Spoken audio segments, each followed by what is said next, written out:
409 players have descended upon SCG Con Las Vegas for a Riftbound 10K, and we are here to capture the moment when someone walks away a champion. I'm Casanova, joined by Blevins today as we are providing the coverage here on the Turn 'em Sideways YouTube channel. Blevins, we've been here all weekend. What has the energy been like in the convention hall? It's been absolutely electric. I had tempered my expectations coming into this. You never know what a new TCG is going to be. We've sort of been in the bubble of people who are diehard Riftbound players and advocates, so it was really amazing to see just how awesome the community has been this weekend. Yeah, it's been absolutely crazy. I'm looking forward to jumping in on the mic with you once again. It's been a while. Since we've actually gotten to cast a lot of games together, and we've got a couple of more casters that are joining us for this weekend as well. Charmer and Anu are going to be also jumping in on the desk throughout the day. We'll probably have Anu quite a bit later as he's helping out with the production side of things for a lot of the early stages of the day, but Charmer will be rotating with us quite frequently. So we are very excited to be talking about this event. And let's go ahead and take a look at all the info for it, right? We are starting right now the Swiss best of 3 with the top 8 advancing. It is 9 rounds of Swiss and then a top cut. Should basically be all X1s except for maybe one bubbler that will get knocked out of there. Best complaint equity of all time. Absolutely, but it will be $10,000 of prizing. That's going to be $2,500 for first, $1,500 for second. Top 4 is going to make a grand. Top 8, $500 a piece, and top 16 will still get paid out for $250 a piece. But let's take a moment to thank some of our sponsors who are helping to make this stream possible. Of course, our YouTube channel. Turns out we sponsor ourselves. Yes. We are out here. You can check out every single week. Blevins, why don't you let the people know what we do on the channel? YouTube.com/@TurnEmSideways. We are doing a lot of content, including this very stream that you are watching right now, and The Winning Point, which is a podcast that myself, Casanova, Charmer, and at least sometimes Pastry Time are on. We got a lot of awesome guests from the Riftbound community coming on as well. We're doing a whole heck of a lot of content in the Riftbound space. It's been amazing. Yeah, and so for some of our other sponsors, we have Heavy Play here helping us out. Heavy Play, shout out to Heavy Play. If you need sleeves, deck boxes, play mats, or any other TCG accessories, you can find it all at heavyplay.com. Use the code SIDEWAYS at checkout for 10% off your order. This does not happen without sponsors. This is a very expensive endeavor to make such exciting coverage. So really grateful to our sponsors and grateful to the viewers at home who are making this possible as well. It is great to have just all the support that people have been coming up, excited about the event. And really, I mean, I am glad that we're able to provide something that you all are enjoying. Yeah, I actually got to use the Heavy Play sleeves for the first time this weekend. I've not actually been able to do it before, and they shuffled up really nice. I was very excited to be able to end up being able to use them. All right, and we are here at SCG Con, so we want to give a big thanks to SCG. They're going to have even more Riftbound events coming up. There's one in Atlanta, January 9th to the 11th, that will have both a 5K and a 10K for Riftbound. SCG is not stopping with the big Riftbound tournament, so please make sure if an SCG Con is coming to your area and you want to play some Riftbound, make sure to check them out. But Blevins, we are jumping into plenty of matches coming up soon enough. I'm very much looking forward to getting into our first rounds, but we do have one more sponsor that I do want to thank. I want to shout out to Invasion. You can go check out Invasion at cnc.ca to get all of your Riftbound singles needs. You can use the code TURN5 at checkout to get 5% off all your singles. They just added an option at checkout for pickup at Houston. So if you need any last-minute singles for Houston, you can check out Invasion CA, and you'll be able to get those singles picked up at Houston, so you'll have them for your deck guaranteed. They are a Canada-based local game store, so when you're checking the prices, it will be in CAD potentially, so make sure it's in USD if you are in the US, so you don't get jump scared at the higher dollar value, which is in CAD. But just remember, it's on sale if it's in Canadian dollars. If it's in Canadian dollars, it's on sale. And it is 5% off, of course. It is literally on sale as well. So, all right, with that, that is the sponsors out of the way here. We've got our matches coming up first round. We've got a treat to kick off the day. Savitz, You saw him on the kind of warm-up podcast that we had. We were able to grab him for the first round feature, so that he is on that set deck that he has been talking about quite a bit as something he thinks is very strong. And he will be going up against Kenneth T on Annie Darkchild here in round 1 of the SCG Con 10K. Yeah, this is amazing. I got to, spoiler alert here, I got to interview Savitz, do a bit of a live deck tech with them, so I'm very familiar with this matchup because I've also been playing a ton of Annie myself, so I'm very excited to see how this match ends up playing out. Yeah, and they're just immediately jumping into it. As we can see, Kenneth just starting with a Poro and getting on immediately. We've got the battlefields. It is Monastery of Hirana first set. This is just you're always going to start game 1 with this. It is a very, very powerful battlefield for set. It is kind of his best battlefield. And on the other side, we've got Arena's Greatest, so both players starting out with a point. Neither player missing a turn 1 play. We've got the Cythria on one side, the Pouty Poro on the other. Yeah, the number of times that I have started the game as Annie, maximum mulliganing to try to get a turn 1 play and missing is a surprisingly large number of times. So it is absolutely imperative to have Annie get that turn 1 play, get that initial point, and then the best play here is the sneaky deckhand, wanting to get in, wanting to sneak in to get that point right away. And it looks like Kenneth is actually going to be looking for that here, and we see it. There it is. In hand. It does get that's bread and butter right there. Seen off of the stack deck, but he has to consider whether or not that's going to be the right choice for him. Ends up grabbing the Void Seeker, especially because we're on Arena's Greatest. He doesn't necessarily have to push to score 2-3 if he doesn't want to here. Already but has he's got it already in the hand, so he will push to 3. I think it becomes an option, right, where you don't necessarily have to play for the sneaky deckhand when you're on Arena's Greatest, because you've already pushed the point tempo of having 2 points. You don't necessarily have to go for 3, but this can be kind of one of those back and forths where you're not able to score 2 points per turn every single time. So if you can grab one with the sneaky deckhand, especially into set where it is just the Cythria on board, which you'll at least trade with even if he buffs, it becomes pretty reasonable to just go ahead and take that Conquer and force a trade with the Cythria if he wants to go in. And Savitz on the other side is just going to go for the Pit Rookie. He's going to shortcut a little bit here to cast that Call to Glory to make Cythria even bigger. And now she's going to be able to push in and go. And what's awesome about this from Savitz, to cast this early instead of pushing in first, is he's played around Gust at reaction speed at the battlefield, and it is there. And this is not going to work. We see I did this about 5 times. I've misplayed Gust all weekend by accident. It is 3 or less might at a battlefield. I tend to mess up the at the battlefield part, but Cythria is bigger than 3 might here, and like you said, played perfectly around that Gust there, and we see the Cythria end up conquering with the Call to Glory there for Savitz. And then we'll see, it looks like a first mate in hand, potentially just going to go ahead and trade off the Pit Rookie, or even just bring the Cythria back home. But nope, is going to ready the Pit Rookie, just getting the buff onto Cythria, move the Pit Rookie in there, and going to go ahead and get the trade and sneaky deckhand. And actually, this was really cool from Savitz. I was wondering where the card draw came from, and it is from the Monastery of Hirana. So it looks like when you played the Pit Rookie, there's the Cythria trigger that happens. And he responded in between the Cythria trigger and the Pit Rookie resolving to actually get the Call to Glory to eat 1 buff as a new buff gets to resolve onto Cythria, which allows him to have that additional buff, which is really a heads-up play. And I think a lot of people wouldn't know that this is how that sequencing is able to be done, utilizing those different trigger windows and the reaction speed. Reaction is the key there. Such an amazing play. If anyone had missed that and wasn't sure why Savitz was able to grab that draw and utilize that buff. Then we see the hiding of a card we saw in hand. I believe it is Baka Cub. So Savitz really hunkering down on that Monastery of Hirana here.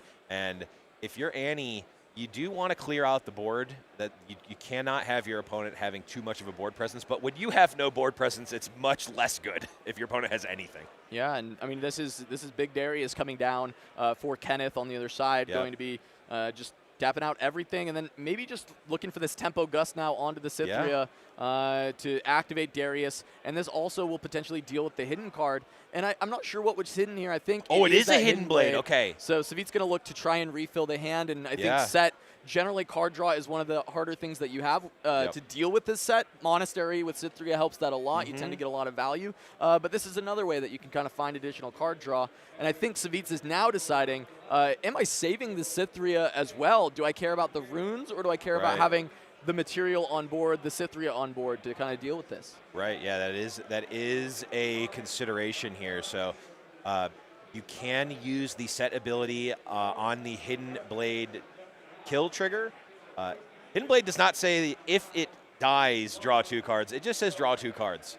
So even if the Cythria is saved with the set hero ability, you are able to still draw the cards, and that's exactly what we see here. And interestingly enough, when with Set's ability, you recall the unit, so it is no longer at the battlefield. Correct. And that will resolve when the kill trigger goes on the stack from the Hidden Blade.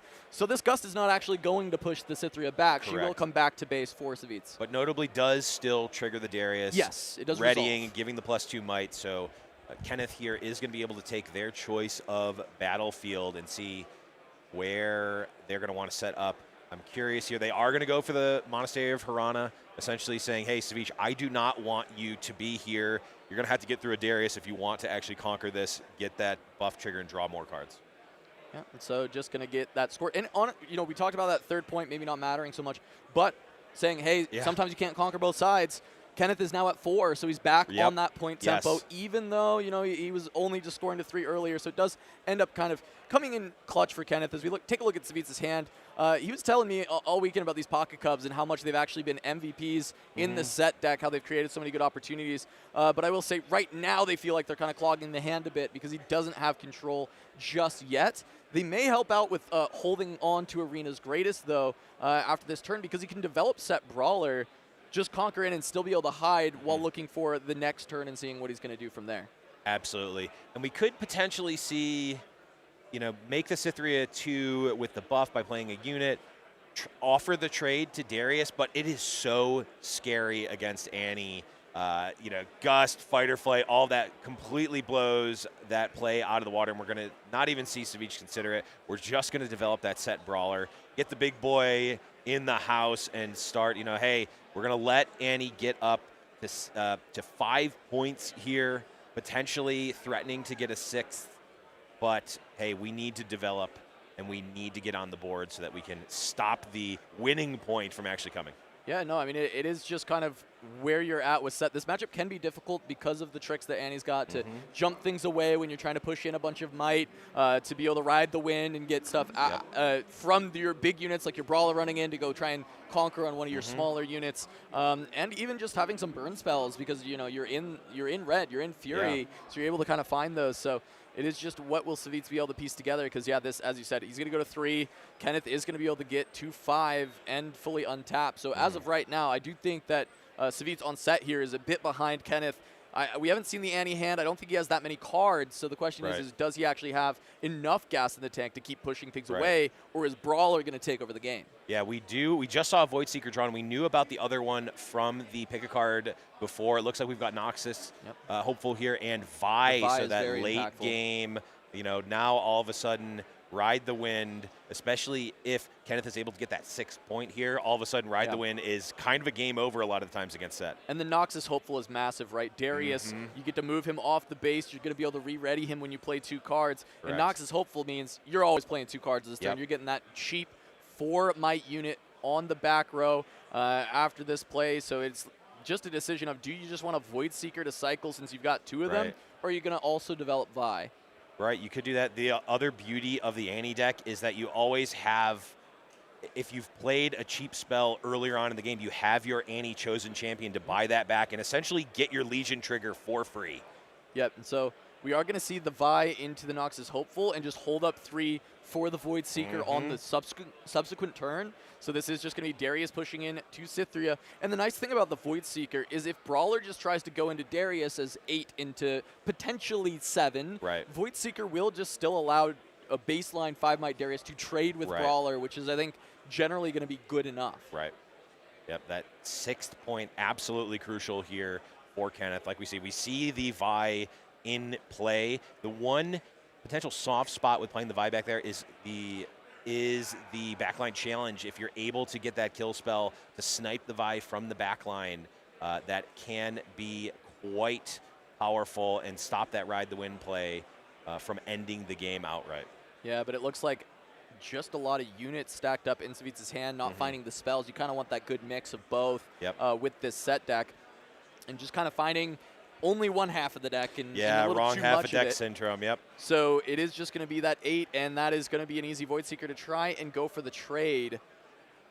And it looks like there's really not much for Savits to do about it. Going to have to be happy enough taking the clear on Darius, and going to have to look to conquer and hold. Kenneth already having a pretty big backline and having some spells to back it up as well. Yeah, absolutely. I mean, this is, from the Annie player's perspective, this is exactly where you want to be. You are ahead on points. You've got your sort of end game. You've got your end game plan realized. You've got the Vi to be able to take the big units that set can have. That is one of the choke points. A lot of times, if the set deck or these other decks are able to develop, you have a hard time going over. Well, Vi does not care whatsoever about that. Able to essentially trade with basically anything that you can imagine. And with the Ride the Wind, of course, that is the bread and butter combo there to absolutely end the game from nowhere. But at this point, we don't even necessarily need that if your Kenneth Vi plus other unit is going to be just good enough at this point. Yeah, and the graveyard is not big enough. The trash is not big enough Sure. that this Vi is going to be completely unstoppable, but it doesn't Not big enough feel yet. like it also doesn't feel like this hand from Savits has kind of the juice that's going to be able to stop it. This is a pretty big hold, but Kenneth can also just consider kind of playing around, just going. He's enough points ahead. He can play around Monastery, maybe look for a hold or look for a Ride the Wind play to get away. You could. We also know there's another Void Seeker there, so that can target one of the units and see, hey, is there that free call to glory happening, and then go from there. We also see a Kaisa as well. I don't know. Can't quite see what the rune count is. I don't know if we have enough for an accelerated Kaisa plus Void Seeker, but looks in any case, it looks like we're one off from that. So I like Void Seeker start. Yes. Just try and get rid of the Fiora. Test the waters. Okay, there's nothing. All right, that's another +1 for Vi, and maybe we'll see if this next card also can do so. I saw it for a second. It looked like a Vi. Oh, it might have been a fight or flight. Oh, it could. I'm not sure. I saw it for a brief moment. We'll see here. in a moment. We'll see what my card recognition for the deck I've played all weekend is. I'm going to guess bad. Yeah, but it does seem like very likely that Kenneth's going to be able to push over the top. Right now, we know it's 3/6/9, and Savits does not have any more spells in hand to try and deal with this.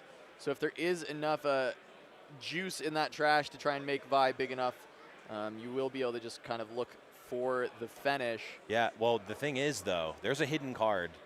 We know that it's Baka Cub. True. It could be Kenneth, Fistbreaker. It could be Fistbreaker. Could be another Hidden Blade. Like, that is what you have to consider. I mean, that's the scary part if you are Vi here is, oh, if this is Hidden Blade, all of a sudden my plan just doesn't work. I need to try something else. It looks like we're going to go for it anyway, because if you have Hidden Blade, we will deal with it.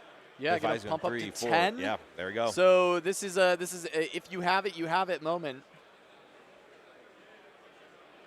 Oh, +7. I was like 16. I was like 16. Right. Yeah, +7. That makes sense. Yep. So it is 10 that will be able to go in, and we know that that will be good enough if he decides to risk it for the biscuit here. Yep. Not worried about the Hidden Blade, or at least feels like, hey, if it is Hidden Blade, I can still win from that spot. Doesn't feel like it's and too big a Savits will scoop him up. So there's going to be the scoop up on game 1. Kenneth T going to be up 1 game over Savits. You know, I played this matchup yesterday on the warm-up stream, and I was like, some of these games just feel really, really tough on the set side, where if you don't kind of have the right collision of spells and units, you can just get in these spots where you just get completely blown out by either the pushes or just by not having enough tricks to answer the different spells. It could just be a Falling Star killing your back row before you get in. It could be a Gust on one of your small units that just doesn't let you get enough tempo, and the points just start to get away from you as set.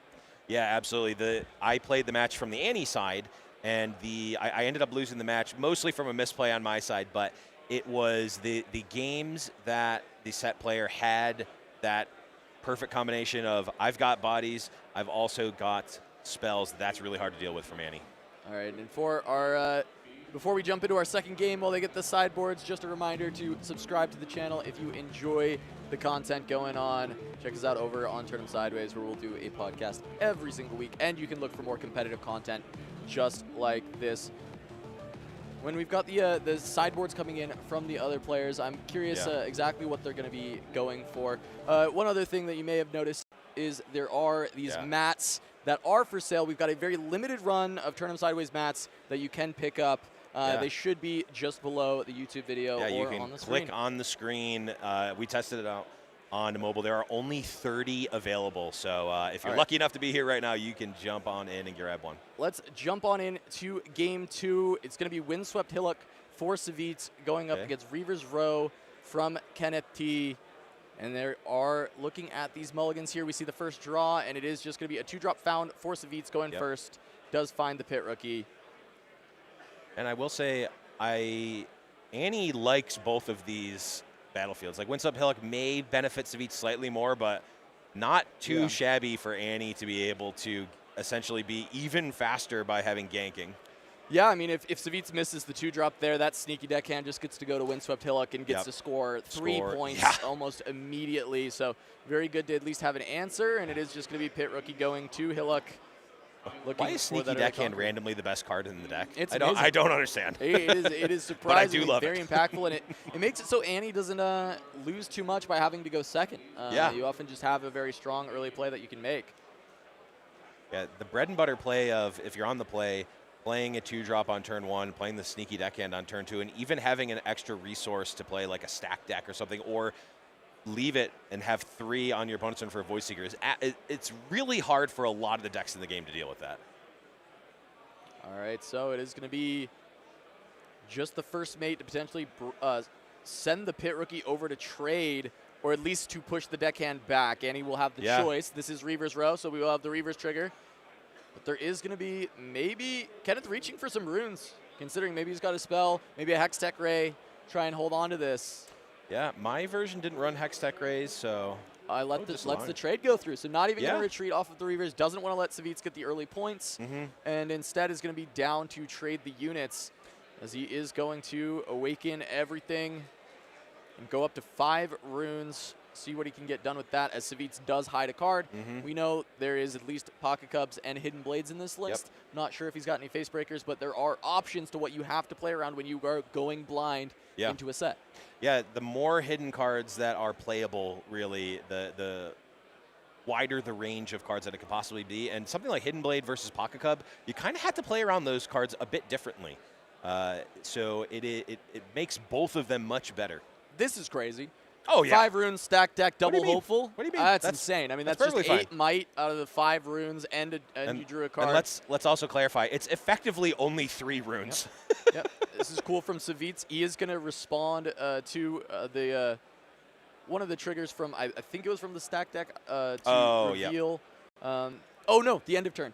The Annie trigger to stand up the runes. The Annie trigger, end of turn. Reveal the Pocket Cub. I was going to say, I don't know if there's a window, but there it is. There is. The Annie trigger at the end of turn, reveal the Pocket Cub. I love this from Savitz. Really heads up. He knows the deck extremely well and the timings, just so he's got the ability to move one thing over to Reavers and consider if he wants to just bring first mate home and just keep one thing out there. So he's not beholden to this hidden card being there. It gets to be ready on his turn. Exactly. That's the big difference, because even though it can be played at reaction speed, still is played like normal. It comes into play exhausted. Yep. So since he does it on Kenneth's turn in response to the Annie, it will awaken at the start of Savitz's turn. Correct. He gets to move it from the Windswept Hillock over to the Reaver's Row, where it will be safe. Yes. Can just move back. Well, safe. Well, safe from combat. Safe from combat. Yeah. Obviously, spells. It's definitely not safe. Spells can take it out, but safe from combat and get the first mate back. Every point of might's going to matter a lot when you're staring down a double hopeful turn from your opponent. Absolutely. So my list was slightly different than Kenneth's. I did not run the hopefuls. The hopeful feels a lot better in the set matchup, where you're actually able to tussle with a lot of these 3-might units. For the most part, if I don't have Kaisa or Darius, I'm basically stone cold to a Pocket Cub. I can't do anything about it, but here we see Kenneth having 8 might worth of units that they effectively only paid 3 resources for. Absolutely explosive start here from Annie. And there's the Falling Star. This is the other thing I was talking about. This is still a red deck. You still have to be worried about some of these removal spells, and especially Falling Star. Yes, it does feel a lot more fair as a card when you do have to recycle the 2 runes. But no, Annie is pretty good at playing low econ. Oh, absolutely. And so she's able to kind of still not worry about having to recycle those, especially because a lot of her powerful early cards don't actually require you to recycle. These hopefuls, that's not going to really matter. The sneaky deckhands you're playing early, the stack decks you're playing early, you're not recycling. So you're going to have this kind of buffer of runes that you are kind of able to play with and toss away to something like a Falling Star. And this is just a lot of value that Ken is able to get on this turn. With double Conquer, the Darius comes in ready, but I think he is just going to hang out at home. Yeah, I don't think we're gonna necessarily reinforce here. Not really a reason to. But guess what? We've still got 2 resources, so there's really no, unless the Annie player has no cards in hand, you don't get to sit there and rest at ease if you're Savitz. So Savitz does get to have the double Brawler play option available in 2 different modes. He does have the double Conquer mode available with going for this buff, then playing the Showstopper into Hillock. He'll still be ready, and then he can move down to that Reaver's Row, and that's going to be the option he goes for. The other option is he has the challenge in hand, so you can buff him up, send him in, Conquer, and then you can go from there. But he's still ready, so this push... Still ready. He might use both modes this turn. Pushes it back. Yeah, Savitz had to ask the question. It is legitimate. Who are you targeting with this Fight or Flight? Because this Noxus Hopeful is still going to die. Yep. And I think maybe, for Kenneth, maybe this is an oversight. He maybe just kind of didn't realize that Showstopper is not going to exhaust the unit when it runs in. And he was maybe considering like, oh, maybe this was a mistake to push your guy back. Maybe I should have sent my Hopeful home. He is going to lose it. And now Savitz does have the option to do the other form of kind of double, it's not double conquering, but utilizing the challenge to now use this, leverage this 12 might unit to clear something, and he is going to just get rid of the Darius. Yeah, Darius, one of the, I mean, obviously one of the scariest unit besides Vi in the Annie deck, of course, being able to clear that off effectively for very few resources. Establish here, we're still a bit on the back foot as Savitz, but we're at relative parity, and Annie does not want to be at parity with any deck at really any time. They need to be ahead in order to push that to the end of the game. Well, I mean, this was great because now the Darius being cleared means that Brawler may actually get to kind of hold that position. And that's usually the issue that Brawler can run into, is he's going to just punch through your wall. He's going to get onto the point. He's going to conquer. And then he's a 5. He might just get knocked away. But 5 is good enough to get around a Void Seeker. So annoying as the Annie player to see a 5. Yep, lots of other decks, 5 is kind of no big deal to push through, but when Void Seekers are some of your removal options, when your biggest push is either Darius, which can get over at 7, or Kaisa at 4, 5 becomes a problem to deal with quite a few opportunities. So I can't tell if I saw the card in their hand. I did. It's Invert Timelines. Oh, yes. I'm also running this as a 1-of in my deck, and I have not gotten to cast it yet. Usually just gets discarded to redraw, but it is an awesome card when you're at the point that Kenneth is in where they're kind of running out of steam here. I'm not sure that it's very good into set after Game 1, though. Game 1 set might be flush with draws due to Monastery, but after Game 1, they often have other battlefields that are not drawing, and set, the reason Divine Judgment's been so good in that deck is he's kind of the low econ king. He wants to drag you to hell with him. He wants to be a no runes, no cards, just kind of extracting value out of Brawler. So if you give him a bunch of extra cards from Invert Timelines, I think he's going to be kind of happy with that. I will say, still the cooler play to have Invert Timelines in your deck. I will stand by that. Look, I love Invert Timelines. I think this card is amazing. I think it's been historically a bit underplayed. And it's one of my favorite cards in the entire game right now. Yeah, it's pretty nice into like the Kaisa matchup. Sometimes he has a lot of cards in hand as well, and it can kind of help you out a lot to just bring them down to 4 and bring yourself up to 4. And it can really help you close out some of those late game scenarios. As we are just going to see 4 runes. Yeah, that is just going to be Annie Stubborn deployed. What spells did we have available so far? We know Void Seeker, but you wouldn't play Annie Stubborn if that's what you're looking for because you already have one in hand. Falling Star or Fight or Flight could be potential options here. Falling Star is significantly less good considering that set does have the buff Correct. So you're just essentially saying, I'm going to trade my 2 runes for your 1 rune, and now Set can reconquer. Yeah. Not the gambit you want to be taking. It can be good if Savitz is on like no cards and you can hold past 4 might, which is not the current conditions of Annie right now. No. But I would say that is a reason that you might want to do it at other points. But at this point, I think Fight or Flight kind of makes a lot more sense. Yep. Now, it's not Fight or Flight is not particularly pivotal here. I think it was just the best option that was available. We see the hand from Kenneth again kind of running out of gas here. The timelines may need to be fired off just to get something going. Yeah, but Savitz is just going to get that score for hold. He is going to be able to push up to, I believe, 6 points here onto the Reaver's Row. Yeah, notably here, Savitz did not use the buff to pump up Set, even though they would effectively get another buff for conquering here because of that Fight or Flight. It could Kenneth could say, oh yeah, I'll Fight or Flight that. You're back at home at 4 might, and that's exactly what you just said. That 5 might breakpoint is absolutely crucial in this matchup. Yeah, and so, I mean, Savitz just gets to develop back row.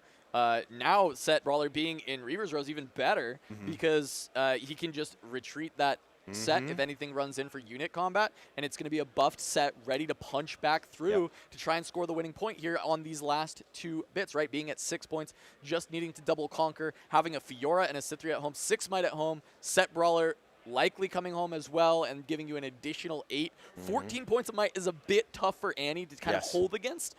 But of course, Fight or Flight we know is there. We do know that Fight or Flight is there, yes. But you don't necessarily need to be that big in order to conquer the Annie's battlefields anyhow. So you can take a more measured approach, especially when that Fight or Flight is face up here for Savitz.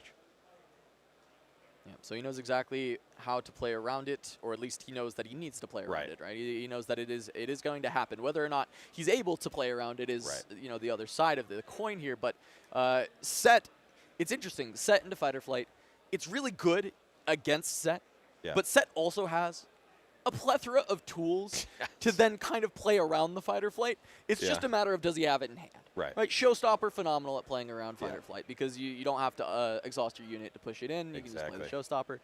There is also the ability to just play a first mate, re-ready your unit after it gets bounced back. Some of the best performing Chinese list was playing a couple Wallops. So Wallop is another way. And Wallop, really nice with Cithria, because you're always going to kind of have that buff around to just wallop and send something in. So there's a lot of ways that the Set player can get around this Fight or Flight if that ends up being what Kenneth needs as the linchpin to actually be able to potentially win this game. But he's very much on the back foot, being 4 points behind. Annie needs to play from ahead in score. She really struggles if you're able to get point parity, or even better yet, get ahead of her in points. Looks like we're going for it now. The Fight or Flight is happening. Savitz says, okay, we're moving back. We're potentially able to get to that 6-point break point here for Kenneth, which is certainly crucial. That does, 6 is almost infinitely bigger than 5, but here we go, inverting the timelines. First one of the day. I get the feeling Savitz is going to get more play out of this than Kenneth is when I'm just thinking about only 2 cards in hand. He's just going to go ahead and play a +3 to get around the potential of a Falling Star. Since it would go away anyway. Very relevant. And I agree. The chances that Kenneth ends up, air quotes, better off than Savitz here, I would say quite low. Here's the thing, though. Kenneth needed to do this. This is a desperation inverting timelines. You do not hit the big red button to change time and space itself if it's not a desperate situation. This is the I'm out of plays. Let's try it, and let's see what we can do from here, which makes sense for the push. And a Rebuke is actually a reasonable thing to find that actually can make a difference. It can move the needle. On the other side, the Unyielding Spirit being picked up for Savitz is nice into the Annie, but it probably won't matter too much here. I guess it could into the Void Seeker. We do see the Void Seeker, which but there's only 4 runes, and that Rebuke is going to have to be deployed. Yeah, the Rebuke is going to have to be deployed. I mean, this is what the Annie player needed. They hit that 6-point break point, and now they've got resources. They're not out of gas. They have a board developed.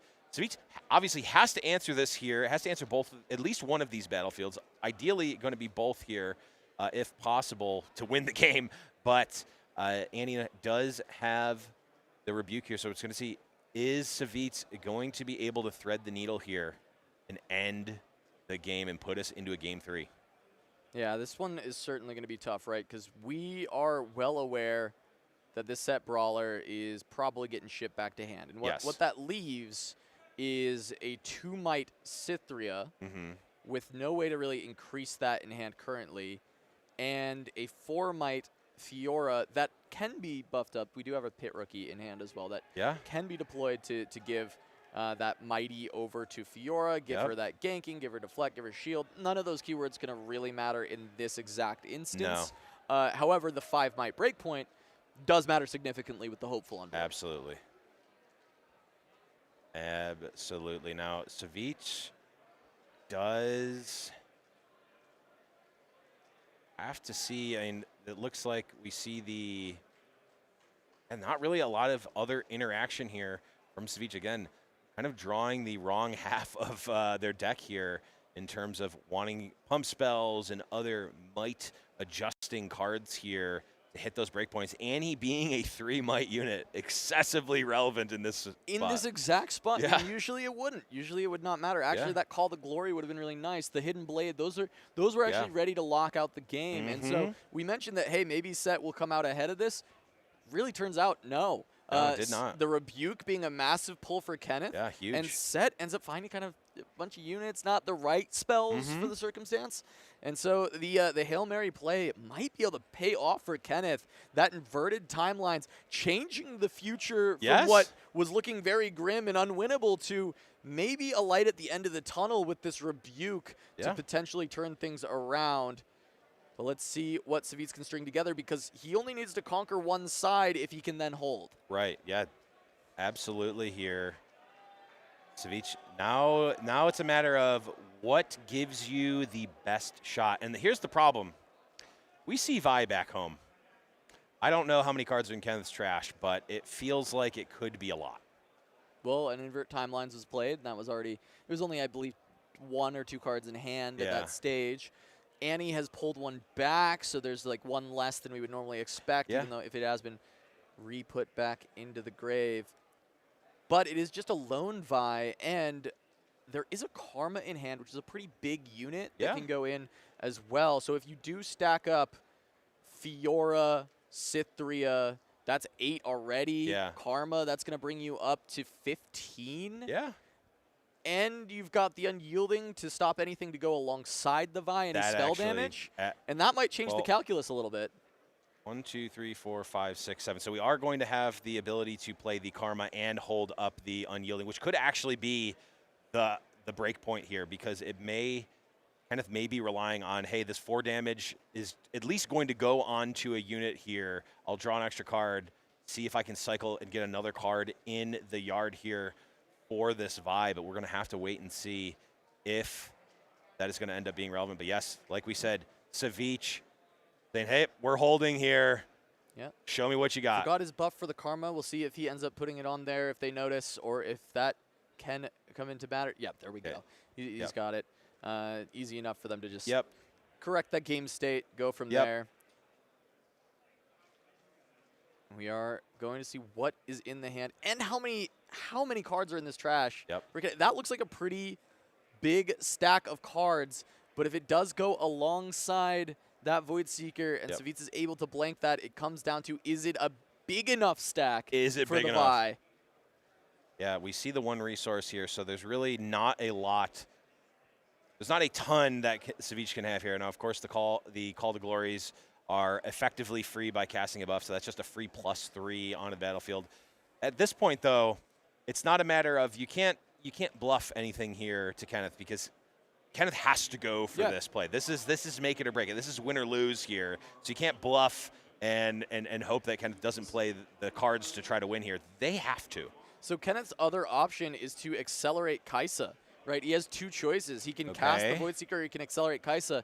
But the Void Seeker gives him the chance to draw into like a fight or flight or something even better. Which would be huge. It is going to be the Void Seeker. That is the Unyielding deployed.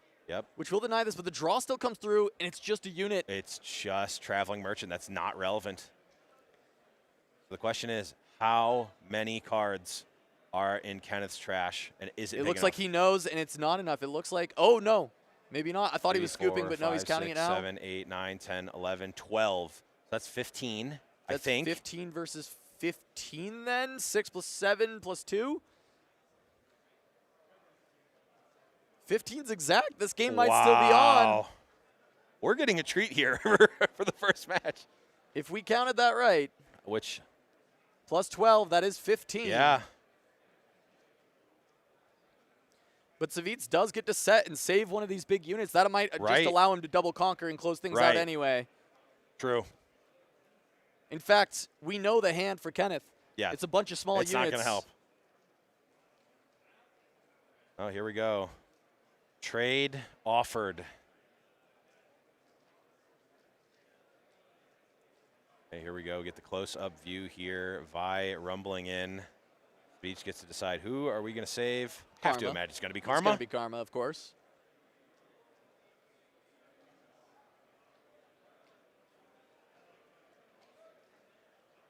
Yeah, 15 into 15. Yep. Wait, oh, no. Did we do the math wrong? No, the shield on Fiora makes her a total of 6. Karma's 7, that's 13 plus 2. Oh, no, it looks like maybe they missed the shield on Fiora, and that's just going to be the game. Wow. Savit's going to scoop it up. Kenneth going to pick up that win. But this is, that's the thing. New game, lots of stuff to pay attention to, and that is going to do it. So that is Annie to the Dark Child taking the first game here, and we are going to have another matchup from round 1 as well, which I'm very excited about. And we are going to get to see a lot more Annie today. I think there's a lot more Annie in the room than we maybe initially anticipated. It's been a very popular deck choice, and you can see why. The power that this deck has, the ability to get on board so quickly, to be able to score points so fast. It makes it so a lot of decks are not able to just pass that test. If you miss your 2-drop against Annie, you might just get exploded immediately. Oh, absolutely. It has one of the best, I call it a bread and butter play of turn 1, 2-drop, turn 2, sneaky deckhand, plus either have resources up or play like a stack deck or something. Like, it is very powerful.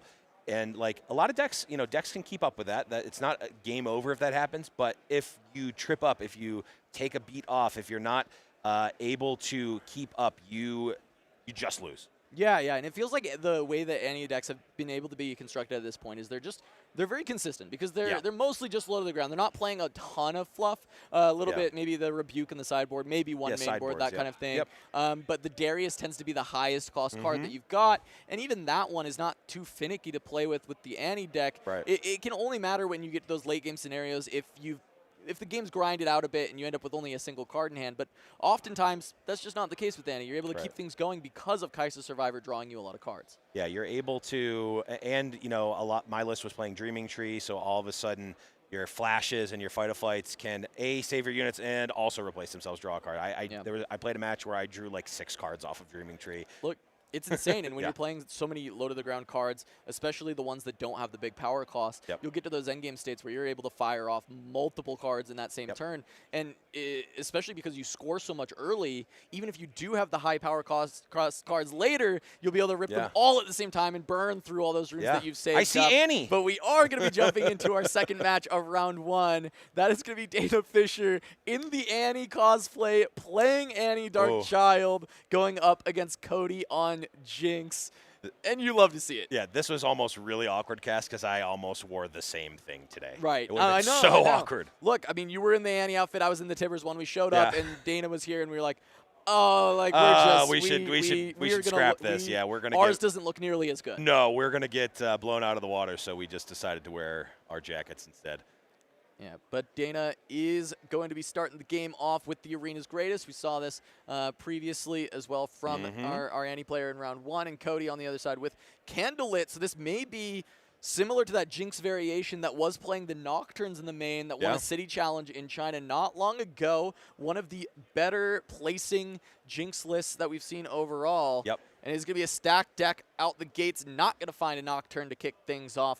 But that is a Noxus Hopeful, which is generally quite a good grab on turn 2 stack good. deck. But looks like just gonna go for the Traveling Merchant instead. Also a very, the best regularly cast 2 drop, I would say, is our good friend Gumbo here. Ooh, a Nocturne in hand.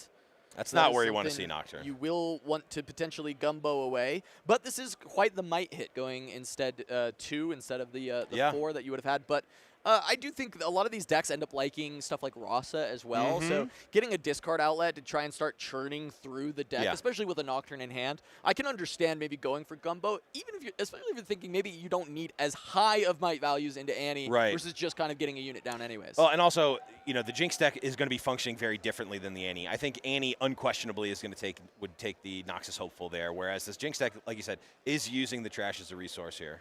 Interesting card inclusion for Dana's version of Annie, having Vayne. I had one. Not every Annie is playing this, but some are liking that one of have things enter ready. I mean, why do you enjoy Vayne in your Annie deck as well? Oh, because the list that I found online had it in it, and very good. I copied that one. Yeah, no, I have no creativity. Sorry. The idea though with the Vayne is that you would like to have a couple more options to play something ready. It's a very good end game threat to just close out the game when your opponent is maybe holding both sides. You only have one big unit, but now you get to just kind of play this 5 accelerate, pseudo accelerate to go in and get the double conquer to win the game. And the serious note is, like we mentioned in the last game, that 5 break point, and even 4 to an extent, is a big break point. You know, Kai'Sa's not able to get through. You're basically just Darius, or if you have a Void Seeker. But Vayne slots in quite nicely to deal with a lot of those 4 might units that are trying to hold down those battlefields.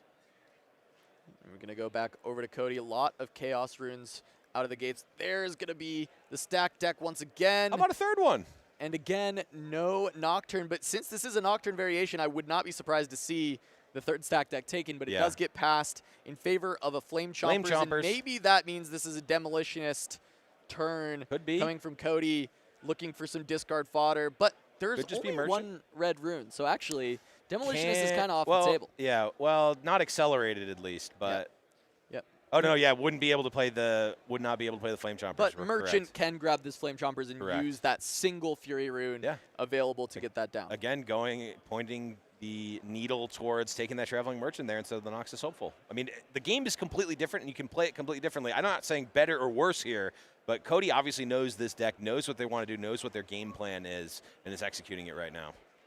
I'm just going to try and offer the trade of Merchants. Okay. Does have the discard trigger. I will expect the Flame Chompers. No. Not gonna. Still holding on to the Flame Chompers. I think they chose the wrong card. That's what it is. Card arts look not too different at this point. Gets to play the Chompers at home. Now that's 5 might at base. A second Merchant to continue that churn. And just open to going for this trade. But that is going to be Dana saying, you know what? No, I'd actually like to keep my Merchant. And is going to go for a Void Seeker to deny Cody that take and just continue to look for some points. As a level 1 judge, Casanova, answer me this. Could the Flame Chompers been played at the Candlelit Sanctum with the Gumbo? So Cody does not control the Candlelit Sanctum. Dana currently does.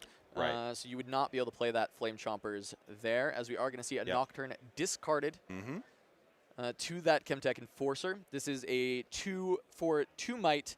It does require you to discard when you play it, which sounds pretty bad, seem good. But it does have Assault too. So it's kind of a 2 for 4 when you're playing offensively. Very powerful card in these Jinx decks where you really want to empty your hand. And Cody has completed his quest as Jinx. He is down to 1 card, which means he will draw 2 at the start of his turn. Or he will draw 1 for at the beginning Jinx phase, in the beginning and then phase, 1 and 1 at for draw phase. 1 at B and 1 at D. Back over to Dana, a stacked deck for her as well. See what she's able to pick up. And I've got to say, I do love the single non-blinged rune. I found that to be what is the case for people who are just opening packs and putting the ones that they open, because I have like 4 orange blinged runes in one of my decks and none of the other runes match. It is it just shows like, hey, we're still at the beginning of the game. It's not just everyone maxing out rarity on everything. It's like, hey, these are the runes I opened and traded for, and also I just have a regular one too. I'm gonna see 3 runes for a sneaky deckhand. There just he gonna is. push Dana up to 4. Very electric start from this Annie. You know, you're going up in an aggro mirror, but you're 4-1 out the gates. Just this is exactly where you want to be. Probably going to have to sacrifice that deckhand, but maybe not. We're going to look at this, the rest of the hand. It looks like there's a Ride the Wind, Fight or Flight, a couple answers. get to move back Gumbo, get rid of the redundant card. 2 Vi's, you have the Vi the Wind in hand. Vi plus Ride the Wind does pretty much let you win from 6 guaranteed as long as there's no spell shenanigans on the other side, right? Your opponent's tapped out, it's basically a guaranteed win. And Dana's holding on to that with this huge lead in points early on already. Looks like we have some technical difficulties. Yeah, tech difficulty. We're jumping back in time here, but we still have. Looks like we have jumped here. We'll get this fixed. There we go. We are back at the correct match. Sorry about that, folks. They see the invert timelines affects us even on the broadcast. It inverted the timeline to show us a spot there, but here we are now. We have that, again, aggressive start here from Annie, but certainly not an unaggressive start here from Jinx. That has not gotten the points yet, but here is the volley back. What are they going to be able to put together? What is Annie going to be left with at this point? Flame Chompers and a 4-might unit or a 2-might unit with Assault here, so 7 total might on the side of Cody going into the sneaky deckhand at 2. Yep, it's just going to be a 4 and a 3 against 2, so nothing that Dana can actually trade back with. However, she can consider if there are any spells that seem good in this spot. The Ride the Wind is maybe a consideration, but just going to Fight or Flight the deckhand, valuing just having more might back at home. And can try and utilize this a little bit later, making sure that she's got enough material to push towards 6, because she knows, hey, I have this Vi Ride the Wind that can close out this game as soon as I'm ready, and I just need to make sure I have enough gas to push towards that. Yes, Vi Ride the Wind can win you the game when you're at 6 points. It is significantly worse if you need to use that combo to get to those 6 points, because Vi Ride the Wind, you kind of only get to do it once. It does not work a second time unless the game goes in a very weird direction. So, yeah, I definitely agree. I love that play there. Funny enough, that's usually true. But if Dana had kept the other Vi, you do have Annie Stubborn, where you can buy back the Ride the Wind. Yes. If you have second Vi, you can just kind of do it buy again. the wind. But you do at least need enough stuff in your trash to make that work. And that ends up being the harder part of the equation in those spots. No, this is, I'm really liking the way that Dana played it here. It is a very common play to have to fight or flight your own unit. You do just need the material. Riftbound, unlike other games, does not matter if the unit is a million might Dr. Mundo or just a sneaky deckhand. It conquers just as well. You get the same number of points for conquering at that point, unless it's a Tryndamere, in which case you can get that extra point. All right, so that is just going to be the draw off of the Traveling Merchant, and then the Conquer, it is just going to be a seal. So Cody going to be able to go up to 3. But that is Jinx with no cards in hand, which is, you know, the norm. Where they want to be, You want to be drawing 2. But that means that Dana, when she goes for this Awaken on everything, can just look at the hand and be like, okay, I get to do whatever I want here, and that cleave is massive because while that attacked in for 7, it defends for 5 total because of this Chemtech Enforcer having Assault, but only the 2 base printed might. So by fight or flighting back her deckhand, she saved the material to try and run into both sides. Cleave will allow one of these 2s to win on one side, and then you can use a spell to deal with the Traveling Merchant, go up to 6, and be ready for your Vi Ride the Wind to close out the game. And we're going to see maybe exactly this from Dana, just completely dialed on this Annie deck, playing the Void Seeker, clear out one side, draw a card, play the Cleave on one of your units, push it into the arena's greatest. Dana is playing this perfectly on the Annie side. Oh, but actually pushing both in here. Because there's a sneaky deckhand in hand, so. But did she just drop the sneaky deckhand as well? Well, there was a sneaky deckhand in hand.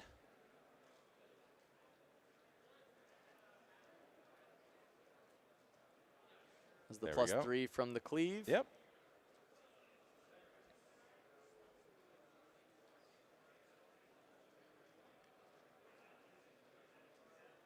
Okay, we got that Conquer up to 5 points.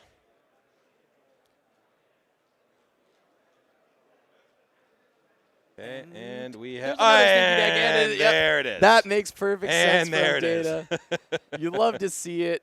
She only had 5 with the Cleave to push in to the arena's greatest, so being able to send the extra unit to ensure that you can score. Yep. And then you've got the sneaky deckhand in hand to push to 6. So I low-key absolutely love this play because these units, they're no longer. They don't matter. They do matter in the trash for Oh, Vi. yeah.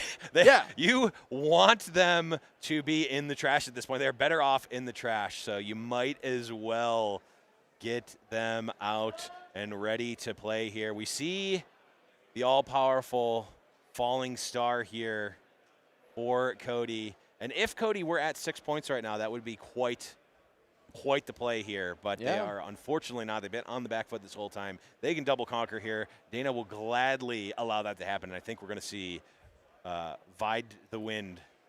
Yeah, and for anyone who doesn't know what Vi Ride the Wind does, let's just explain it since it's probably what we're going to see on our screen in just a moment here, so you know exactly what's happening.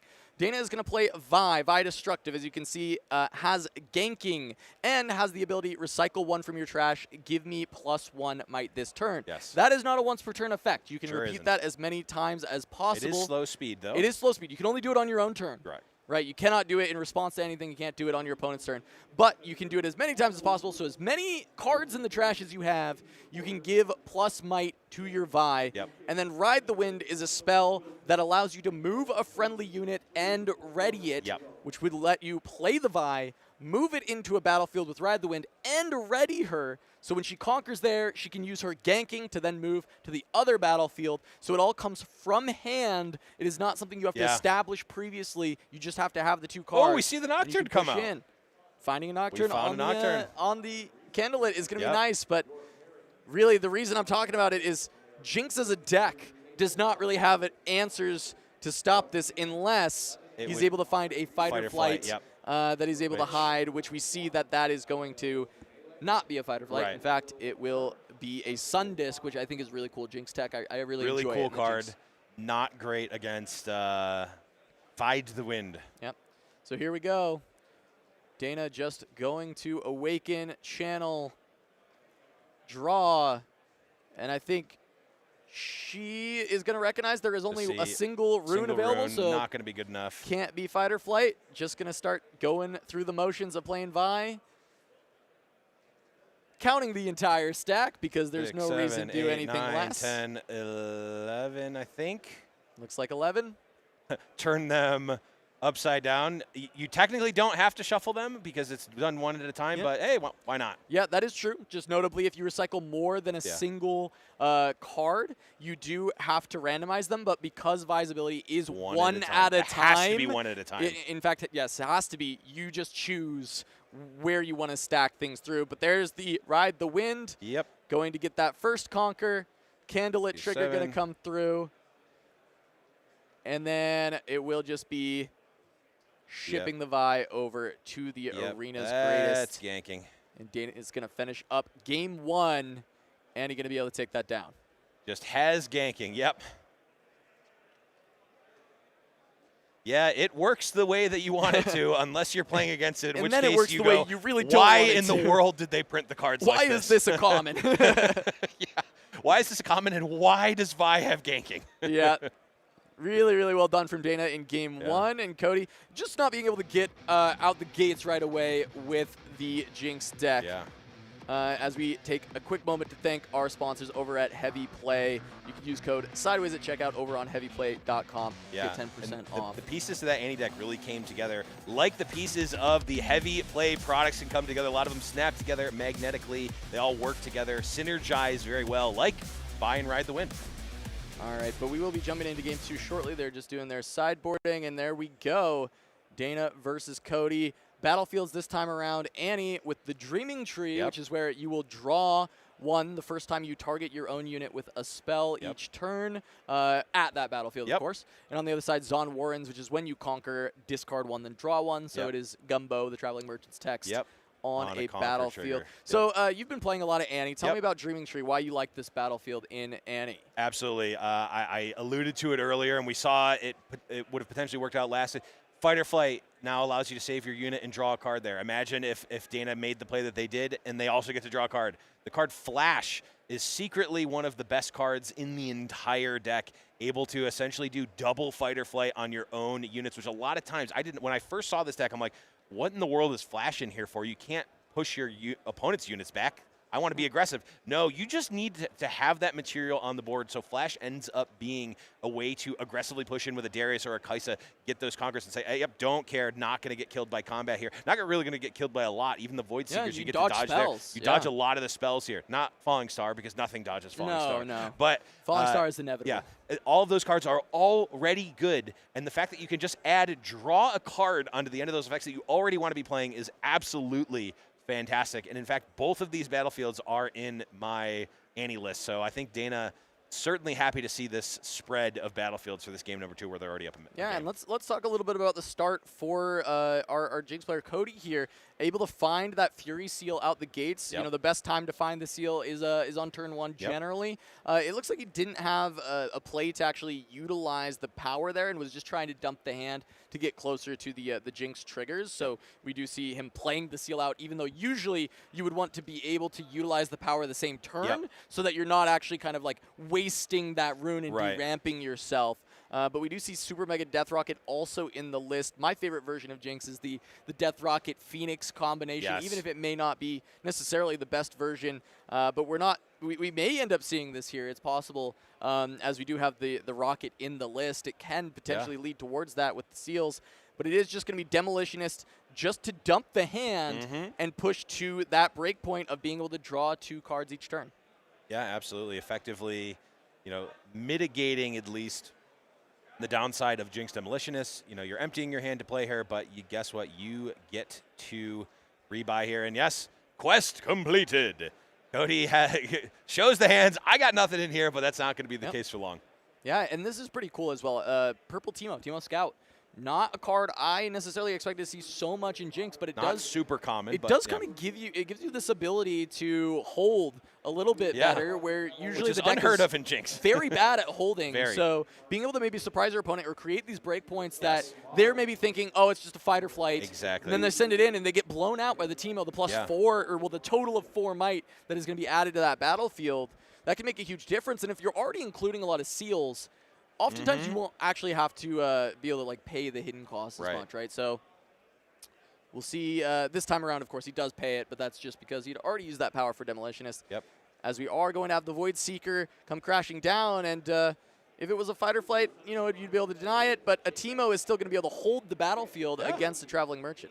Teemo's so good. Yes, we see the what in the world is that card. If we can cue the Draven clip from LOR here. Yes, that is a Teemo, which again I've seen it pop up here or there. I do like it.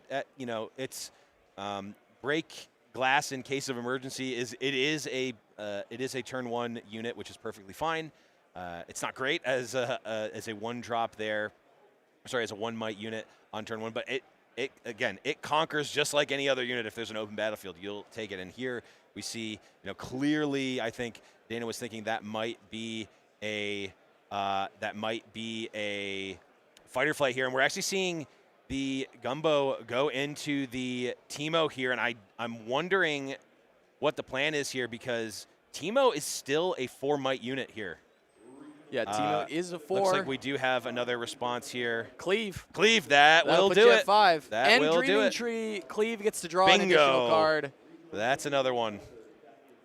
So Cleave is a 1-for-3 offensively. It's not flexible in the sense that you cannot play it defensively. It is just +3 assault. Yes. But that does mean it is incredibly above rate when you are on the offense. Yeah. And so that is going to be Dana getting that card draw from the Dreaming Tree, pushing in 5 versus 4, and being able to dismantle everything that Cody had built on this turn. Yeah. However, he still does have Demolitionist ready to run in and look for additional conquers, as he does get the draw from the Jinx.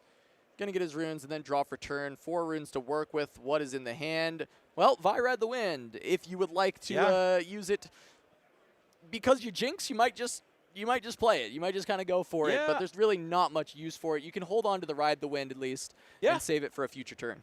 Yeah, I mean, Vi played out early just as a 3-might unit is less than ideal. Although it does not hurt as much because we do have the Seal of Rage there to pay that power cost. So already paying dividends.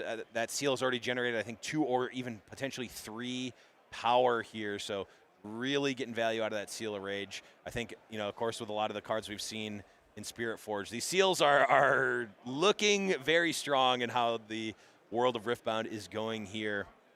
Even starting to see it in these decks here, but we're just okay. Vi riding the wind, just straight up. Let's just get in there. Yeah, not spending anything from the trash, potentially wanting to hold on to it for dealing with something later, but that is going to get punished. Voidseeker is just going to be able to deal with the Vi. Yeah, and it's actually, I mean, it's really good because that was going to be a free draw for Cody because you do as much as you can. You discard a card. Oops, I've already got no cards.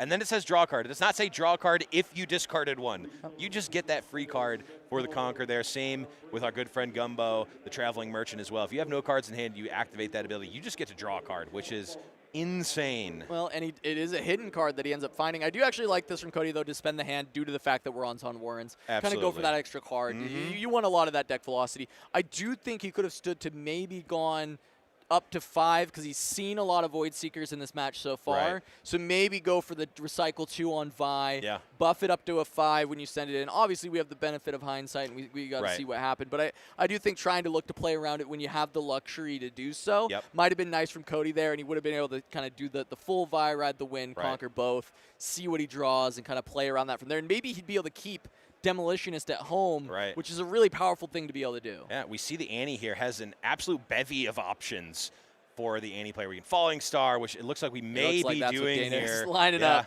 Yeah. Why look at other things when you can just do the best thing in the game instead? We're going to see a response here. It's another Teemo. Okay. If it was Fight or Flight there, would not have been nearly as good. Yeah, the Teemo still showing up as, I mean, yes, it got blown out by the cleave on the previous turn, but I do think that the idea behind it is it's still making things happen. Yeah. Cody's going to be able to potentially just get a hold there unless Dana has anything else, but that was pretty much the turn, right? Play the Falling Star, play out a Poro, you get it ready your runes, but Cody's going to actually get to hold and slows Dana down a little bit as he continues to be able to draw a bunch of cards due to this Jinx ability being online for so long. Yeah. The problem is that Annie has already effectively drawn the cards. So Annie is able to use the Dreaming Tree to get their own Jinx ability and be able to use those cards much more effectively with the Annie ability. You can essentially fully exhaust on your turn, use all of your energy there, and then get an additional 2 energy every turn. So Annie, with the Dreaming Tree, able to not only draw extra cards, but also effectively get additional energy, which is really, really powerful. Right, just going to be playing out the Flame Chompers, holding on to that Traveling Merchant in hand. Probably will just end up retreating the Teemo, I would imagine. It's a possibility. It looks like just passing the turn. No. Okay, Teemo is just going to defend as a 1. Teemo's ability is that he gains +3 the turn that he has played. So that's why he's so strong from hidden. You're basically playing at 0 for 4. It does cost a power. 1 power for 4 might on defense, which is, I mean, that's huge. That's a lot of damage that you're able to get through. But that is just going to be a Poro running in, and that will be able to clean up Teemo. So 1 might taken off the board, but put into the trash, and maybe that matters. I'm not, again, we haven't seen Ross's yet, but you do want a lot of Grave Fill if you are playing around Ross of the Sunder. And even for future Vies, potentially, like, you know, it's something that you want to consider. Yeah, we have seen the Vies. It is definitely relevant. We're discarding a Fight or Flight here from Dana. We've got pick cards. Oh, we do have the Vayne, which is nice. The Traveling Merchant can also come home, and it does not matter if you're moving into a battlefield or out of a battlefield or just moving anywhere. When Traveling Merchant moves, he is using that Rummage ability, discard a card, draw a card. So if Dana wants to do a little bit more filtering here, has the free ability to do that. See what the decision ends up being. That Vayne can still also be deployed to push in and get some of the later points that are needed, right? Because Dana's already you know, at 3 right now, does have the sneaky deckhand to just be able to deploy and continue to reinforce, because you're recognizing that, hey, the Jinx isn't in the champion zone. I have Flash, so it's not really risky to go for this hold, but it might dissuade the Flame Chompers from being able to come in and do so. So I love this use with the Flash in hand when you've got these two on the Dreaming Tree. I think it just kind of opens up a lot more kind of creative lines from Annie, where normally you're a deck that doesn't holding is not really something you're doing unless you're pushing their units away and or ride the winning out of nowhere and somewhere else. But in this case, it just kind of works against the Jinx. Yeah, creating those awkward breakpoints. Like talked about how 4 is an awkward breakpoint. Well, when it's 2+2, that's still 4. That's still awkward here for that 3 Flame Chompers. So Dana having the ability to create that awkward breakpoint, essentially force Cody to have to do something, and then Dana has a lot of options here depending on what that ends up being. Yeah, whether it's Flash or even the Fight or Flight. There was a Fight or Flight in hand as well, right? It was there Flash. Is, so one got discarded, and there is another one still in hand. This side, you can just look for the Fight or Flight to go to score, and that's what Dana's going to do. And I was wondering if this would be, you know, what makes the most sense for her, right? The Poro, if Cody plays another Accelerate and eats the Poro, it kind of is what it is, right? It's just kind of like, okay, I'll take that. But I can defend it for now, look for the double hold, and if he goes for the bigger side of my board, I do have the Flash on the Dreaming Tree to get that out, as that is going to be just a Nocturne played. It is Nocturne. If you pull it from your deck, you can use that Fury Seal to pay for it. It is multicolored. But to play it from hand, you do have to actually spend a Chaos rune in power cost to play that Nocturne. Yep, looks like we are going to start here. We'll get some hold pointage up to 5 on the side of Dana.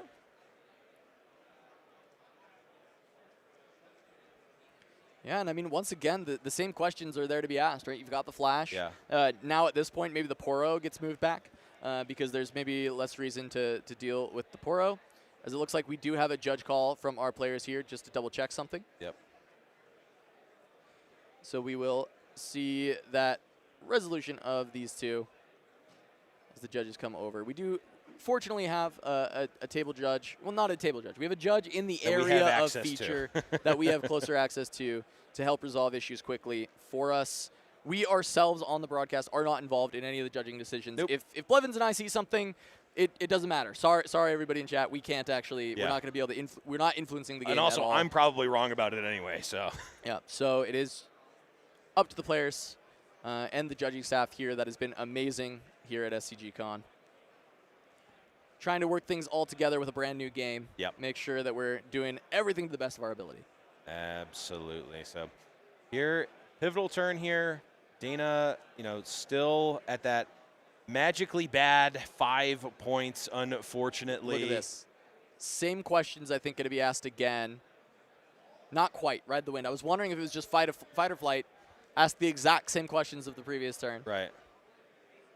But Ride the Wind does still open up opportunities for a closer. She's 1 point away from the 6. She has a lot of material on board to try and just make something happen.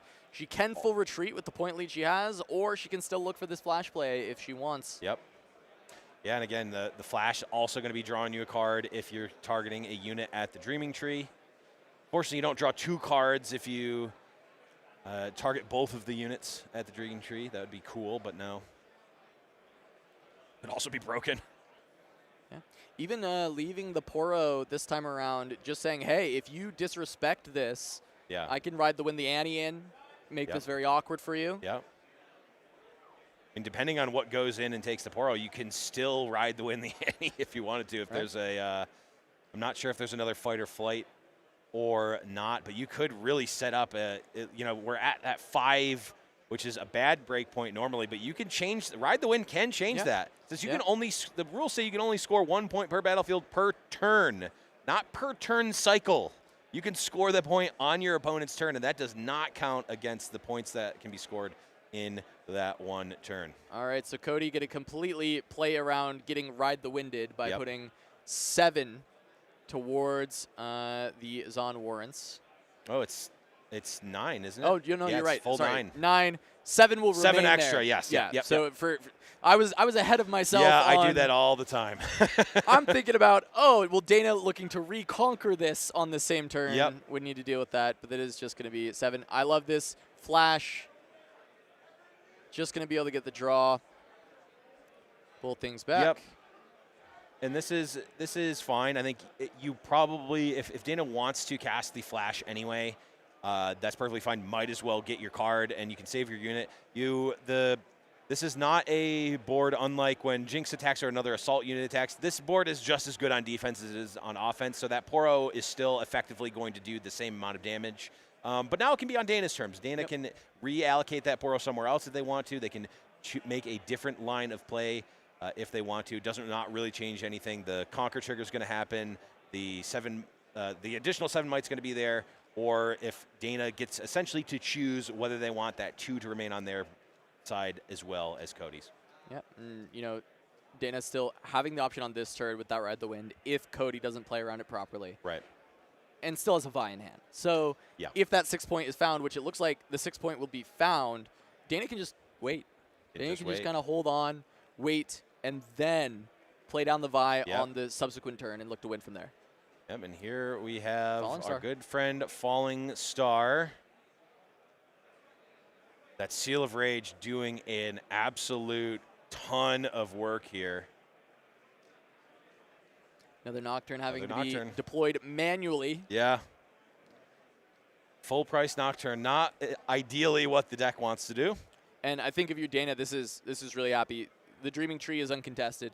So you can just send in a unit, get the immediate point there, go up to 6. This can be through, this deckhand that you've got in hand. And then you can develop Vi, or you can develop Darius and then be ready for Vi on the following turn to just close things out. Because Cody's only at 4. You don't have to. You're ahead on this race. You're allowed to play patient, and Dana's just going to start with Darius. Darius, sure, why not? I mean, it's only 9 holding, so you can go up to 7 here and make Cody have it. Sneaky deckhand going directly to a battlefield and directly up to 6 points. Dana goes.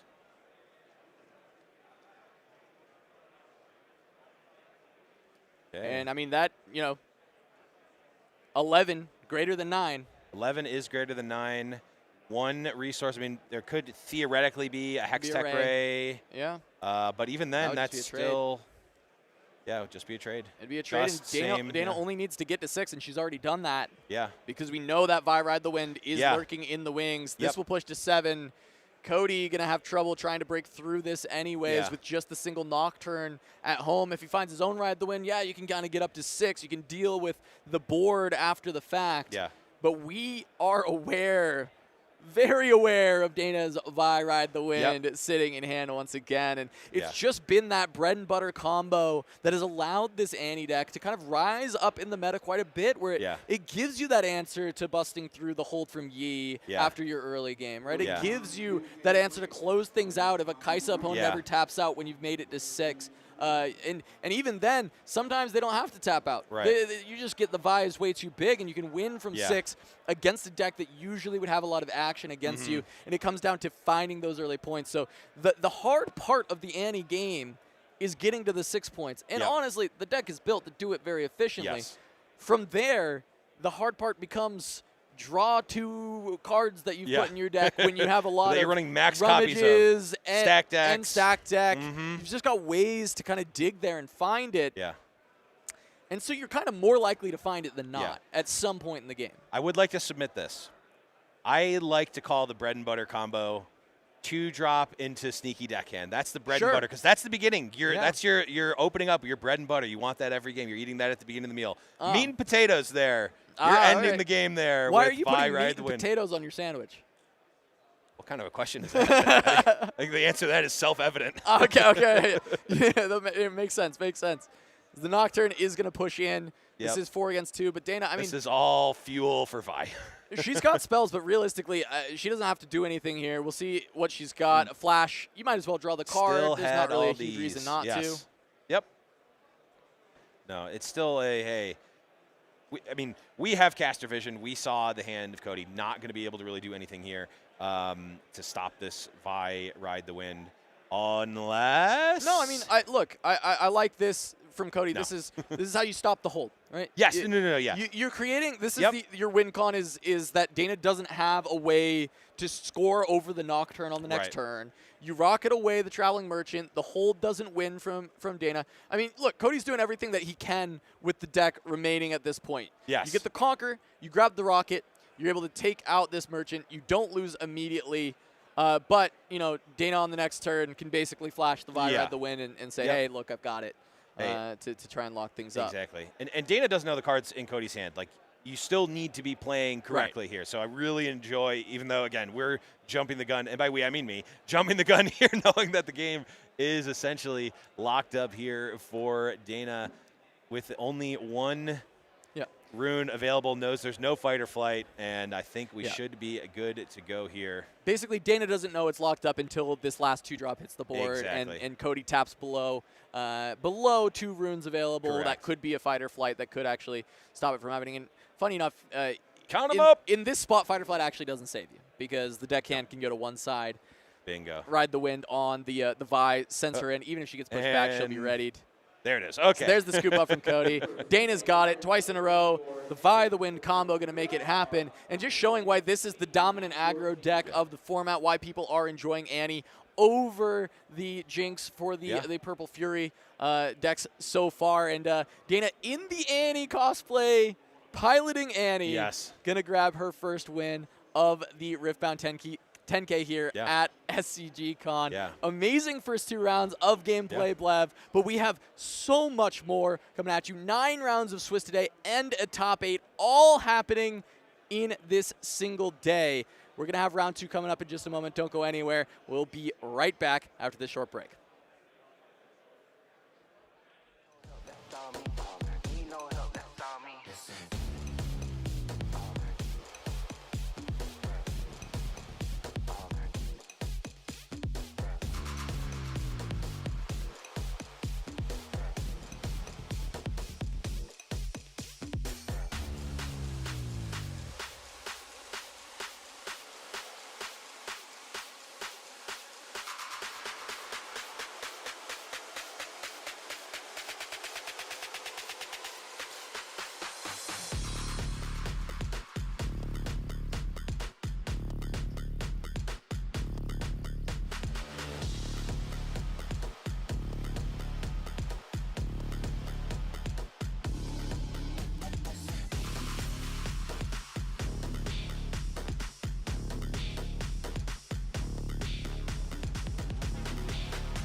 Hello, everybody, and welcome back to Star City Games Convention here in Las Vegas. I am Charmer, joined on the desk by none other than Casanova, and we are really excited to be covering the Riftbound 10K event here. Cass, that was an amazing first round of action, and I was watching on the sidelines a bit. Love the Annie cosplay, love the Annie gameplay, the commitment. If there's one thing I love, it's committing to the bit. Yeah, double Annie wins out the gates. Savit's unfortunately, losing that one. A friend of the channel, so we always want to see him succeed, but still a great game from his Annie opponent, Kenneth there. It was really, really well done. And then on the other side, Dana, Annie cosplay, playing Annie. I mean, come on. What is there not to root for? That's incredible to watch. Yeah, absolutely. And another thing that I noticed was this playmat here, the Turn 'em Sideways playmat, and I just wanted to call out that there's only 15 of these things left, unfortunately. So that means if you want one, you're going to have to check out the YouTube page and snag it before they're gone. Again, they are going fast, and we have exactly 15 left. I'm kind of shocked at how fast it's going. So again, if you have not seen these Turn 'em Sideways playmats, here you go. We got Cass doing the amazing modeling job for us. Look, and if people like these so much, we'll do more of them in the future, whether it's this one or a new design going on later on. But Charmer, let's get into it. We got more games to play. Yeah, let's see some games on playmats. What do we got coming up for us here? We have Damian Estrada taking on Tracy here, and I happen to know that Damian is playing Misfortune with the Aurora variety. Yeah, he absolutely loves this deck. He can't get enough of it. We got to play some games with him yesterday for some content that may come out in the near future, and we know he loves this Aurora variant going up against the Kaisa. And this should be a matchup that, he's expecting to see quite a bit. This is exactly what, a lot of Aurora players were very happy to be playing into Kaisas pretty frequently. And we see it looks like a triple stack deck early game is what's going to happen here. Play the first two, draw the third. Not going to be able to get any of the early ramp just yet, but I didn't catch if there's a Catalyst in hand, and that will absolutely make this a very strong opener because he does have the Aurora, and in fact, he's got a Mobilize. So not a super slow start for Damian, and if he can just kind of make it to these Auroras, this is going to be 2 back-to-back Auroras, and it's on Sigil of the Storm, which should slow down Tracy quite a bit. Yeah, I was just about to point out that the battlefields here for our two players are the Sigil of the Storm and Reaver's Row. Reaver's Row, obviously really helpful for the Kaisa player because it would allow them to bounce those units back. Well, I say bounce, it's really recall. And then reconquer that site over and over. That's something that the Kaisa players like to do, but Sigil on the other side would slow down the tempo potentially. And you are correct, it is a triple stack deck start here for Damian. Yeah, look at this. Decides on Sabotage. I'm interested with this. I actually like Fight or Flight quite a bit to just actually slow down the point gain of Kaisa when you're holding on to double Aurora, right? You're actually denying a full point cycle from your opponent, whereas Sabotage is going to deramp you. But I think he's looking at this Gust in hand and says, hey, I already have a good early answer to slow down the points. Maybe getting something to deal with a big spell towards the end game. Maybe make sure there's no Time Warp that's going to come out later on to seal out the game is going to be a little bit better and wants to have that Sabotage as an answer. Yeah, I also really like this just because, as you pointed out, we have the Gust, which should be a solid answer for the Raven Bloom. Yes, there are some spells on the side of Tracy, but not anything that they would likely be playing in response. So with that in mind, the Gust will likely be a good answer for the Raven Bloom. However, the choice of Fight or Flight versus Sabotage, the reason that I like the Sabotage is that Fight or Flight is something that you either have to keep your energy for or play it hidden with no early board presence for Damian. It would mean that you're just saving the energy for it, and I think Damian wants to spend as much as possible ramping over the next couple of turns. So with that in mind, Tracy's also going to accelerate out a Legion rear guard. Yeah, he wants to attempt to go for the double conquer here by accelerating the rear guard. And I think Damian is going to be interested in potentially gusting one of these. He's going to decide, I think the student makes a lot more sense, right? The rear guard can be accelerated again down the line to score on a different turn. If you can gust away this Ravenbloom student, you are going to be stalling a lot of time. Unfortunately for Damian, I think Tracy has sequenced this really, really well, where Damien would have loved if the rear guard went over to the Sigil of the Storm, de-ramp the rune, and then he can still spend the Gust on the Ravenbloom student. But I actually like that Damien doesn't kind of bite into the fact that, hey, like, you've sent this unit all the way into, you've sent this Accelerate into Reaver's Row, so I have to Gust this one because you're going to take the Sigil, the hit of your runes from the Sigil. And instead he's like, no, the Ravenbloom is just the better one for me to hit. There is potentially an argument that could have been made if you feared the Ravenbloom being able to be double pumped, that maybe the rear guard's safer, but again, knowing the Kaisa decks, that's not likely to be the case. So I think Damien, as you pointed out, really expertly navigated that. And interesting, we have the... I've held. I think you do that first, there, right? I believe, of the confront, really just a draw and nothing else on the side of Damien. Yeah, not really anything else. We're looking at the runes here, right? He's on 7. Next turn is Aurora. Tracy goes up to 2, but I think Damien in a pretty comfortable spot when we're considering the score going into his Aurora turn. This is going to be, turn 4 Aurora, which is a little bit slow in general. But it will be back-to-back, and he's not too far behind in points, as we talked about, for this to be too much trouble. And it looks like he does have some of the later tools that he wants, like the challenge to be able to deal with some of the units, maybe stop some scoring, and then does have the bullet time in hand ready to go to deal with a big push from something like a Watcher later, where you can sacrifice pretty much all your runes to just try and clear everything out and make sure you don't lose the game immediately. But Tracy at least going to be able to push a little bit more with the Sprite Mother. Interestingly, on this turn, though, going for Sprite Mother, you already have a unit that can score, and sometimes it's better with 2 empty battlefields to look for the Sprite Mother with just 1 other unit, whereas here you already have the Ravenbloom that can go score.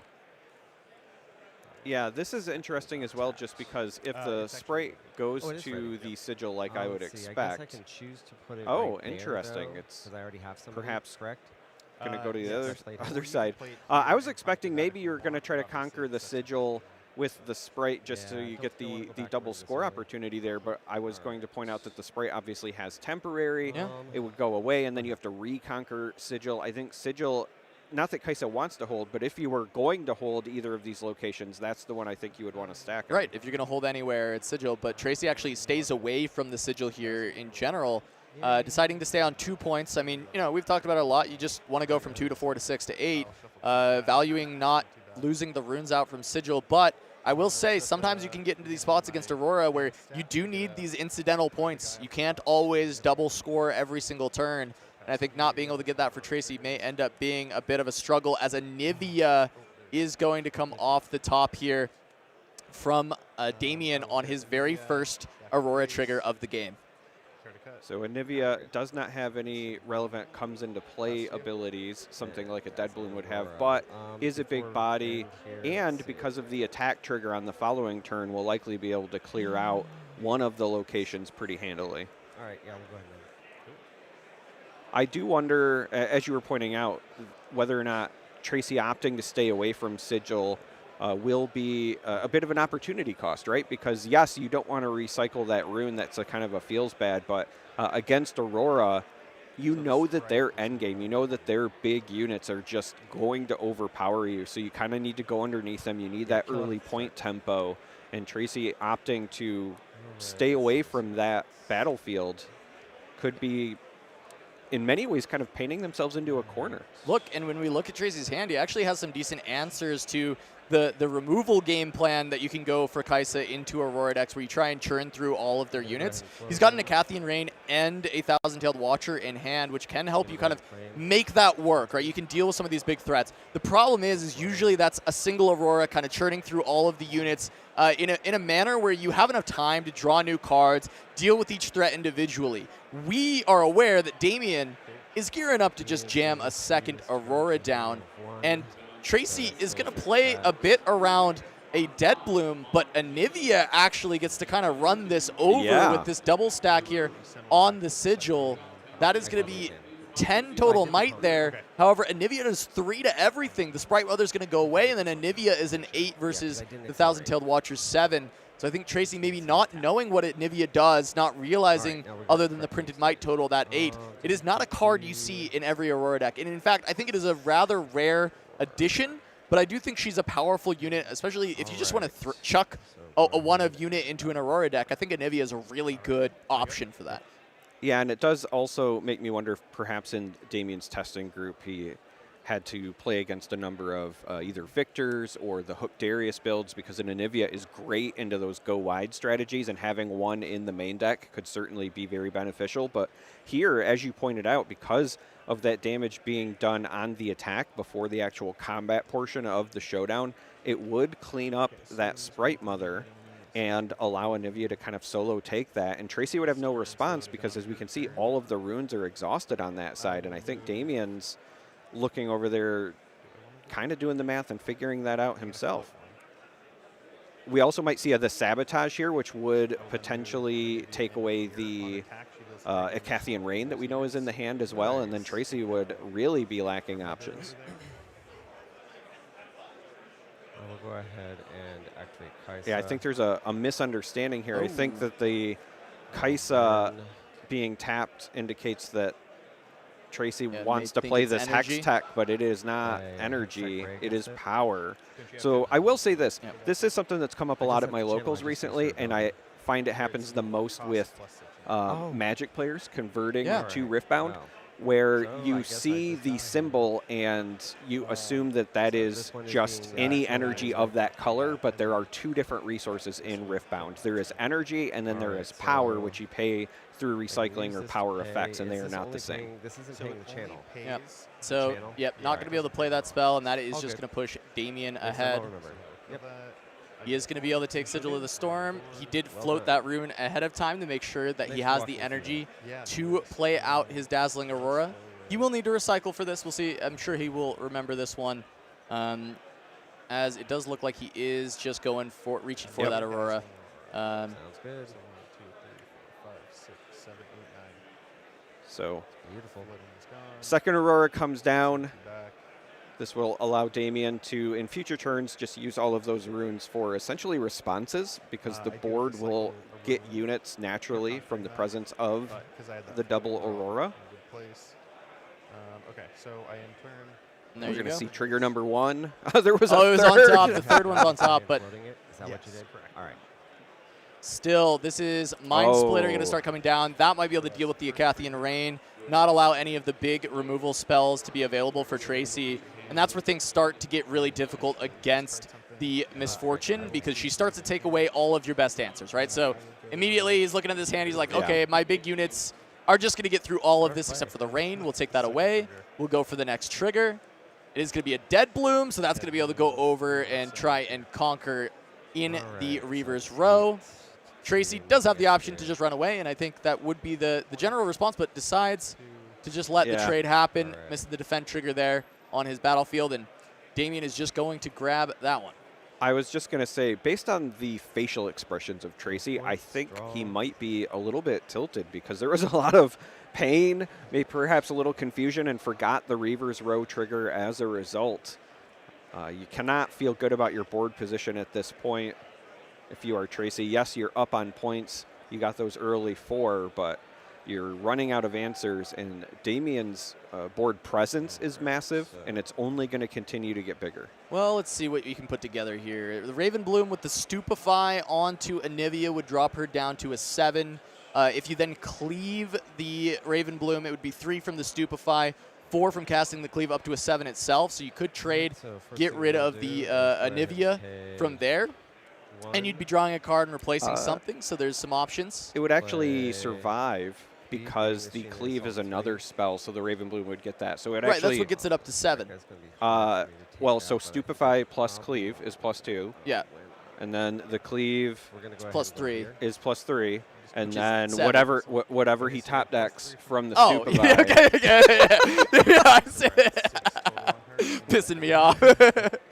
All right. I have faith in the heart of the cards. Yeah, but I mean, he does have this Ray, right? Like, this is like another castable card that can put you above, but it just feels pretty bad to cast the Ray because it doesn't actually add much except for the +1. And this is a lot of deflect being paid into here, going for the Dead Bloom instead of the Anivia, when ganking Anivia is maybe just as powerful, if not more, actually. In fact, it is more powerful. It is more powerful. than a so Dead Bloom. The interesting bit here is Tracy's aversion to Sigil of the Storm, again, might be coming back to haunt them because of the deflect here. You actually are going to recycle more runes going away from Sigil than you would have otherwise, because the Hex Tech and the Stupefy you both have to target, and then that's going to trigger the recycles. Yeah, it is going to be very, very tough. I mean, he's got a lot of runes already, so maybe able to pay through some of that deflect, but at least this way I can do something. they are just going to be looking to see what he can do next. Maybe it is just a Sprite Mother to try and score a point up to 5 onto the Reavers, but Damien being able to hold on to an Anivia, has the Mind Splitter at home, and we've got 2 more Aurora procs ready to go. This is exactly the kind of game that the Aurora player wants to see, and, you know, still having 8 runes that you're going into for your next turn, even with having to recycle 3 on the previous, there's a lot of options that you're going to be able to have with either holding up a bunch of spells to defend or even just establish the Misfortune Captain to get even more might onto this board. We haven't seen Damien's hand a little bit, but we did know that there was a bullet time. Now there's a second one. Does have a Sabotage if he wants to continue to tax the hand, and I think that's just a dead bloom if he just wants to put as much meat on the table as possible. Yeah, I was trying to consider what the outs could potentially be for Tracy to close the game out. Here we're going to have the ganking with the Anivia come over. We'll clean up the token. Damien will get a point for the Conquer. Assuming that Tracy runs Time Warp, I was considering perhaps there would be a situation where you could Conquer if you were at 6 to go to 7 and then play Time Warp. But the problem is Tracy is still being at 5 and is short on units in hand. Really needs to draw some help. Does still have the Chosen Champion Kaisa available, which can be accelerated. And maybe that's been some of the aversion towards Sigil, is like wanting to play for this Time Warp endgame, but that aversion is going to come back to bite Tracy, because he feasibly could be at 6 points right now. By going into Sigil on one of the earlier times in the game when it was wide open and he was allowed to take it. He hasn't been able to score 2 per turn for quite some time now due to the early Aurora. So that extra point could set you up for a spot here where you are able to just kind of take one side and go for the warp. And as of now, it feels like that's not something Tracy's going to be able to grab in this game, as Damien's got the full setup of these Auroras and has the units online. The Mind Splitters could start that cascade, these next 2 pulls, just to shred the hand, but also there is this Sabotage to shred the hand and find any Time Warp that we may be even thinking about. I ganked over here. Yeah, you're essentially banking on dodging Mind Splitters, hoping they don't have Sabotage, getting enough points to play the Time Warp, and then Time Warping. So I'm good. That does not seem as good of a strategy as perhaps just blitzing the points early. So I got to the bottom of what the judge question was here, is that he scored for holding the Sigil of the Storm and then moved down to the Reaver's Row. And so he's asking the judge, if I move into Sigil of the Storm, will I have to spend a rune? But it is only Conquer, and since you cannot Conquer it on the turn you've already scored it from holding, he's able to just kind of move the Mind Splitter in there for free and get the rehold, which is another benefit of Misfortune and why this battlefield can synergize so well with her. You just have to kind of take it once as the MF Aurora deck, and you can kind of go from there. Odds are you're not going to have to retake it too frequently. And we have another Mind Splitter. So we're going there. This one looks like it's going to be reinforcing Reaver's Row over there, which I do not hate, because at this point you are just trying to put enough bodies that you could survive Watcher. Let me go ahead and draw, but I think I'm conceding that. And that would effectively do so, or it would at least force you to have Watcher and something else. The top deck of the Falling Star here on the side of Tracy is not helpful enough, and I think we're going to be going to game 2. Looks like he's scooping it up, heading to game 2.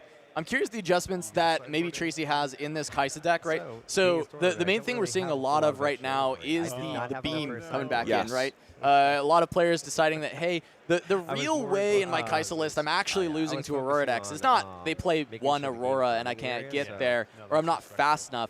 It's when they get that turn 3 Aurora into turn 4 Aurora, it becomes very difficult for you to ever overcome that. So beam ends up being kind of that best case option. Instead of going for the, hey, I'll just run them out of unit strategy, you can go for, hey, if they are able to play the double Aurora, I just need to beam it and then try and play a game into 2 to 3 units from there. But we'll see if any of those adjustments were made. If we see a beam be able to answer the Aurora, if Damien can keep finding the Auroras in the opening hand, we're jumping in to game 2 here, Damien versus Tracy. one of the other considerations as well is that even if the beam never hits 2 Auroras, sometimes when sideboard tech proliferates through the community, it forces players to play around cards whether you have it or not. So Damien, even if they have multiple Auroras, might just play one and not commit to the other one in fear of a beam, which also could open some things up for Tracy as well. There's a bit of a mind game that comes in whenever you're trying to adjust to a meta. Very interesting. Obviously, this is our big event in the West that's pre the Houston Regionals, so the meta is not fully settled here in the North American sphere yet, but I think that you're right. Normally we see the Kaisas with the 2 beams. We'll see if Damien respects it or not. Yep, and as we're jumping into game 2, we've got the battlefields. Tracy's battlefield is the Void Gate, and Damien is playing that Obelisk of Power. And Damien does get to go second on Obelisk, so going to go up to the 4 runes out the gates. Does have a Mobilize to go with it, and is able to ramp towards this Aurora that he has in hand, alongside what is a very good early Misfortune hand. Having the Gust to buy some space, but also the Fight or Flight. So even though the first big unit played here is Darius, if Damien wants to buy some space, if he feels he needs to, but considering Tracy hasn't scored yet, I don't think it's going to really matter. He does have the Fight or Flight to buy those extra turns of points. And really, of the units to draw instead of be able to play off of Aurora, sometimes that Dead Bloom is the one that I kind of like the most to have in hand and control when I can actually play it out. Yeah, looking at this, I don't know, outside of maybe a Catalyst, if you could have a better start as Damien, as you pointed out, right? No, I agree. Going second, so you get the extra rune there. Obelisk, you get the extra rune there. Yes, it's not Catalyst, but you do have the Mobilize, and then Aurora in hand to kick things off. Fight or Flight as a potential deterrent here. Darius is ready, but it was not readied from an effect, so it is just the 5 might right now. Tracy is going to accelerate this Kaisa, likely try to go for the first double conquer, but this is kind of a couple of turns too late if you're the Kaisa player. Yeah, just going to go in and conquer, get the draw, but this is going to 2 points on the Aurora turn, which means unless there's a Dead Bloom that rips off the top, you are going to 4. You are getting halfway there from these initial conquers. I was going to say, except we talked about that Fight or Flight. Yeah, Damien says, you know what? All I have to do is slow you down. This Fight or Flight from hand means, I don't have to recycle runes. I'm still on pace for my Aurora. If I can only give 1 point over, that's fine. A little interesting. I would love to talk to Damien afterwards to find out why it was the Darius that was sent back as opposed to the Kaisa, because if there's no combat happening, I just feel like preventing the Kaisa from scoring and denying the draw would have been beneficial, but I don't know if he has something else in mind. Yeah, maybe there's consideration to really wanting to remove the Kaisa if he does draw into a Dead Bloom. A Dead Bloom, so and he knows that Ray would be up to at least trade the Dead Bloom with the Darius, whereas Ray would not trade with the Kaisa, and that's my best guess. Yeah. I think it's a reasonable idea to go for that, and I think maybe it might even be good as we see him take a Rain instead of the Watcher. I think there's good consideration between the two. Which you think is a better thing to take away, but deciding that Rain is what Damien feels is the most detrimental to him. But we got to call out this Fight or Flight. We mentioned it, but I want to be very clear on why this is so good.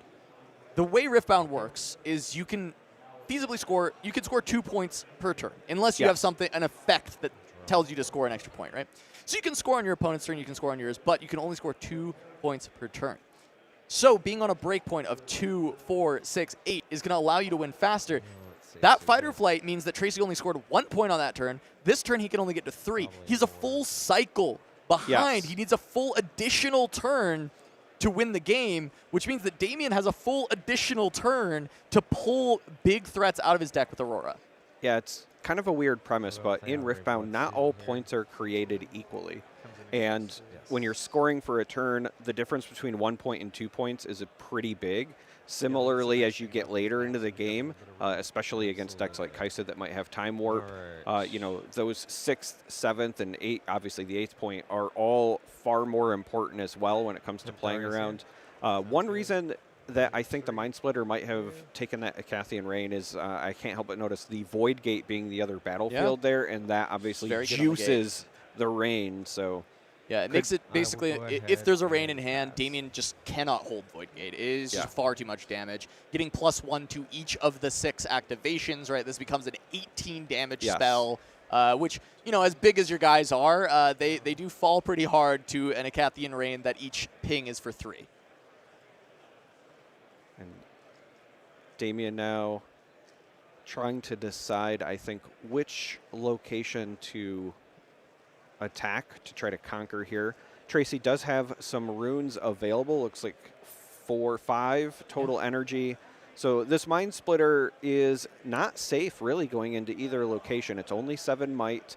There is 6 might on the Void Gate. However, a single spell will take the Riftbloom student up, and then an additional one would be even further. But if the spell also has like a Stupefy, for example, then you don't win that fight. Going into this Darius now, there is also still the opportunity for 2 cards to be played, which would then buff the Darius up to 7 and ready it. Yeah. And I like the way that Tracy has helped, because I believe I did see a smoke screen in hand. We'll have to see if we get another glimpse of that. But we also know there's a Void Seeker, and that will at least allow this to trade. I think that is a smoke screen. So Void Seeker plus the smoke screen follow-up will actually just remove Mind Splitter.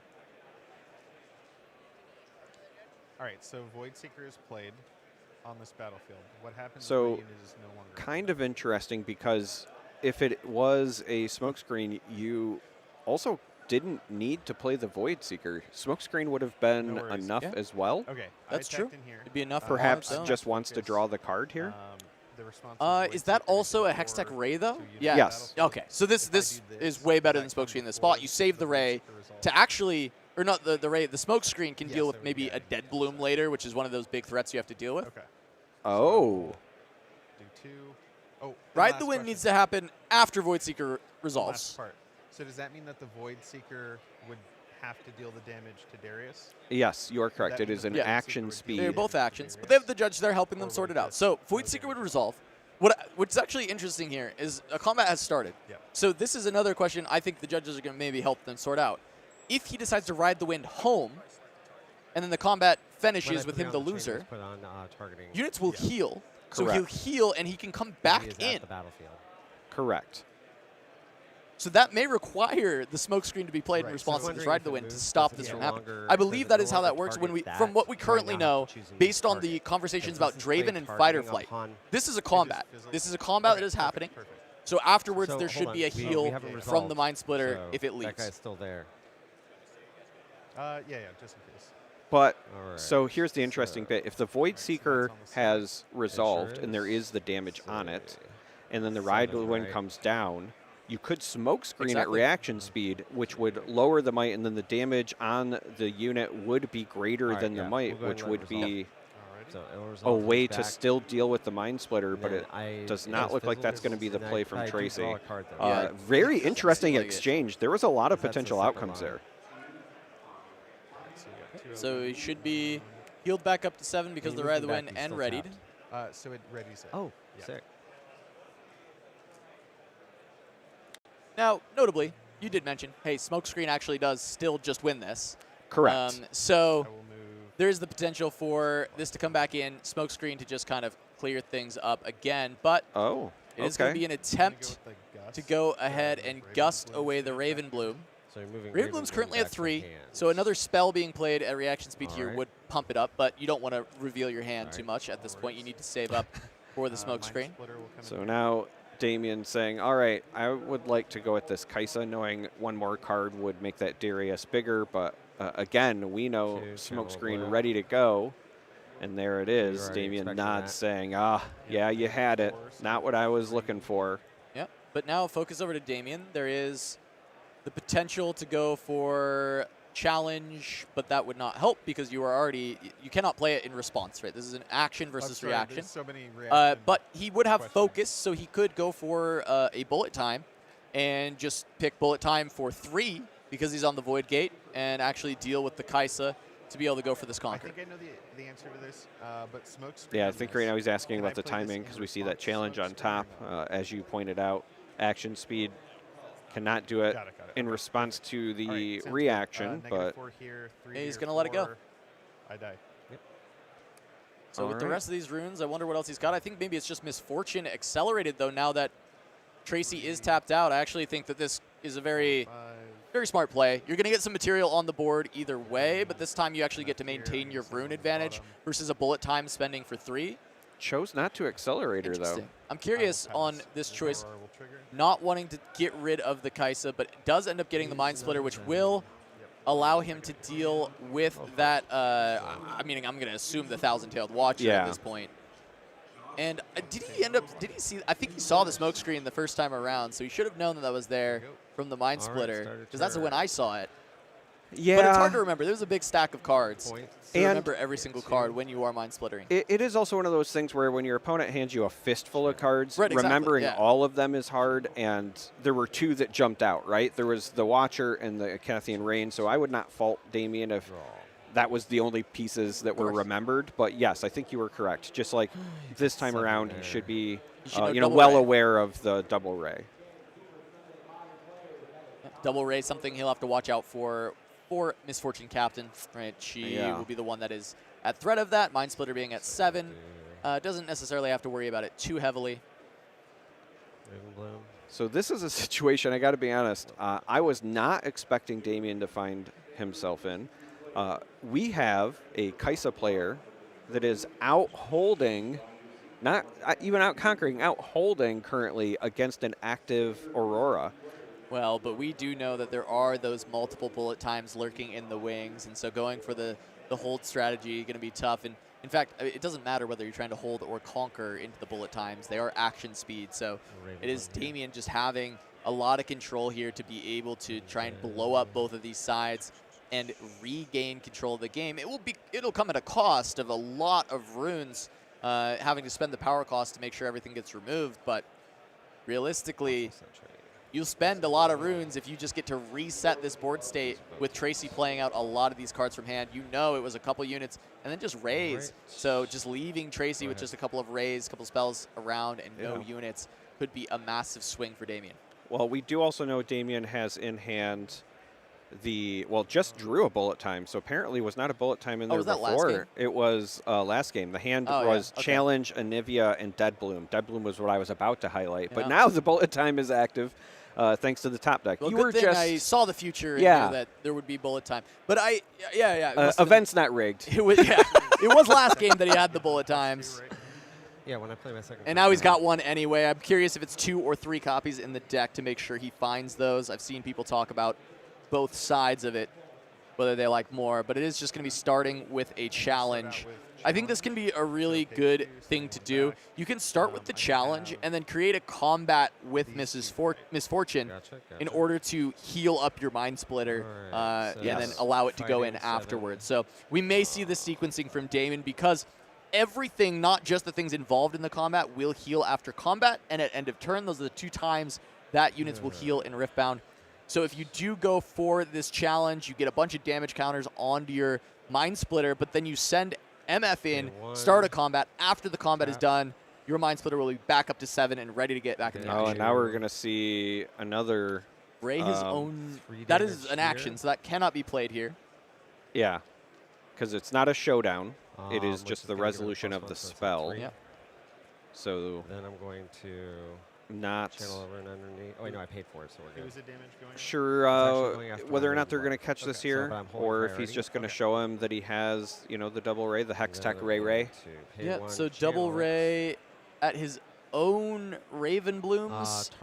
This play does not work for the people at home, but as we said earlier, we are not judges. We cannot communicate to the judges to do this. We are simply observers for this event. We are, as much as we love SCG Con for letting us be here, we are not part of this tournament. We are just here to provide the coverage.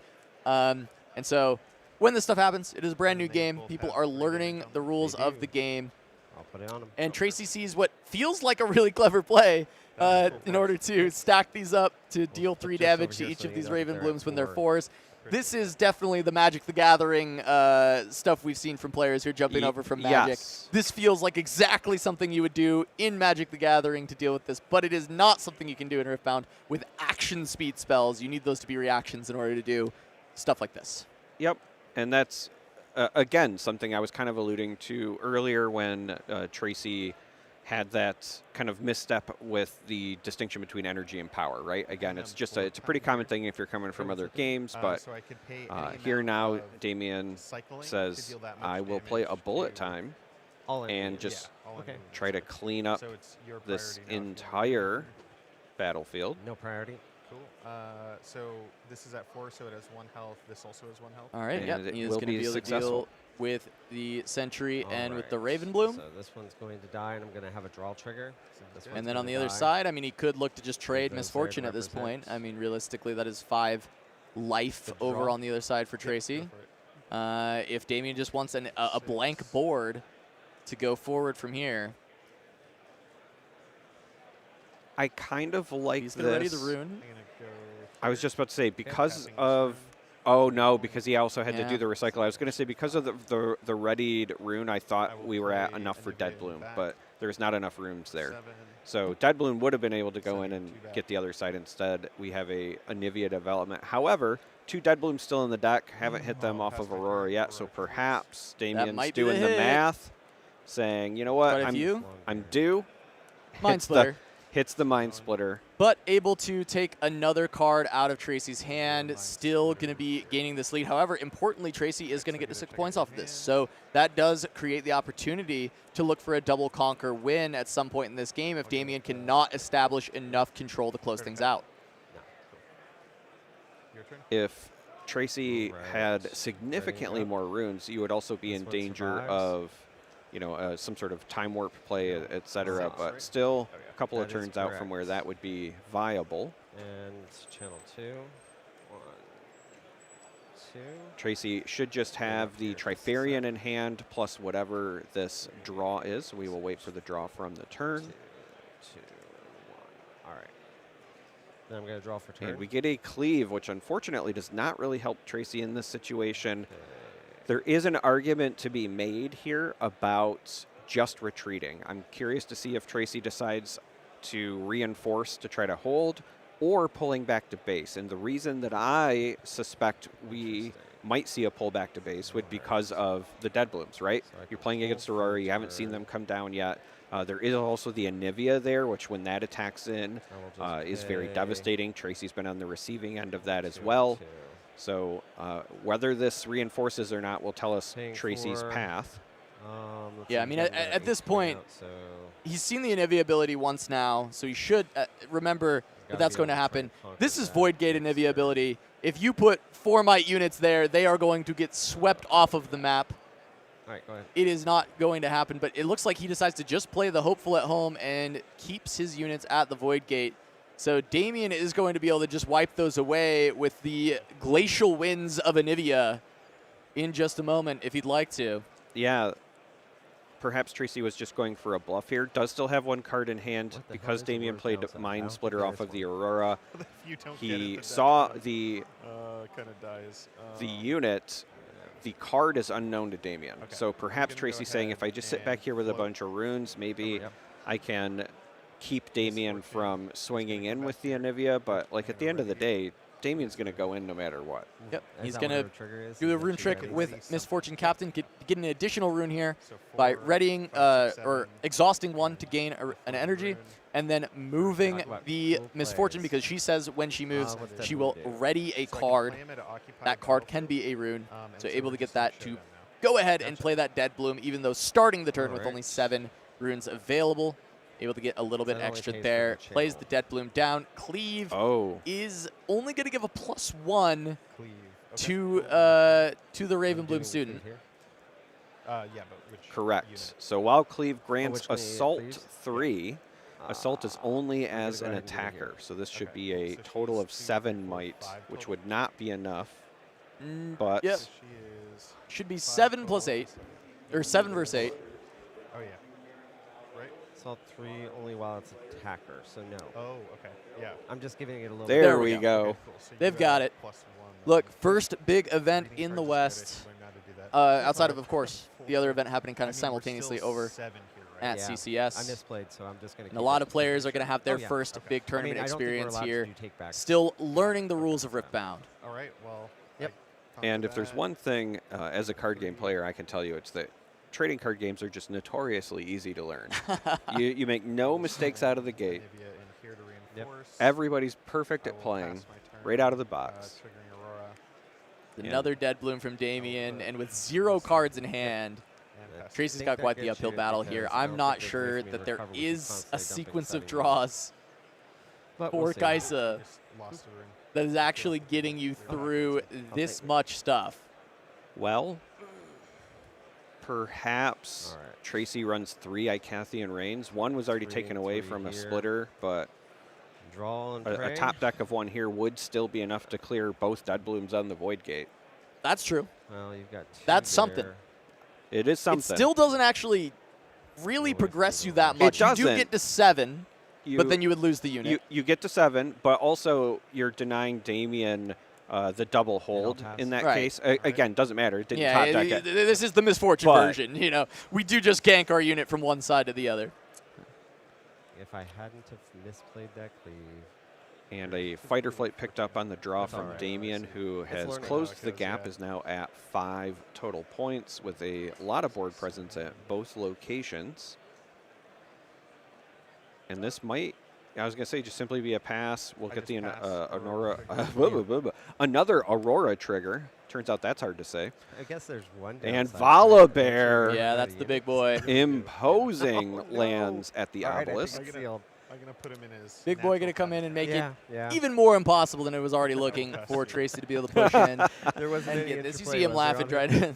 Like, all right, Yeah, well, just, that seems pretty cursed. Scares me off the battlefield. Yes. All Damien right. going to stay If he away goes from the here, I Void get to Gate draw a just in card. case there If he is one of paints those again, Icathian just Reigns go that gets first, ripped and off he the gets top. +3 wind But it looks defense. like that is just a, Lot is that a outside smoke of screen it. or a sentry? It looks like a There blue card, costs 2. All right, let's see. I got It is a 5, sentry. and you've got That might plenty be one of enough the over worst there, draws so that you could have off the doesn't top really matter when you here. are in this much trouble. Do that, Even though play there is that not out, much that is going to help and you out. As pass. Damien goes to 7, he's going to get one more Aurora trigger to try and continue to stack things up before Tracy even gets a shot. Draws After the this goes Volley Bear, after but the match, I'm wondering what so the that best will way for me to maybe play be around his that last second unit in feature. deck. Yeah, this Or one is we've tough only seen for 2 Mind Splitters. Generally, we see 3. So there's probably still one more, as it is just going to be drop the Dead Bloom, hold on to Yeah. the fight or flight to be able to deal 3, with 4, 5, anything 6. coming in. You probably are able to just go ahead and hide it in this spot because you don't need these runes anymore. Get one more 3. trigger, call it good. 3 Dead Bloom Predators at a single battlefield. I'm going to send MF Yeah, here. just even going to ready the Burning rune. Holds on to an Anivia for good measure, I I'll suppose. pass for dazzling.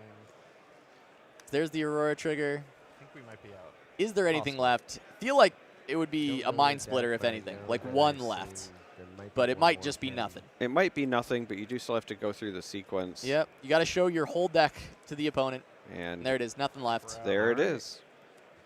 So So all weirdly I have to do is enough, figure out how to clear that before next turn. if Ooh, there alright. was a rain shots. available earlier when we were kind of talking about Yep. it, there might have been a Already, situation where Tracy already. could have We'll go ahead ran and, Damien out of channel units. nothing. Yeah, you but can start to get close. Finds Mini Rain and a Okay. Falling Star as the top deck for the Oh. turn. That can deal with 1 Dead Bloom, but surely that is not Oh, you're enough to welcome. do it. And Damien Estrada is going to Alright, grab let's that see. How do I do this? 2-0 We still have an eight that over can come Tracy out. R here with a Misfortune Bounty Um, Hunter What we will in the do- Kaisa matchup. This is the matchup that a lot of MF players early on were saying is, what they wanted. They felt like they countered this deck. And you can see where things can Just be because I'm difficult gonna die on a if plane you're here, unable to I'm gonna find go ahead and, answers attack to with the full Aurora range. or answers for the big units before you really get a chance to come online, because those Mind Splitters start to shred your hand, and if you're not finding enough draw, it's just not going to happen for you. I will also, for the sake don't of have any Tracy, responses, point out that Damien had an outstanding hand this Yeah, we'll second see. game to start. Gonna do 2, and then we're going But to the channel Falling same Star, 2. I'm gonna play Falling so Star. if I you're gotta watching do at this home, this is twice. something that traditionally cannot be played I'm during gonna a go back showdown. So Tracy has moved the units to the Alright, Void so Gate, I gotta but deal 4 damage, Falling 4 Star damage. does not have action speed, those are at the so it battlefield. needed So I'm just to gonna go have ahead been and take out, played before this. that one Correct. entirely. Uh, Make it will nice and easy still, for the stream. end up being do you inconsequential because at the play? end of You the want me to day, leave this here? Oh, no, Tracy Alright, leave that cannot resolved. clear both locations. Okay, so Damien will you're hold at the other 9, and will still win, but Okay. again, we like teaching folks at home, and Falling Star does not Alright. have the So action the speed 8, on it. and then your other guy survived. But hey, at least I didn't. And there's die the fist outright. bump. So Damien wins game? 2-0. Moving on. Yeah, big win for the Misfortune. Damien being able to pick that up. Definitely a lot of learning moments for the players here as they're still kind of working through starting out their Riftbound journey that plenty of people at home, I'm sure, are also kind of on their way, playing at their Nexus Nights and maybe even looking forward for Houston. As we've got another round 2 match coming on, still some of the early matches of the day. This time we're going with Mask of Momentum. Peter Budenzik, Peter B, playing Kaisa against Justin M on Annie Darkchild. Peter is a Flesh and Blood player, 3 times battle-hardened champion. He's topped a couple callings, and he's a teammate of mine, so I'm very excited to watch his game, see how he does. But he's been really enjoying Kaisa. He just got back from Flesh and Blood Worlds, and now he's jumping headfirst into Riftbound, really excited about playing Houston, and he's a Vegas local, so he wanted to test his mettle at the 10K before we get towards Houston, going up against Justin here on the other side. Another Annie. We've seen this deck performing so well so far, and we'll see a different flavor, at least with the starting battlefield from Annie this time. We'd seen Arena's Greatest in our previous 2 matches. This time, Zon Warrens will be the first battlefield for Justin, whereas Peter is going to start out with the Dreaming Tree. And you were mentioning Peter's accolades. I had a chance to speak with him earlier today. Finished 2nd place in the Battle Hardened yesterday as well. So he almost made it 4-time. Close to 4-time. But we have good Justin weekend for Peter. Starting with the pouting Poro. He's so pouty. Heading to the Zon Warrens. We're going to get that trigger. Decides instead to simply discard the stacked deck and draw a card as opposed to cycling with it. And that is usually a signal that you want to use all of your runes for the turn. And that is the case. Kaisa comes down. And then the 2 runes readied due to the Annie Legend ability. A lot of Annies so far in the early rounds here. Yeah, tons of Annies. And so far, we've seen the 100% success rate of the Annies being able to find the wins, but this is the first time we're seeing an Annie go up against Kaisa. And I've actually heard a lot of rumblings from the Annie players at this event saying that they don't mind this matchup at all. They think it's completely okay. They think they have a good chance. And historically, what I had heard from Annies was that this was the matchup, this was the reason to not play it. So I'm wondering if there's playstyle adjustments or cards being added that people are really enjoying with this Annie list that is making all the difference, as we are going to see Peter saying, hey, you know what? I do not want this Annie drawing a bunch of cards. We are just going to rip the Falling Star and deal with that Kaisa in the back row, even if that does mean maybe this Pouty Poro gets to stick around, not wanting to deal with that deflect cost. But as he's flicking through these cards, I'm seeing a Cleave, which would allow the Sentry to push in. Yeah, the Cleave would allow you to clean up the Poro and avoid the deflect as well. Does look like Peter is considering exactly that, does play the Cleave. I do wonder if perhaps, you were talking about how Annies are now saying they kind of want the Kaisa matchup. I believe that Annie has the potential to go underneath it. Kaisa has kind of a reputation of being a very proactive deck, but Annie can have a very similar play style while also being able to ready runes for other spells or combat tricks. So until the Kaisa player gets to the Darius or kind of like Watch or End games, there is an opportunity, I think, for Annie to get that early lead, get that tempo, and here we're going to see Flash save the Poro from this combat. So Peter is going to be able to get that Conquer, and that is going to be a trigger of Zon Warrens. So it will be a discard and then draw coming through.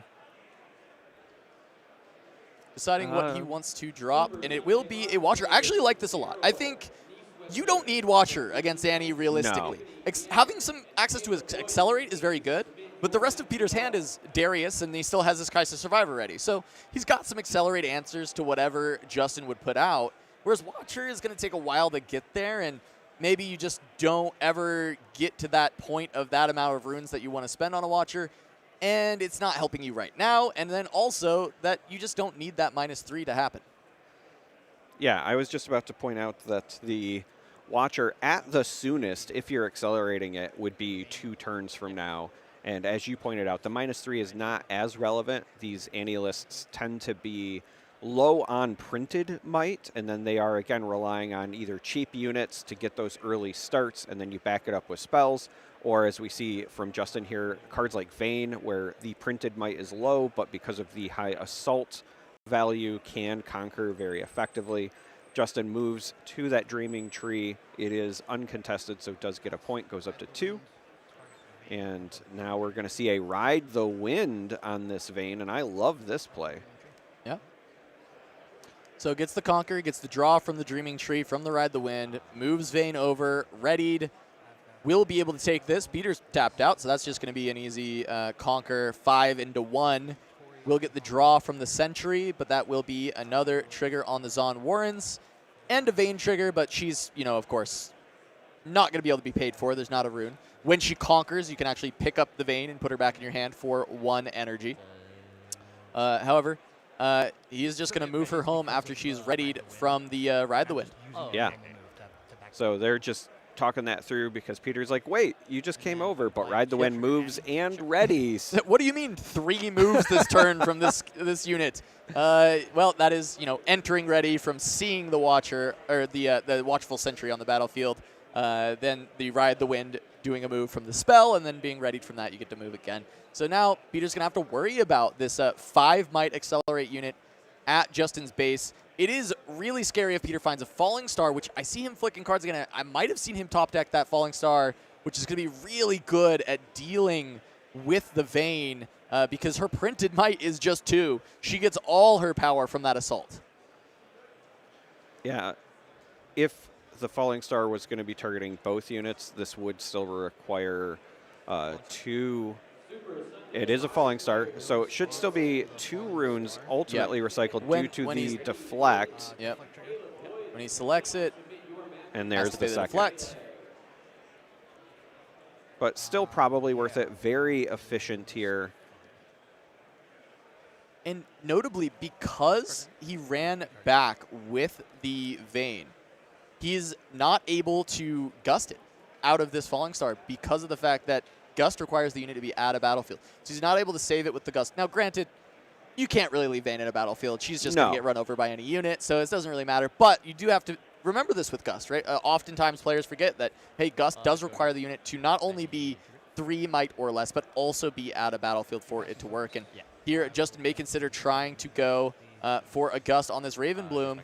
And if Peter did have a reaction speed spell, he'd be able to potentially deal with this, but he does not. Will get this pushed back to hand. And he'll have 4 runes to work with. It may just be a develop Kaisa and pass, and I think that's what he's reaching over for. It feels like kind of the best play that he's got available for him. Try and set up to draw more cards going forward. Yeah, and I like this because when you're playing against Annie, what you are really trying to dodge is Falling Star if they run it in this situation. Everything else, you're safe to play this non-accelerated back because until it goes to the battlefield, things like Void Seeker can't target it. You might even be able to get some value here depending on what Justin does because we do know that Peter has that Cleave in hand as well. So if a unit ends up at a battlefield, Kaisa could potentially like pre-pump to survive something like a Void Seeker on top of whatever's there. We may see that end up happening if Justin is able to get in, but Peter has at least been able to slow down the point cascade that Annie has been able to do time and time again so far this tournament. And we've talked about it a lot with this deck is what she wants to do is just rush that 6, win with a Vi Ride the Wind before Kaisa can do anything. And so the Kaisa's job in this matchup is to staunch the bleeding, slow down these points. You are the beatdown in many matchups as Kaisa, but in this one you have to take more of a controlling role. You have to stall out some of these quick units, getting on points, trying to score on these battlefields, and go from there. But it looks like right now Justin is missing on units and having to kind of use this Annie stubborn going forward. There are some draws available in the hand. Having that scrap heap to get you 1 further, especially if you're able to get on to the Zon Warrens, that's going to net you 2 draws. And that may be what Justin needs to start to turn this around. And I wonder if Peter is going to go and try and take Warrens away, or if he wants to be on Dreaming Tree to potentially unlock that battlefield for himself. I've talked to him about this a lot. He loves the Dreaming Tree. He loves being able to set up a unit there, be able to have the option to stupefy his own unit and draw 2, or, of course, the cleaves in the early game, but also retreats that he may be having in this deck that he might want to play. But he does kind of notice, hey, this hand could be improved. Let me go to the Warrens and see if I can find some spells, because currently he's just sitting on a stack of units. Yeah, the only spell in the hand is that Cleave, and with no units there, the cleave likely to come down at the Dreaming Tree anyway, so I absolutely love this. Would not be surprised if with the trigger here we see one of these more expensive units get discarded. Yeah. 2 Darius, maybe drop 1, but he drops the rain, interestingly enough. He does find a cheaper spell, and I think that's exactly the kind of thing he's looking for, is going to be that Hextech Ray, especially with an Annie Stubborn on the other side being at that exactly 3 might breakpoint. And this Yordle does start lecturing, draws a card as a result. Might just see, I was about to say the Raven Bloom, and then because of the spell that was drawn, the pass go over. And ultimately, I think Peter's in a good spot. It's 2 to 3 in terms of points right now, and you have one of the locations. Justin whiffing on units as hard as they have means that Peter's been able to kind of close this gap. And the longer the game goes, I feel like it starts to favor the Kai'Sa player more, just because the top end tends to be a bit more impactful. Annie, again, really wants to be aggressive out of the gate. Justin had a good start, but has stalled due to a lack of units. All right, he's going to head over to Dreaming Tree.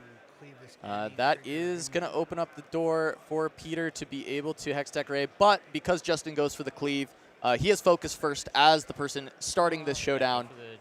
Cleave, unfortunately, though, will not give +3. He is doing this just to draw a card. He is not an attacker. So Assault does not give +3. I'm curious if these players know this. This is a little bit more niche. If you haven't been playing the game a lot, you actually might believe that Cleave would give +3 to this unit because it is moving into a battlefield. But because Peter does not have any units there are no attackers and defenders assigned in this moment. And therefore, Cleave does not give +3 to this Annie, and it can get blown out by the Hextech Ray. And we'll see if Peter has that knowledge in this moment here. It looks like he does not, as it is just going to be a Conquer, or he doesn't want to spend it. One of the 2 options. I was just about to say, this could be a situation where, depending on what else Justin plays, Peter just wanted to sit on the Ray, protect that Kai'Sa potentially, because you still would like to draw some additional cards. At some point, yes, Peter has a bunch in hand, but has been kind of spending the last few turns digging as deep as possible to see if they could get something besides this, double Darius setup here. Darius plus the cleave next turn will be very effective, though. Yeah, I mean, that's the thing. There's a lot of these really cool spots that it's maybe a knowledge check, it's maybe a decision. I know Peter has not been playing the game very long, right? He's just started playing Riftbound, and he said he's really enjoyed it. So some of these niche interactions are things he's actually worried about coming into the week that are possible for him to miss, and he's hoping that he doesn't lose too much equity when that kind of stuff happens. And here, this is something that there is such a good reason to be able to potentially hold it back and defend your Kai'Sa. So we'll see if he continues to kind of play really tight, as we've seen so far in this game, and be able to play around this early aggression from Annie. The hand is now looking very fruitful for Peter. He has a lot of options. A lot of these cheap spells have joined the Dariuses that he's picked up, which is going to completely unlock them. Being able to go with the Cleave, the Stupefy, or the Hextech Ray. He has so many different options for trying to start getting everything online and just putting too much might on the board for Justin to take care of. Yeah, picking up the Stupefy as the draw for the turn was, I think, very good for Peter because it's a very flexible spell in this situation. Could be used for the Darius, could also be used at that Dreaming Tree to just dig even deeper, as you had pointed out, if you want to put it on your own unit. Kai'Sa will move back after the Sentry moves up to the Warrens. So again, no Conquer, so no discard draw trigger, but does at least force Justin to deal with that unit when they go in, which would also then allow Peter to draw a card. So signaling, hey, I'm fine with sacrificing this as long as you give me a card, and if not, I'll take the free point. On the other side, though, because of 2 cards being played, Darius is heading in with the 7 might. Yep. The only reaction here, right? Correct. Justin tries to respond with a flash on this Annie, which would also net a card drawn because it is at the Dreaming Tree, and so that is good. That resolve. Peter will go ahead and score. And the thing with the Dariuses in this matchup is actually Annie can struggle to push over this might when it's not a Darius of her own, when it's not, her own Falling Star maybe, or from there it really just has to be like a Vi with the Ride the Wind to kind of push over. 5 is a difficult number for Annie. She's playing a lot of these 2s, these 3s, using push effects, using these retreats, getting around. Cleave is a great way to get around it, but earlier we saw Justin need to use 1 cleave in order to just draw. He does have a 2nd, which can help push this Annie over the might of just a basic Darius, but we do know that there are potential tricks in the hand for Peter at 1 cost. It would not play around a Stupefy. It would not really play around a Ray, just kind of evening things out. And so it becomes a much scarier prospect to be able to push like that. And you're going to see Peter actually reinforce with the Lecturing Yordle, getting the tank there as well. So you need to not only push above the 7 here to clear everything out, you can't just try and go in with 5 and trade away into the Darius. Yeah, I really like this play because doing the math, an assault on the Annie would still not deal with the Darius. Correct. So, yeah, Cleave doesn't get there. Would go up to 6, but that first 2 would have to go to the Yordle. Very heads-up play by Peter, in my opinion, by reinforcing. Not something you often see with Kaisa lists. Again, they tend to be a bit more conquer-centric, but in this scenario, I think that's a very heads-up game knowledge play. And so niche interactions, maybe not his thing, but very clearly still recognizing value. And there we got the move trigger from the Merchant, finally able to kind of deal with these scrap heaps. And now Justin has gone to, this fistful of cards. Still was missing a lot of units, but now it looks like he's found a Vi. And I believe, did he have a Ride the Wind in this hand? No, it's a Gust, kind of close artwork, but not quite the same. So not having that Ride the Wind available, any Stubborn already deployed, means that Vi Ride the Wind is kind of off the table unless he can find it off the top. And yes, you can develop the Vi just kind of naturally, but you would be risking a Falling Star and a Kathleen Rain, something like that, being able to clean her up and you not getting the chance. As a second cleave comes in, that starts to change the math a little bit with this Dreaming Tree play. Yeah. If, I'll say this, if a Ride the Wind is found between the double cleaves and all of those Vi triggers, that would be almost a guaranteed double conquer. Yeah. So I like this play. Yes, the Yordle, if it's replayed by Peter, would draw him another card, but the Gust to get rid of it means that you can now send this Annie with a cleave and still potentially get rid of this Darius. Priority starts with Justin and does add the cleave, but does it after the showdown starts so that this will also cycle, allowing Justin to potentially dig for that Ride the Wind. Yeah, so able to draw, ends up finding a sneaky deckhand, which could actually come into effect in this game. Very possible that can help find you the win as well. Justin being able to go up to the Magic 6 breakpoint over the Darius. Peter only a single rune, so playing 2 cards is going to be out of the question here. But we know the Stupefy is there to at least try and make this a trade. And I think that makes the most sense. You could Stupefy your own Darius if you think that Justin just has it to draw 2 cards. But if you can allow this trade to happen and draw 1 instead, I think that is a significantly better spot to be in. Yep. So Justin, we know, has plenty of ways to get above this, but he actually allows the trade to happen instead of trying to push over with the second cleave because he's got the deckhand. Yeah, I was going to say, I like this just because of the deckhand draw. You can still develop it while there's an open spot, get the value from the deckhand, and then save that cleave for, again, perhaps a double conquer to close out a game. The deckhand here, I think, is the safest way to go. And Peter picks up another Stupefy, it looks like. Yeah. So still a lot of options for Peter. So the big thing to start looking at from Justin's hand is he's got 6 runes up, double Void Seeker. So he's got a lot of ways to start dealing with some of these attacks from Peter to attempt to maybe even get a hold to try and help out, get this finish, get this win. But when I look at the hand from Peter, he's got a lot of ways to push in, a lot of accelerate, and it's just a question of does he have enough runes to really access the full power of this hand, as he's going to just start testing the waters by sending in Kaisa, and he's going to pass focus, which does mean that this Void Seeker is going to be able to threaten here. And the question becomes, do we go for the retreat, or do we say, you know what, this Kaisa can go away, and we'll figure it out from there? Yeah, Void Seeker trying to deal 4 damage to the Kaisa because it's action speed. Peter not able to respond with the cleave, so Correct. it would have to be the retreat. And Peter is, looks like, calling for a judge. Is probably going to ask about exactly that, because you have to assume of the two options you would prefer to just play the cleave here. But Am I supposed to stop this? Okay, I don't know. just talking it through. Is this still considered an attacker at this point or no?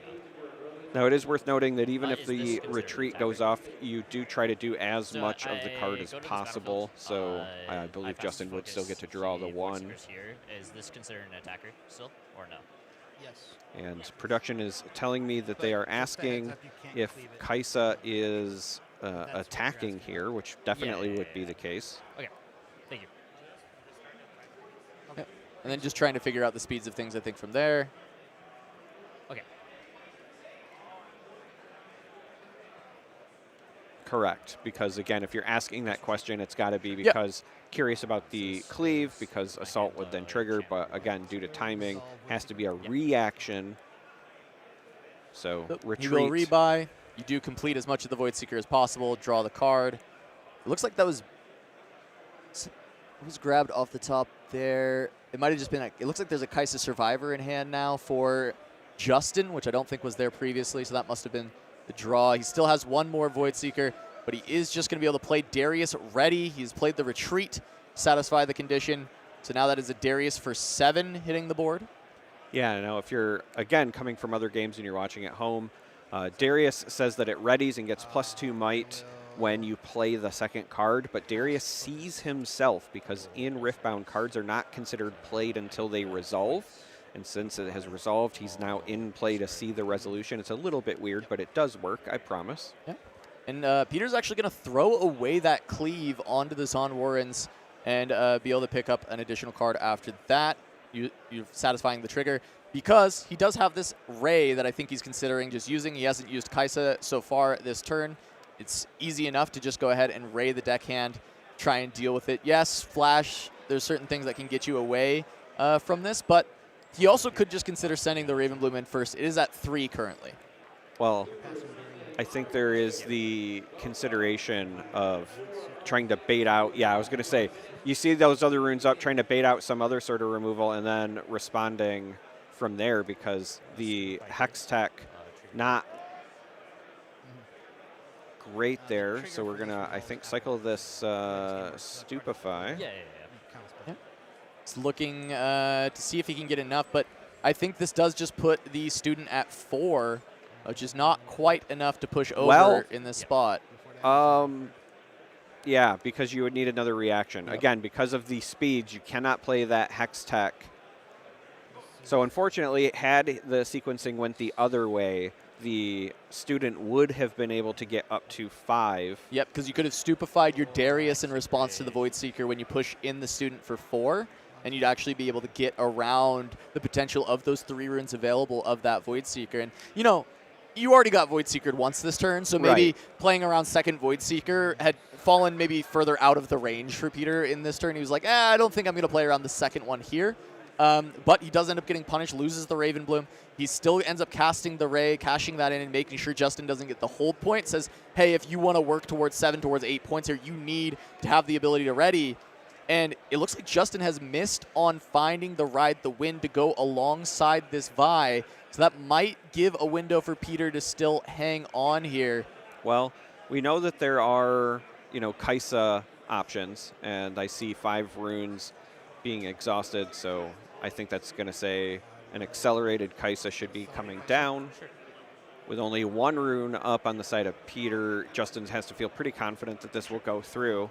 Gets to the all-important 7th point and draws a card for Justin. Yep, so Justin able to get in, gets a sneaky deckhand, which can create some more strong opportunities. There is actually a Fighter Flight in hand as well. If I was just about to say, if Justin had 1 more rune, then they could have Fighter Flighted and sneaky deckhanded for the win. Oh, so close. Yeah, that's exactly the line I was looking at, but he is missing 1. And so he's not able to make that happen. And that does open the door where maybe Peter can still hang on, but that Fighter Flight is definitely going to cause issues as Peter does score to 6 from the hold, has the Darius, but he's going to have to look for a big hold, and that is an Acathian Rain. That is pulled off the top. It would be able to deal with both Kaisas. It would be able to deal with both Kaisas. I believe Justin did have 2 Kaisas as well, though. So next turn at 8 runes would still be able to accelerate 1 Kaisa and deckhand for a double conquer potentially. No, he's already got both Kaisas on board, right? So the last Oh, card is yes. the Vi. The last the card other is one the Vi. that looks similar. And then the deckhand is still going to be strong to be able to try and score, but if you are able to remove everything, it becomes pretty difficult for Peter, though it does look like he's going to try and maybe cast 2 spells instead. Do have the option of going Darius back, play 2 cards, ready him, send it in, take care of Kaisa over on the Dreaming Tree. Wants to set up for a potential hold, gets the Yordle on to the Warrens. That's a pretty good pull. Finding the Nox is hopeful, can let you reinforce very efficiently. Yeah, that might be exactly what Peter needed. Or we're just going to go Yordle and the Rain, so cleaning up both. Unless I'm missing something, though, Peter played the Yordle but did not move the Darius back. Yeah, potentially messed up the order of pulling the Darius back, unless he just wants to hold with 7. That is also a possibility, right? I mean, because Peter's at 6. Peter does not need to score the 7th point here. And Justin scoring Dreaming Tree doesn't matter as long as Justin cannot also score the Zon Warrens, because Peter will always be able to retreat the Darius and then move it back. But I see him shaking his head, and I'm not sure if that's, hey, I forgot to do this with the Darius, or if it's just, hey, I'm at the mercy of whatever Justin's got because I've got 1 rune and no action. Yeah, and I think it's maybe the latter. I was going to say, I do wonder if Peter was also maybe just concerned about having like 1 unit specifically each, having seen 0 fighter flights come out in this, but another stack deck. Stack deck into stack deck. Still not finding the action needed. Another sneaky deckhand and or fighter flight. Both. Yeah, because he's already played 2 actions or 2 cards, so Darius will not be able to come in ready. So Darius goes back. So we still have this Vi, but no Ride the Winds. Sneaky deckhand will come, which will allow for another draw. And a cleave to draw even more. So that still is exactly 4 runes. So this is 2 looks to try and find Ride the Wind for the Vi. Another draw for the Conquer. There's the draw for the Conquer. And it's another Darius. Cannot find this Ride the Wind in so many turns. Justin's deck looks very small here, so I'm wondering if it's just a limited number of copies. We did see 1 earlier, so this could be a list that maybe only runs 2 and just trying to find that last one. Yeah, you can also try and maybe hope there's no spells and just play for the fighter flights to defend the sneaky deckhand and try and let it hold for the win now. That's really the opportunity I'm seeing, and I think that Justin's looking at it too. He says, hey, I've got 2 fighter flights. I'm not out of this yet. As long as you don't have a spell to remove my sneaky deckhand, I might be able to deal with this. And it will also depend on sequencing here, right? Because Peter does have a Watcher, could slam the Watcher down and then still also have something else to ready the Darius, which would give 2 potential swings in, but there's 2 fighter flights. So Kaisa. He has 1 more Kaisa in hand. He's on 10 runes. 2 Kaisa accelerates. Darius is ready. That's 3. That's 3. That's more than 2 fighter flights that we've got in the hand for Justin. Peter going to be able to sneak away with this on the skin of his teeth because of the fact that Justin just could not find this Ride the Wind. It never came home to him. And he's looking, there he is. He's looking for it. He's like, I just couldn't find it anywhere in the deck. Oh. So Peter's able to grab game 1 against Justin. Able to hold on just long enough, but really Justin hoping to find that Ride the Wind for so incredibly long. The struggles of Justin to be able to get that done. I mean, you saw him trying everything, right? Dreaming Tree, playing the cleaves over and over, cycling, drawing, continuing to find as much as possible. And we'll try and see if Justin is able to do more in game number 2 as we're going to jump right back in let's take a look at the battlefields that we've got to start things out. Yeah, I will say hats off to Justin. Even though that was a loss, it was very well navigated, in my opinion. Definitely played to the outs, played through some struggles. The battlefields here, we have the arena, so both players after their first turn have 1 point. On the other side, we have Reaver's Row. Yeah, and, you know, last game, Justin just trying to get over the hump with the Ride the Wind, ends up finding it in the opener this time around. So if he can hang on to that for the entire game, he will have the option to look for that win with Vi. Now he just has to find the other piece. But the hard part against Kaisa is getting to that 6 points, and Justin accomplished that first goal, just unable to find the rest of the puzzle to get things done. This time going to start out with the Kaisa Survivor. Peter does have the ability to go ahead and score first, as it looks like Justin did miss a 2-drop going first in Arena's Greatest, which is very tough for him as he is going to Gust, but have to pay the deflect on the Pouty Poro. So while Peter won't get the point, he will get some value out of this Poro, as he does still have the ability to play 2 units. And once again, Peter valuing the Falling Star into the Kaisa against Annie, does not want to allow these draws to happen, and he's able to still follow it up with the Noxus Hopeful and get some material on the board. Yeah, the Hopeful is a very nice pickup here when you can play it off of the Legion. Paying simply 2 energy for 4 might is crazy value. We do know Justin is running those Void Seekers, made great use of them the last time around. I believe there's also one in hand, so potential answer there as well. Develops a Pouty Poro on the side of Justin, and then just readies those 2 runes. So we'll have all 5 available as a defense mechanism.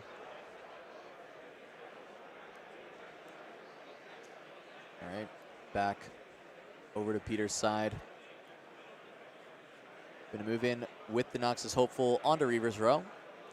It will be a Void Seeker. There is that retreat available if he wants to keep the material around it. And this combination is very powerful, right? Yes. You pay the 1, you ramp a rune, and now you've turned on your Noxus Hopeful so that you are just basically paying 3 to play a new Noxus Hopeful at home. And you've ramped a rune on the turn. Yeah. It's quite good. It's quite good for a single card. It is quite good. It's also a great use in this particular matchup because this is one where you're less worried about, say, a Falling Star like you would be in a Kaisa Mirror. A lot of folks like to save the retreats for those kind of blowout plays, but against Annie, just denying something like a Void Seeker is also good value.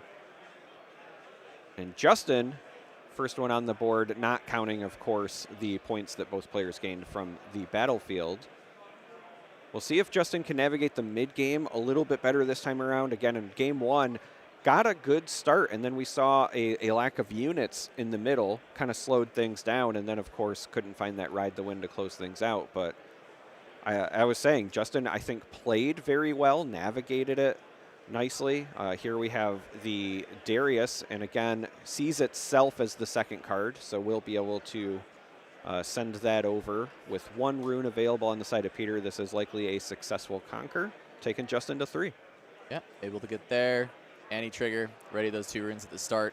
We did see a Rebuke in the hand of Justin. This is oftentimes a one-of in this deck, something that sometimes only comes in from the sideboard, and it does cost a lot of power. It costs 2 power to be able to cast it, and it can be really good against big units, and I was curious about it being brought in against Kaisa, and we'll see if it ends up making an appearance in this matchup, as Peter does have 6 might on board going up against a Darius holding, and then the Poro, of course, on Reaver's Row always can just back away whenever Peter sends something in. Looking at his hand, he does have some Accelerate threat in the Kaisa Survivor. He also has it from the Champ Zone, and it looks like that's also a Sprite Mother, which that feels pretty nice to be able to push in maybe with something else into the Darius to ensure that you can clear it away, or even just into the Pouty Poro. You push her back, and then moving it onto a Reaver's Row where you might retreat anyways seems like a decent use. But just trying to grab some point tempo against Annie, keep with as much parity as possible. So Reaver's Row triggers for Justin. We'll decide to just save the Poro. I'm glad you called out the Rebuke. That's a card that I'm very high on as far as like sideboard options, because it can enable some pretty big blowout turns, especially against like all-in Watcher plays. And I have to imagine that's why Justin brought it in. But now we have Darius played by Peter, which again sees itself, readies, and is sent in. However, Justin is going to use that Ride the Wind. Yeah, this is the blowout. This is the Ride the Wind. This is why you put it in the deck, right? You're able to evade the conquer, or evade the combat from Peter's Darius, and now you get to start one against a Sprite, and now you get to score it and go up to 4. And now you get ahead on points. We talked about getting to 6 being so important in this matchup, being able to get ahead on that point tempo. And this has got you from what was a bad break point at 3 to a good break point at 4. And it's going to be tough already for Peter to try and actually push past. I mean, yes, he has 6 might that it can go into the 5 of Darius, but Justin just gets to say, all right, I'll take this home. And now Peter's a little overextended into Reavers in the sense that he has 2 units there, so only 1 gets to stay, right? Yep. Or only 1 gets to leave, rather, right? You can't retreat both of them when someone swings into Reavers. Yeah, Reavers Row says that only 1 unit can get that trigger. So should Justin attempt to retake this, and I imagine that will be the case, at least 1 unit will go away. Peter asking to see the trash on the side of Justin, just wants to kind of see what's already been played. Noted that Justin was trying to find that Ride the Wind at the end of the game last time, so was maybe seeing how many was, just played now, doing that math. Oh, okay. So on the side of Justin, we have a Kaisa, but we also have a Vane, so a lot of good accelerate options here. And a Cleave. So if the Darius also wants to go up to 7 might, some ways to make that happen as well. Yeah, I mean, and Peter on the other side, completely tapped out. So this is just kind of at the mercy of what Justin wants to put together. Going to put the Cleave on the Darius, it looks like, so sending it up to 8.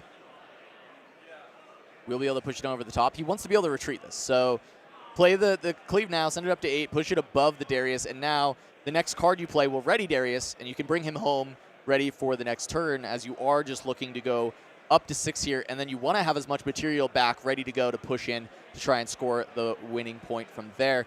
It is going to be a Vane going to be played as the second card. She will come in ready, seeing the Poro and the Hopeful, and that is 5, 6, 7 with the Poro into Poro plus Hopeful, which is just going to be 6. That does allow Justin to be able to try and take this down.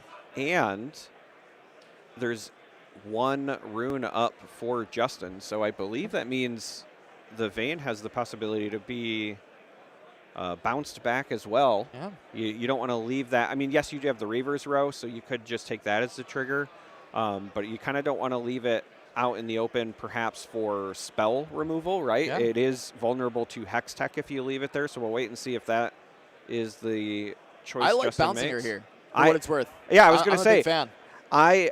I would accept both answers. I would just be worried about leaving it there because, again, it is just a printed 2 might, but Justin says, I will rely on this Reavers trigger to save it.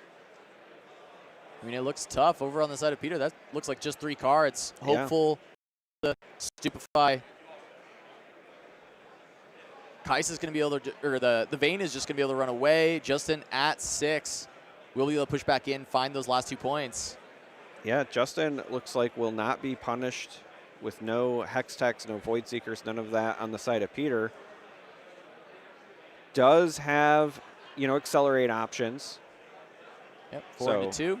I was thinking to myself, there could be a scenario where perhaps Peter wanted to accelerate a Kaisa to the other location just to draw, see if you could find that answer before forcing it back, but instead just sends the Noxus Hopeful over to the Reavers Row. Justin retreats Vane.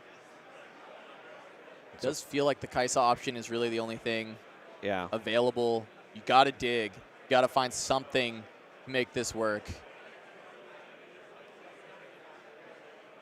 So go up to 5. Chosen Champion Kaisa, the one played.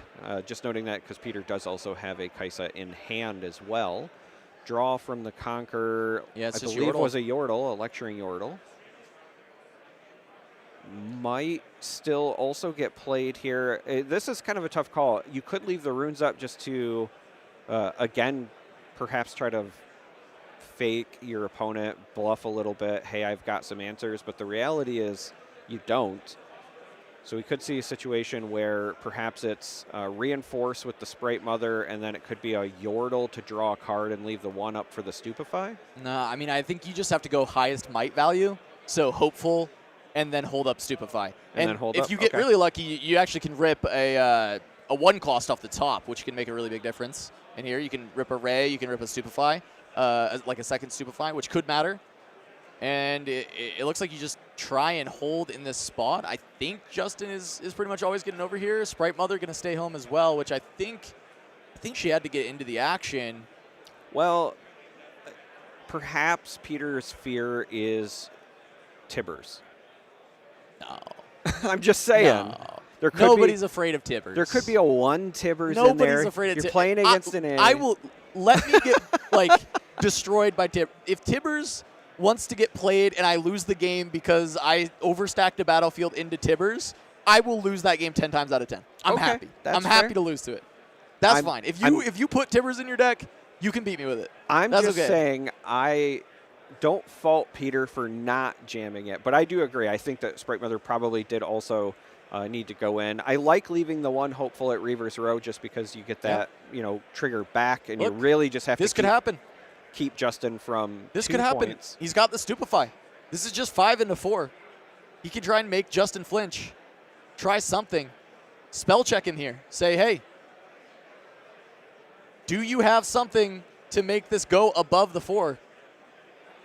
I think you have to do this, honestly. No, I agree, but you have to check him. You have to say, hey, do you have it? Because Peter just finds a Darius. He doesn't find an extra 1 cost.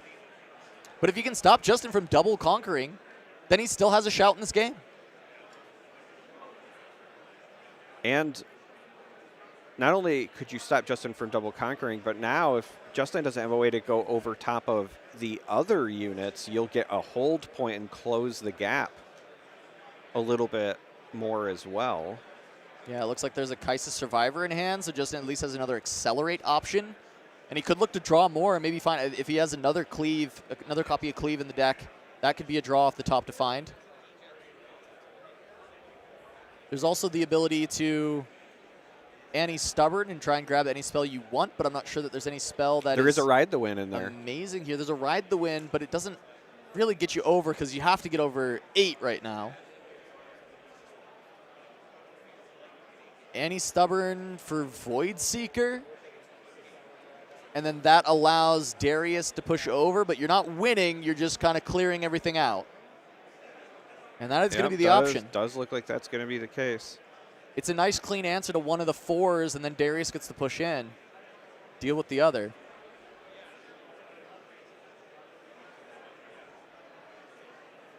Just thinking about if there is a reason for stack deck, but no, it is just going to be the Void Seeker. Now, Void Seeker does also let Justin draw, perhaps trying to find answers for the next turn. Okay. Oh, interesting. 7 to Reaver's Row. Still wants to keep the Darius safe. He knows Peter is not going to win from 5 here. He'll go to 6, but only able to push it 1 more from there. And then Void Seeker to Kaisa. Make sure that nothing else happens. Just try and deal with a little bit of the base. Justin just drew a sneaky deckhand as well. So that's important because if you're trying to go for a double conquer win. So going to the empty battlefield so that he can actually re-ready Darius, bring it home. Yeah. Wanting to play around any at a battlefield spell effects that could come through. Though realistically, I'd say Falling Star and a Cathine Rain are the most dangerous to a Darius. Most of the at battlefield ones are not too frightening. I mean, we do see a Ray in the hand of Peter. So it's, again, just something you don't have to worry about. While the other 2 are definitely the real problems. All right. So now Peter just has to look to hold, right? He's got 4 on Arena's Greatest. He can play out much of the hand. I think he might want to look and see if he can find another spell. That's not a spell. That's, in fact, another Bearded Gentleman, another Yordle. So this might just be Yordle and Kaisa reinforcing. Yeah, you could Yordle to see if you get maybe a Falling Star. I think that might be something that's actually better to Right. play than reinforcing. Well, and so that's why I was thinking at least the other Yordle just to dig a little bit more. Yeah, because you could go Yordle Kaisa, but Yordle gives you the opportunity to see, whereas Darius is just 5 Right. in the spot. Yordle Kaisa is at least 6, and you get the optionality of seeing one more draw. If you wanted to do the Darius, it could be because maybe you want to leave runes up for Hex Tech. Again, we do know that there is the Ray. So I believe that's the plan. Yeah, 5, 9, 10, 11. Ray to deal with Annie if she pushes in. But also remember, Justin has to deal with the Sprite Mother on Reavers. It's not just get over this 11 might. You also have to push the Sprite Mother out. And that Ride the Wind you were talking about, being able to find it with the Annie Stubborn, that's off the table now. Right. You've already played the Annie Stubborn. There's no Ride the Wind. So currently 8 might available on the side of Justin. Should 2 cards be played, and I have to imagine that that will be the case, we'll jump up to 10. But that alone is not enough to clear out the arena. And as you pointed out, also still have to deal with the Sprite Mother on the other side. So Darius is going to try to initiate over here with the Sprite Mother, and Peter decides to Reavers row back. Interesting. I thought there might be a situation where there's a consideration to leave the Sprite Mother and play the Hex Tech there. Yeah, there is consideration, right? Because well, Justin would have had to have 2 reaction speed spells to save the Darius. yeah, to push the Darius up to a 7 and get away, and that's just so much of the resources having to be used to do that. But even here, even if you can ready Darius, he can't get Darius back over. Well, he can actually. Fight or flight to push Darius back to the base. Yeah. And then Darius can be readied with the second spell and move into Arena's Grave. So actually, I think I like your line a lot of just raying there and saying, hey, play 2 reactions right now. Right now, or don't get this. Like, in my mind, when I was thinking of the line, and he's going to scoop. He doesn't actually have it. Does going to scoop. So my thought process there is simply, if they have to overcommit to the one side, there's still 11 might on the other. So I would have liked that, but ultimately Peter does come away with a 2-0 victory. So congratulations to Peter for an outstanding performance. Yeah, Peter having a good weekend so far. Second place at the Battle Hardened. That was here yesterday, and now already off to a 2-0 start. Of course, 9 rounds, so 2-0, still got a large mountain to climb, but awesome for Peter to be able to get that. And our first Annie falling on stream. We've seen her doing really well so far. The Annie supremacy has been tested. Of course, we kind of expect Kaisa to do well. We also expect Peter to do well, and we also expect our sponsors to do well. So again, this stream brought to you by none other than Invasion. Other than Invasion, who's been able to give us turn 5 to be able to spend on singles. It's 5% off any singles that we do end up seeing that you want to get there. Go to invasioncnc.ca. They also have an option now for pickup at Houston. So if you do need any last-minute singles for the Houston regional qualifiers, you can get them at Invasion. We're also brought to you by ourselves. We'll do the put the medal on ourselves at Turn 'em Sideways here at youtube.com/turn'emsideways, where we put in a lot of work to do this. It costs a lot. We spend a lot of time and effort to make this happen for everybody.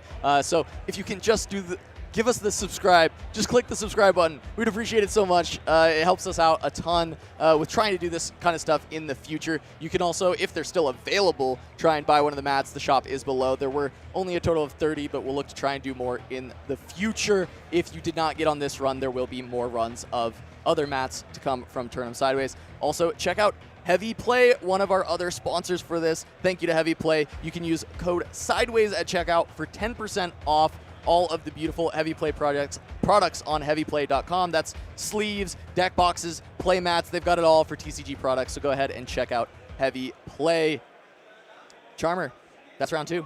That's round 2, but don't go anywhere. We're going to be taking a short break, and then when we come back, round 3 will be kicking off. More Riftbound when we return.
Hello and welcome back to the SCG Riftbound 10K.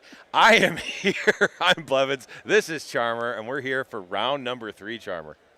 Yes, we are in fact here for round number 3. I'm very excited to jump into this because we've already seen some amazing games on the broadcast. And when I've not been casting, I had the pleasure of walking around some of the tables. A good amount of deck variety. I expected a lot more Kaisa than I saw necessarily, but we are going to see Kaisa on the broadcast again. We have Ali A taking on Enrique B.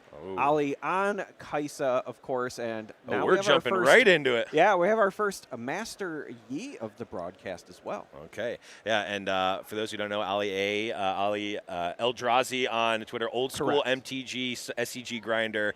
Back in my day, they were playing Cawblade Mirrors, long time ago, but we're seeing here the Cawblade of Riftbound in Kaisa. Yeah, it's funny that you did your old man voice for that because Cawblade is actually too new of a reference to my Magic stuff. But we have the Watchful Sentry going into the Void Gate, so just going to point out that the battlefields for this game one are Void Gate, and I believe that's Aspirant's Climb on the other side. So we're playing a long game, and we are getting extra damage on that Void Gate from spells here. Of course, you know, Kaisa wanted to come out to an early swing here, but we see the Confront play. That makes me think that this might actually be an Aurora Yi.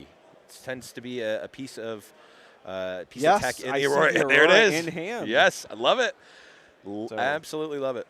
In this particular situation, the Confront is essentially pay 2 energy and draw a card because there will be no other units following this up. And that, if Ali is aware will signal Ali to start racing on the points. Yeah, now has to be aware. Seeing double confront with no units coming down, Ali has to be tipped. This must be the Aurora Yi. Yeah, must be Aurora Yi or a very, very slow start. I mean, unlikely to run the double confront in the main deck if you are the traditional mid-range or eggplant Yi, which this would be a particularly horrid start if that were the case. But Ali now going to, like you said, be off to the races, get as many points as they can. But we are going into the 2, 4, 6, 8. That is a Dead Bloom turn. That is a Dead Bloom turn. If you want to do it with the Aurora in hand, and because you're on Aspirant's Climb, might be willing to just go one turn further. Right. Because if you don't have any sort of ramp to get you the rune back off of the Dead Bloom, you'd still be put off from getting the Aurora down. It's kind of a weird timing in terms of your runes available. Ali going to develop a Kaisa, and then because of the Legion, also the Hopeful. So a lot of units on the side of Ali already. Yeah, absolutely, Ali. I think at this point, you know what's coming. You're either going to be seeing, I mean, this is the Dead Bloom turn. Ali saying, you know what, we're just going to allow that to happen. If so, that will put you off. But also, Master Yi does a good job of actually threading the needle there, getting an accelerated threat that is able to contest with the Kaisa and allow for that Dazzling Aurora next turn, which really, with, like you said, that Aspirant's Climb may give Enrique enough time to claw back into this game. I'm actually very excited to see this version of Yi, because yesterday when we were doing our kind of live stream preview of the event, I specifically called out, hey, is there a chance that we see the Aurora versions of Yi, because we have seen them pop up at times. Yeah. And I'm surprised that's the first one we saw on the broadcast. Right. And we missed it here, but it was a charm on the backline Kaisa saying Yi does not, just wants the double kill for this turn. Yes. Kills 2 Kaisas, which doesn't really make sense in league terms, but still double kill on the Kaisas there. But that does take Enrique off of the Dazzling Aurora. But I think if we've already seen a Dead Bloom, you're probably pretty fine just jamming a Dead Bloom if you need to. Yeah, I think that the thought process was, if I get rid of the Kaisa on the back line, then they can't send that and the Hopeful in to reconquer where the Yi is. Here, however, Ali does have the Darius from hand, plus the Cleave, so this will be enough to still get there. And unfortunately for Enrique, this is going to put them way behind. Ali already up to 5 points, even with Aspirant's Climb. That is still past the halfway point. Yep.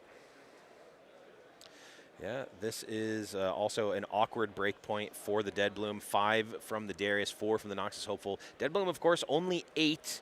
8 is, last time I checked, fewer than 9, less than 9 here. So just going to have to take out the Watchful Sentry, which, I mean, hey, you'll take a battlefield where you can get it. You'll take your points where you can get it. But I think Ali is fine with this exchange, considering they're also going to draw a card at the end of it. Yeah, and you do have to wonder if the charm will come back to haunt Enrique. I understand the thought process. You just wanted to make it not an easy retake, but knowing that Kaisa runs these Darius, has a lot of accelerate and or spells that could have potentially cleared it up, by taking you away from getting your Aurora developed, Enrique now is going to be struggling to stabilize. A lot of times you give up the early points to get the Aurora developed and then rely on those free big bodies to get you back into the game. But because Enrique has so far just been playing everything manually, it is a big hill to climb, pun very intended with Aspirant's Climb out there, for Enrique to get back into this. Oh, and are we going to see the most expensive Falling Star? Here we go, Falling Starring.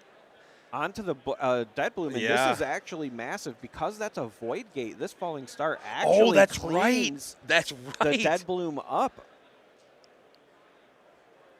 Yeah, it should clean up, right? Are we missing something unless I'm mistaken, but I thought Void Gate was each instance of damage. Right. Well, not just the first. In any case, for those screaming in the chat, we don't have the ability to impact the match. So what has happened, and here we are. I mean, still, I think an absolutely massive spot for Ali. Here we go. We've got the Void Gate here. Spells and abilities affecting units here each deal 1 bonus damage, so each instance of damage. So technically, the Falling Star should have actually killed the Dead Bloom there, because Yeah, Master Yi does not help you with spell damage. No, it does not. You are not defending from spells. You are just taking them in. Yeah, and I think they're actually having the discussion now, because I saw him point to the Void Gate, but we are just going to move on. Yep. Enrique still not in a position to get this Aurora down. No, can't get the Aurora down. And even if they could, we'd go up to 7 on the hold. I guess if there was a Dead Bloom that that actually wouldn't change things. Well, it wouldn't change the board position directly right away, but it would at least give you more outs. The biggest issue now is that even if you do something else, you can't then play Aurora next turn because you're going to be stuck in a position where you have to clear out likely both battlefields. It has played out this way that Charm 3 turns ago essentially also read discard this Dazzling Aurora in the Dazzling Aurora Yi deck. It looks like Enrique in the tank here has a grip full of cards, but I see Dazzling Aurora, I see 2 Dragons, I see at least 1 Defy here. Yeah, again, the problem is none of it is going to be board presence to clear these things out. Right. These White Flames are great when you already have units and you can buff 1 to go in for the retake, but Enrique has no units on board. Again, just the 1 Dead Bloom that was hard casted. Yep. Yeah, this is a corner I've painted myself into many times this specific weekend where I go, oh, well, I could just cast this card here innocuously on turn 3, and then I go, oh, wait, this throws off my Darius Cleave turn. This also throws off this turn, and now I'm behind by 1. And Enrique has done the math and is saying, all right, we're going to go to game 2. And this, I will say, is one of the things that I love about Riftbound. The resource system in this game is very skill testing. It catches, I think, a lot of people off guard, especially if you're coming from other games, because you have to worry about energy, but also the power. And when you are recycling those runes, your curve, if you will, gets thrown off, right? You can't just count on always going 2, 4, 6, 8, 10, 12, because as you're paying for those powers, you can really delay things. And we saw that there with Enrique falling behind and never getting that Aurora played despite having it early. Oh, I mean, this is something that we see, in other games, the top elite level players, they understand the micro game of what's happening right here. They also understand the macro game of what is the game plan for this deck. How do I actually win the match? Enrique said, hey, this is an efficient play. I'm using all of my energy this turn. I'm casting 2 spells this turn. I'm clearing the board. That was a great micro plan, but in the macro plan, as we saw it play out, that said no more Aurora, no more just being that turn behind was not helpful there for Enrique as we go into the sideboarding here for game number 2, Charmer. Yeah, and as they go into the sideboard, before when we saw the Misfortune Aurora on the broadcast, we kind of talked about potentially thermal beams coming in from the sideboard. This is an interesting spot because Ali likely has pegged this as Aurora Yi, but never actually saw the Aurora Never hit saw play. it, but we will. You have to assume it's there, though. Yeah, you have to assume it's there, but we are ready to jump right in to game number 2 here. Ali A on Kaisa, Enrique B on the Aurora Yi. Looks like we have Targon's Peak and Sigil of the Storm here for both of the players' battlefields. Now, Sigil of the Storm on the side of Enrique, perhaps looking for a better start, a faster start. We do see a Catalyst here, so that will likely be the turn 2 play, really speed things up. We have a Raven Bloom on the side of Ali to start things off. Yeah, little RBS, Raven Bloom student there. Delicious 2-drop, one of the best just cards in the game. It can get a lot bigger than you would think, and it also is really hard to do the math to factor in how many spells does my opponent have, how big is this Raven Bloom student actually going to end up being when I'm contesting. It's innocuously one of the best cards in the game. And Ali now, I was going to say, has 5 runes available, so we could just see an accelerated Kaisa. Again, knowing that this is likely a late game Yi based on game 1, you just want to start doing this 2 points per turn game plan for as long as Enrique allows it to happen. Kaisa goes in, gets that conquer and the draw. And I have to assume that the manager at the local Arby's will be going to the other battlefield. That is the case. Yep. Now this one, again, because it's sigil, there has to be the recycle of a rune. Yep. So between that and the accelerate, Ali goes back down to 3 runes. But I think trading runes for points against the Aurora deck is fine. Oh, and we're trading another rune here for a hidden card. I believe that is a draw 2 on the side of Ali here. So trading a rune for 2 more cards. Ali, saying, hey, you know what? These runes, I'll get runes every turn, but I need variety here to deal with what the Master Yi is going to be sending. And we see Eggplant Man. There it is. Tails. Tasty Fey Folk. Tasty Fey Folk. There it is. Eggplant Man coming in, contesting the Kaisa. Is Ali going to be able to do anything? Could recall. Yep. There we go. Retreat. Yeah, so we have the retreat. The hidden card was, in fact, the draw 2 cards. So Ali got to draw 2, return the Kaisa, and channel a rune. Yep. But Enrique does get some board presence. That's a pretty big deal. Okay. The nice thing about the Tasty Fey Folk here is that if that unit does end up perishing, the Death Knell on it still helps your game plan quite a bit between the draw and the channeling of runes as well. So if you are going to have some sort of early play that's not an Aurora, that's probably your best one. Yeah, but Enrique is on 2, 4, 6, 7, plus 2 is going to be 9. That's Aurora time if it is in the hand of Enrique. Let's take a look. Get a hold point. All right, so I see a Zonia's, a Draw of a Discipline, a Wind Wall, looks like a pair of White Flames, so no Aurora. Yeah. There was one other card in there that costed 3 energy. I couldn't quite catch it, but we instead see the Master Yi get developed from the Champion Zone, and that's going to go visit your local Arby's, try to get rid of that Ravenbloom. Yep, Ravenbloom going to retreat here. It's another point for Enrique. And this is the scenario that Master Yi really wants to get into. 2 big units, each defending their respective battlefields. That Master Yi passive ability coming in here. And Ali, made back a lot of those runes and has a lot of cards in hand, but you need to be able to go over the top if you're going to deal with Yi. So interesting. Looking at the hand of Ali, the sideboarding appears to just be big bombs. We have a Mundo as well as 2 of the mechs, the 7 costs. They're pretty straightforward, right? Yeah, no Mega text. Mech. They're Mega Mechs. They're just a 7 cost, 8 might, but sometimes that is good enough. 8 is a pretty interesting breakpoint because it's bigger than Watchers and things like that in certain matchups. I've seen these been making their way into the sideboard of Kaisa players, but having 2 come in against this Yi says Ali wants to just go over the top. Maybe run the Aurora player out of those big units. Right. Well, I will say, I got to correct you there, Charmer. Mega Mech does have an ability. It is keyword big. Yeah. That's good enough right now. It's keyword it trades with dead blooms is what it is. Well, not if Master Yi is defending alone. But we have development of a number of smaller units here. So to catch you back up on the action, 2 lecturing Yordles, both drawing a card. And then a Ravenbloom student comes back down. So Enrique will get points for a double hold here.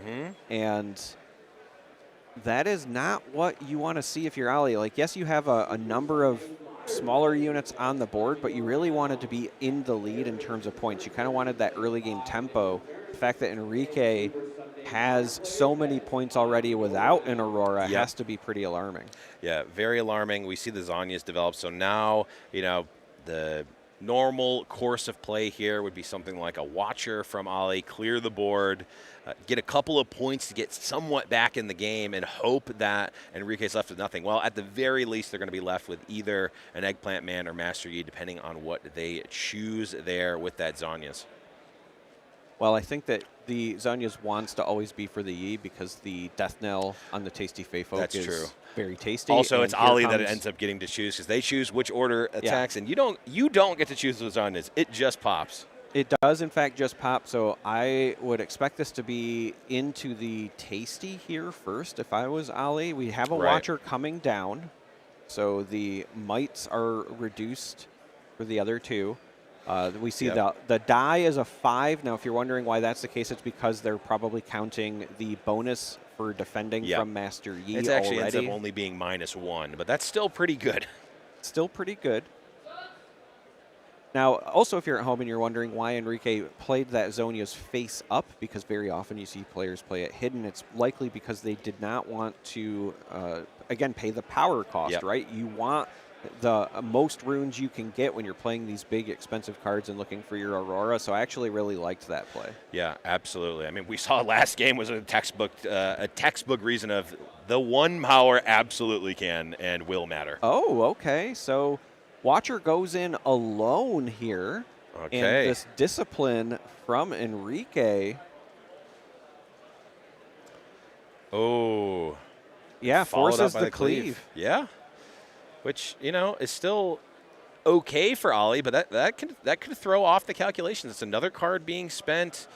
It's another resource being spent on this turn. Suppose we'll have to see. Did we get the triggers from the Raven Bloom here? How many more resources are we going to have to spend here to take out this Master Yi? Well, there is another cleave in hand, so there will absolutely be enough power to get it done. I like doing this just on the Kaisa anyway because you want that draw for the Conquer. The rest of the hand is a little bit clunky, but as weird as this sounds, with no Aurora on the side of Enrique, Ali might be in a position where they can continue to just play bigger units. Right. Because we have the mechs. Yeah. And the other key thing about the mechs is they're not chewing up power. Right. Absolutely. There's also the Mundo in hand, and there's already this Watcher on the board. If Enrique doesn't, find an Aurora soon to just start getting those free plays on top of everything else, Ali could just out-big the Aurora Yi player. Absolutely. And one other key thing on the side of Enrique is that number up in the top right. That is a 5, which is notably not 6. 5, I believe it was Jim Davis who said it, is the worst number in Riftbound. It's the worst point total to be at because it is a 2-turn clock, which is even a single extra turn can make the absolute difference in a game of Riftbound. Unless you're on, Ride the Wind, Tryndamere combo or something, then 5 doesn't matter. And I say that because I know how much you love it. But we do have a combat that occurs, so I want to call it out. White Flame comes down, buffs the Tasty Fey Folk, and then that goes into the Watcher, cleaning that up. And we're going to hide a card now on the side of Enrique over there. Yeah, I think that's likely. I believe is another Zonia's, if I remember correctly. I would imagine so. Getting a hold point here for Ollie, getting up to 4, which is good. But how are we going to contest this Fey Folk? And then even after that, how are we going to contest the Fey Folk again, plus that White Flame Protector? I do see double Darius in hand. It's not a bad way. Yeah, looks like 1 rune short of just being able to play both. Yep. Because that would be a massive, 14 might instantly readied. We could see a situation where perhaps Ali just develops one of the mechs this turn and then tries to push. But the problem with that is if you give Enrique this hold point, if you don't retake that, then they only have to conquer the other spot. Exactly. So it's worth noting that when you score your 8th point, it's not that you have to have conquered both battlefields, you have to have scored them. So if you hold from 6 to 7 and then conquer the other, that is still a victory. Yep, absolutely. So yes, Ali is not afforded the luxury of time here, it's obviously not ideal, but it also means, you're not able to play around everything. Ali is back to the wall. You have to go for these things. So if Enrique does not have these answers, Ali's just going to play face up, basically. All right, so that was a Zonia's. The Tasty Fey Folk is saved, and Ali didn't have enough to make the Darius survive either. So this was literally just a play to not lose the game on the side of Ali and buy some more time. Okay. Looks like there's maybe a bit of a dispute here. Looks like a judge is being... I'm wondering if... So the issue here is that the Zonia's is hidden, and technically you have to play it first and then have the trigger. And perhaps Enrique did not signal, hey, this is playing, and thought it would automatically trigger. And the way that hidden cards work is if you no longer control a battlefield, then the hidden cards just go to the trash. So it is very important in these interactions for you to say during the showdown, like, as a reaction, I play my hidden card. Yeah. So we do see the judge call. They'll likely be talking through it. And, you know, based on hand gestures alone, it's hard for us to figure one out or the other. But that is something that has to happen. It's not an automatic trigger with Zonia's. You do still have to play it as the reaction during the showdown. Yeah. Yep. The revealing the hidden is not an automatic trigger. It is an Zonia's itself is an automatic trigger. If that wasn't easy enough, that wasn't simple enough, there is multiple levels of sometimes automatic and sometimes not automatic triggers. And if you're coming from League of Legends, just having Zonia's in your inventory doesn't matter if you never click the button to activate it. And I, as a bad player, know this very well. See, I, as an even worse player, don't buy items with activated abilities because I don't want to press another button. Because I won't press another button. Does not surprise me whatsoever. Give me a Bloodthirster or nothing else. Bloodthirster might even have an activated ability now. Back in my day, it didn't.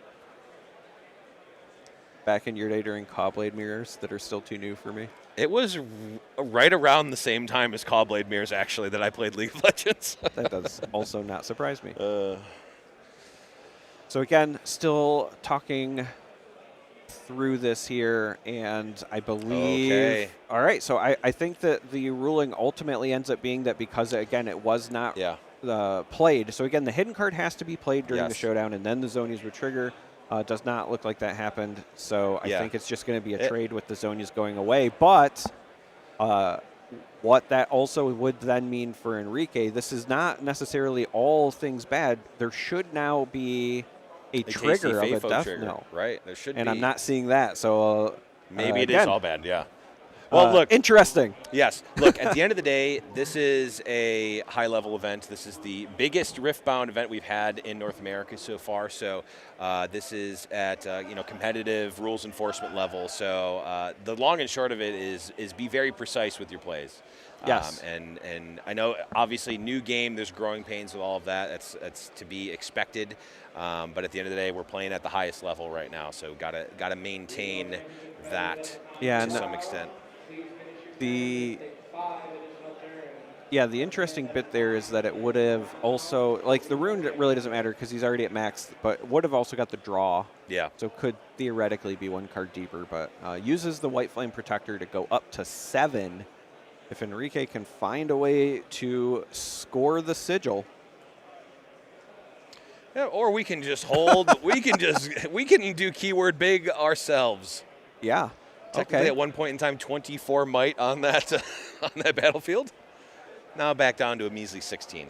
And I do like this play because, again, you do win through holding. So you're essentially saying, hey, you've got to go over 6, get to at least 16 to clear them. Over 16 if you also want to conquer, and Ali needs the points. But there's also still 4 runes up on the side of Enrique, and we have seen combat tricks played like Discipline, and in this case, we now see the Defy as well. Yeah, I like the Defy here. It not only keeps a point of might on your board, it also denies a draw. Well, it also denies 2 might to the Raven Blooms. Right. So, again, cards are only played when they resolve in this game. Right. So when that was defied, that should not have counted as a trigger for the Raven Blooms. You're absolutely right. It does look as though potentially... and again, reminder for folks at home, we cannot impact the game. We are this simply also, observers. Draven actually should be... on the board, because I think you mean Darius, not Draven. Yeah. No, I meant Draven. Draven should be in this deck because Draven's a great card. Oh, this broadcast is falling apart with all of the confusion. We're trying to stay in it. Okay, so, I was going to say, I think we see a judge call now, and they might be trying to figure out exactly that, the stacks on the Raven Bloom. Yeah. So again, if you're watching at home, proper rules is in Riftbound, cards are not considered played until they resolve.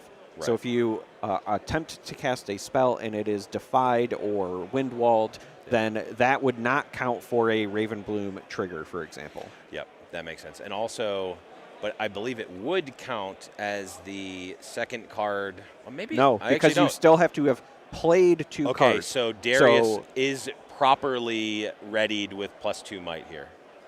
only if 2 cards have resolved. Right, and Darius being the second one in this case. So yes. What was the first one? The first one was the Void Seeker. Okay, here that was just played. Yep. Yes. Okay. So Raven Blue should have +1 might, and then the Darius counting himself would be the second. So everything, yes, that you accurately dictated. And I'm just going to say, Charmer, you made this correct. Even though we have no ability to do that, I'm saying you did. All right, well. I just know, again, this is our first real big event here, besides, of course, the other one that was happening concurrently this weekend over in Georgia. And there's a lot of things that our viewers are likely learning from as well. Yeah. And so when we can, want to try to call things out as best we can. Yep. So a lot of might trying to come in to It's like this battlefield. 7, 11 plus 6 is 17 by my count. Which would be enough. Right, which would be one more than 16. One more than 16, and then that 4 is the, obviously, 4 damage on the White Flames. Now, this is interesting on the side of Enrique because you get to choose where the damage goes. Right. And now this is just me. Doesn't mean it's correct, but I would have assumed that you would have wanted to not leave the Kaisa to prevent the draw for the Conquer. My inclination is the same as that, but also Ravenbloom student, very scary, especially with a grip full of cards. I guess it's a bit of a moot point, although that extra card could matter, but Deadbloom Predator able to come in, not able to get the winning point because both battlefields were not scored at this turn, but still should result in a card drawn, however. Yep. So if you're at 7 and you conquer the first battlefield, but you are not winning the game, then the trigger is, instead of getting a point, you would draw a card for that. Yep. And we are back to Ali, who's trying to not just not lose, but again, score points as well, trying to claw back into this, still only down at 5. As you said earlier, perhaps the worst point total in Riftbound. Yep. And I think that's a scoop on the side of Ali based on the hand. So we're going to be going to Game 3. This series has been, I think, very fun and also a little bit messy, but in the best of ways. So I'm very excited to see what we get as our Game 3 in the series. Yeah, this is, again, it's a high-level event, but we are going through growing pains. We're sort of in that up and down here, so we're going to roll with the punches as we take them. But, yeah, this was a great match. We saw, I believe we would call it a slobber knocker. We saw, big drops. We didn't end up seeing the Mega Mech come down, but it was threatening to be there at all times. As we jump on into game number 3, the decider here, Ali A on Kaisa, Enrique B on Master Yi, the 2 juggernauts of the format coming into this event. We are in Game 3 of the series, and I would like to point out that there has been 0 Auroras resolved. True.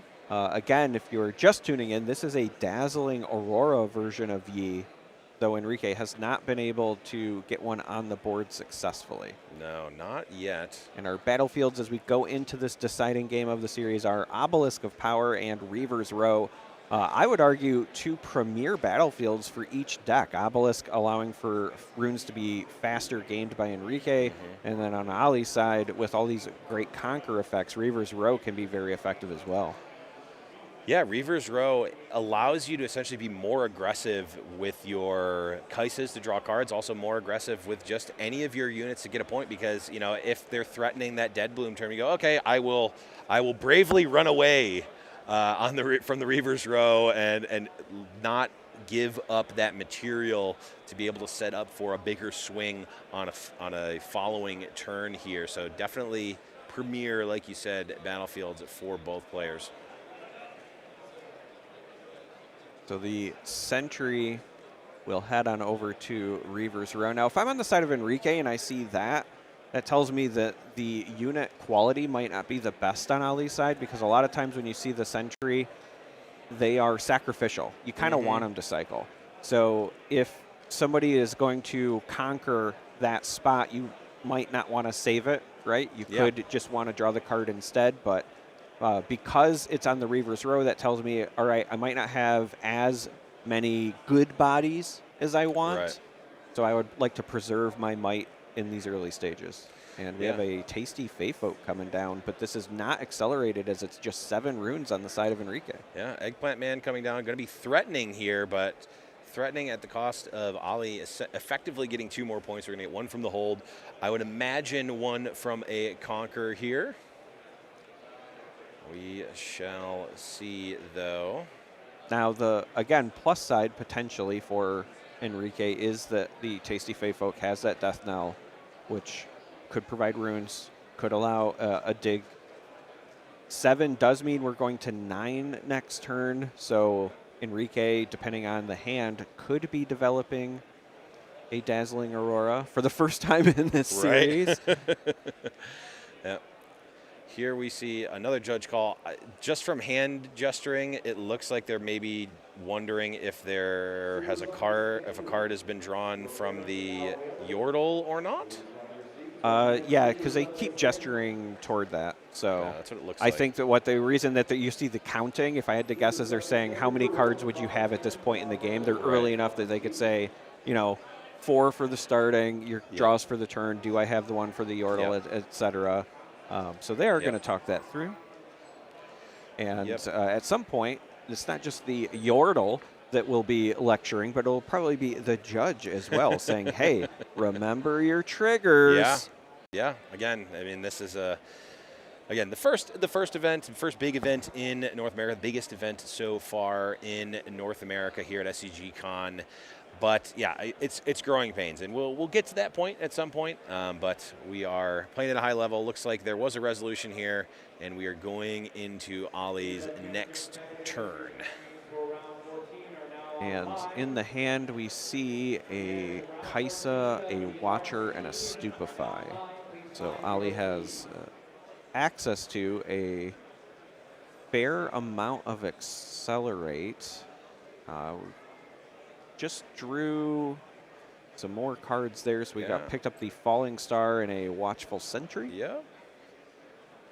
Saw a Falling Star there. Looks like, let's just take out the Eggplant Man while there is no Zhonya's out, being able to clear the board and force your opponent to have to develop on a later turn rather than just allowing them to get a free buy with the Zhonya's is certainly a way to get ahead here. Again, Ollie's going to want to race to as many points as possible here. What I was about to say is, more importantly, like, yes, you're giving up that Death Knell.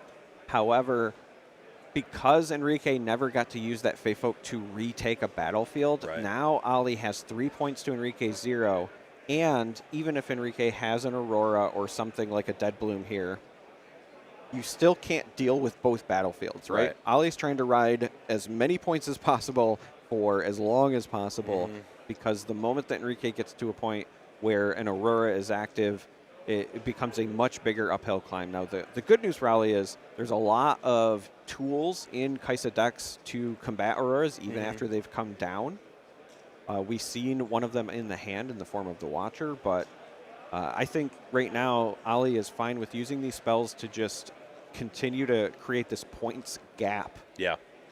Well, Ollie is going to be trying to get to that crucial 6 points. Now, of course, can only get up to 5 on this turn, but it's going to be an uphill battle to even get to that point, given that Watcher there. But when you're so far ahead, you can really sort of take a breath, allow, hey, if Enrique gets a couple of hold points, that's fine. I'm winning this race. If all things stay the same, I'm going to win this race holding. If we each hold a battlefield this turn. So Ollie really needs to set up and figure out, how am I going to end the game? What am I going to do to end the game and keep this point flow coming until I get to that 6 points Watcher double conquer game? Now, I really like this game plan from Ollie. We'll give up the hold point, like you said, but developed another Kaisa and a Watchful Sentry. And so on the following turn, we could see something where some spells as support, if drawn, could pump up the Raven Bloom. We could also see like the Watcher come down, which would lower the might. And then if we see Ollie go in and conquer that battlefield, if there's a situation where both Kaisa survive, you draw some additional cards. Because I will say Ollie's hand is getting a little small for a Kaisa player. Typically we see them with a fistful of cards. Ollie is down to, I think, just 3 in hand right now, which is fine, but it's just low for a Kaisa player. Yeah, absolutely. And it is Cleave and a Stupefy and another card I did not quite catch, which are certainly helpful. Looks like we're likely going to get another Zhonya's here on the side of Enrique, which means these units are likely staying on the board. There we go. I was going to say there also should be 3 points because Enrique should have had the hold plus the Conquer from Yi, but they did just update it. So we are back to Ali's turn. And another Falling Star. That's big. And then there's a Cleave, a Stupefy, and a Watcher. I think we're hitting the point where a lot of bodies will be crashing into each other. Okay. Clash of the Titans on its way. Thousand Tail Watcher coming down and will be accelerated. There is also still the 1 rune available for either the Stupefy or the Cleave if needed. Yeah, this is the turn. Ideally you would cast Watcher, take points 7 and 8 and win the game, but getting from 4 to 6 is just as important in a lot of ways, and also pseudo dealing with the board. I mean, what actually might happen is Yi will back from the Reaver's Row, Zhonya's will save the Deadbloom Predator, and we may just be in the same spot. Ali not actually having cleared any of the board, but getting the crucial 6 point. Yeah, would be up to 6 points, as you pointed out. Would also force Enrique to put those units into danger to retake, and that's important because right now, if you're just tuning in, the dice on the side represent the might if they go to combat, and even though a Watcher was played, it's still relatively high because they are single defenders for Yi, but on the retake, they will not get that bonus might. They will be a bit more vulnerable. So I do think that Ali would benefit from still, not going to kill either of these units when all is said and done, but forcing them off, getting up to 6, and then potentially forcing Enrique into a weird situation on a retake, depending on what you decide to hold with. Yep, and if I had to guess based on posturing, it looked to me like Ali is wondering if the Zhonya's gets played, can the Zhonya's save the Master Yi, even though it's on another battlefield? And of course, that is the case. Zhonya's is the weird hidden card that can actually impact the other battlefield. Because when it's played, if you're at home, when it's played, it just enters your arena as a gear. Yep. It is not played technically at that battlefield. It's played to your gear zone, and then just the next thing that would die gets saved. Yep. But as you had pointed out before as well, with the Reaver's Row, it kind of doesn't matter because Yi was always going to run away anyway. Okay, Discipline coming in on the Deadbloom. Let's put up to 9. That's going to force the Cleave here. Do we have a Defy on the side of Enrique? Because that might just seal this. At least this combat. Yeah, this Discipline was massive for Enrique. And as you said, will force this Cleave. I like the Cleave. Could have also went with a Stupefy, but at this point, I don't think you want to risk them also having maybe another Discipline. There are 2 runes up. Yeah, I'm not seeing a Defy. I see a couple Find Your Centers, a White Flame, a Catalyst. Yeah, I don't see a follow-up that will help with the Cleave. So, no. Okay, does actually play. Yep. Does play the Zhonya's.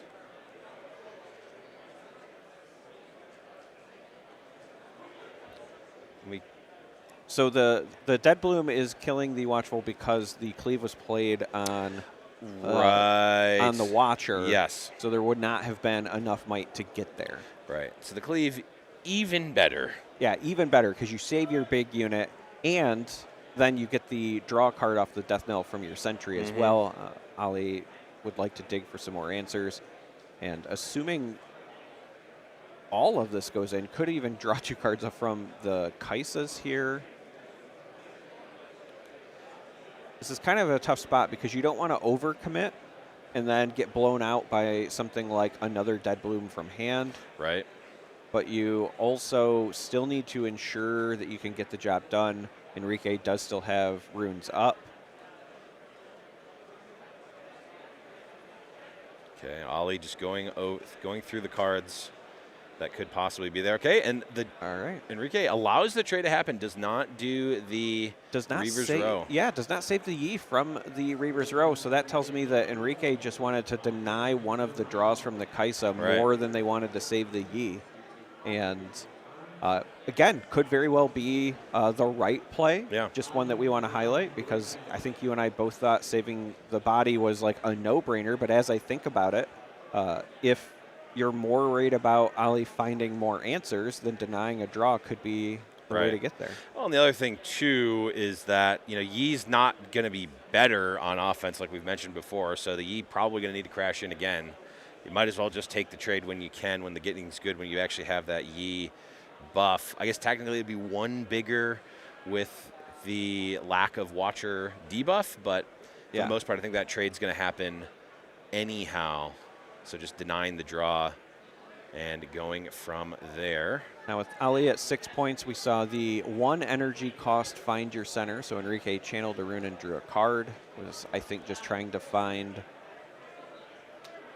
a better play than this White Flame, but ultimately going to develop the White Flame, which will buff the Dead Bloom. And then the Dead Bloom would, I feel like, be sent over to the Watcher side because I think so. The other side, they can just save the Kaisa with the Reaver's Row, and you want to get rid of the biggest body on Ollie's arsenal anyway. Absolutely. Yeah, because we're going to be, Ollie's going to be getting that hold point to 7 this turn, as we can see. So they're just going to need to conquer that other battlefield. If you effectively give your opponent a free retreat, that's not a recipe for success. So Enrique does see the same line that you do, Charmer. Now going to get that 4th point here, and now it's Dead Bloom versus the world. See if it's going to be able to hold. We see at least one discipline. At least is going to have access to that discipline this turn on defense. Is it going to be enough to stop the Bleeding Hero? Is Ollie going to take this game number 3? I don't think it will be. I'm trying to look at the hand here. There is a Darius with a cleave, which does go up to 10. Yep, which is already contesting. Would be contesting the Dead Bloom plus Master Yi. So that would be so then you would just need something to get over the discipline. I only see a Stupefy, though. Yeah, so this actually may not be over yet, although we do have the retreat. So do we have enough to retreat, accelerate Kaisa and Darius? 1, 2, 3, 4, 5 for Darius. Not for retreat. Not for both. Yeah, no, You'd we have don't. to have 11, and Ollie does not have 11 runes. Nope. So that line is out of the play. So all of a sudden, this is a game again. Also notably, retreat and then accelerating Kaisa with the Darius would still not get over Dead Bloom plus discipline. That would only be 11 at that point. True. So that would be a blowout loss for Ollie. Yeah. Well, we will see what Ollie is going to go for here. It would not surprise me if we see the Stupefy just played early to dig. Yeah. And then decide, yeah. Oh, but playing it on the White Flame did not have to pay the energy cost. Yeah, I like that. Avoid the deflect. You just want to dig. See if you can find something better. Unfortunately, it is the draw 2 cards, hidden. Past.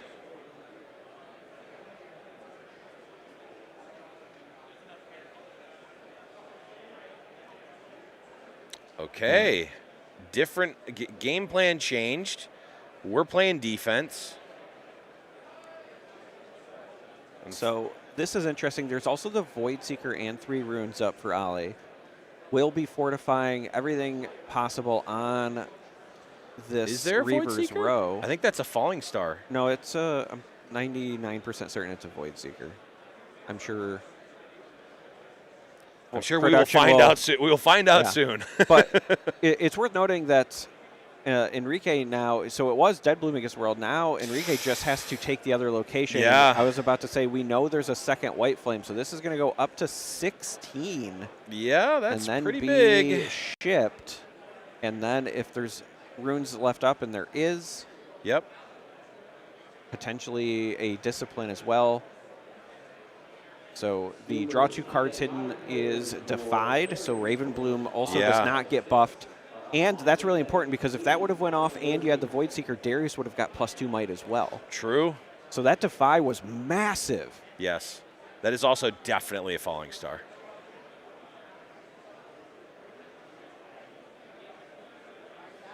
We do have the recall there, and Reaver's Row only allows 1 unit to go back. That is the Darius. Our RB's manager not able to do it, getting canned there, and now Ollie is on the back foot. Are they going to be able to stop this double hold? They need to stop at least one of these to stay alive in this match. There's Accelerated Kaisa to start it off. Yeah, should have enough firepower to at least prevent the double hold because we know there's also the cleave. So Kaisa plus the cleave is, going to take the total might up to 14. Yep. Which even with a discipline would be enough to get over the top of either of these. Right. Don't even have to commit the cleave right away. You can also just play the second card. In this case, Okay, looks like it's going to be an double Kaisa. accelerated Kaisa. Sure. Yeah, and that's... Oh, interesting. So that is 7, 11, 15 versus 12. So Enrique, again, does not take the Reaver's Row trigger because that is what Ali attacked. Instead, plays the Discipline on the White Flame, knows it will result in a losing combat, but gets rid of enough units on the side of Ali to potentially allow for a retake because the hold point will take Enrique to 7. Yep. The White Flame, if it can get over the top, would result in a win for Enrique well, here. Ali's got And there is no runes left. I was about to say no runes left for Ali, so that might have been a game-winning defense. Yeah. Game-winning Discipline, able to just take out enough units to stop. Ali was hoping that only one of them were going to do. There it is. Handshake. So congratulations to Enrique taking down the Kaisa player on Aurora Yi while never resolving an Aurora, which is just mind-blowing to me. Really, if I had to call out a big play that resulted in the win, it was that defy near the end, denying the additional might on the Darius, as well as just, denying the card draw, which could have found additional answers. So bravo. Yeah, absolutely. But Charmer, we actually have another match here. We're actually going to be jumping into game number 2 of our second match here. We got Nicholas D on Kaisa versus Drew B on the Master Yi. So this is a matchup that we just saw, so we're very well versed with this. Let's take a look and see what we've got here in game number 2. The question now is this the Aurora Yi? And I think we have our answer right away because we see the stalwart Koro. It would be impressive if it was. Not typically a mainstay of the dazzling Aurora Yi. Does look like Drew B is already up 1 game in this series. Yep. I will point out that this match has played the same number of Dazzling Auroras as the previous one. And we didn't even see game 1, and yet we feel confident in saying I'm quite confident in saying that the same number of Dazzling Auroras are played. All right, so as we join this, just point out the battlefields for you if you are listening at home. We have Obelisk of Power that was brought by Drew B and Void Gate from Nicholas D. Nicholas has developed a Kaisa just naturally, no accelerated, from the champion zone. The non-accelerated Kaisa is a play that I have grown more and more fond of because, boy, does it feel great not having to play that power. And Kaisa, a turn later, is not as good as a Kaisa now, but it's still very good. Well, in this particular situation, it looked like Nicholas did not have a turn 1 play, so you really need the body. Also, against Yi, you're less likely to be concerned about the Kaisa being defeated from the back line, right? Unless they had a way to buff plus challenge, maybe. Unlikely though. Unlikely though. So you're safe in that development. And so Nicholas does then send the Kaisa over to the Void Gate, scores a point, gets the conquer, And now we're going to see a Hextech Ray targeting the Stalwart Poro. Yep. And there is the Discipline.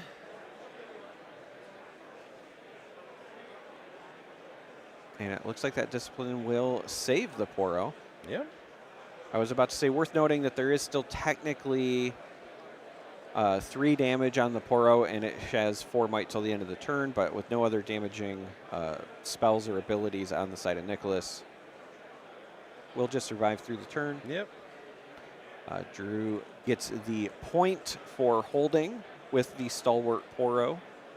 Those Stalwart Poros, when you're playing Master Yi, are so annoying because you look at it and you're like, it's just a 2-drop with 2 might. Yeah. But anytime you try to attack into them, they defend as a 5. Why is this Poro 5? why is this Poro 5? First off, how dare you? Yeah. So Drew plays Master Yi from the champion zone and goes to defeat Nicholas's previously played champion, the Kaisa, and is up to 3 points. This is a pretty fast start. Yeah. Absolutely.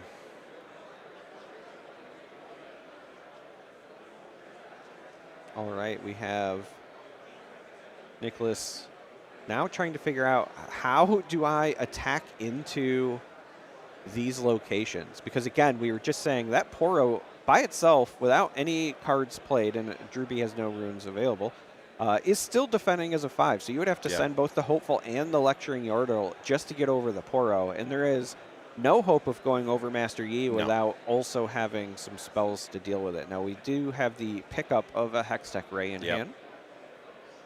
Yeah, no, but I'm wondering if you want to... Do you use the Hextech Ray to get the value? Well, this may be the answer here. I wonder if we're going to see the Hextech Ray allow the trade for Master Yi. No, we're just going to do the old 1-2 combo. Darius Cleave taking out the Master Yi. 10 is more than 8, but the hidden card is played. That was a Zonia's, which will save the Master Yi. Runes are still up on the side of Nicholas, so we also could just see a Hextech attempt on the Poro as well. You know what's interesting there is there was a window. Once the Hourglass is played as a reaction, you could let it resolve, and then still in the showdown before passing, as an action, could have played the Hextech to the other battlefield and have the Poro force the Hourglass save. That is a heads-up play. That unfortunately, Nicholas... Yeah. It's a really weird play, but it is 100% legal, and I think certainly would be in a better position. You'd much rather see a Poro in that back than the Master Yi. Especially since he's so cute. Yeah. Turns out this game is hard. It is, and in many ways quite complicated, but that's part of the charm and the reason that we love this game. A lot of play to this one. All right, so after the double conquer from Nicholas, the points are now tied at 3. I like the reinforce with the Hopeful to the Darius on that Void Gate, because as you're kind of playing defense against this Yi, again, Yi will not attack with the bonus, so would it need some sort of additional combat buff to go over the top on that side. Yi could obviously clear up the Lecturing Yordle pretty easily, but if you're Nicholas, this protects that Darius. And we know that Darius is a key part of the Kaisa game plan. So Drew does send Yi over to deal with the Poro and score a point. Yeah, the Yordle. The Yordle, the Yordle effectively had tank even from the other battlefield there. Yeah. And then Drew B, so interestingly, reinforces the Yi with a tasty Fey Folk. Yeah. And the only reason I say interestingly is, again, normally as a Master Yi player, you want 1 unit at each battlefield for the bonuses. And so right now, neither of them are getting that Yi bonus. Right. But it is also just a lot of might in one place. Yeah, I mean, the thing is Drew is, because Nicholas got the point here from holding up to 4, Drew is 1 turn ahead. They have the advantage here. So if all things stay the same and we're just holding, Drew's going to win that race. So saying, hey, I'm going to load up here. I'm going to force you to do something. A second Darius from hand followed by a Raven Bloom after the move back. Righties them both. They're at 14 total. And again, because both units do not get the bonus because you're double stacked, that means you can clear them both out. So Nicholas will now jump ahead, as you were just kind of talking about who's in the lead, 5-4, and clears the board entirely. That was beautiful. Absolutely. You mentioned the Master Yi units not both getting the buff. Well, Darius does. Both Dariuses do absolutely get the buff. And this is precisely the situation you want to be in as Nicholas. Staying hydrated. Make sure, Chad, if you're out there, stay hydrated, my friends. This is your reminder to take a drink. This is your absolute reminder to do that. But Drew is going to want to hydrate their board with some units here, because that is the crux of what Master Yi is doing. Wants to get out ahead and plant down on the battlefields with some big units and some spells to back it up. But when they are behind, and Kaisa has a very formidable board still, it's going to be an uphill battle from Drew here. Formidable board that's also pretty protected with most units at the base. So we have the Dead Bloom come down from Drew, and a retreat played on the Darius to return that back to Nicholas's hand. Drew scores goes up to 5, but Nicholas gets to save a key unit. And still kind of has the tempo lead, because again, when the turn does come back, Nicholas will have first opportunity to continue, scoring ahead, unless Drew had something that would allow them to score that other battlefield. But with only 3 runes up, I don't think that's going to be the play here. So we have a Clockwork Keeper coming down. Yep. We'll see if Drew decides to pay the power cost to draw a card or not. I wonder if only Master Yi had sneaky deckhand, they could have scored that. They could have scored that battlefield there. And does decide to do so.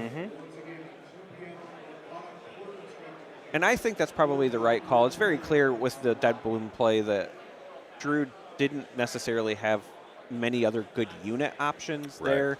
You did just have the Tasty Fae Folk and the Yi cleaned up previously before, so trying to find some answers is probably the best way to go. The one downside here is that, your runes are still not maybe as high as you'd like to be, because in future turns you're going to have to probably play a number of cards to stay competitive. Yeah. Well, we see here, Nicholas has 3 units in hand. That is not really necessarily where you want to be with Kaisa. He really would like some more of that interaction. You want Cleaves to turn on that Darius and potentially battle here. Well, again, so the interesting thing, the Darius can be turned on because the other units are small. The problem is the Darius still can't survive an attack into this Dead Bloom. The Cleave would allow it to survive. A Stupefy to maybe find a second one if you wanted to dig or something could also get that done. A Watcher would have been amazing here off of the top deck, but instead Nicholas, I think, is just going to take this turn to develop potentially and then score that other battlefield. So we have the Darius come down. There also could be a situation where you're saying, like, I'm okay with the Darius dying, and maybe you send that plus the Hopeful in, but with runes up on the side of Drew, I like the conservative play. You don't want to get blown out by, like, a Discipline. Yeah, I think, you definitely do not want to get blown out there, because we're on low resources on the side of Nicholas here. Every card that is spent frivolously is absolutely going to hurt a lot here, as they are drawing off the top deck mode for Nicholas. But a very large board. It's going to be, are they, what does the top of the deck look like? Are they going to be able to turn this in to a winning point at some point? Well, Nicholas, by going to 6 and then having all of these units in the base, sets up for a turn where could go for the double conquer, depending on what Drew plays and the runes that are left back up. But also, by leaving that Raven Bloom at the Void Gate, you're saying, okay, you also have to take this away from me. Otherwise, I only have to, conquer the other spot because I get the point from holding. And as weird as it sounds, that Raven Bloom on a Void Gate is potentially seriously dangerous. It gets bonuses when you play spells, and damage is increased from the Void Gate. So if there was something like a Hex Tech or whatever, but turns out White Flame Protector makes a keeper huge. Yeah, does not care at all. That's an easy way to get over the top there. We're going to maybe see a nope, we're going to see a hidden. I believe that's going to likely be a Zanya's. And now the top of the deck is going to determine it all here. What did we get on the side of Nicholas? It almost needs to be an Acathian Rain or something equivalent. But maybe if it's a Acathian Watcher. Rain, Drew does have the answer in hand. They're going to start by sending in The Sentry to dig, draw another card. which I do. Oh, we Watcher! do find a Watcher. Watcher off the top. So the reason that the Watcher is important is we're once again in a position where Drew has 2 units. So the bonuses from Yi's passive ability are not online. Watcher will now then reduce these, so they're each a 5. It only has to go over 10. A second card played would also buff the Darius if needed. It's not even really needed. You could just send the Watcher, the Hopeful, and the Raven Bloom over there, and then save the Darius for the Clockwork Keeper side potentially. Nicholas might have found a path to victory here. Yeah, absolutely might be. We're going to see here.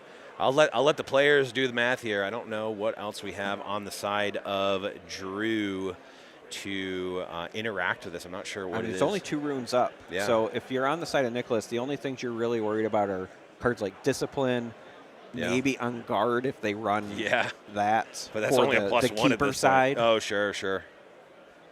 Yeah, that's what Nicholas is going through here. What is the range of cards that Drew could have here? How do I best play around it? What can I play around?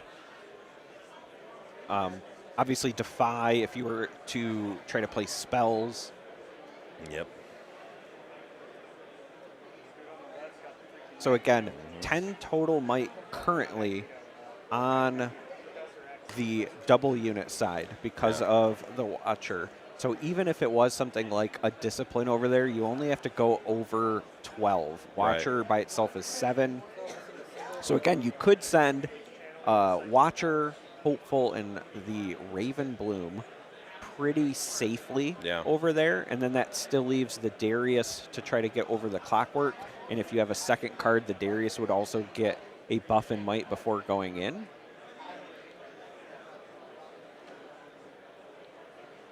There's also, based on the ordering, I would imagine Nicholas is considering maybe Darius and Watcher going over to the other sides. Okay, here we go. So that is going to be the play. Darius does have the might bonus because the second card was played. That was the Hopeful. So this is 14 currently against 10. Yeah, I don't think that we can get to 14 on 2 runes here with 2 units at the battlefield. That I think is what the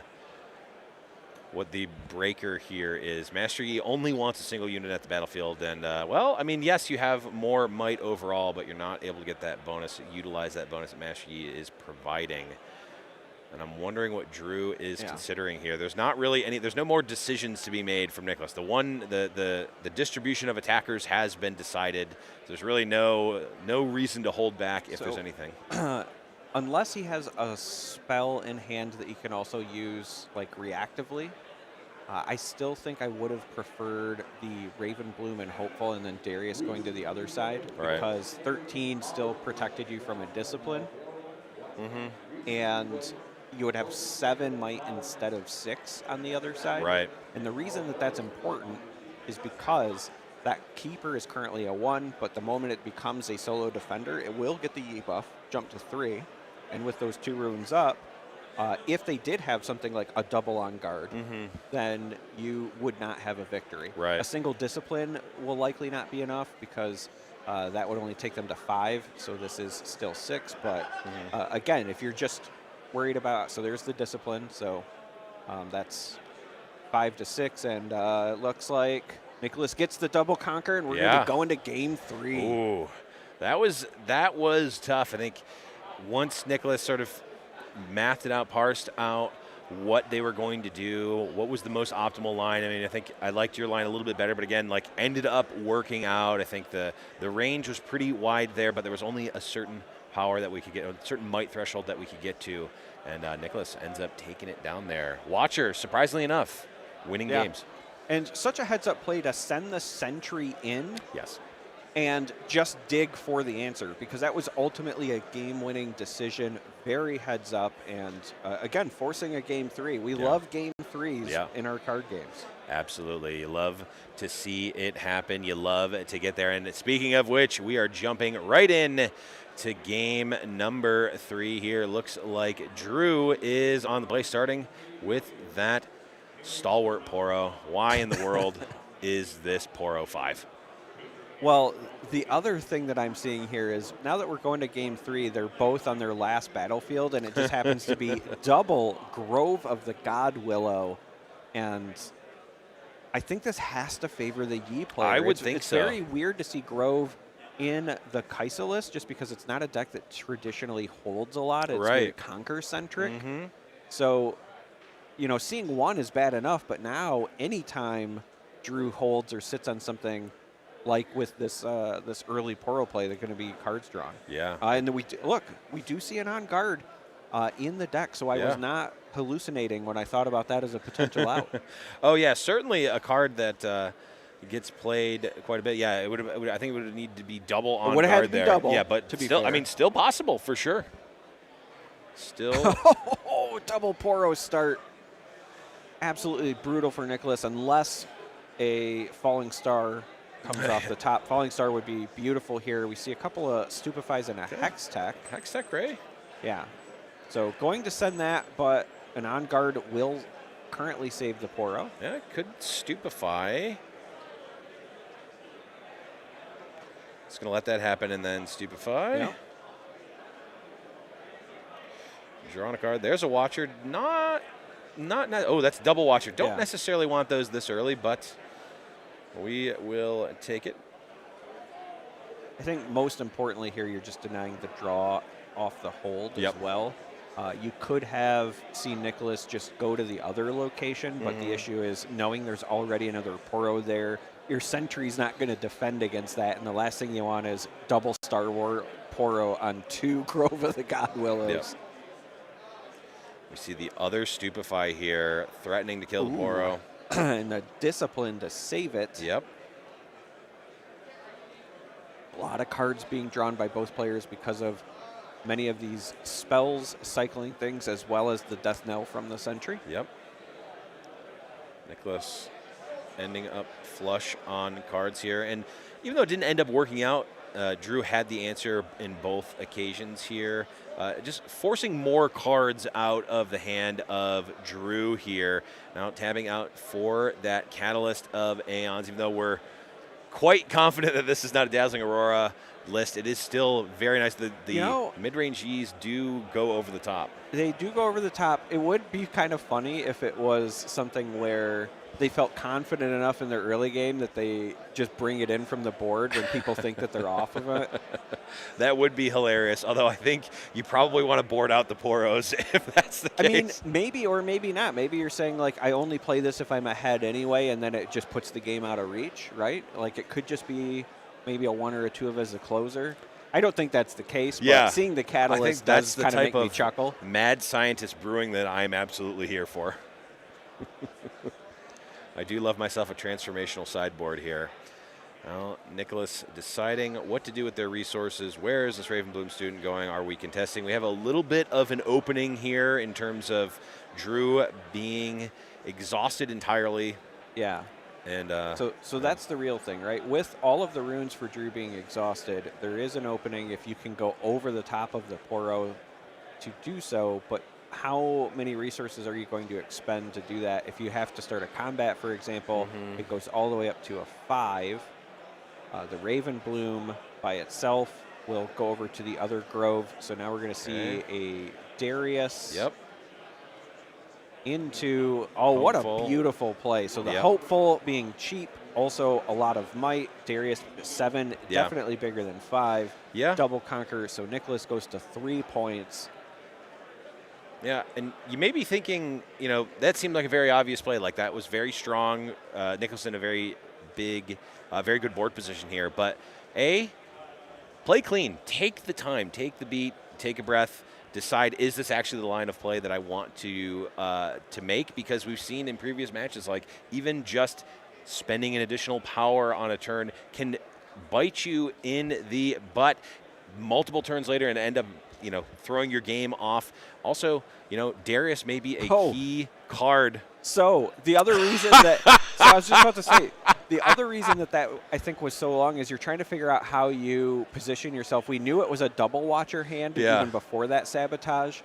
So I was thinking, okay, maybe Nicholas is trying to figure out how to get best positioned into these watcher turns, but it's triple watcher. Drew whiffs on the sabotage, but gains all of the information. And now we're going to have a tasty Feyfolk accelerated come down, pick this fight with Darius. Yep, Darius gone.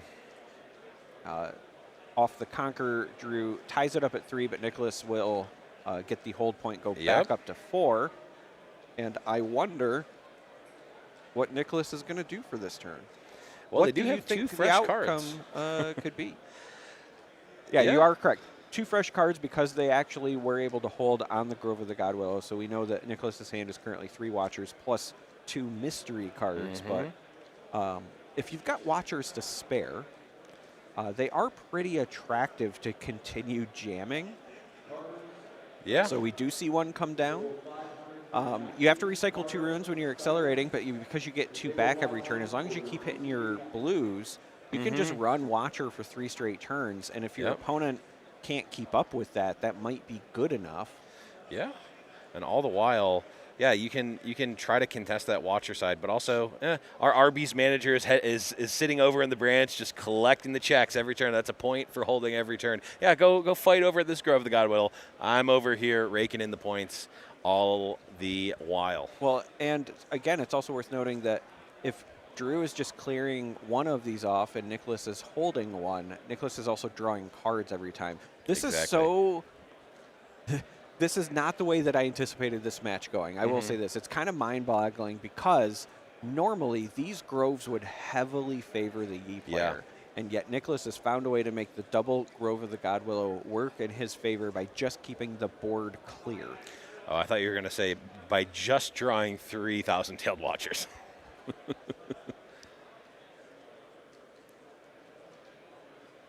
And I think there was just some questions there, or some clarifications, mind you, about the combat stuff. But I think Nicholas was just saying, hey, the hopeful moved up after that combat. was a post-combat move. Yep. So Drew has all of the runes available, literally all of them. Yep, 100%. We're going to see, I believe, another tasty Feyfolk. Yep. We'll get a conquer point and clear off the Ravenbloom student occupied Grove of the Godwillow. Keeper to draw a card, another Clockwork Keeper to draw a card. Yep.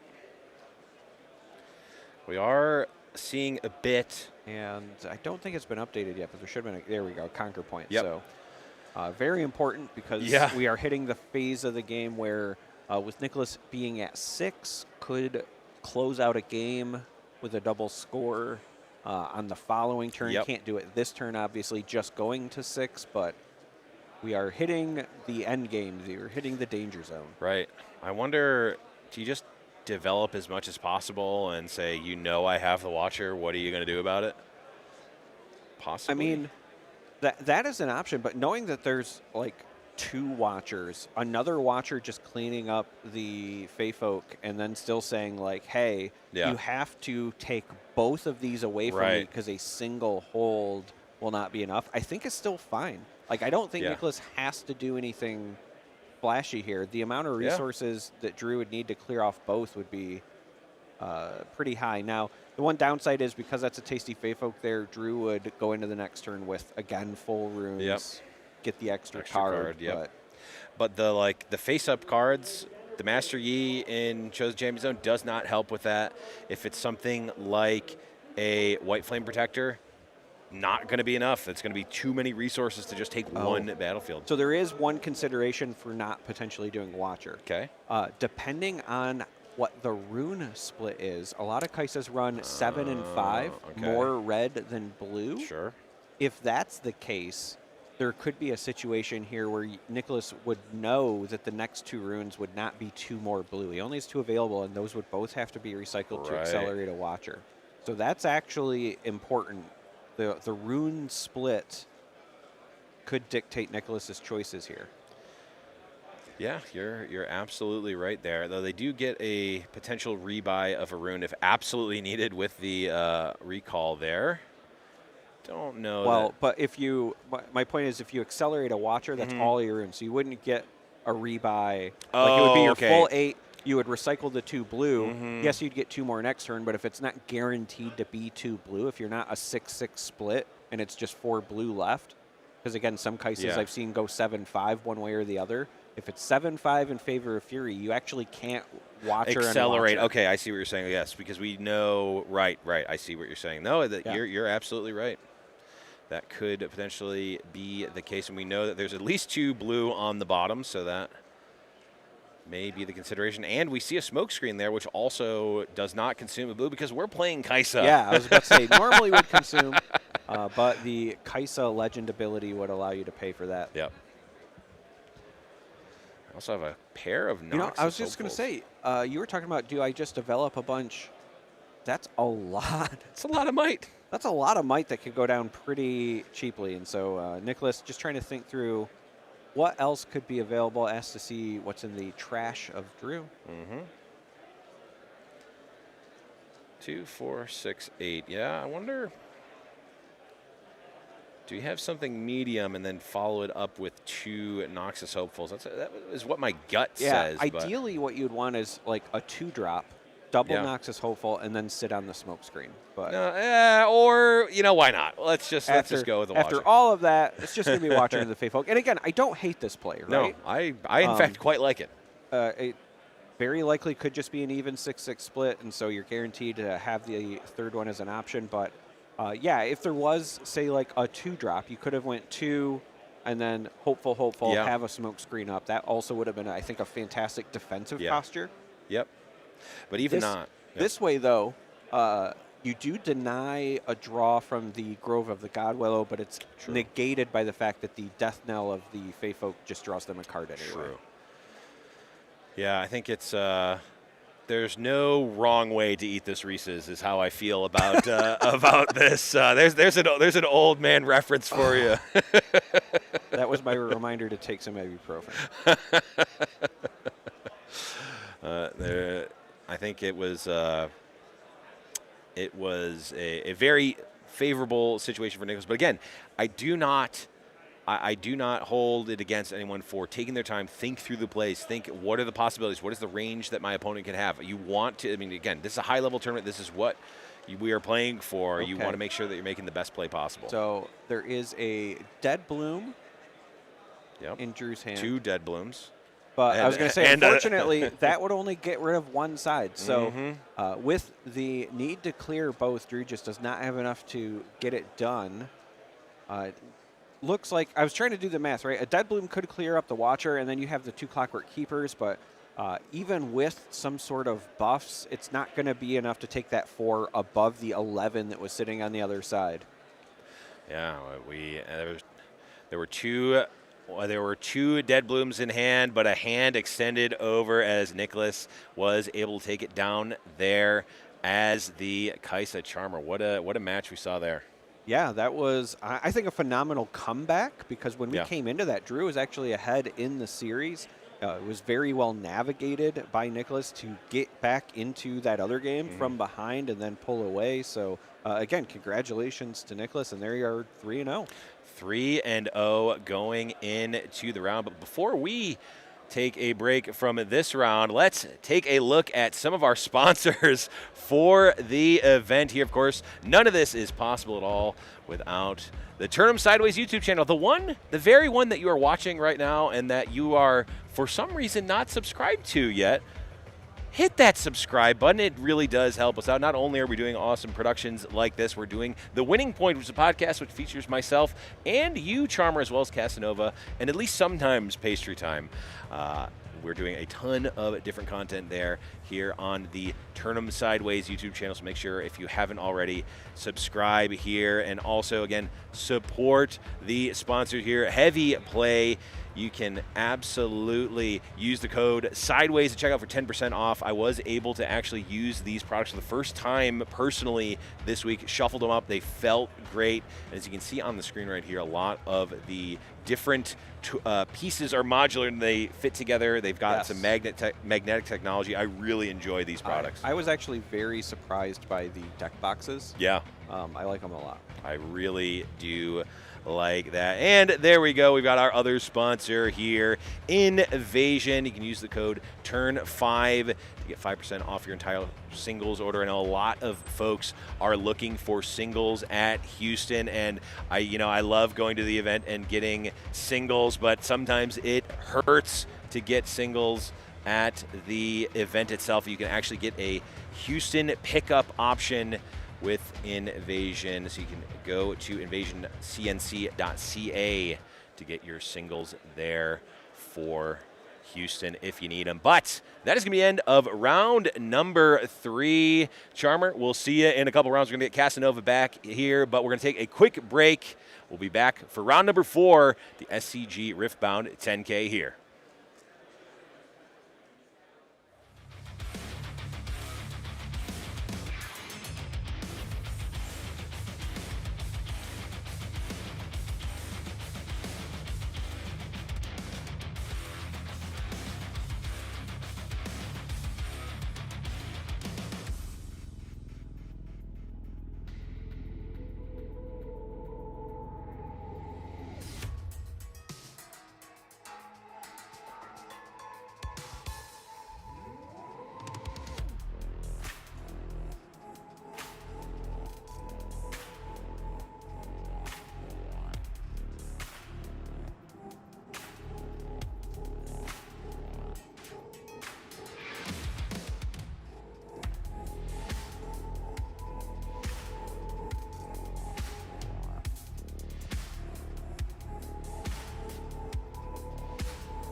Welcome back to the 10K at SCG Con Las Vegas. We've got 3 rounds in the books going into round number 4 of Blevins. There's been a bunch of great games so far. And while I was away for a sec, I was walking around checking some of the top tables. We saw some very exciting decks that are showing up as well. And we're trying to get as many of them to go on feature as possible right now. You know, we don't have access to deck lists or seeing from any other like application what everyone is playing. So it's all on the floor, walk around, see what everybody's got. Yeah, going up to tables and be like, hey, so what's your name so we can feature on the next round? Or, like, yeah, we did get the El Clasico last round. Charmer and I got the privilege of casting 2 Kaisa Yi rounds. But, I mean, hey, I've always been a proponent of, like, I just want to see high level. I want to see, like, the top tables. Like, I would like some variety. I would prefer variety, but I'm fine jamming Kaisamirs the whole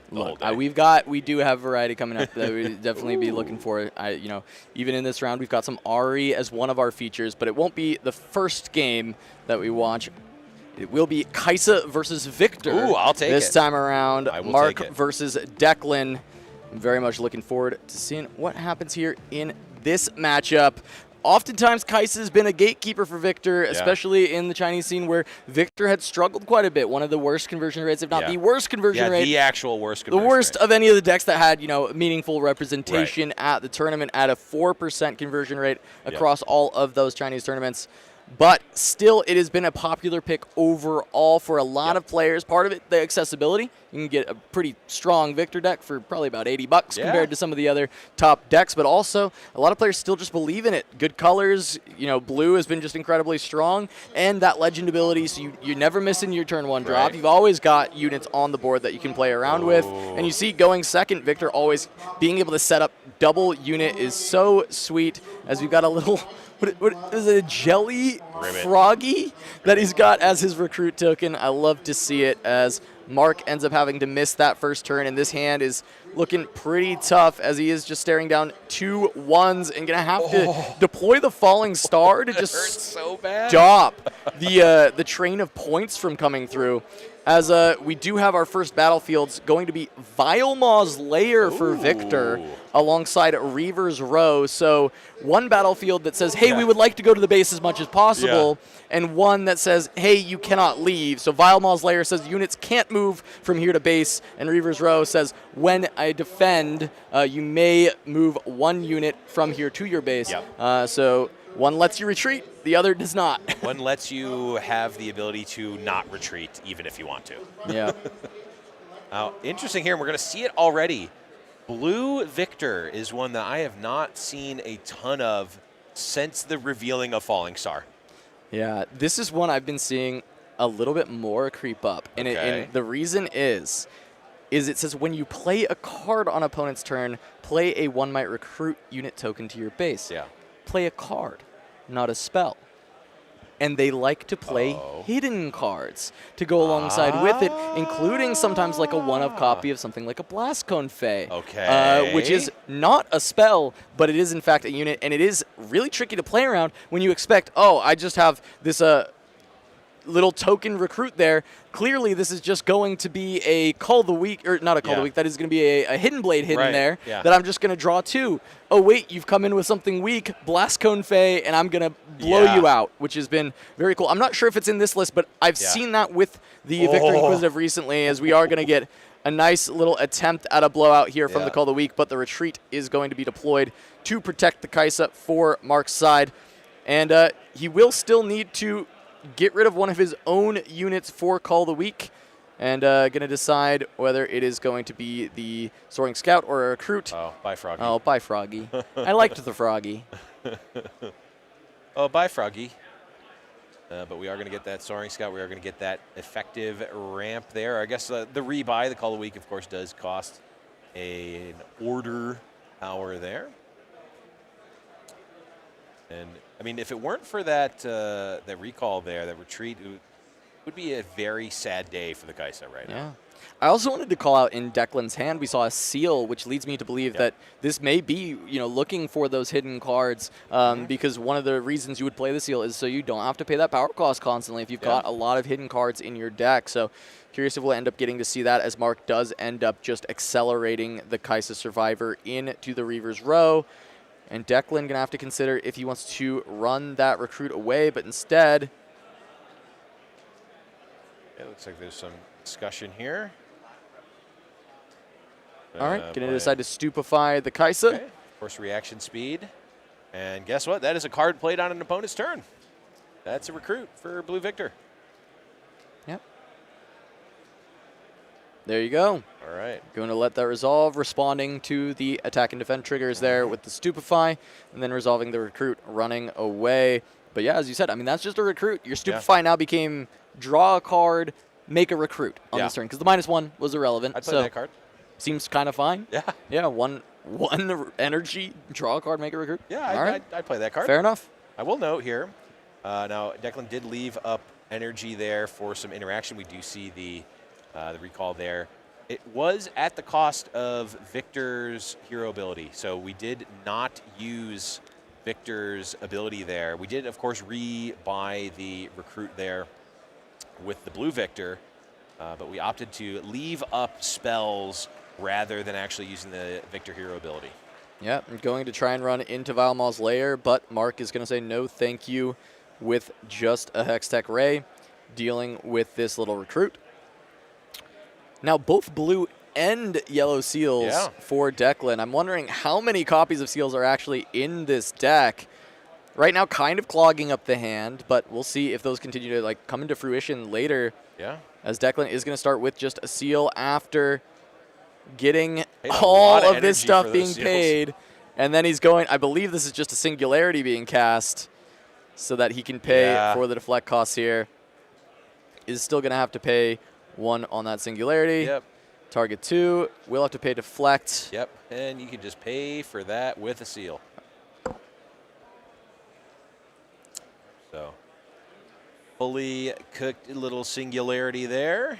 That's going to be Victor getting another point, and even Blue Victor getting in there. I like it. Yeah. Look, this is, the risk here of putting your Inquisitive in there is because he can get taken out by something like a Ray. But if I remember correctly, Declan is holding on to a retreat in that hand, which he can try and bait out a spell from Mark and send his Victor back to the hand. Yeah, we've also seen Falling Star and 2 Hextech Rays already. And, yes, of course, we know that Kaisa plays more than that. Whoa! What?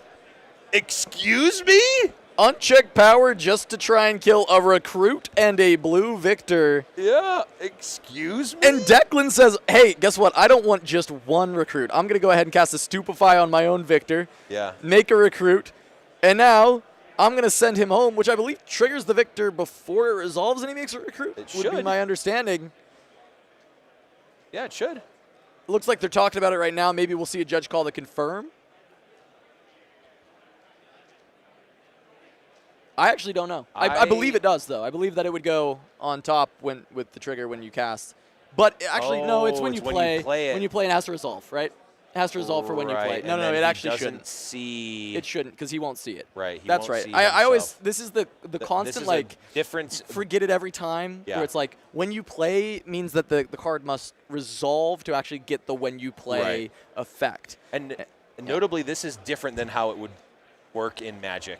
Right. So if you're coming from other games, this is a notable difference. One of those things that you've got to learn in Riftbound. Some things are similar, some things are different. This is one of those differences. And again, I will point out, Declan left up both of the runes there. Of course, we are going to get the 2 recruits, but this is at the cost of using the Victor hero power. We could have easily just used the Victor on our turn, not cast the Stupefy, left the Stupefy up. So over the course of the game, it's kind of like -1 recruit. Even though you're getting that recruit with the Blue Victor, we could have had a free recruit and the card's still in hand. So it's not necessarily like, oh, we're fully getting max value out of this blue Victor. It is still costing. Yeah, so while they resolve that judge call, my understanding of the rules, and, chat can roast me if I'm wrong. I believe, tend to agree with you. I believe that blue Victor should not actually make a recruit from this retreat because of the fact that in order to have a card played, it must resolve, right? So we will see if that's what we get when we get back into the action of that match as they continue to resolve that, because that is one of the things that sometimes can be less intuitive, but the ruling is that he does get the recruit here as he does have 2 back at home. It's really a matter of, like, in that split second of it resolving and him being in hand, does he see the spell Does he see the spell resolve? I just don't know the answer, although I guess it was ruled here that you do get it. I like it. But of course, a lot of sorry, was that echo? Still early on. Did we see an echo? Was it in hand? I think we saw an echo. Oh, that is spicy. I mean, that might give you more fuel for the fire for your Victor Inquisitive on your turn if the echo is holding somewhere, gets taken down by your opponent. Okay, it was not 1 echo. Oh, it was 2 echoes. It's 2 echoes. It was 2 echoes drawn. Now, what I will say, one of the underrated aspects of Echo is that this just has Accelerate printed on it. Yeah. Which, when you're a deck that's trying to push points, having access to accelerated units is important. And now, of course, in this color, generally the option for that is going to be Watcher.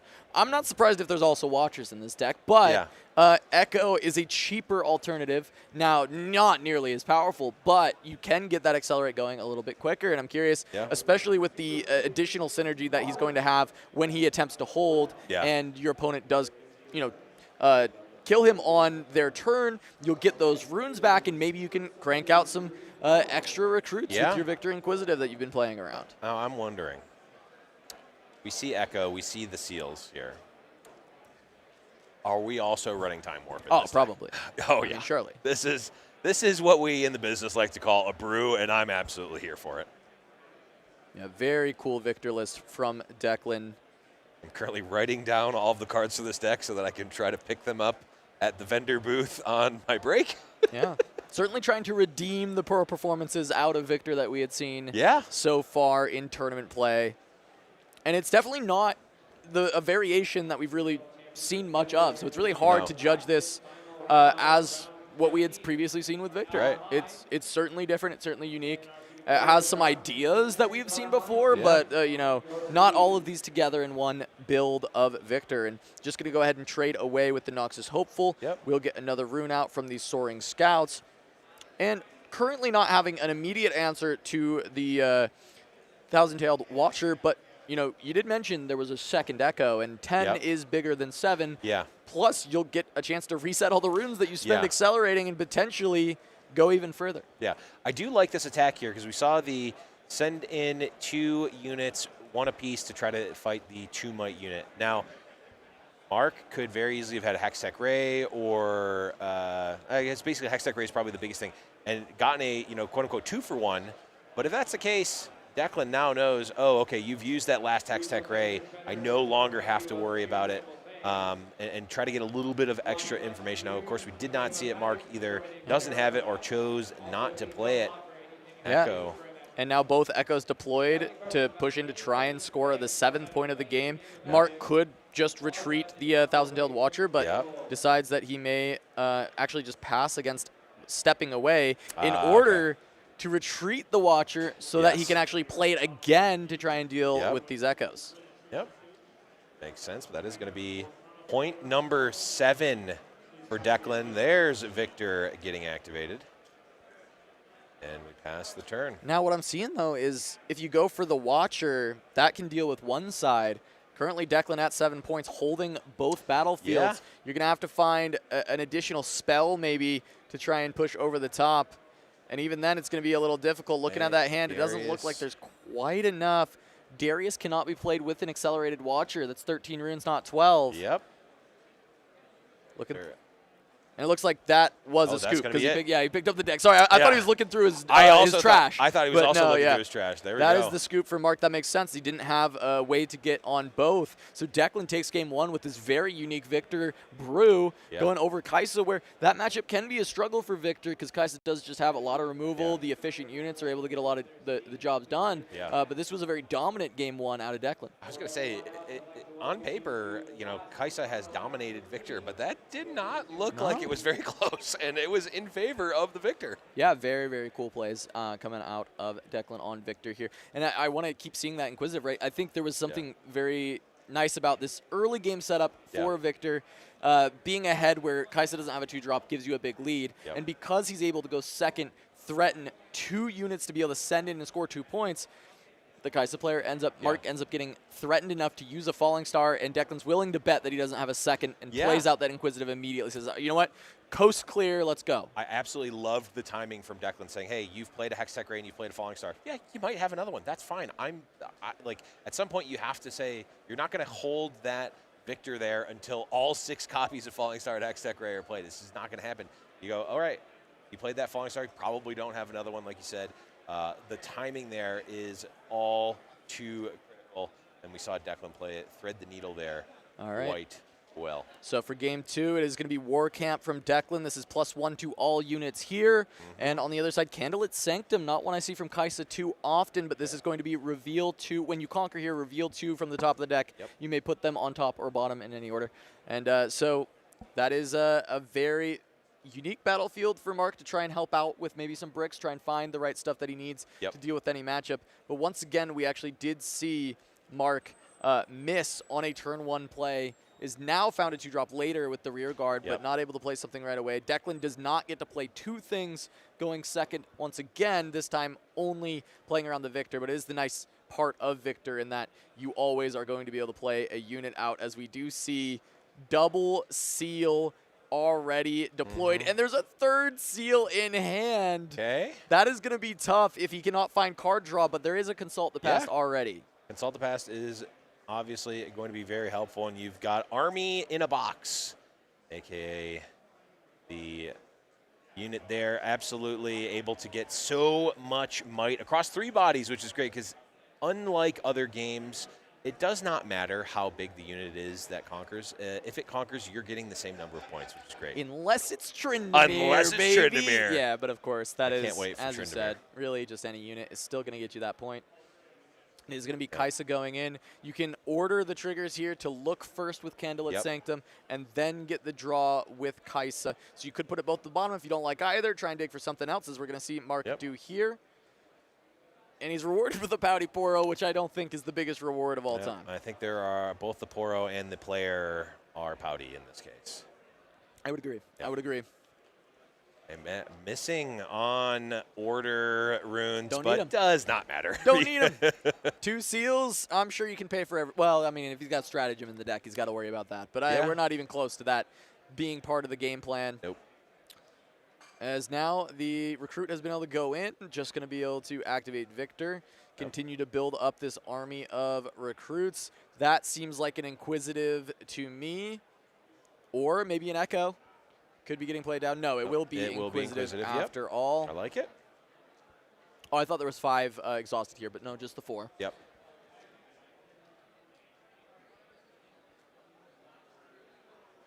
Not sure what we are. Yeah, not sure. Okay, just putting, oh yeah, technically, oh.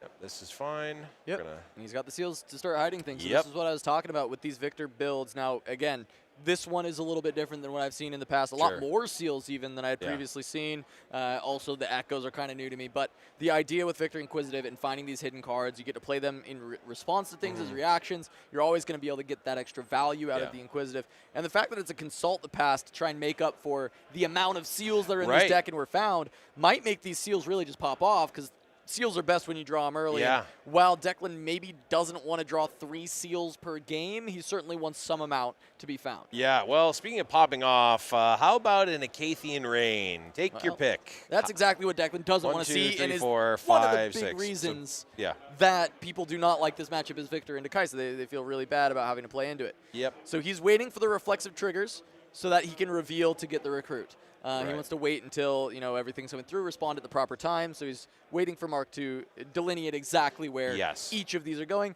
Acathian Rain does put 6 reflective triggers on the stack, so you have an opportunity to respond with reactions at each individual stage of those 6 instances of 2 damage resolving.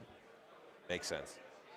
And once they've been chosen, we're going to consult the pass. We're going to get a free recruit. And I think after the dust is settled, if the obvious choices have been made, we're going to be left with 2 recruits in base, I think. Yeah, let's see, because it Oh, looks like or left it the looks one like, in play. It looks like Mark indicated, hey, just keep one that's already there. Don't worry about making the new one instead, which is what they did here. Just a shortcut, so they don't have to keep grabbing extra tokens. But they left the recruit at the battlefield. Interesting. I guess it doesn't really matter because it was going to No. conquer anyway, so it's a bit of a moot point, but it melted my brain a little bit. All right, but still being able to keep some amount of material for Declan is certainly nice. He was able to draw up a couple more cards. We saw an Echo picked up, which I believe he's got the resources to accelerate here. And because Mark is tapped out, this is some of the power of just having accelerate in your deck. And 5 is a breakpoint that we've kind of been talking about all day. Coming up, it's come up a lot, where 5 has just been very good to have available. And so going to get the Candlelit trigger, be able to look at the top 2, decide what goes where, and get rid of the Kaisa Survivor without Mark being able to do much about it.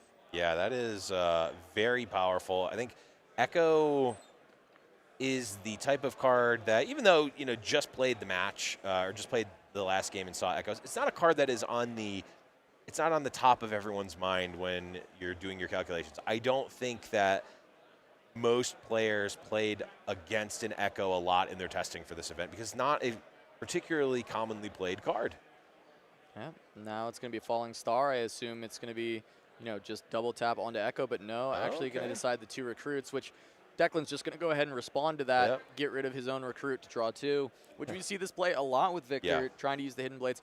Honestly, more often do I actually see them draw in Victor. However, they do have that flexibility to kill something like a Darius if you were just trying to hold on. Yep. Absolutely. Darius does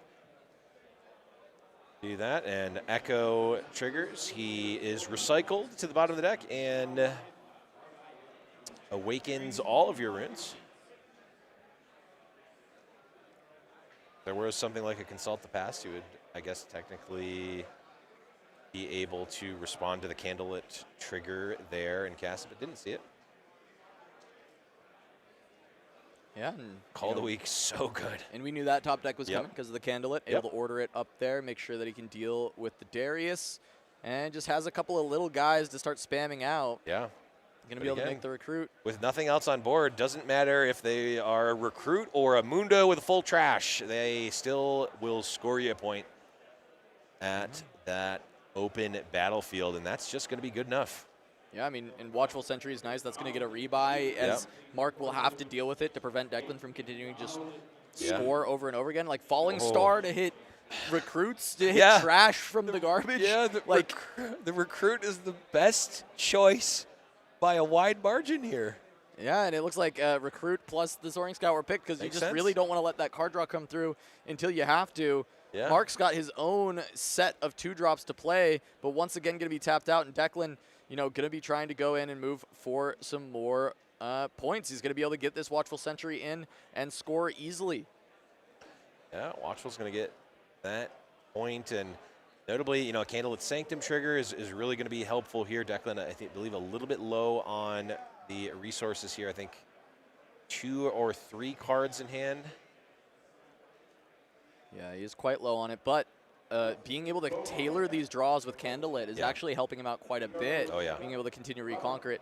This battlefield for Mark, he wants to be able to smooth his draws. Actually, in this case, I think is helping Declan quite a bit. It is always going to be a symmetrical battleground with your opponent unless they really aren't a conquer deck at all. But even then, they're still going to have to conquer it once, right? Or twice throughout the game.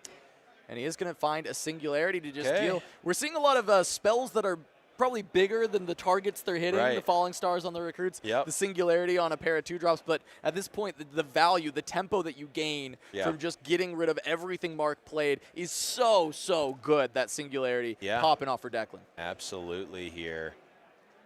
Well, there's a lot of cards that can really get Kaisa back in the game, namely something like Kaisa. We are seeing the Void Seeker on the Watchful Sentry. Yeah, we are living in Bizarro world here. I think the timelines are still inverted from round number 1. This feels like someone taking a flamethrower to an anthill. Yeah. Is what we've been seeing out of a lot of these spells going back and forth to just all these little tiny things. And it's like, that seems like a bit much, don't you think? Like, is that really necessary? Yeah. And the answer is yes, as the players have demonstrated here. But as the there's dust nothing else to settles, clear. yeah, right. You want the card from the Void Seeker, so you take it. As the dust settles here, the recruit is left there. We're going to see another recruit here made from Declan, I believe. See if there's a follow-up as well. Looks like 2 to 3 cards in hand. Yeah, I mean, he's been able to choose his last few card. draws with this candlelit.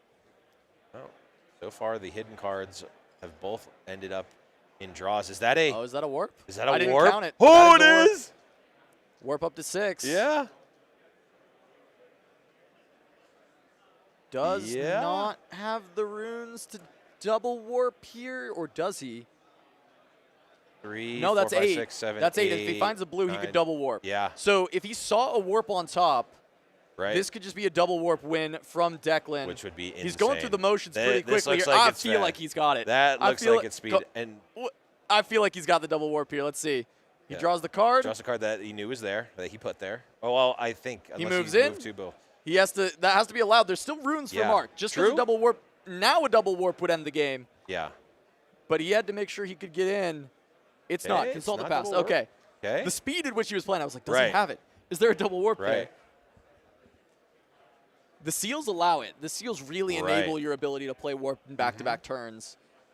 But there still was a lot of draw, a lot of pressure to put on to Mark, and still playing a couple bodies at the back. So even if Mark is able to kind of get on board, push these things off, he still has to be able to actually then hold. Yeah. And you're going through a hidden card, and that could be Hidden Blade. We've seen some Consult the Past. There's a lot of options for what that could be. It seems likely to be Hidden Blade just based on the fact that Declan didn't play it on their turn. Like, I think you play the free Consult the Past and look for the Time Warp. Absolutely. If that is what that is. Good call. I think that definitely tells us what it is, and it is the Yeah. Hidden Blade. So Declan's going to be able to draw even more. But if there are multiple warps, which I feel like this deck has to be playing 3. I really, like, the more I think about it, or maybe 2 in the main, maybe an extra in the side. Yeah. I feel like more than 1 warp is in this deck. And really, from that point, Declan just has to get onto one location to be able to cast it. He's drawn so many cards. Question is can he find it, or can he find another way to still get this win, as there is 1 rune available for Mark. He pushes into the Sanctum. There is a Ray, so this will be slowed down. Yeah. And doesn't even get the value there because we've got all of the runes in play. 12 runes? Not going to be able to play multiple units and still warp. Machine Evangel also in this list. I actually was thinking that maybe I do like this card quite a bit into Kaisa currently. I feel like I'm not a huge fan of the card overall, but into Kaisa being able to get, you know, the extra material on board after maybe getting hit with an Acathian Rain is pretty nice. But this is a very wide board being made. Victor activation going to go on top of the Legion from Vanguard Captain, which gives you 2 recruits after playing that Machine Evangel. Going to be able to get a huge board. And now Mark is looking for Rain, but the thing with Rain is, as I just mentioned with the Machine Evangel, you're still going to have material left on board. And that's it. The fist bump is extended. And Declan able to take down a 2-0 with Victor versus Kaisa. Is this? This is a cool list. Is this a Kaisa killer? Look, I don't know about Kaisa killer, but I will say it looks good. It looks like a really solid build of Victor, a lot more promising as far as the gameplay went than we had seen previously. But I don't know if I want to get too excited yet. We'll see how he continues to go through the tournament. But Declan's a player I'll have my eyes on when I'm wandering around looking at the top tables to see if he's still there later on into this event, because that was very impressive, not only from the deck building standpoint of this being kind of a unique, different build of Victor, at least with the Echoes, a lot of the other stuff, you know, it all coming together, right? But on top of that, I think he played very clean. I really I liked how he piloted the Victor deck, and I think this is a player for us to look out for. Absolutely. You could tell from just the body language that this was a practiced game. This was not just, oh, I got my Victor starter deck and I threw the cards that I opened in. No, these choices were made for a reason here. All right. Well, we do have a second match from this round, so let's jump in with the Ari that I teased a little bit earlier. Very much looking forward to this. It is an Ari mirror between Jesse and George. Yeah, I haven't seen a ton of Ari mirrors in the past. This is not a mirror I have a lot of experience with. But what I do know is that these are green and blue for Ari, and that is a lot of combat tricks that like to be in the deck. And I feel like this is a matchup where we can end up getting some really cool plays on the stack between these two players or on the chain. And they're going to be starting out with actually different battlefields for this approach. We do have a Godwillow's Grove on the top, and we have a Treferian War Camp on the bottom. So Godwillow's Grove is going to be when I hold here, draw one classic Ari battlefield. And on the other side, Treferian War Camp is that +1 to everybody there. Yeah, very interesting difference there. And we did see Time Warp on the side of George. I didn't catch if they kept it originally or if that was drawn off the top from the mulligans, but in any case, it is there. And, well, I imagine that Time Warp is looks like it's in the hand. card. Yeah, no, it is in hand. I just didn't know if it was drawn from the mulligan or if they chose to keep it. Sorry. So we are seeing the ramp there in the Find Your Center. Getting draw as well. Notably, both players going for blue Ari in the champ zone instead of green, which we've seen a lot for the Warp just setting up with green Ari. But I do love that, you know, blue has kind of made its way back in, retreats main board for a lot of these decks that were previously saying, you know what, I can just never play this 3-might unit, and no matter how good it is. But retreat main board to kind of help you out with Kaisa, especially when you've also got the Defies, you've got kind of these different answers, allowing you to be like, you know what, okay, there actually is a way that we can play around Ari Inquisitive, and she is very powerful as a turn 2 play or even a turn 1 play if you're going second into certain matchups because she's essentially 5 might because she's given that -1 either on attacking or defending. Yeah, it is a card that is excessively annoying to play around, having played against it a few times this weekend. It's one of those decks where my brain just starts hurting when I have to do the math. It's like, Master Yi, that's nice and easy. It's just +2. It's always good, but it's just +2. It's here, it's like I need to do -1 and then -2, and I take the 2 things, so it's -1 twice. It's like, I just don't want to do it. And there's the main deck retreat alongside a couple of Defies here. So as you're seeing it, a lot of these players very conscious of the Kaisa, trying to find answers, trying to find ways that they can continue to pilot their deck through the boogeyman of the format that is the Daughter of the Void. And George is just going to go ahead and say, hey, let's go ahead and flood the board, get a couple of these Raven Blooms out. And his hand also did have a good amount of tricks, so these can get really out of hand very quickly when you're able to kind of awaken all of your runes and then look to push in. But that will come at the cost, of course, of not having that turn 1 play. Is going to allow Jesse to get a hold on that Grove of the Godwillow and be in a very good position to defend this Raven Bloom student.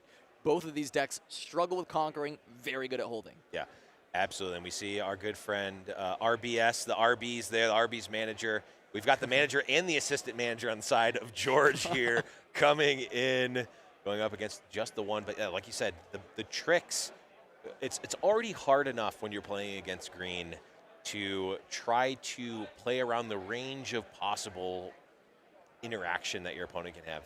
Well, also now you need to factor in +1 on the Raven Bloom student, and also another +1 on the other Raven Bloom student. You need to factor all of that in.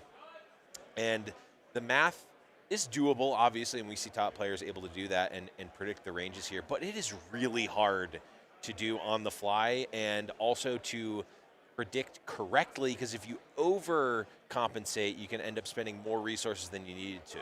Yep.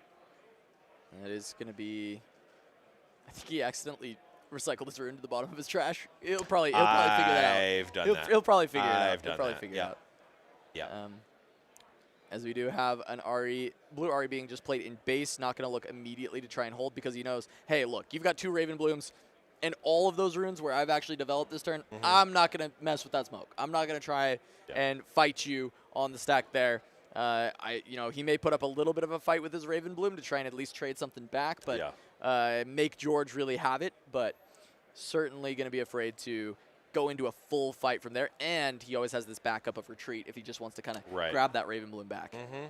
Yeah, really good scenario. Now, of course, that would normally be great, but we do have the Defies on the side. We at least have one Defy on the side of Jesse. So, you know, if you are, you've got Defies on both sides. So Jesse potentially might be able to defend to defend themselves. Okay, so yeah, that does make this a little bit better, but You know, being ahead, that is great for Jesse. George is. Yeah, he found it. Yeah, okay. I was like, yeah, easy enough.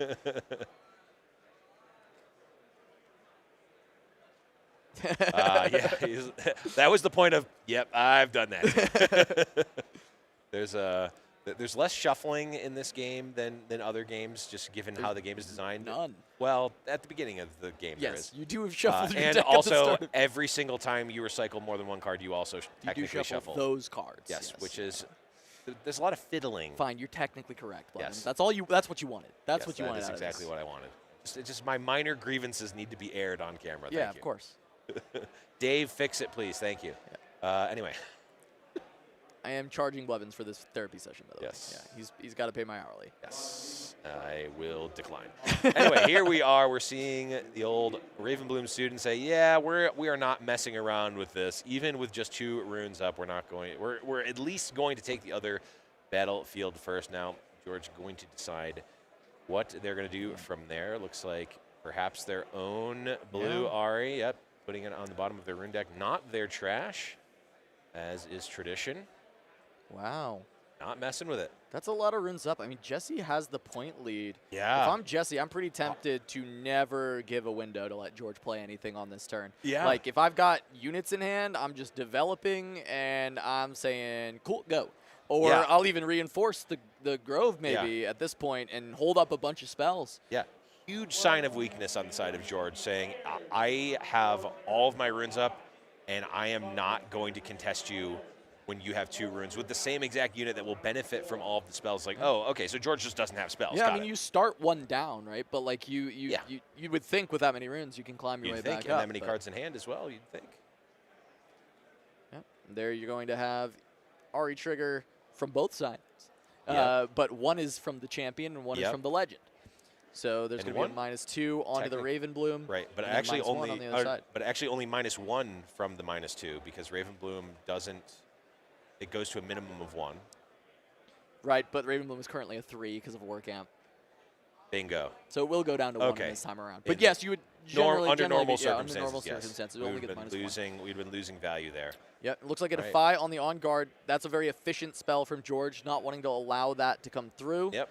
Now George going to have to consider what he can do next because right now he is losing out 3 against 1 as far as the might is concerned.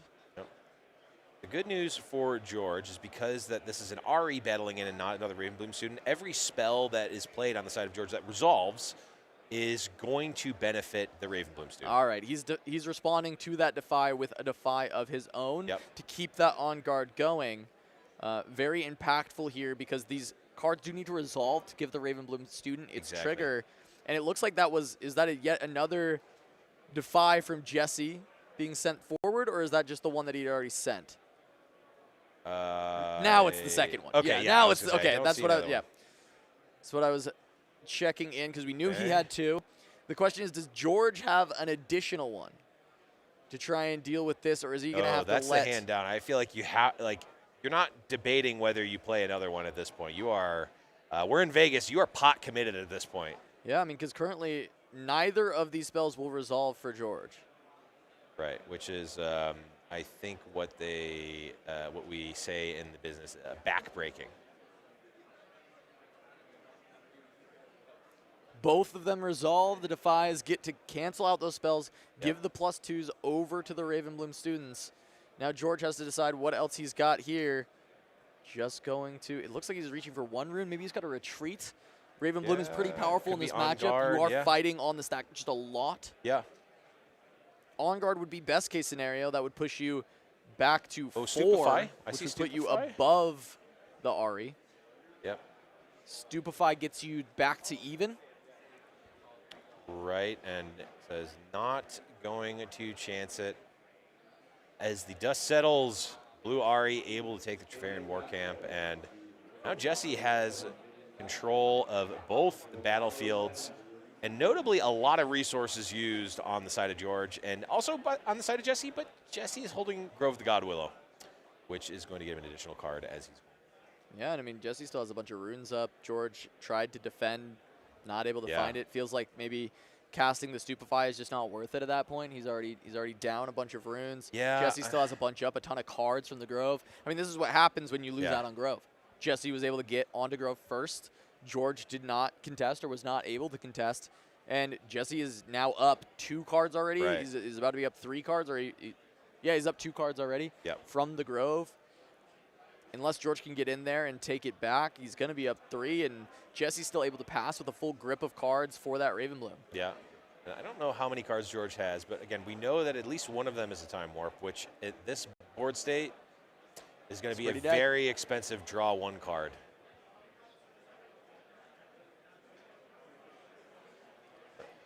Thinking about full sending towards the Grove, it looks like. But this is where that -2 you're talking about becomes a -1 from the blue Ari. Certainly worse. And it's going to be an effective -2 from Ari Legend because 2 units each get -1.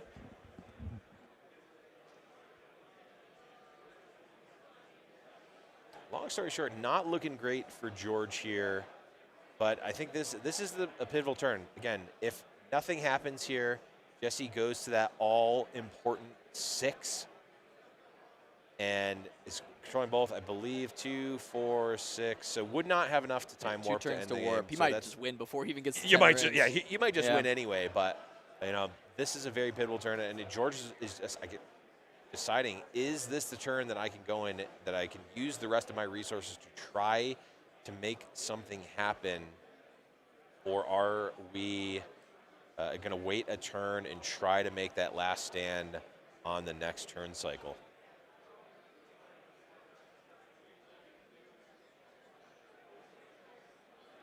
It's just going to push into War Camp. Yep. Counteract the -2 from the Ari. But it is still going to be an additional -2 from the Champion Ari. Yep. Going somewhere else. See a Stupefy on both sides. I also see an On Guard on the side of Jesse. A smoke screen on the side of Jesse. Yeah. So when I defend trigger is going to resolve first. That is going to put, it looks like -2 is going. I mean, everything is just getting set down. The Raven Bloom will be a 2 because of War Camp counteracting the Ari Legend trigger. But because of the -2 from blue Ari, I think George's, there's so many Aris in this equation. George's blue Ari is going to be set to 1 might after all this is said and done.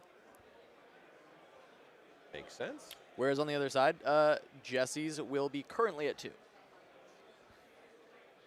Start, looks like with an On Guard. Yep. That will be a +2 going towards Jesse's Ari, which will take us from 2 to 4 up against the other side, which is currently 3 total might. Yep. I've got fingers here to help us remember.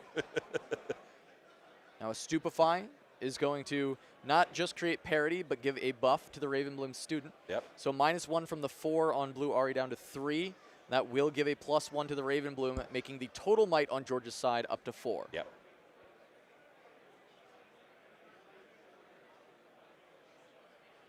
You discipline. Yeah, another spell coming down. That is going to take us from the 3 that we had because the Stupefy brought it down up to a 5 from the +2, which will, once again, change the leader of the might on this fight. 5 for Jesse, 4 for George.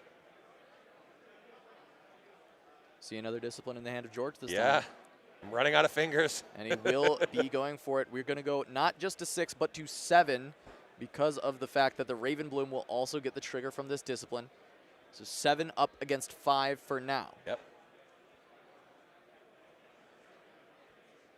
Both of those will resolve. The draws come through. See if there's any more from these 2 players to continue on. I believe focus is on Jesse now to decide what they would like to do next.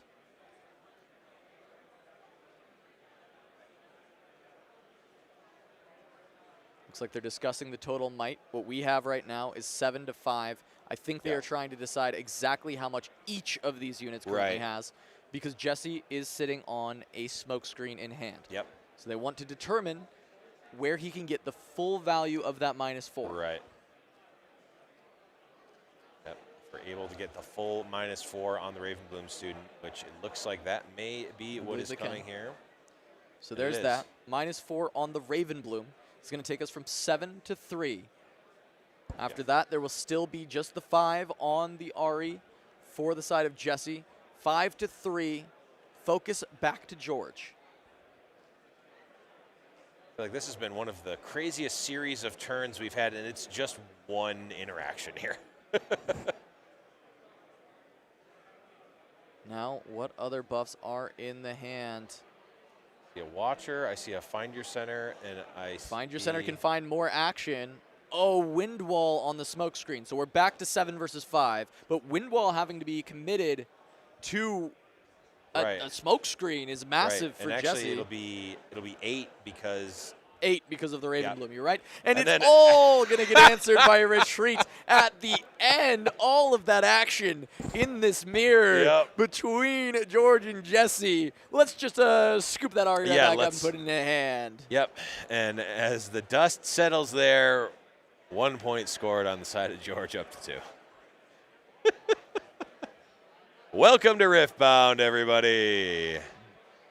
Now it's back over to Jesse, and we got the rest of the game to play. Yes. That was not the game of Riftbound. That was one sequence during Riftbound. Many control players in other games, I think, may have just been turned on to. They've just been converted. Yeah, if you are trying to get your old school legacy players who love to play these control decks in the history of Magic and other games, show them this clip right now, because this is going to be the one that sells them on, oh, this is not just play units attack. Like, there's actual game to be played on top.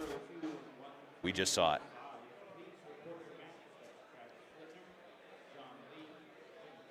And now Jesse has to figure out how to navigate next. He has the lead. He was able to get yet another draw. Oh, yeah. Grove. I mean, he is so far ahead when it comes to that. And realistically, yeah, he may have lost on the stack, but he lost the battle, not the war in that case. He even was able to Didn't even really lose the battle. Like, just kind of like he was retreated. He was routed. He was routed in battle. Yeah. But he, no casualties. You can fight again another day. Yeah, absolutely. When that happens. And Ari may rejoin at some point into the fray. And that might even be now, as we do see 3 runes exhausted. We are just going to ship her back to the board. Not a lot of backline access for Ari Nine-Tailed Fox outside of Charm. And because you've got a lot of control on the Grove of the God Willow, it feels pretty comfortable to start slamming some of these backline units down. But yeah, I agree. Singularity is the one that I think we really need to watch out for. But I think there's enough material that Jesse can be like, okay, if a Singularity happens, I think we're not in the worst shape. Right. Interesting back off there, considering George has nothing. Yeah, I'm guessing currently just at the base. saying, "Don't watcher me, bro," is my guess. Oh, it looks like that is the amount of runes we're going to. 6, 8. I think 9. Yeah, 8 or 9. Minimum 8. No, it looks like 8. Yep, looks like 8. 8 runes. So yeah, exactly. Playing around the watcher. I think that's a really solid heads-up play. Yep. Because at this point, those Ravenblooms are still very valuable. Still more Very. combat tricks in the hand. Ari gets to abuse this unit probably more than anybody, Yeah. but it gets talked about a little bit less than Kaisa because, you know, when Kaisa's doing it, sometimes it feels less fair because she's beating you up at the same time, you know, kicking your legs under the table and making it really tough for you to play. Yeah, I mean, Ari gets to see, we get to see the gigantic Ravenbloom student, but again, you don't need to be massive. You do not need a massive Ravenbloom student to still win the game. And Kaisa's like, I'll just get a couple points here and there. That's good enough to just win still.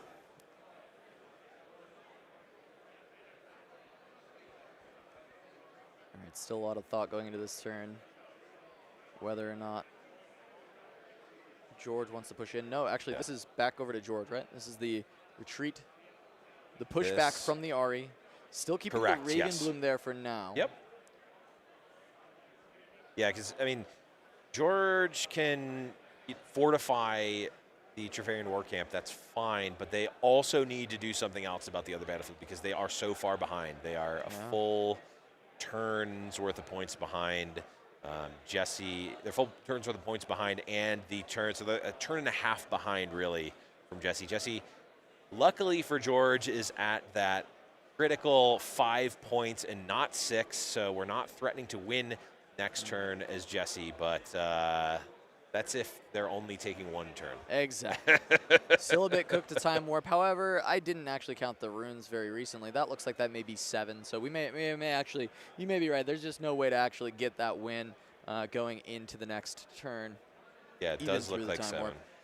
Because but there also could be more stacked on there. I can't really tell. Of course. It's always hard to tell for sure. But as of right now, I'm going to go with Jesse's got 7 runes, and we'll see if that ends up we get enlightened by a rune being hidden underneath the stack. And also, for what it's worth, I don't believe that we've seen a Time Warp in Jesse's hand Not in the hand yet, right? I would assume there's some out in the deck. Generally, it seems like they're both relatively similar versions of Ari. And we've seen a little bit more of this. It's been putting the blue Ari back into the champ zone, trying to play around it more, really teching your main deck for Kai'Sa with the retreats, trying to really push for that. Yep. And it's been working out quite well for a lot of players. But Sona? Sona, that's a little bit spicier. We've not seen a ton of Sona in the Ari decks. I know Charmer is a big proponent of Sona and Ari. I love Sona as a unit a lot, playing it in Leona, and I think that Ari might even potentially just be a better home for her. I just haven't experimented with too many Ari Sona builds. Cool to see that pick up because you see how much Ari can fight on that chain. And Sona is just going to give you the runes, the ammunition to do so. Yeah, it allows you to effectively overcommit on overcommit your resources here because you're able to develop and then say, oh, I'm going to also ready 4 runes. Normally, you have to sort of thread the needle of, am I going to ready how many runes am I going to spend actually developing units and then leave them up to cast spells on my opponent's turn? Here, you just kind of get to have your cake and eat it too, and that's what Sona's doing for them. I see a Watcher. I see I believe a Fey Folk. Yeah. 2 Stupefies, a Discipline, and a Mystery card that I can't quite tell right in the middle of the hand. Yeah, it's interesting because I like the Sona develop because then you're getting the runes back to play out a lot of these other Sona, runes. Of course. Yeah. But the Sona leaves a lot more runes than maybe you need up with the chief spells that you've got. So there's consideration to actually just Watchering here, trying to push for that 7th point, try and kick George off of there and actually get a few kills pick up on some of these units. Take out the Raven Bloom, take out the Lecturing Yordle, leave only the Ari left on the back row, and then maybe fortify and try and fight from there, especially if you're able to leave up any runes at all, and it is just going to be the Watcher deployed. Yep. Does put them behind the ball on casting Time Warp. But again, don't see the Time Warp yet, so not necessary at this point. Let's just clear the battlefield and let's just hope, or let's just say, hey, George, deal with both of these, please. Thank you. And it looks going to be a struggle for them to actually be able to deal with that as the Watcher pushes in. I'm not sure if George has enough juice in the tank to go 2 into 7 and still come out on top with only 2 runes available. Yeah. Not really a lot of options. Even double on guard only gets you to 6. You're still going to be a little behind there. Yep. So it may be the writing on the wall for Jesse to be able to pick up this win. Yeah, it does seem that way, George. Thinking about their outs, if I recall correctly, they may have a Stupefy, so they may just be deciding, is it worth it to cycle the card now to try to get a draw and find something? Not quite sure what they're thinking of here. Looks like a card is going to get played. Okay, we're retreating. Thinking about which one is better. Right. I think at this point, though, the writing's gotten on the wall. I'm not sure if he's got anything. He does have a Watcher of his own that he's been holding on for a long part of this game. Yeah. But the question is if you commit all your runes to just kind of Watchering to retake what you've got back, are you actually going to be able to do a lot? And maybe if Jesse ever commits like this, maybe you can, but you'd also have to be able to deal with the Thousand-Tailed Watcher. Yep. And if you are playing one of your own, you will drop this one down from an 8 to a 5, and then you've got Ari to push it down to a 3.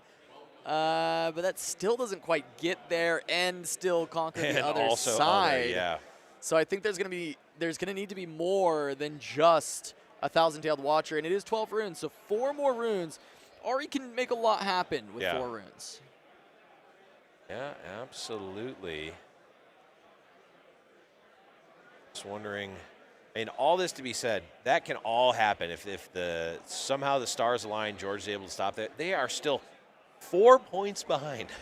Absolutely, yeah. You get to that point, you get that first little bit. I mean, they do have a warp. If they're able to actually get full control, then they just need one more turn of control, and they can warp and end the game. But gaining that control, wresting that control away from Jesse seems improbable, if not impossible. Yeah. At this stage, and then you got to start thinking about time. Yeah. 24 minutes left in the round. That should be enough to play 2 games of Riftbound. But considering I don't know, how 2 long Ari game 1, mirrors Ari are. mirrors have been pretty tough. A lot of decisions to be made. Yeah. You have to start cranking through here.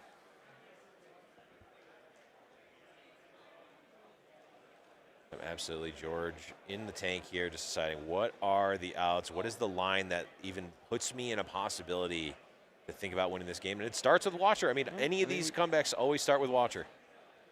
Usually do. Jesse's just got a single rune available. It's probably a Stupefy, changes the math a little bit, especially with the double Ravenbloom student. So this is a 7, going to be reduced to 6 coming through. And that can be tied up with a Stupefy due to the +2 onto the Ravenblooms. That's going to make 6 total on defense. And then actually 5 on offense from there because of the -1 from Ari. So actually, Jesse will be ahead by 1 point of might thanks to the Stupefy. And so George needs to find an answer, and he's going to have to defy it. Okay. All right. We've done the thing. But, I mean, this does work out. Yeah.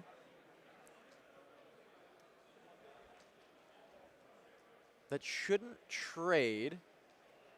Defy should stop the Ravenbloom triggers from coming through. Right. But is what it is. Players did not call for a judge. They played it as is, and that is how we have to do it for this event here. Broadcast has no say in these things, and the game is new. Players will make mistakes. Yeah.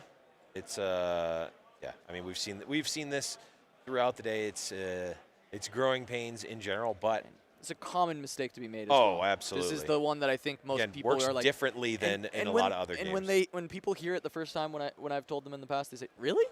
Yeah. That's usually the response I get. Yeah, it just does not work like that in Magic. Now, notably here, George using the non-cool Ari as their chosen champion. They have multiple copies of Blue Ari, but using the non-blinged out one, actually choosing to shuffle up the bling one. That is Altar in the deck. In deck, that is the flex right there. Yeah.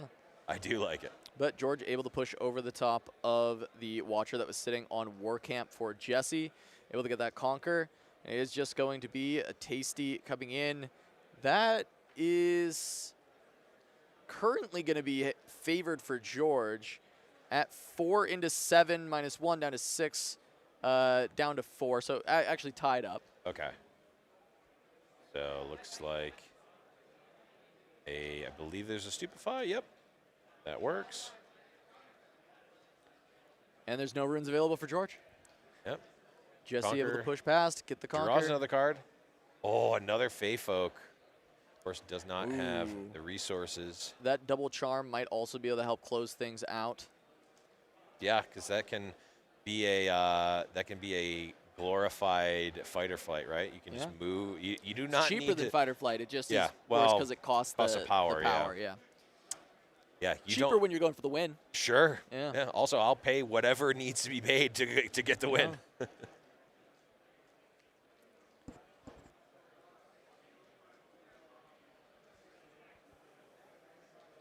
Now George just going to push on to Grove of the Godwillow. Yep. Checking to see if Jesse's floating any runes. None there. Has to consider how he is going to deal with the Tasty Fey Folk. Yep, we can go to 5. That Time Warp that's been in the opening hand since the very beginning of the game get us to 6 points. Fortunately, we do not play to 6 points. In Riftbound, we play up to 8 in a normal game of 1v1. So George is going to have to find something else. And when we said that there was 24 minutes left in the round, that there would be enough time to play a second game, that was 4 minutes ago, and this game is still not over. Look, I understand why the pace of play in this game has been a little slower because of how difficult a lot of these decisions are. Yeah. But this is something, if you're at home, maybe planning to play at Houston, maybe planning to play at another SCG Con in the future, as they've committed to doing Riftbound, at least Atlanta in January, 5K and a 10K there. You may want to think about when you've got some of these later matchups, these longer matchups. I absolutely being will really dialed never and pick playing this very deck fast. for a tournament, but that's me personally. That is me personally, and it looks like perhaps that is going to be it. Yeah, not able to actually contest the Fey Folk there. Jesse going to get that hold point for the winning point. All right, well, we will see if these two players are able to really lock in how quickly they can play because, look, if they're going to go to a game 3, they're certainly going to have to be playing extremely fast. Yeah. I mean, even at that point, if they get into a game 3, you're going to expect turns. I think it's really hard to play 2 RE mirrors in 20 minutes. Yeah, almost certainly, right? So really going to have to lock in, get going through this second game, and we're going to jump in with that straight away. Looks like Dreaming Tree on one side for Jesse, and on the other side, Star Tip Peak. So Dreaming Tree, when you cast a spell targeting a friendly unit here for the first time each turn, you will draw a card. Yep. And on the other side is Star Tip Peak. When you hold here, you will channel a rune exhausted. Yep. Notably here with Dreaming Tree, it is the spell does not need to be played. It just needs to choose the unit. So even if the spell does get countered by Defy or Windwall, you're still actually going to draw the card in this case. Unlike some of the other triggers, it is slightly different and could certainly be relevant in this matchup. A game of resources and attrition.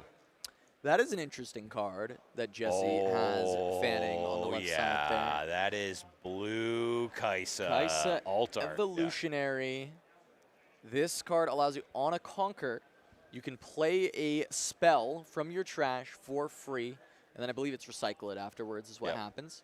But you don't have to pay any part of the cost. Or without paying its energy cost. I actually thought that it did pay the power cost. So this is on me. I haven't seen this card enough. Yeah. So you do actually have to pay the power cost. Yeah. Energy costs less than your points. Yes, less than your without points. paying its energy cost. Right. Yep. Still have to pay the power, but you do need to score enough points to be able to cast it underneath. But there are a lot of spells that could still be useful for, and I think one of the really interesting ones is actually Charm. Because you would go in and Conquer, and then if you've ever played a Charm during the game, you're actually able to kind of try and pull something in and use that removal once again. Yeah, you got to pay the power, but interesting. And we are going to see Evolutionary deployed just as a big body for now. Yeah. But I mean, if you get a free Find Your Center, that's pretty good at some point in the game. Yeah. Also, notably, she's got ganking. So if you're able to establish her at a battlefield and hold, she's now still an attacker that you can use to try and look for the other side of the game. So don't mind a big body in this matchup either, getting something established that you can either use to push through and conquer, or just even being a big brick for George to have to try and fight his way through. I kind of like this out of Jesse. I like it as well. Very interesting pick here. Nice little tech card, and we get to see it played out early and potentially even pay off here. George now deciding what are they going to do. Are they going to grab that point at the Dreaming Tree? Looks like they are. Does, of course, open up the possibility for Kaisa Evolutionary to come in. But we're going to reinforce with our chosen champion. A little blue Ari action. That's going to make an attack at the Dreaming Tree potentially not something that you want to do, because if we have disciplines, if we have on guards, that's also going to tack on draw a card for George, which is not really where you want to be. Yeah, Jesse definitely far behind. I mean, as we look at that hand, he did miss, a lot of early drops, a lot of ability to really get on board quickly. Could have potentially gone for the Arya Inquisitive right out the gates to just try and slam that down, but deciding to take it patient, and maybe patient is not necessarily going to pay off because George already at 3 points. Jesse just going to be trying to have the Evolutionary maybe find some spells later, but as of right now, no spell's going to be able to be played. Has to be less than, so even if you charm something away, then go Conquer, I believe you cannot play the charm. This is notable because a Cathian Rain is only actually doable on Aspirant's Climb or in 2v2. 2v2, yep. I know that was a big thing when this was first revealed, was people like, wow, you could just a Cathian Rain and then win, which is not quite what ends up getting to happen. But still, getting the Conquer, getting a Charm back in the bin for your Kai'Sa Evolutionary, I think is still something that you want to be looking for. Yeah, threatening to get that Charm at some point is still quite good. And she's going to move in 5 into 2 currently. George has 3 runes available, but this feels a little bit tough to try and fight over with how many runes Jesse's got. It may just be George letting this go. Yep. Yeah, especially since now, you know, the fight at the Dreaming Tree, any targeting will tack on that draw card. It works for both players, obviously, if you're at that battlefield. So, you know, George not wanting to get into the battle there. Jesse having so many resources. I kind of like the Sona here. He's got the Sona. I'm thinking, like, what if not now, when Sona? Right. In this deck, right? It does not look like it would ever be better than now. Because you've got a lot of spells to mess with. And there we go. Yep, there it is. We're going to get Harmonious into the Dreaming Tree.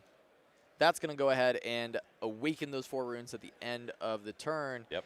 And now we've got, you know, Discipline. There's a Retreat. There is a Wind Wall if that needs to be deployed. Yeah, break in case of emergency.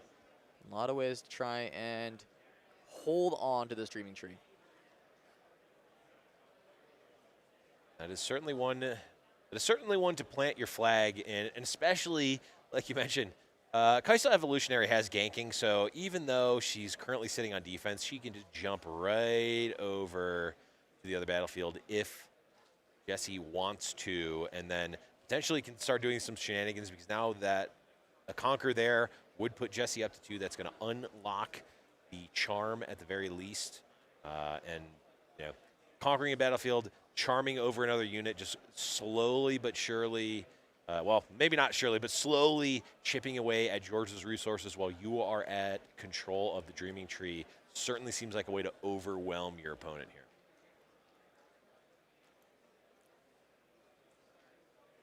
Looks like George still thinking heavily on this.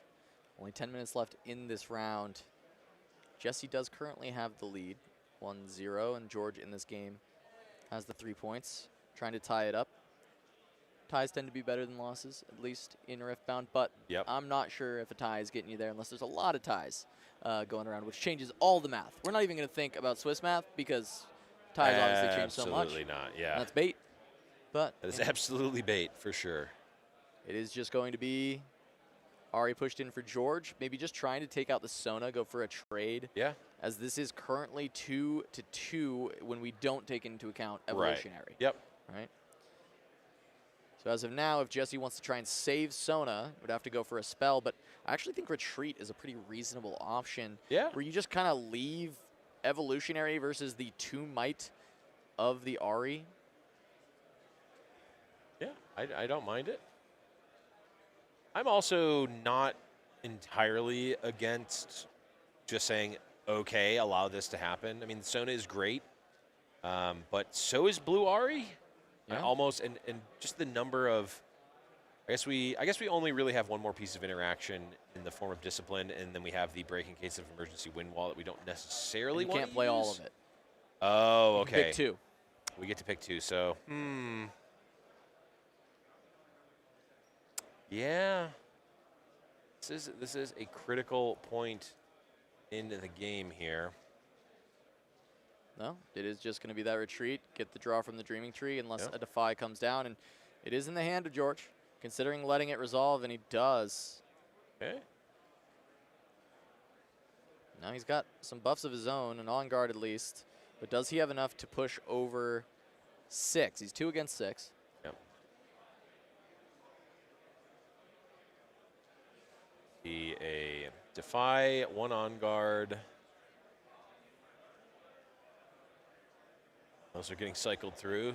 Yeah, I don't know if there's anything else. Yeah, there might be other. It looks like there are other cards. There's still that Time Warp from last game. I should clarify, I don't know if there's actually a Time Warp in hand.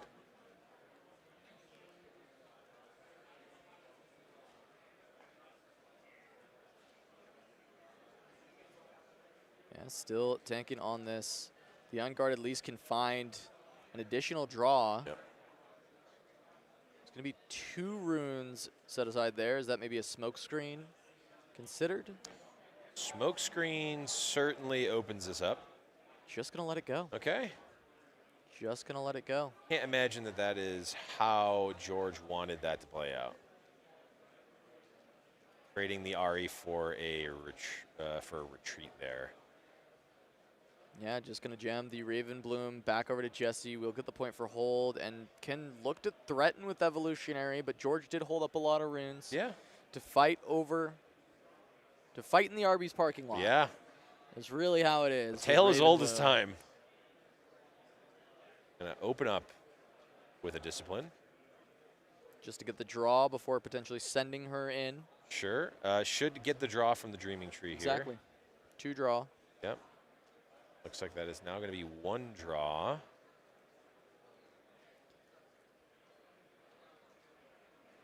right, Defy going to be put there. And this is another thing that people miss often, is that normally you would think that the play side of things, you know, like you have to play it, but this is now choosing. I just learned this rule. Okay, it must apply here as well. Well, not really.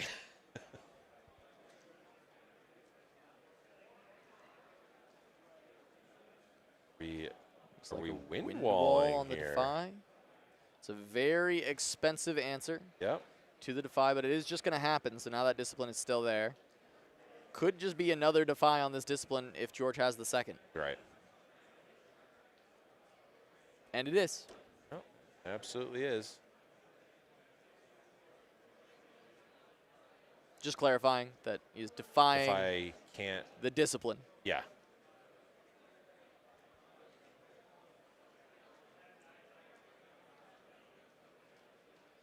Just some clarity on this wind wall. Yeah. Wind wall countered the Defy. The discipline is still on the stack because the Defy responds to the discipline. Now the wind wall responds to the Defy. Yep.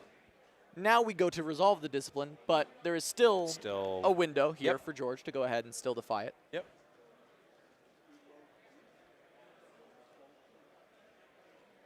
Not quite sure what. I mean, it is quite. Once again, having more of this this good back and forth on the chain from these two players, Yeah. George and Jesse, probably learning a lot during this game as well. Right. As they've been playing really solid across this. A few small misses on things, but normal stuff that we see most players missing as of right now, as they're continuing to learn the rules, and a lot of very complicated interactions between these two decks. Yeah. Oh, I wonder if they said counter the. If they tried to counter the wind wall, but that's actually not a valid target. That's the only thing that would makes sense to me. Yeah, recreating. Yep.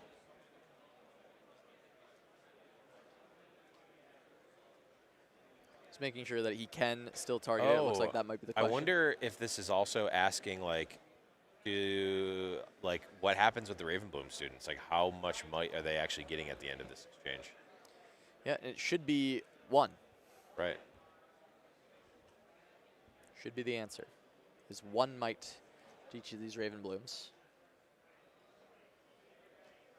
Okay. Look, it's possible I'm still even getting some things wrong, to be honest, but the wind wall is in the trash now. Okay, they're just putting everything in the trash. Okay, it's resolving. trying to resolve everything back. They did get the draw from the Dreaming Tree. Ravenbloom student. Should be +1. Yep, and a Ravenbloom student picked up on the side of Jesse. I think that is more than enough to probably not want to. Maybe they appealed this. Or maybe they're now just figuring out how much. Not sure. I'm not sure what's going on in this judgment. It felt like it resolved correctly. It did seem that way. It seemed like everything was okay. You can absolutely defy this this discipline after your first defy has been been hit. So we'll just take a second while that continues to get resolved. Yep. But yeah, I mean, these two RE players have been going back and forth on the chain for a while on a lot of these different plays. Yeah. Shows the intricacies of Riftbound. People still getting used to it all, and you know, we'll get there. Hopefully by Houston, I think a lot of players are going to be even more dialed in on these rules and just know them immediately out the gates. Yeah, and I will say, this is personally, for me, not the type of game I'm normally wanting to play, but I love that this type of interaction exists in the game of Riftbound. Oh, it is super fun to watch. As now, Evolutionary is going to run over to the Raven Bloom student. Yep. He's going to get buffed up by that on guard, and that will push him up to 6, whereas Kaisa Evolutionary should be at 5. That will be just above for George. Yep. Being able to get that hold on the start tip peak. Channeler Rune exhausted for that hold due to the battlefield. Big, considering we know that there, at least last game, were time warps in the deck for George. One thing we did miss there was a Zonia's sneaked in by Jesse. So the Kaisa Evolutionary, when that exchange happened, the Zonia's instead kicked the bucket and sent the Kaisa Evolutionary back base. Yeah, and George just going to have Raven Blooms on each battlefield and just going to pass back over with 9 runes open, saying, try me. Yeah. What do you got? Let's see what you got. Let's see what we can do here. I got spells for days. These Raven Blooms are going to be massive. Looking to tie up the series here against Jesse 1-1. All right. That's going to be everything tapped out for Jesse, saying, all right, you show me what you got as well, as he will send in the Tasty Fey Folk. It will be at -1. Yep, so that's due to the going to be legend 5. ability. 5 currently to 2. Discipline's going to go from 2 up to 3 up to 5. So now 5 to 5. Draw a card from George. 5 to 5 on our internal might tracker here, as there will be, it looks like, another spell just to retreat the other Raven Bloom. Oh, interesting. In order to crank this up to 6 and get the draw from the Dreaming Tree. Yep. Dreaming Tree draw should happen. Yep. And Channel a Rune. Death Knell trigger from Tasty Fey Folk. A couple of runes and a card in hand for Jesse. Now Dreaming Tree is wide open. That is going to be a conquer. That is going to be a 3rd point. And now We'll allow Charm or Discipline to be played out. Yeah. Discipline just to draw 2. Discipline will draw 2. Hey, Conquer draw 2 it sounds pretty neat to me. Yeah, double. It's bigger Kaisa. Yeah. Yes. It's bigger Kaisa. Yeah, it's Kaisa, bigger Kaisa. Yes, she gains Survivor's ability for this turn, but actually better. Michael and the cooler Michael. Yeah, this is Oh Evolutionary Stonks rising. And because the Ravenbloom student does not lose the buffs that it got from, or the might increases from before. You definitely don't want to. I don't think you want to charm that over and potentially end in disaster. Yeah. Gonna be probably a bit too big, and there it is. Just gonna be George going for the Thousand-Tailed Watcher. Jesse's tapped out. He's got nothing to deal with that. Watcher gonna be great. Get George up to 7. I think. Looks like Jesse's gonna untap as well. We'll see. What are they going to do here? I mean, they got 40 seconds left on the round timer. George looks like he's going to be able to lock this one up. Looks like we may just be getting a draw here. We with only 30 very seconds left well may be doing that. I don't know what Jesse is able to do to contest it. I mean, he needs to clear both. We had unchecked power. That would do it. Clear both battlefields. Yeah, not in the hand, though. Not in the hand. Possibly not even in the deck. Probably. Almost certain. No, it's some Aurora tech. It's not unreasonable. No, you like it for some of those big matchups where you need just a way to reset the play. Right. It's not necessarily the best overall, but it's not an unreasonable card. Looks like they've got a question here as they are going to turns. Yep, Round timer is officially up. Turns. 5 turns, but it looks like George might even just win here. Yeah. On this turn. Don't know what we're Which able would just give us a to- draw, right? There'd be 1-1 Right. in this series. We'd just go straight to a draw there, Although- these 2 players. If we charm here, if we had a charm, would There right, is discipline. not. Could draw into 1 off the discipline. Doesn't find it. Stupefy. He is will going not to scoop. do it. And that is just a 1-1. I mean, they were in turns. Time is up. Yeah. That should just be a draw here between George and Jesse. You know, I think as much as it always sucks to show draws and always sucks to have draws and feature, I think this is a really unique match to watch. Oh, Getting that first kind of glimpse of an Ari mirror match, some of those longer chains that we were getting of all the interaction back and forth, tracking the might to see who was kind of ahead of each other. You can see the complexity that Riftbound does bring, and you know, as much as it pains me to have the draw be the end result and not actually get a winner out of that, it was very, very cool to see these 2 play.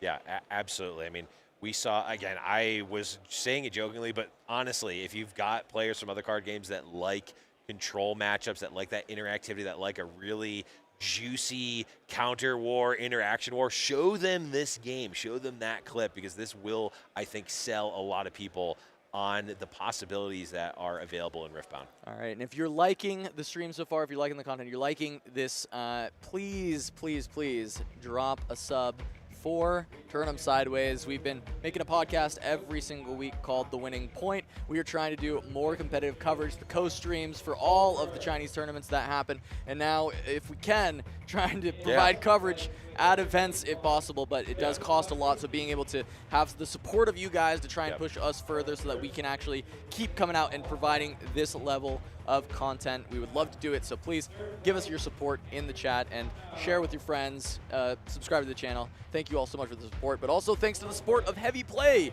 one of our sponsors. Sponsors like this are also a reason we get to come out and do this, so you can go ahead and use the code SIDEWAYS at checkout for 10% off your entire order. Heavy Play has sleeves, deck boxes, playmats, all your TCG essentials, and you can get it all at 10% off using the code SIDEWAYS. On top of that, we do have Invasion, who has been helping us out for a while. We partnered with them for some content earlier as well, but you can use the code TURN5 at checkout at invasioncnc.ca for 5% off your entire singles order, singles specifically with Invasion. Reminder that Invasion is based in Canada, so do check if you are in CAD or if you are in USD when you're looking in. And also, they've added a pickup at Houston option at checkout, so if you are a player who's trying to play at the Houston Regional and you do need some last-minute cards, you don't want to Invasion worry about them may not being be available. the best option for you. They'll bring it right to the event for you to pick up.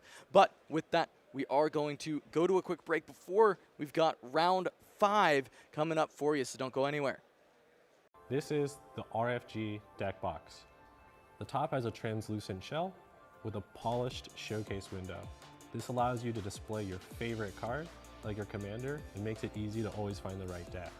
And the top and bottom shells magnetically connect, so it stays nice and neat during gameplay. This is the RNG dice box. It magnetically attaches to your deck boxes so that you can easily move it from deck to deck. Unlike competitor deck boxes that either have a dice compartment or not, this way you can manage a single dice kit and move it from each deck so you never forget your dice. To access your dice, simply slide open the tray and magnetically snap it to the shell. And when you're done, slide it back in and the magnets lock it all in place.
And welcome back to the Riftbound 10K event here at Star City Games Con in Las Vegas. I am Charmer, joined on the desk by the one, the only, the amazing, the terrific, the fantastic, the wonderful Casanova, and we have another round of Riftbound action that we cannot wait to get into.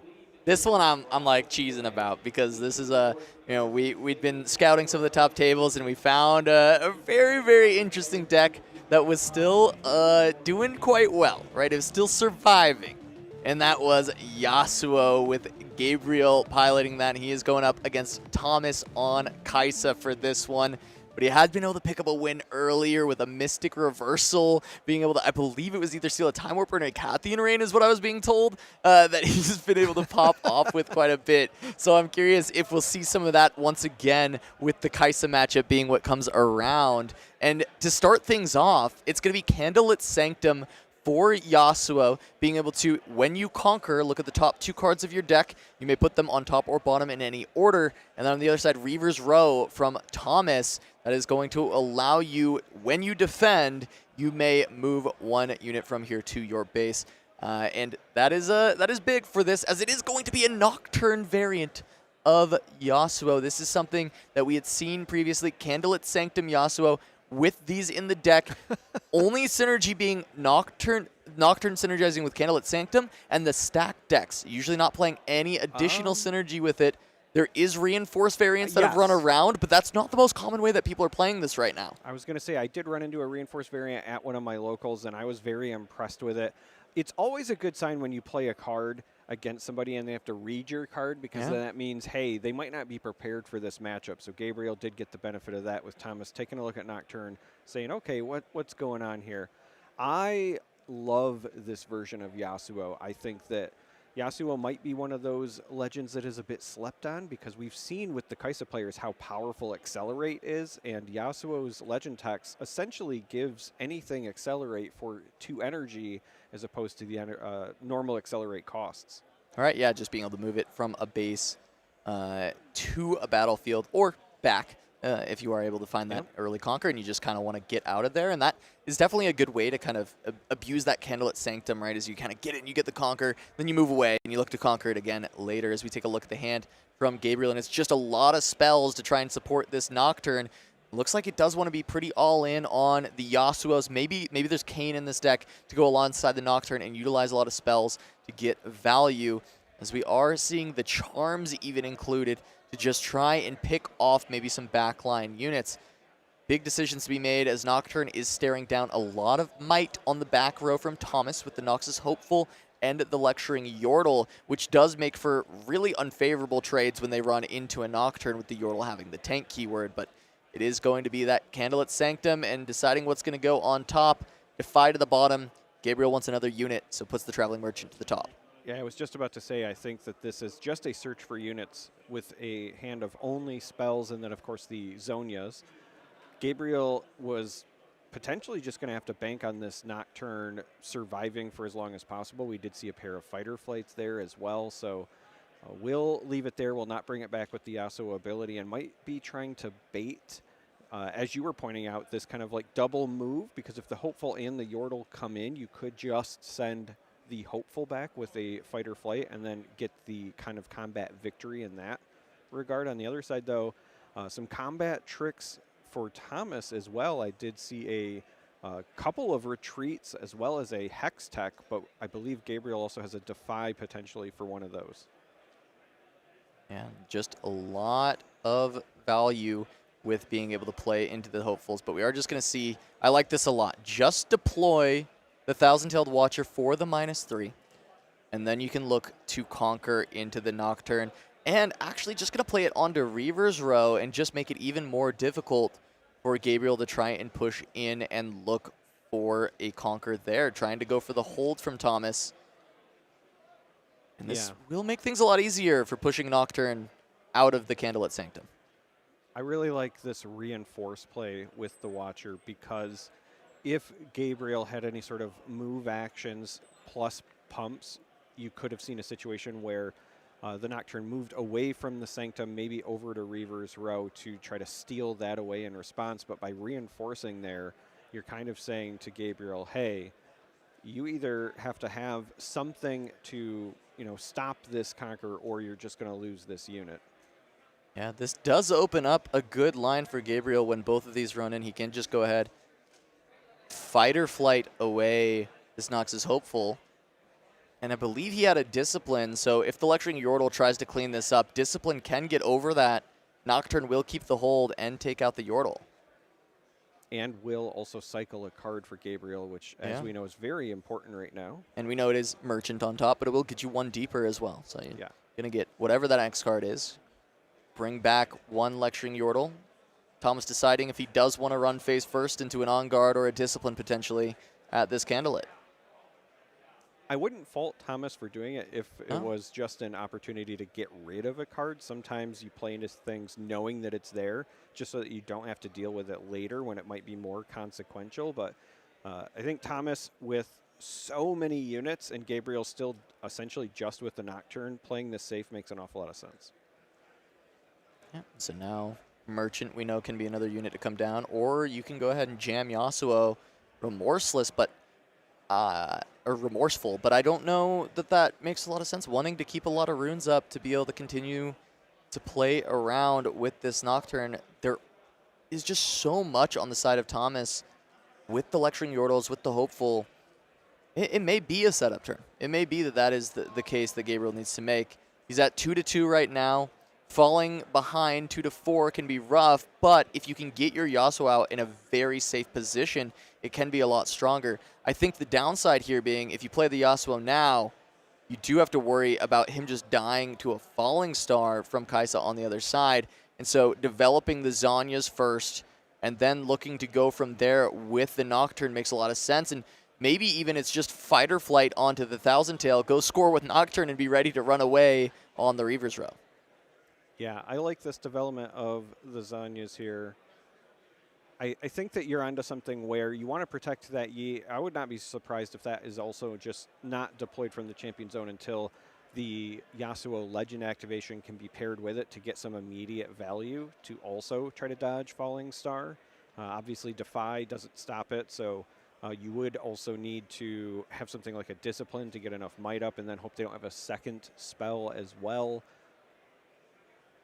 And at the moment, Thomas has 8 runes and 3 units in base, so plenty of options to throw at this Nocturne. We could see an all-in attempt, or we might just see 2 here, which would be enough to win on its own, and then you have the Yordle as backup potentially, and it is going to be the case where we send 2 units, 1 Lecturing Yordle, 1 Hopeful, and the Hopeful is going to be sent back with a second Fight or Flight. Yeah, and I mean, once again, just looking to try and get some meaningful material trades as Gabriel with this Nocturne. Little down on points. Thomas considering if he allows this Fight or Flight to just resolve, or if there's anything else he wants to do. Does have the retreats available to protect the Yordle. Does have a Ray if he wants to attempt to go for a trade. Yeah, there are a number of options here. The Ray could attempt for a trade because you, again, have that second Yordle still back in base. So if it's a clean trade, then you could march that in. Instead, we are going to see the retreat here. And I don't hate this because you get the opportunity to replay it, which also lets you dig, right? So you're going to end up with the net of channeling an extra rune, and then the card retreat itself will get replaced by whatever is drawn from the Yordle. And I mean, Thomas is ahead in points. This is not, if this still stalls out, it's not the worst thing for Thomas. Continues to find more tools. Now, Gabriel does want a slower game, I think, on Yasuo. You want to try and find yourself in that position with your Yasuo or your Kayn with enough spells, critical mass, protection, that Thomas actually just can't deal with it. That's the position that you're trying to get the game to. So a slower game does help, but Thomas not going to let it fully slow down. Going to go for Darius. Second card played on the turn. Comes in ready as a 7. Gabriel going to need another push if he wants to deal with this. Doesn't have it. Just going to have to let that go. Discipline, Charms, those are the other spells available. Yeah, this is just going to eat the Hourglass. So the Nocturne is saved, but Thomas goes to 4. And we'll get the Sanctum trigger as well. And now Gabriel, yes, you saved the Nocturne, but you really need to find something to mount some sort of comeback, right? We've really only seen this Nocturne on the board for Gabriel. The lack of other units has been kind of holding back any sort of early game plan. And the biggest issue is that Thomas, on the other hand, has not only just many units, but many large units. Again, a Darius now, the Watcher, those hopefuls are nothing to sneeze at. So Gabriel will likely, as you were saying, need some sort of combo, whether that's with the Yasuo, with something like a Kayn, so that they can either clear the board or catch up in points, likely both at this stage. And we see what Gabriel ends up ripping from the top here and is just like another unit, but it's the early game units that he wanted maybe a few turns ago. And honestly, in this matchup, sometimes you don't even want them because they just kind of get cleaned up for not favorable trades. They can't actually stick the board. And at this point in the game, you want to find either more supportive spells to get Remorseful in and protect it, or you want to find, another big unit that you can potentially slam down and try and help get through this. But look at just all the material that Thomas has. His Thousand-Tailed Watcher, Darius, Lecturing Yordle, and the Noxus Hopeful all on the board. So much stuff for Gabriel to have to deal with, and still runes available for Thomas. So it's not even that if you can get into position and start maybe firing off the charms to try and lock these down and pick up a couple of these maybe free trades, it's not enough. You need even more than that to actually find the win here. And looking at potentially playing Remorseful and then going to push it into Darius, but afraid that maybe it's Stupefy Ray, something like that, that gets the Darius up above the damage that would be dealt by Yasuo, and instead just going to push, go for the discipline and say, show me that you got it. Yeah, I like this simply because if you play the Yasuo, it's strictly a setup turn. You can't really do anything else because you run the risk of losing the unit to a falling star. And if it's a setup turn, then when you pass, Thomas jumps up to 6 with a big board. You kind of have to do something a bit more proactive. So sending in this Nocturne, playing the discipline, maybe you get rid of the Darius. Also on top of that, you're cycling yet another card to maybe find some answers. You mentioned the early game units coming a little bit late. That is problematic. The Merchant, I would expect to be developed here in the near future as well, because on the off chance you can push off that Watcher, Merchant with the Reaver's Row can let you cycle through a large amount of your deck. But we have 3 damage going on the Nocturne because of the Hextech Ray. And then that blue die represents the +2 from the Discipline. So 6 total might with 3 damage on it. Still clashing with the Darius. Yeah. And just going to bounce the Lecturing Yordle. Make Darius a 7, which will push over the 6 that is currently there for Nocturne. Gabriel doesn't have anything for this one. Will start to try and redevelop into the 4 points that will soon be 6 points from the side of Thomas. Really well done from Thomas to just keep controlling the flow of the game. Gabriel also now finding a Mask of Foresight. We'll see if that ends up getting deployed as well, because that is something you actually do want to find early in the game against Kai'Sa. It can make a lot of difference against some of the spells that are targeting at battlefields when you do send the things that you're trying to protect later in on their own. But at this stage of the game, not feeling like a very exciting draw. No, not at this stage, because the quality of units that would be getting the bonus is pretty small, unless we see that Yasuo Remorseful enter play. It's just the early game 2 might units on the side of Gabriel. Thomas now at 6 points, ever critical, and already holding both battlefields. This could be a situation where Thomas decides to actually retreat these units to dodge something like a Yasuo combo and then just set up for a double conquer on a future turn. Yeah, and he absolutely can, right? There's really not much that Yasuo gets to do against you setting up this wide of a board on the back row. Yes, we saw those charms. That can potentially kind of help, but Yasuo likes to be a little bit more aggressive. He's offensive. He is, when I attack triggers. Yes, it is a 6-might body. That does not deal with a Watcher that's sitting at home. It deals with a Darius if Thomas is completely tapped out, which he may do. We're not sure. But looking at that hand, there's a cleave and a retreat. So you may not be inclined to tap out completely. You may be inclined to hold on to those, but we will see the Watchful Sentry deployed instead. Just playing everything out to this board. And 1 rune left over on the side of Thomas for a retreat. Watcher does come back as well. Again, I really like this. It's a nice safe play from Thomas because at this point, Gabriel can't do something like a Ride the Wind combo to deal with him. It has to be like large unit plus charms to bring them from the back line to a battlefield and force Thomas's hand.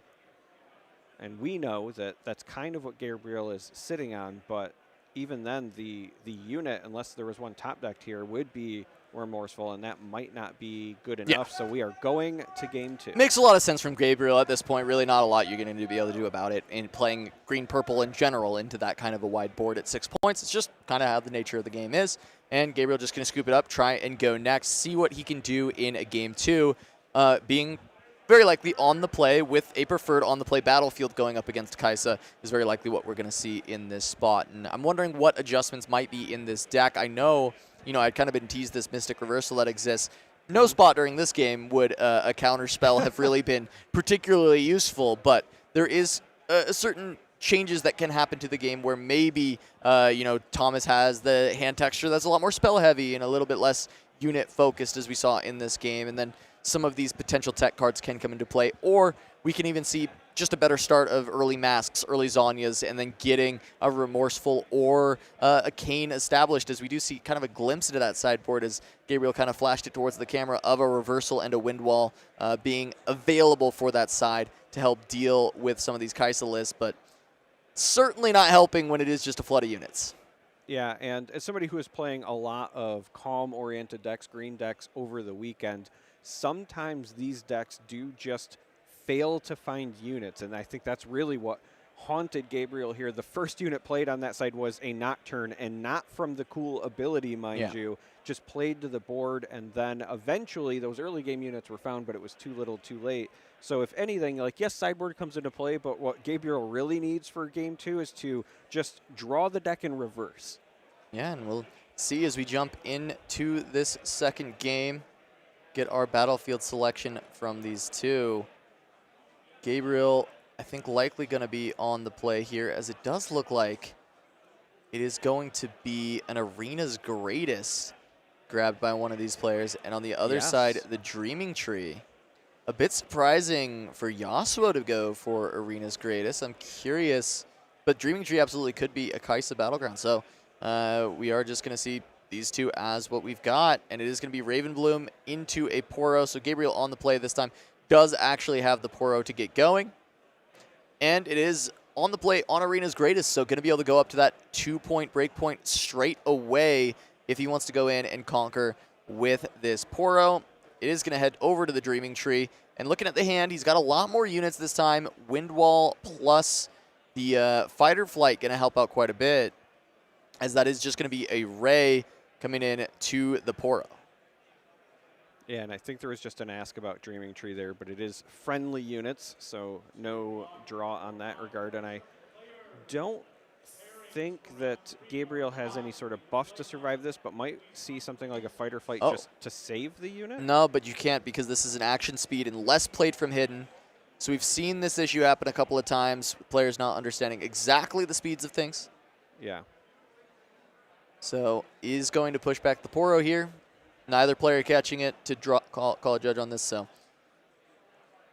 is just going to be a move back for the Poro.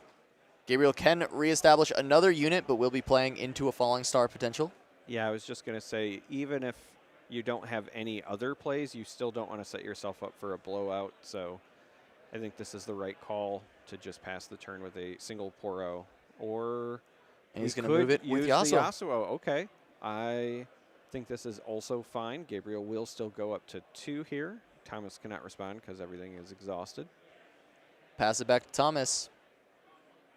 You know, running the Arena's Greatest and seeing that there are the Nocturnes in here, it makes me wonder if... a little faster. Yeah, Gabriel's game plan is intended to be faster, and if that's the case, then I feel even worse about the results, the outcome of game 1, because we just didn't see any of this kind of early game presence or aggression.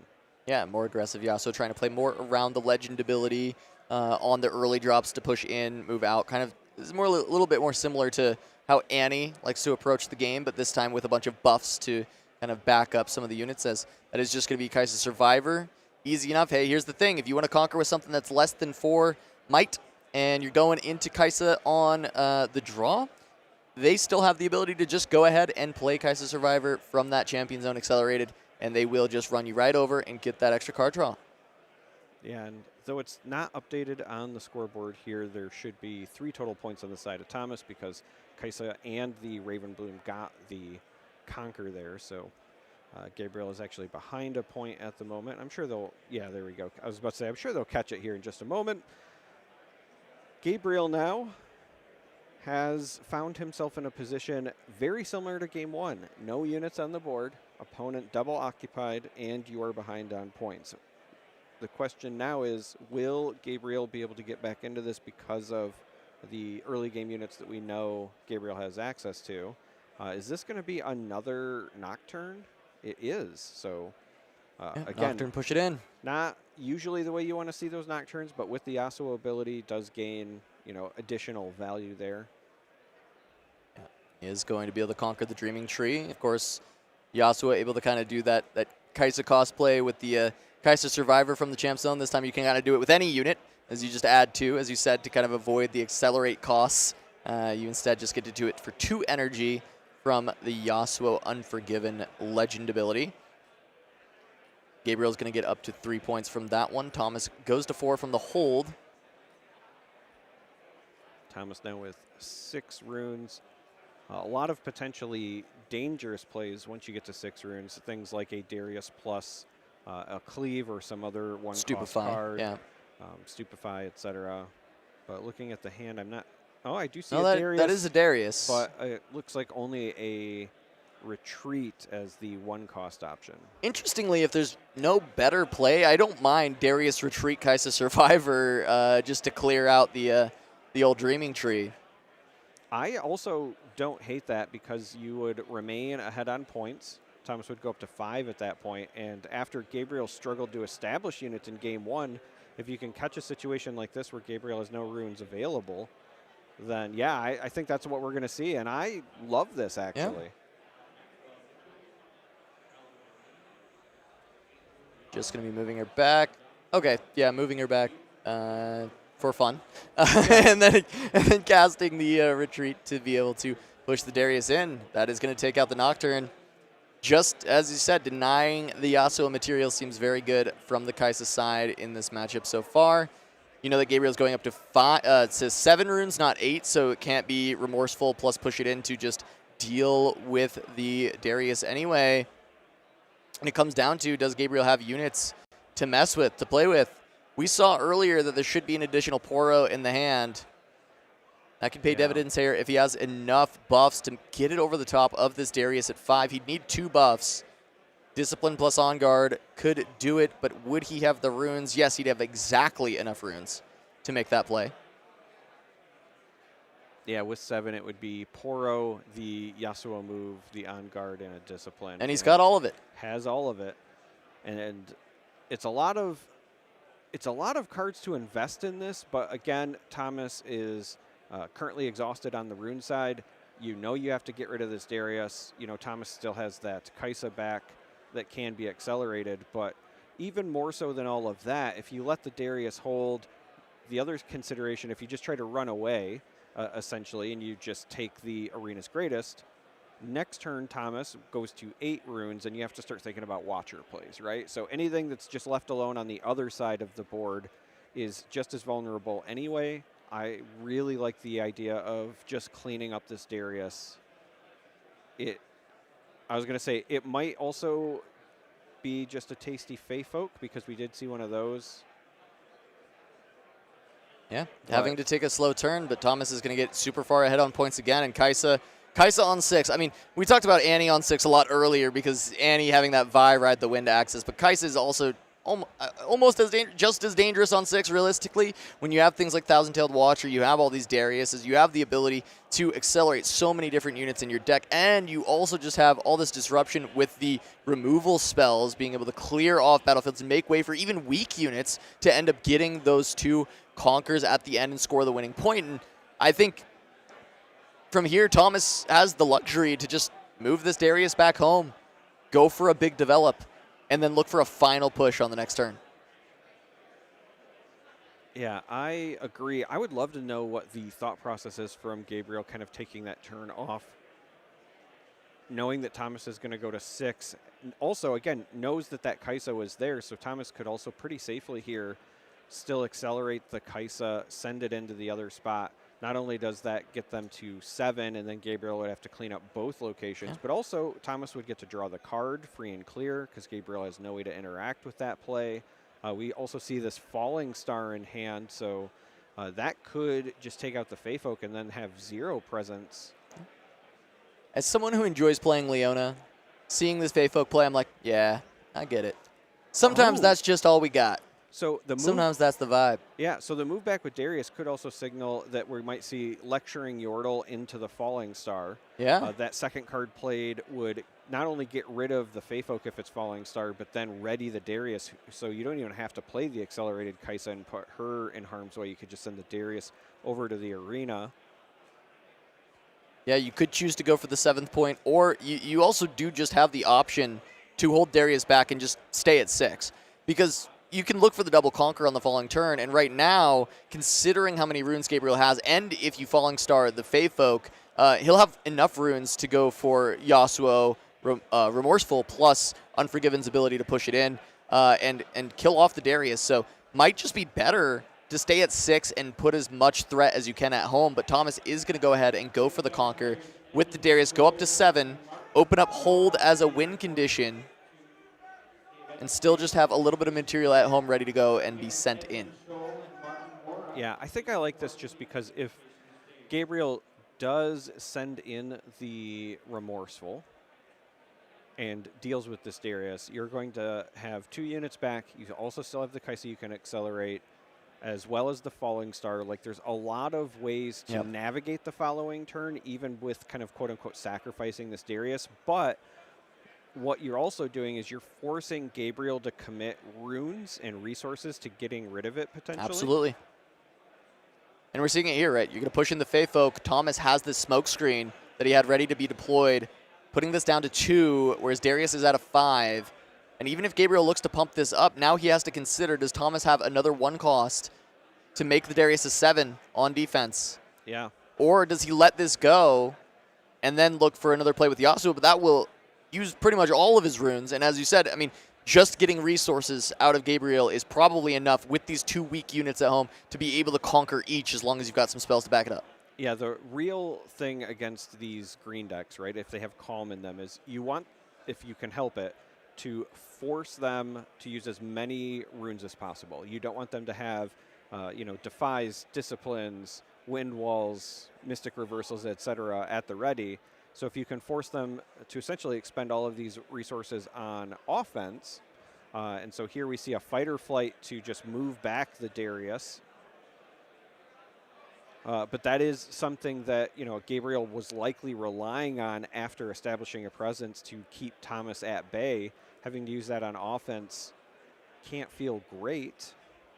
Yeah, I mean, Thomas has secured himself an extra card. Darius got to stay home, and he got a point, so when he conquers the first battlefield of the turn, he will have another card to play with to try and ensure that he can get that second conquer and win the game. Yep, and the Stalwart Poro was fortified, so played it to the same location as the Fey Folk. Gabriel now has 8, 9 when defending due to shield, might at that spot. Thomas can walk into the other battlefield in all likelihood, and then just needs to go over top of those. We know there's at least a Falling Star in hand. Looks like maybe a Void Seeker as well. I could just see the tip of it. So the Yordle walks into the other location, draws the card for conquering, finds a Hex Tech. So we have a Falling Star. The Hex Tech looks like another smoke screen as well, but the Watcher is just going to be the Windmill Slam play because you cannot defy, you cannot wind wall, you cannot counterspell a Watcher, and that is brutal for Gabriel. No, it hurts a lot of those potential sideboard options that you would consider into Kaisa to try and beat Time Warp, to try and beat a Cathian Rain.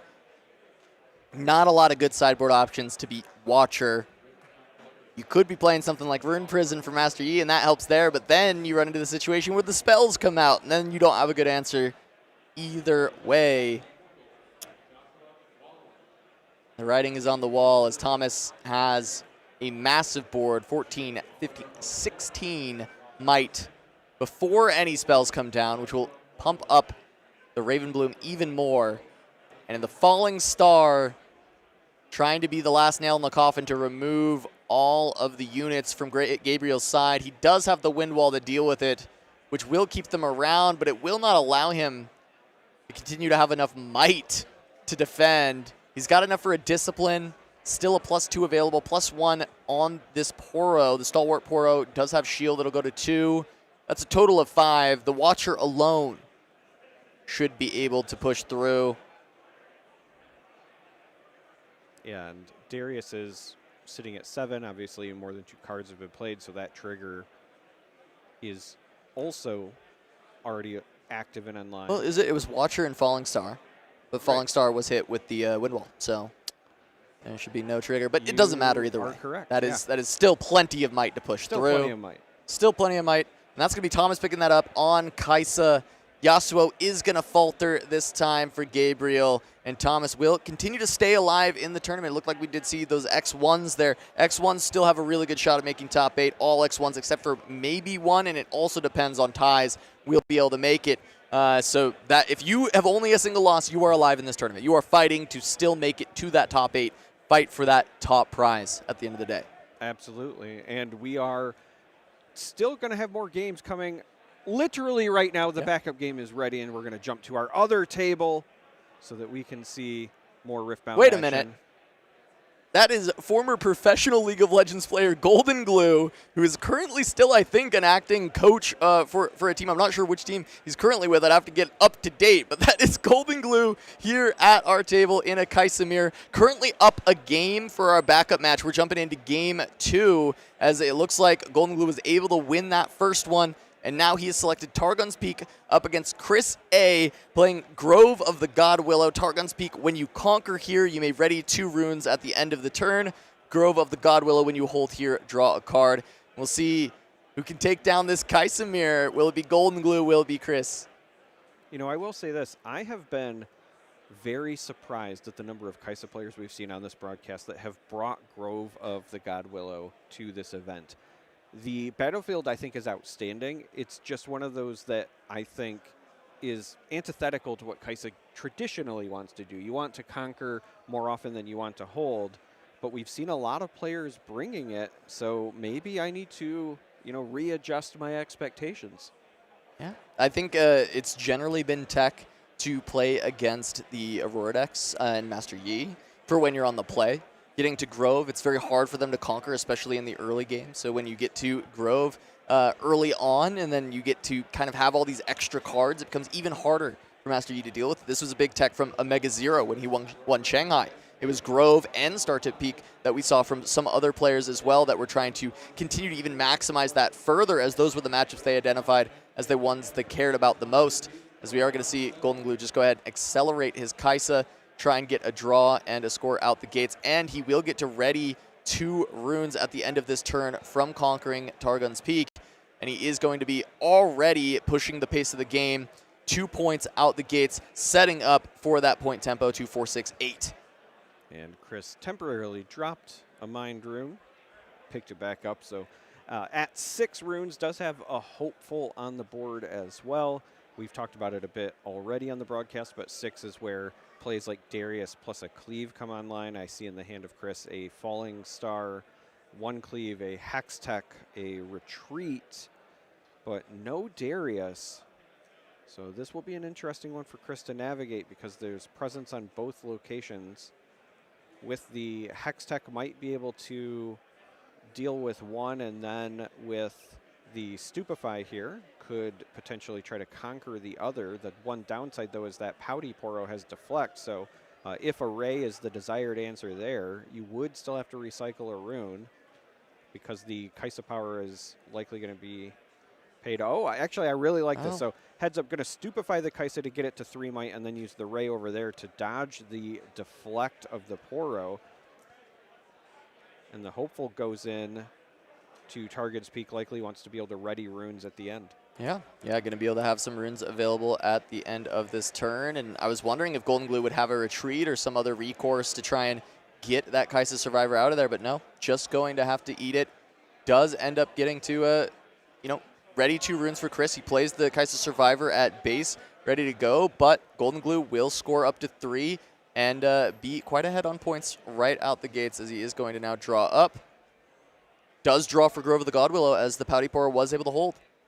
So looking at Chris A's hand, again, we are in game 2. I think some of the sideboard tech is already available because there is the Acathian Rain. That's normally a main deck card, but I think the other 7-cost card is the Mech, the just massive body, which, again, can be good into Aurora, but we've been seeing them come in these Kaisa mirrors very often because the 8 might is a solid break point for surviving against Watchers when they don't have the comes into play effect, as well as Falling Stars and some of the other removal options.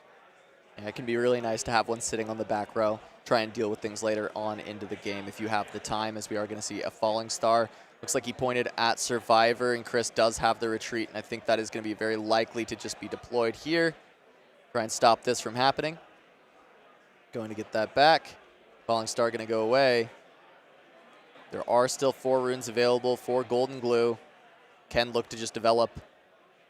As he does move the Pouty Pourer back, says, you know what, I'm probably not going to be able to hold this anymore, especially because of the fact that you did just retreat that Kaisa Survivor. Knows that that is always an option to come in accelerated, and instead has a Hopeful and a Sentry just to continue to try and put some pressure on Chris from the back row. I did see that Chris had that Acathian Rain that you'd mentioned, and this board is certainly rainable, especially when you have a unit already. It kind of becomes like, hey, I'm going to just get rid of all this. We're going to reset, and I'm still going to be getting some points and having the pressure on the board.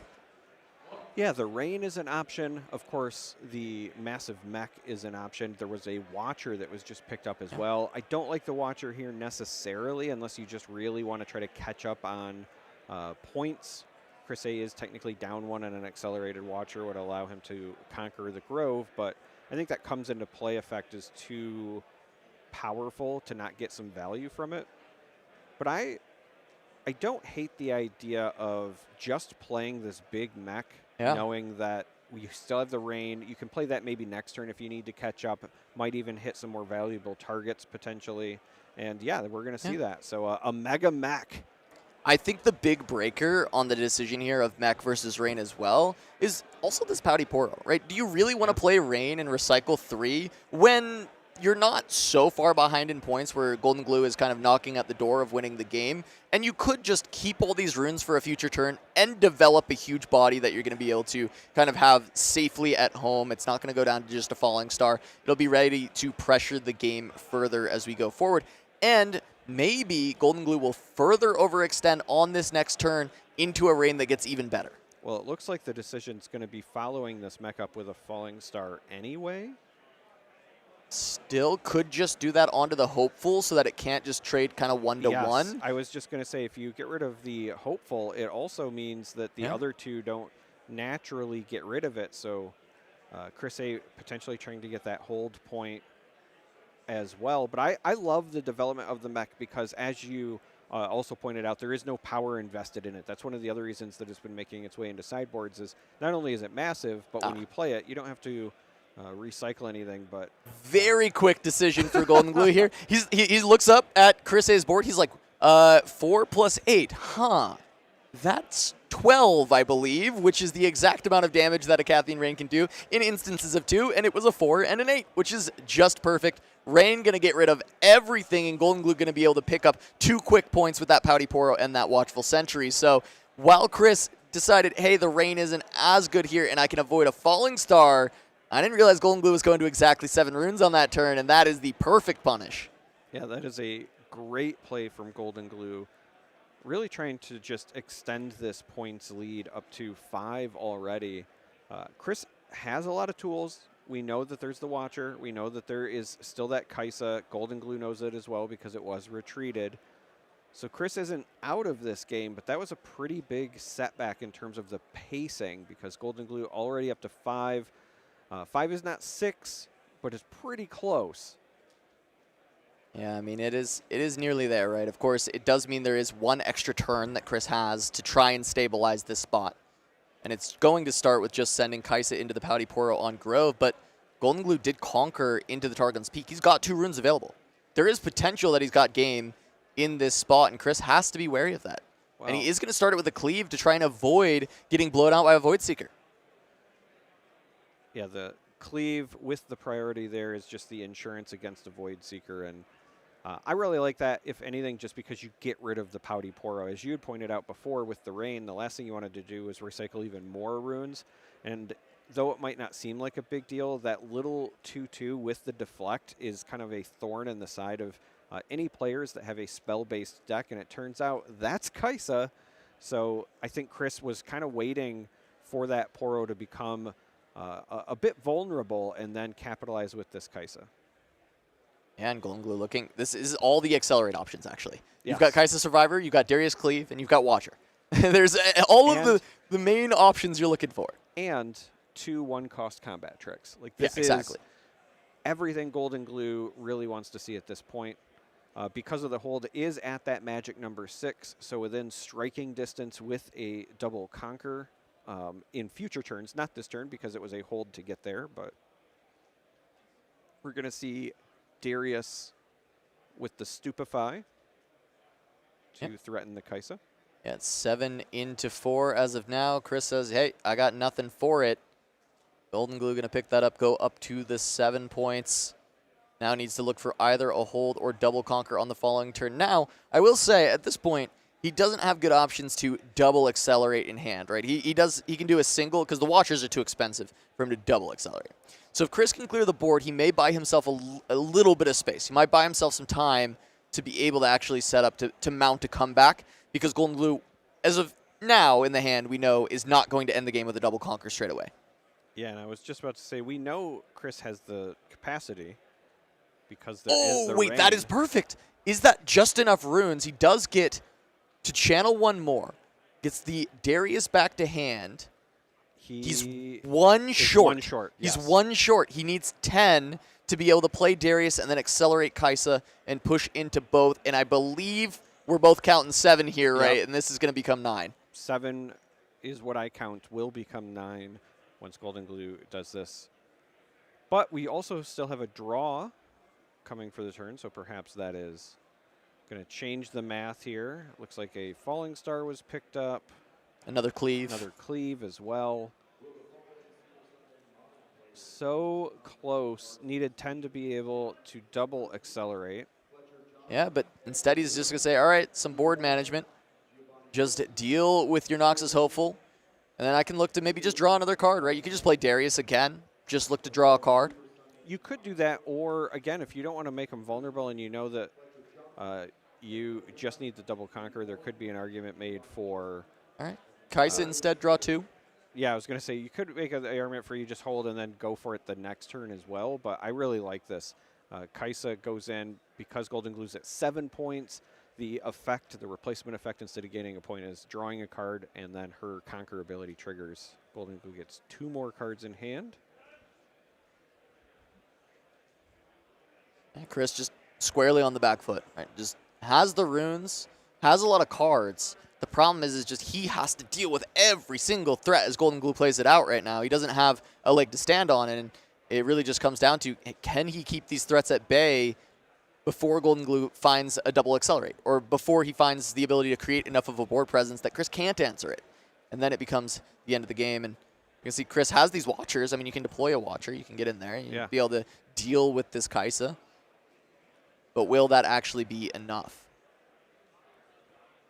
The interesting bit is once this happens, so Chris is, of course, going to play the Watcher. And I think that you have to do this. You have to deal with the Kaisa anyway.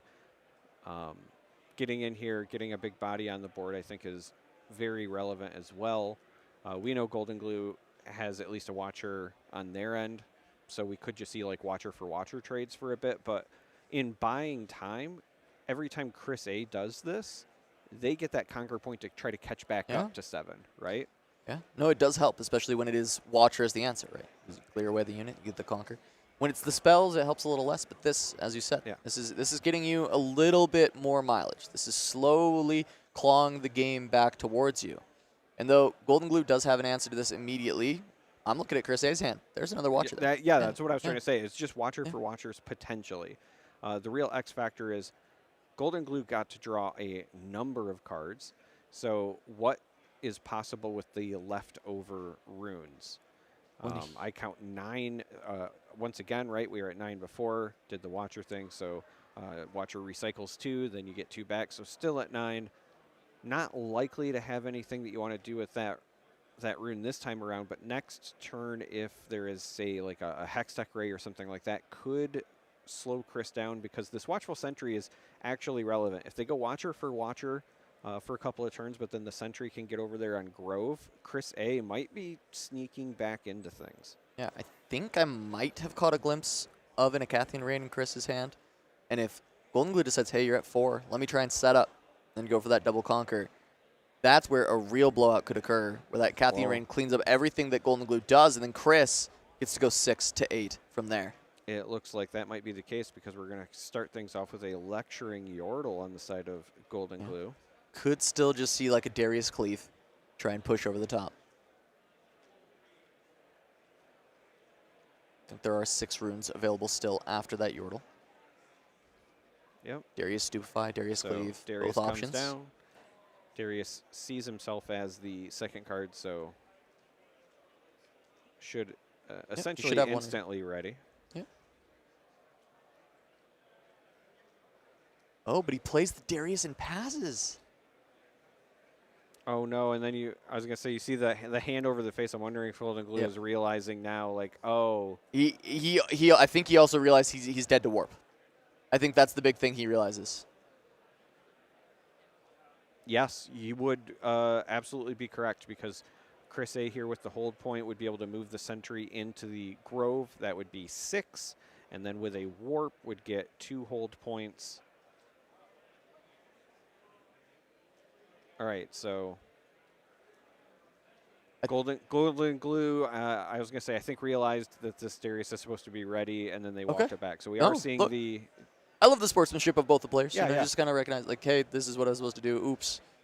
And heading back through. Class act from Chris. Lets it go. Says, you know what? Yeah, you didn't realize? Go ahead.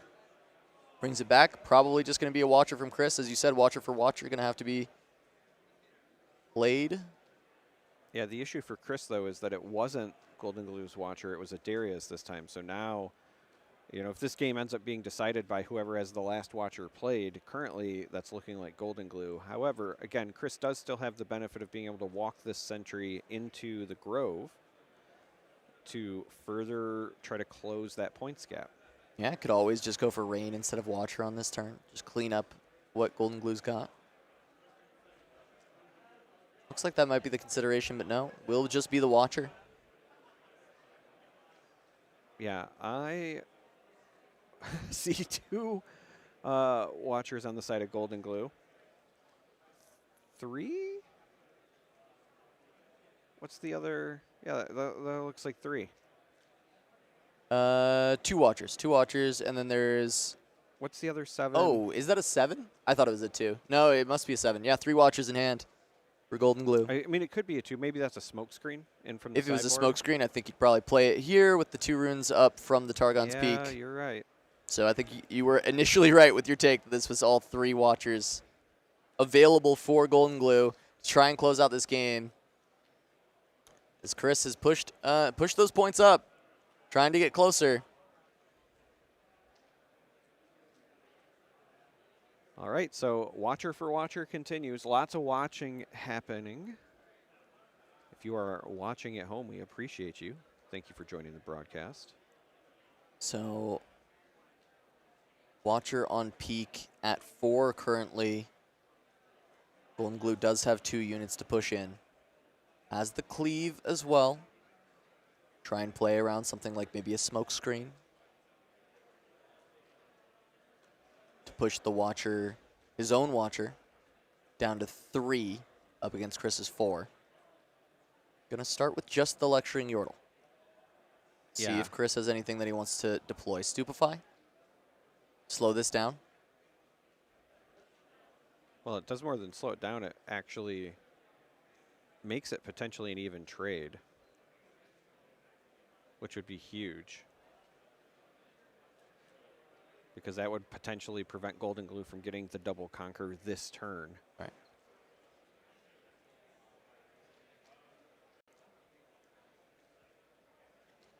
Golden Glue does still have options.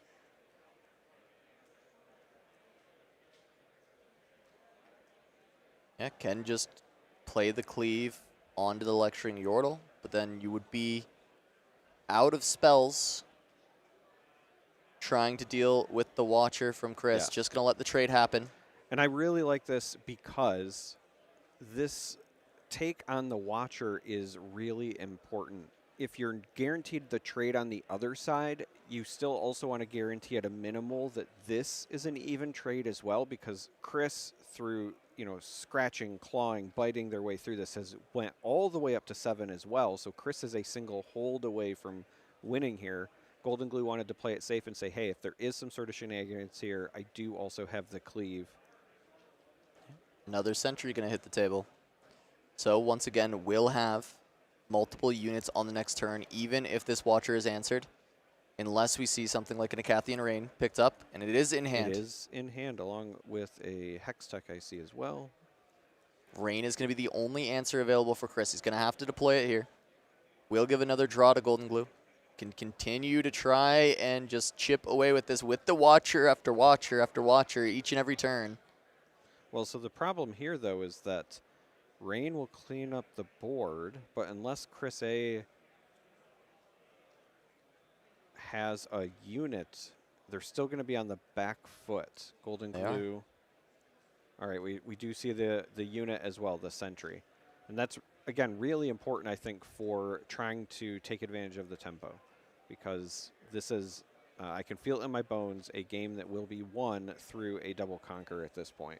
Yeah, it almost must. It feels like they both have enough resources to kind of get through, but Chris is actually running very low and cards. The double Darius comes down. That should be plenty. Chris only having a Hextech Ray. Double Darius. Both of them going to come in ready. That's going to be the first one getting the draw. Second one comes through. Golden Glue going to pick up this win. 2-0 in the Kaisamir, keeping his tournament hopes alive at XN1. Yeah, that was a fantastic game to come into there.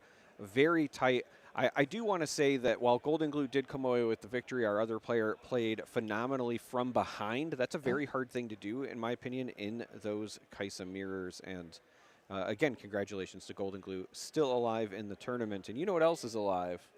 Our sponsors. I mean, yes, I would hope so.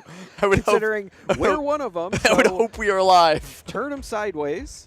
The people talking to you right now are bringing you this broadcast. You're welcome. Yeah, sick.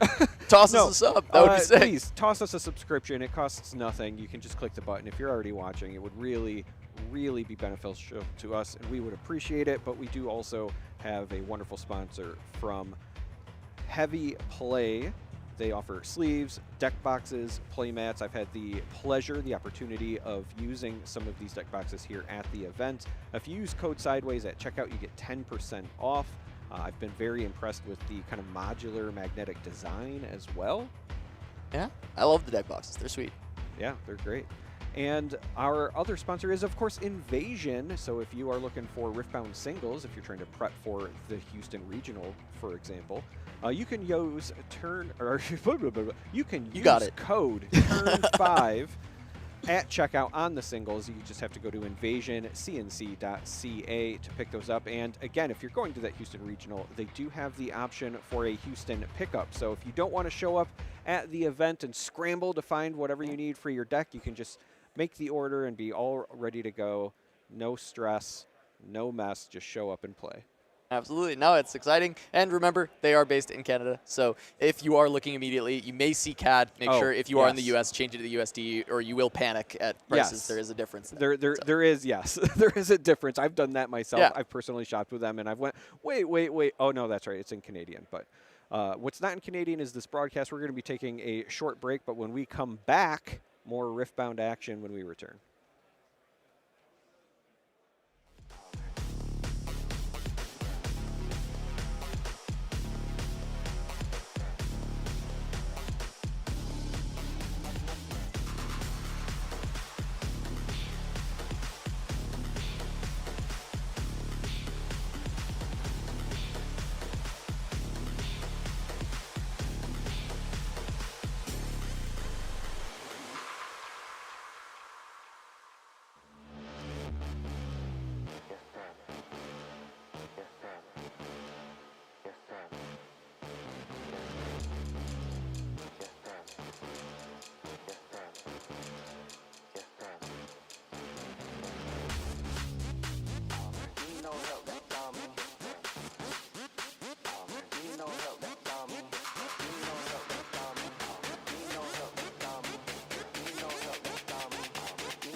Hello, everyone, and welcome back to SCG Con live here at Vegas with the Riftbound 10K. I'm Blevins. That is Charmer, and we are in to round number 6 here, Charmer. A lot of amazing matches so far.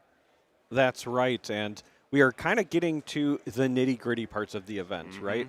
We know it is 9 rounds. This is a big event. We are getting ready to start round 6 in just a moment, which means the mental fatigue is probably starting to set in for many of these players, and I think that's going to be something to watch out for. Yeah, absolutely. The top tables are thinning out, as it were. The middle of the pack is, when they lose, they're going home, maybe going out to the craps tables, but the top tables are packed in, and we've got a great match coming right up here. Let's jump right into the match here. We've got Tin Fang versus Ryan Miles. Now, this is a person that that we know, Charmer, Ryan Miles. Yeah, absolutely, and it's my understanding that both of these are players of note. I believe Tin Fang had a very good placement at a 2K recently, was what production was telling me. Ryan Miles on the other side is a former Force of Will world champion. And shout outs to Boulevard and absolutely no one else. No, you're wrong. Ryan Miles also is somebody that was a top 8 Battle Spirits Pro Tour player as well. Oh, okay. Has worked as a developer on other card games. So this should be a great matchup between two good players. And speaking of which, we saw a Stupefy into this Hopeful on the side of Ryan's, just trying to cheat out that 4 might. Yeah, you love to see it, and we actually kind of buried the lead here. It is a Kaisa v. Kaisa match. We've got the Dreaming Tree versus the Dreaming Tree, which, of course, is going to give you that extra card when you choose a friendly unit there for the first time each turn. Now, a lot of people talk about how they don't like the Kaisa mirror, how they're sick of seeing it. I got to say, as a caster and as a lover of the game and as a lover of high-level play, I enjoy the Kaisa mirror quite a lot.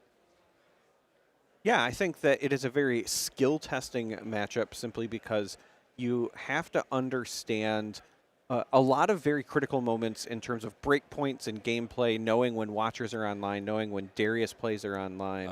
Knowing when Seals of Rage are being played in Kaisa, excuse me. And we see the fruits of such a play immediately with that falling star coming down. And 2 Seals of Rage means that for the rest of this game, the falling stars will not be forced to recycle runes. This is kind of an interesting build. I will say it is certainly not a stock standard build. I have not seen Seal of Rage in very many, if any. I'll just say I've never seen Seal of Rage in a Kaisa deck until this very moment. So I'm very excited to see. I know I talked a bit with Ryan before the tournament. I believe they're on a relatively, if you asked a random player what does a Kaisa list look like, I think it's going to be pretty similar to what Ryan's running.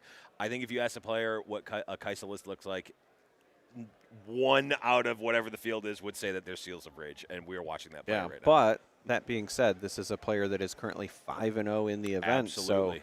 So if my 12-year-old son was on the broadcast, he would say, let him cook. I want to see what's happening here. Ryan develops the Kaisa, but chooses not to accelerate it there. Yeah, this is just a we're going into 5 resources here. I mean, notably, Void Seeker is the heads up play there. Like, do not want your Kaisa to get Void Seeker there for free, but we do take full advantage of the Dreaming Tree by saying, hey, this Stupefy is now a Consult the Past for 1 resource. I'll take that. Oh, so in the hand of Tin Fang, we have a Time Warp. Yes. Now, Time Warps are something that have been making their way into most stock Kaisa lists anyway, but with these seals potentially stopping so much recycling, this could be a focus as opposed to like a backup game plan for Tin Fang. Yeah, and if you're already running the red seals and you've got Time Warp in your deck, are we not just seeing the blue seals as well? It's got to be, right? I don't know. Maybe they just like Seals of Angie. Maybe they're a big fan of Blevins. I love it. The Seals of Angie coming in, but Ryan Miles not quite Angie here, drawing a card with the Kaisa on the Conquer, getting that first point on the board. Now, there's a lot of nuance in the Kaisa mirror. The one thing you don't want to do is fall too far behind in points or really any of the resource metrics here, and we're pretty close at least right now. And that Kaisa, of course, going to the Dreaming Tree, which is both of the battlefields. But since we have 2 of them and we still need to let our viewers know which one is which, I'm going to refer to that as the Southern Dreaming Tree because it is on the lower part of the broadcast. Yep, I like it. Ryan trying to figure out what else to do here, and opts for a falling star. I do like this play. Just going to target the Kaisa twice because you want to slow down the other player, also slow down the draws as well. Yeah, I mean, keeping the board nice and clean, casting a falling star to kill a Kaisa when your opponent can't use a retreat is certainly a window of opening there to get max value off of your, well, maybe not max value, but enough value out of your falling star. Well, and more importantly, it prevents you from getting blown out on your end. If you're watching at home and you're not aware of the interaction, Falling Star has 2 windows where you can interact with it. It has what's called a reflexive trigger. So if a Falling Star has not yet resolved and then proceeded to the reflexive triggers and your opponent casts a retreat, when the Falling Star then resolves, you still have to choose legal targets. And so if all of their units are off of the board, well, then you have to target your own units. It can be a blowout play in these mirrors. And I think Ryan rightfully saw that with all of the opposing runes exhausted, this is the window to take advantage of the Falling Star. I do like the fact that there's at least some scenario where Falling Star isn't the absolute most broken card ever thought of. So now we have the Pouty Poro coming in with a cleave. On the Dreaming Tree, of course, even at the during the showdown here, still counts as being at the battlefield. So both players here are actually able to draw a card, the Pouty Poro off of the cleave, the Kaisa with the retreat there. Now, Ryan did also get to channel a rune exhausted due to the retreat as well, but the big result of this is that Ting Feng is now up to 3 points with the Conquer.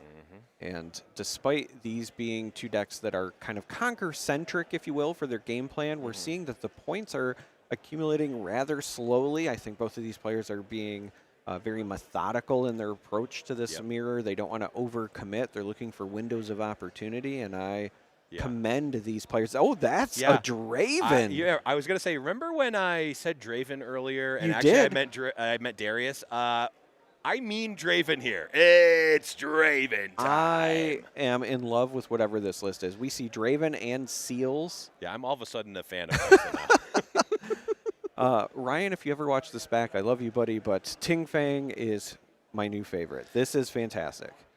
Yeah, this is like the Kaisa list that I wanted to play when we first saw it revealed, and it wasn't good because I was playing it.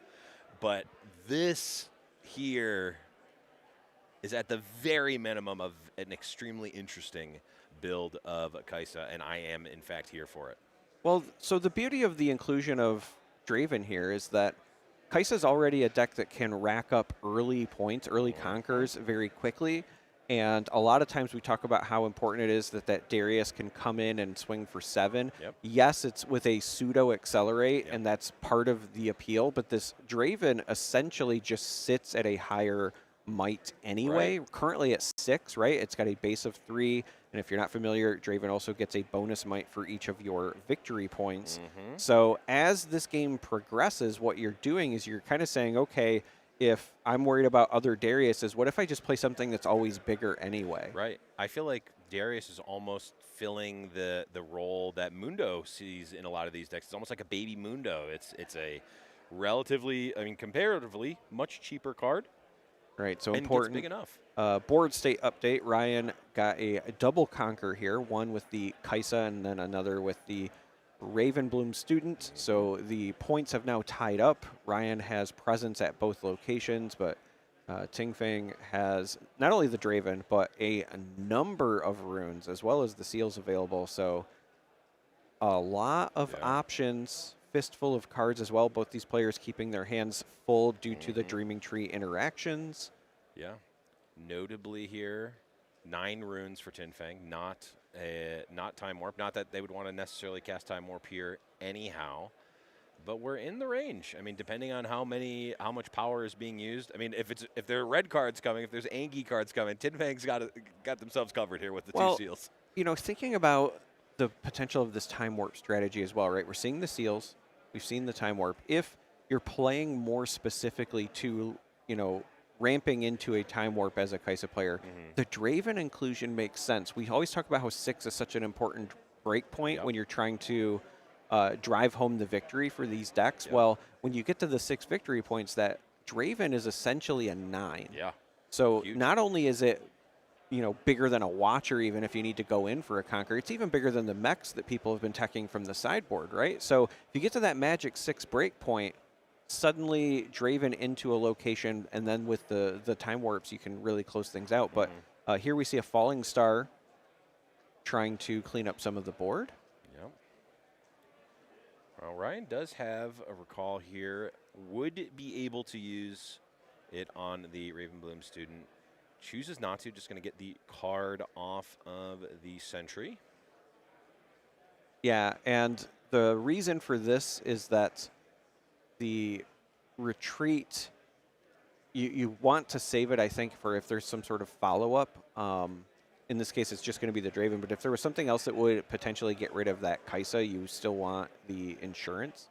Ryan wants to see what's in the trash of Ting Fang here. Yep. But I have to assume that the retreat will now be used, and there it is.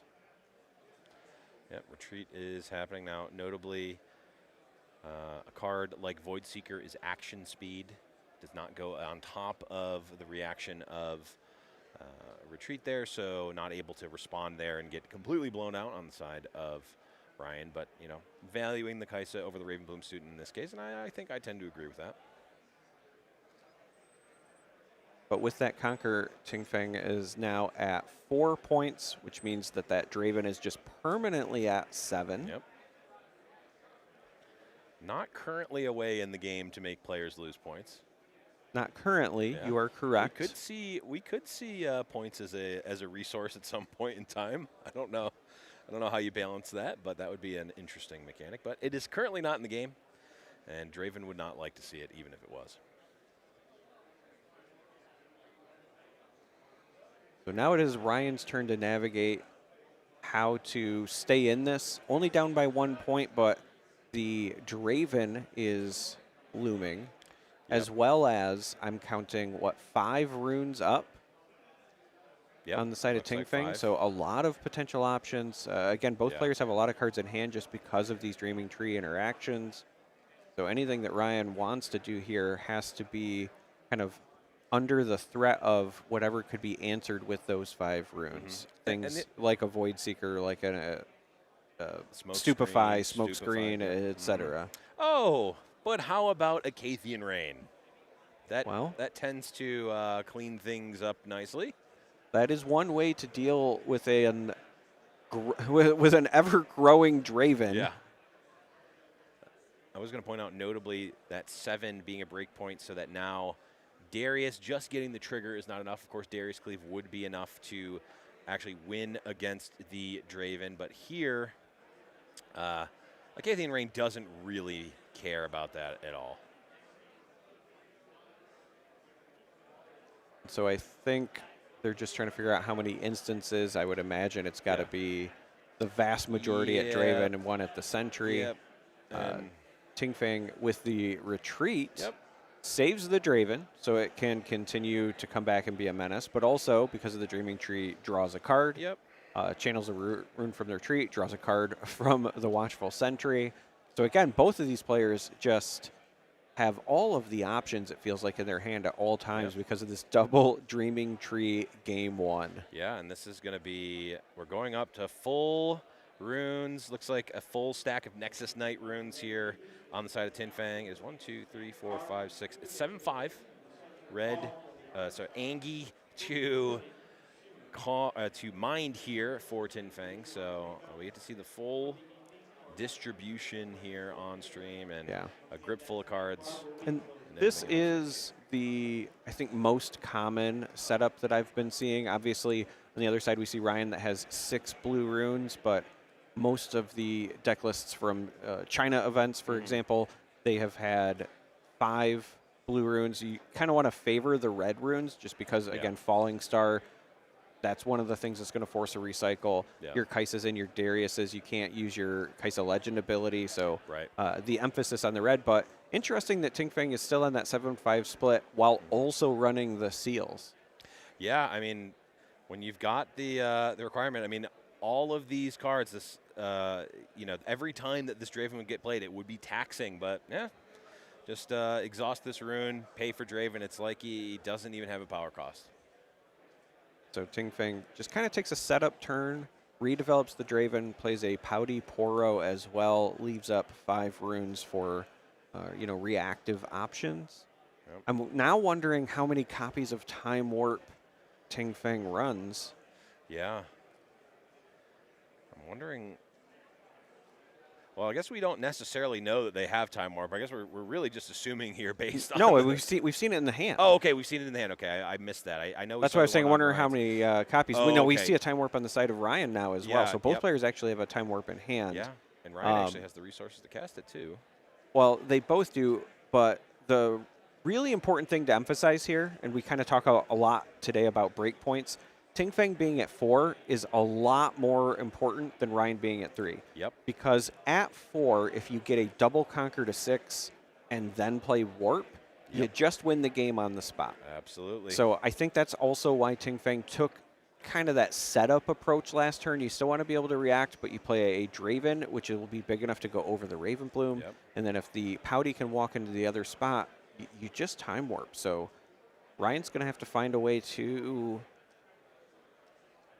maybe have a way to stop that. I'm looking at the hand, and I'm seeing a lot of like proactive things, right? Yeah. I see the Watchers, I see the Darius, but we might be watching Ting Feng take that setup turn and then use it to their advantage. Yeah, and again, a single point being that break point to keep this from being really scary on the side of Ryan here with that Time Warp, because it is castable. We could see it happen, and we may see it happen out of desperation just to try to find something here, get a couple extra points. But if Ting Feng is able to conquer, like you said, conquer both of these runes, slam the Time Warp, we go to game 2. All right, so Darius is coming down. Ryan with the Conquer earlier did go from 3 to 4, so now they are both at parity. Potentially a second card here to ready the Darius, and then if Ryan can go to the other location, we'll be at 5. Now this is very important for Ryan because of the 2 runes left open. This means that that Pouty Poro can't just trade naturally with the Raven Bloom. But again, Draven is bigger than a Darius. Yes. If Ting Feng with that fistful of cards has some cleaves available, we could see a cleave on one, a cleave on another, because they have the full 12 runes, and then just Time Warp, and that would be enough to clear. Or just the cleave on the Poro first, get the point, attack over. That potentially could potentially play around all of the options, but we shall see here. All right. Not going to be the case. Instead, how simply going to play a Cathian Rain. Yeah. You don't need Time Warp if you just effectively give yourself an extra turn. I mean, it does clear all of these options should Ting Feng want to spread it thin, but I really like this just sending to Darius and Kaisa. Yeah.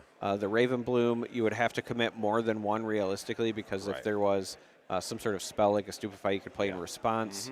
And I don't think that the student is worth investing 2 pings, so not being greedy, just targeting Kaisa and Darius makes a lot of sense. Yep, makes a lot of sense. Get rid of the actual threats here and not even go that far. I mean, actually just didn't even, spent 1 rune there, right?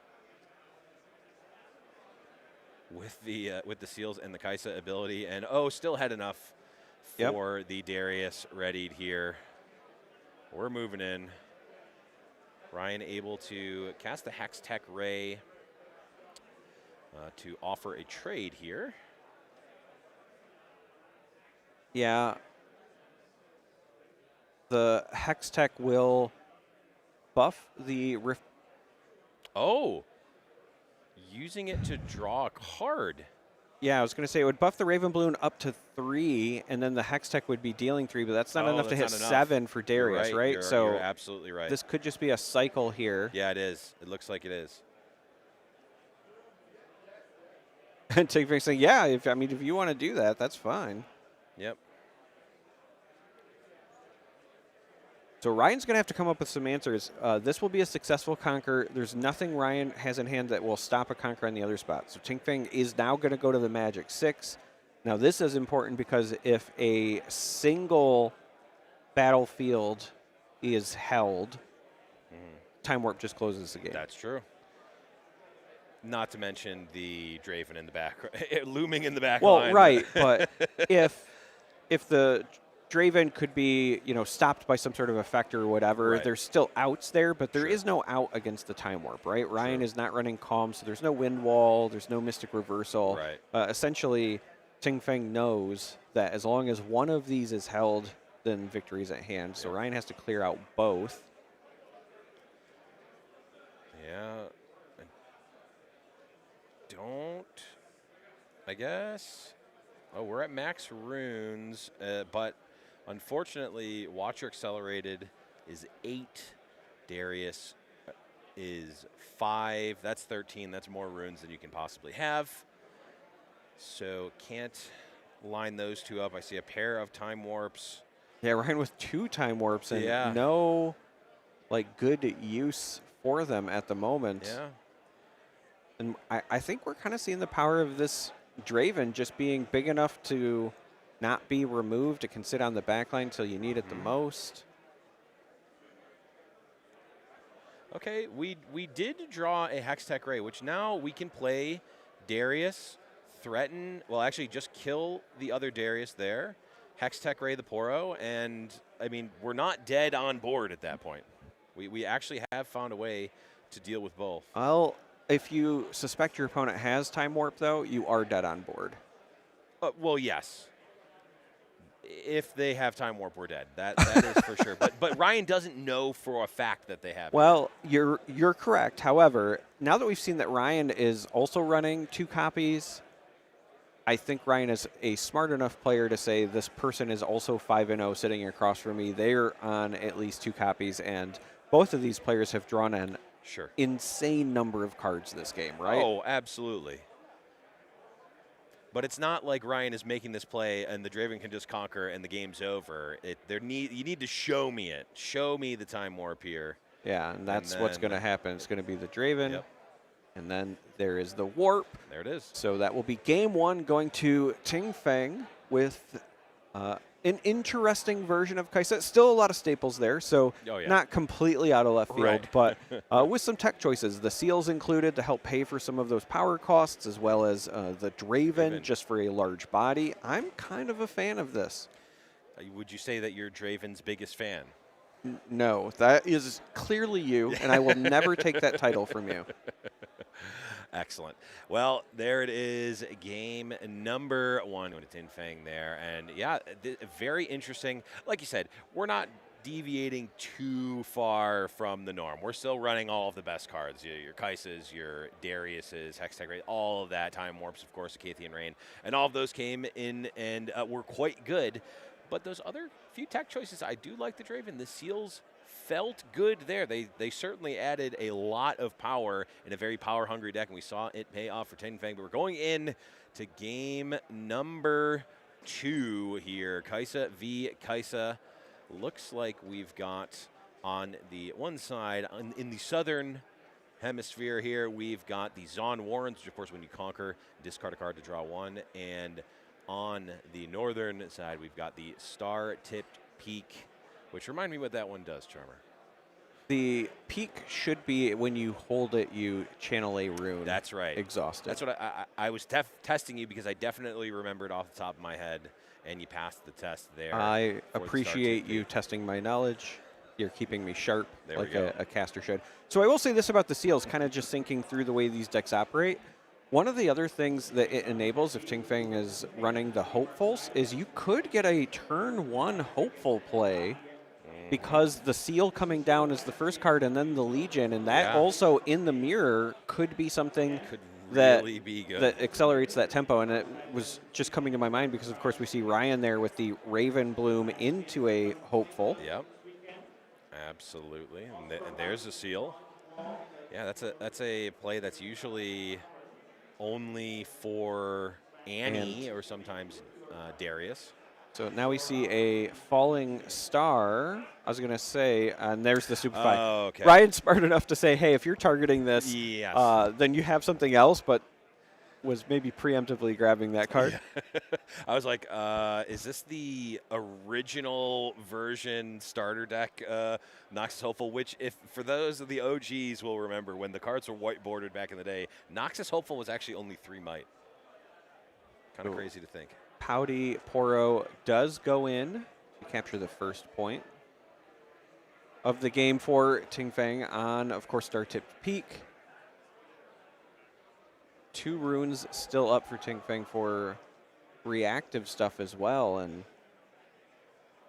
Ryan is now at 6 runes, and we've talked about it perhaps ad nauseum at this point. That does open up your Darius plays if you have a 1-cost card, but Ryan opting to play a Lecturing Yordle and now a Hextech Ray. Yep.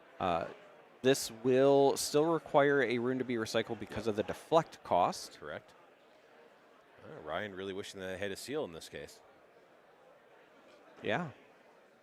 Ryan perhaps thinking of fonder memories at SeaWorld where he had plenty of seals, but unfortunately, no Seals of Rage on the side of Ryan. Again, I'm just very excited to see the iteration. You know, we talk about how, you know, again, Kaisa mirrors might feel the same or whatever, but when you take into account the differences in the matchups and, again, what the solid power of the Draven does, what the ability to keep your runes while paying for the power cost does, this could just be some of that further evolution as the game evolves. It's not as solved as I think people think. We have an accelerated Kaisa come down, which again, no rune recycled because of the seal on the side of Ting Feng. This should be a successful conquer, so 2 points now on the side of Ting Feng, and will draw from the Kaisa effect as well.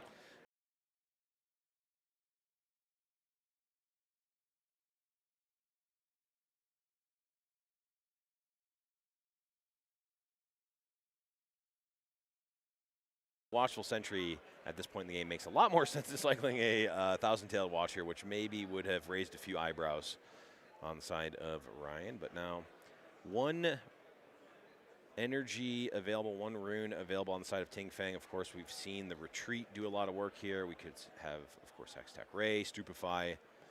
That is the range that Ryan is considering right now as they plot out their turn.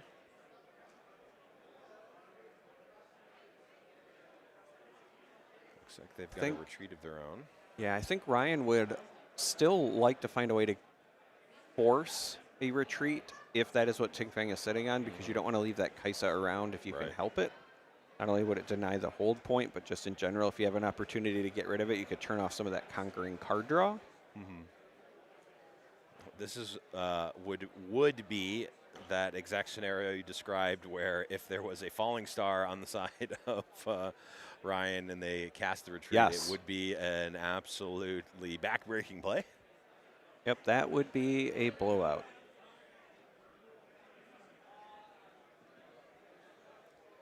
There also might just be some consideration on Ryan's side as far as how to buff the Raven Bloom, because right now, just sending it in, it's an even trade with the Kaisa. Yeah.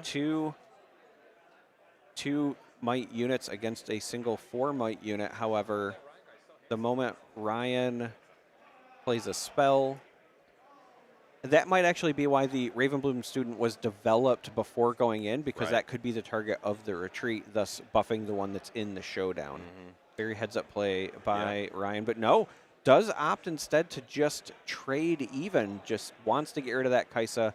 Now we're going to see a Kaisa played but not accelerated. So Ryan, even though still sitting at 0 points, says, I'm going to take this slow. I'm in no rush. Yeah, no rush at all. I'm wondering, though, have we seen Void Seekers on the side of Ting Feng? I don't know if we saw any Void Seekers in the last game. I at least don't remember. And we're seeing a pass on the side of Ting Feng.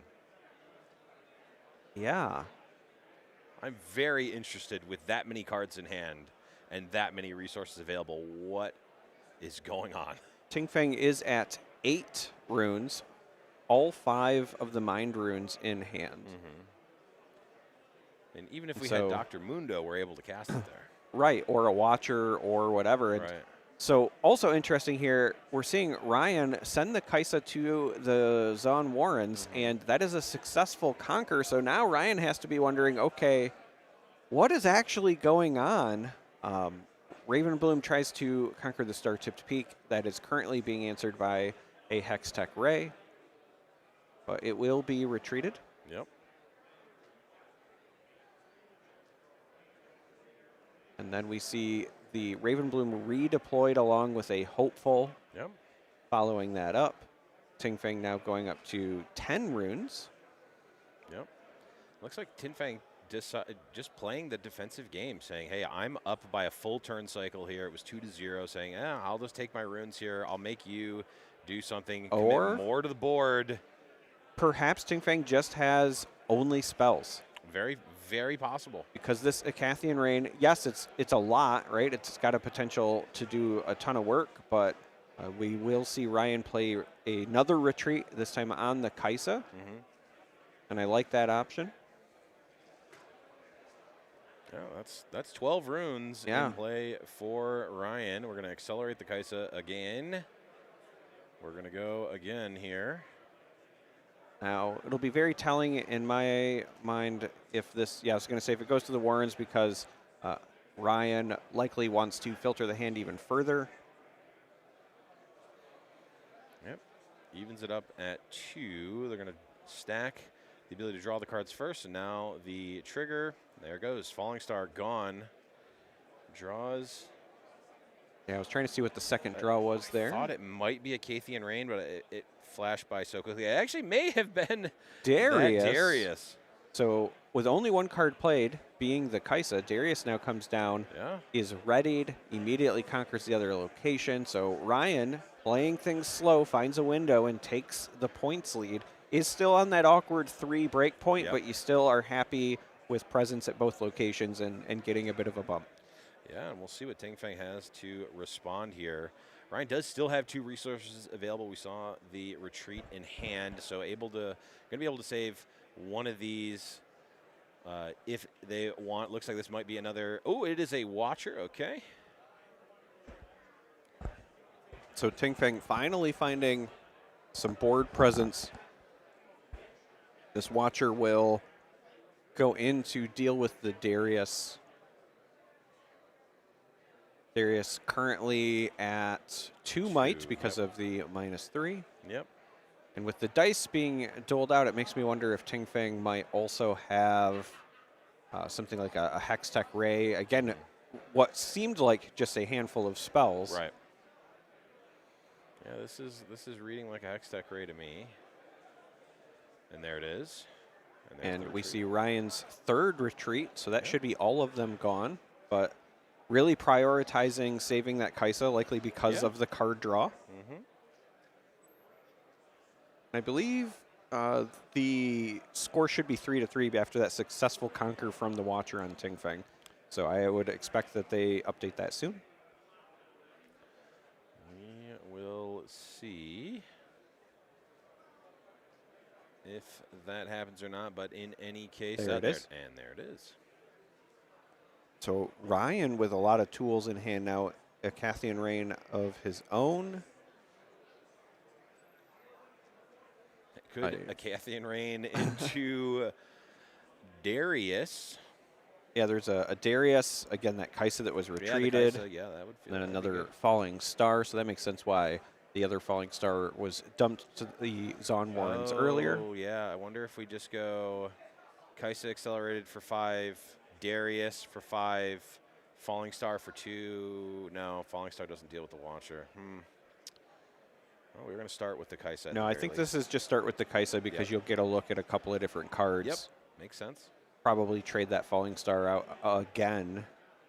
Yep. Because as weird as it That's sounds, another because that Kaiser. card is obviously very, very good, at this stage of the game and in this matchup, it loses a lot of its value. A lot of its value for sure. Ryan just thinking, like, I've not had a And there good it spot is. to use it yet. Doesn't seem like it's going to get better.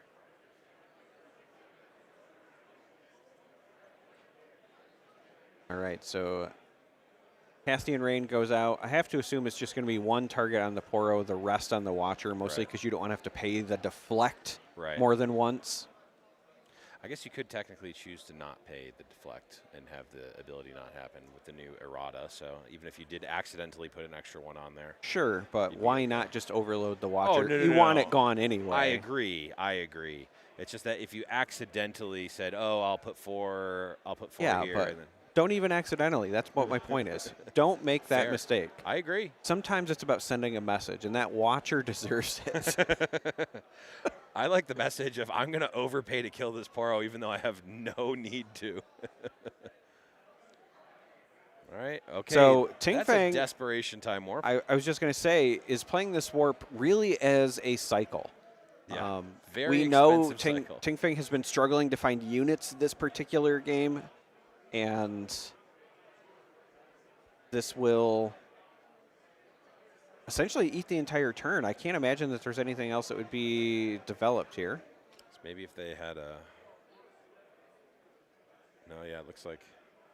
Okay, just making sure everything was properly recycled in power. You saw a Yep. point to the seal, but does not take red power. And we have 2 more warps. Yeah. So that tells us that Ting Fang is on the full 3. I don't know if that's all Yeah. in the main deck, but we are going to see another time warp here with the remaining 3 blue runes plus the Kaisa. Yeah, this is. I think we might get DMCA struck because we did the time warp again.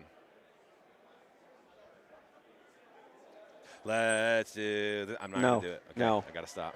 Stop. And so now we have a Stupefy, which again is a cycle, but I will say far more cost effective than the back-to-back time warps. Very true. Very true. Pointing at time warp. Pointing, going, Same card. hey, same card, just way cheaper. Also, just want to say, I love the smiles from Ting Fang when you're clearly yeah. in a rough spot, but you can have fun with it like this. Yeah, in a high pressure match too, Yes. in the 5-0 bracket.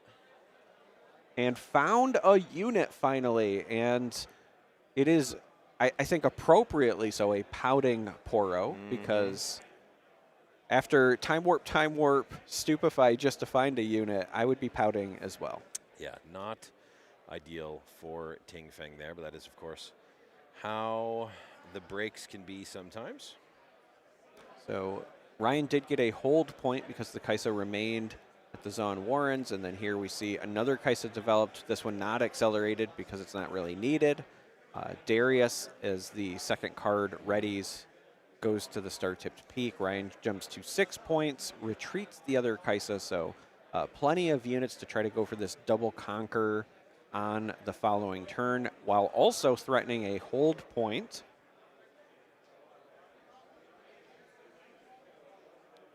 And is Ting Feng going to do it again? We know that the third time warp is in hand. They're at least going to be able to farm a point off of it this time. If they decide to cast it, it won't just be a very expensive draw one. I think that's the consideration. You see the smile and the head shake here. It might feel wasteful to go through all 3, but at the end of the day, if you have nothing else, might as well ship it. So Ting Feng says, I don't win this with what's in my hand. Play to my outs. 3 time warps, 4 total cast by Ting Feng so far in this series. Yeah, more than I've seen at all, really. Ting Feng does also get the hold point because the Poro was there. So it's not just, cycle and draw. It is also get a point, not irrelevant. No, I mean, does get to the awkward 5. However, if we're able to string something together, maybe a spell plus a Darius, all of a sudden we do get to that. We could potentially. I get think to we're that seeing 6. Watcher, yeah. So Watcher will do it too. 8 runes go down. That screams Watcher. Should effectively deal with the Darius, get Ting Feng up to the important 6 points here. Ryan does have the 1 rune available. Has played all other retreats, though, so this would be a Stupefy, just yeah. a cycle. Makes sense. All right, that will put So, Ting Feng up to 6. Big think- breakpoint. I think this game might end up being decided on what Ryan draws Whoa. from a Kaisa Conquer, Yeah. because really low on cards in hand at the moment. Has the draw coming for the turn, and again, with Ting Feng only having a couple of runes left, likely a Conquer from Kaisa being successful. So Yeah.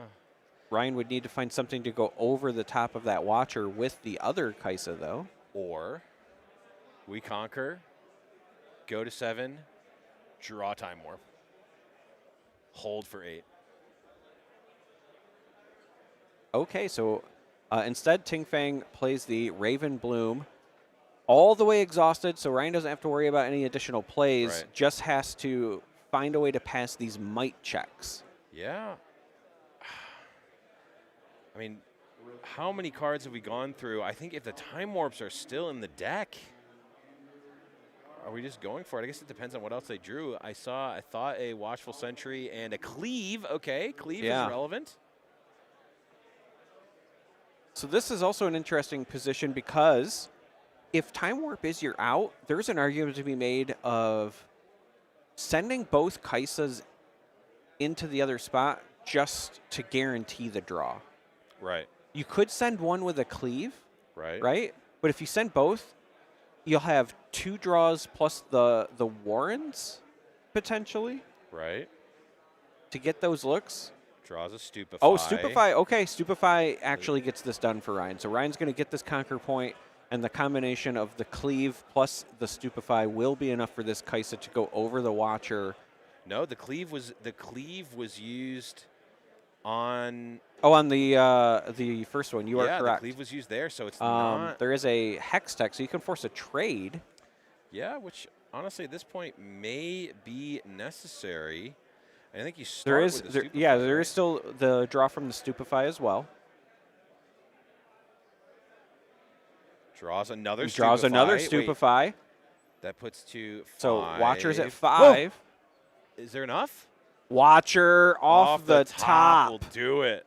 Wow. I guess I mean, Watcher's always an out, right?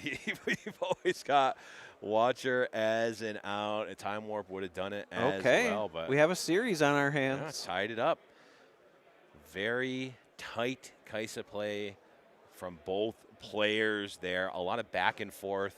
Not 1, not 2, but 3 Time Warps played in rapid succession there. Yeah. They definitely did the Time Warp again, and we're going to be doing the Time Warp again into game number 3. Ting Feng starting off strong with our favorite Arby's manager, RBS. So the important piece here is going to be the clock.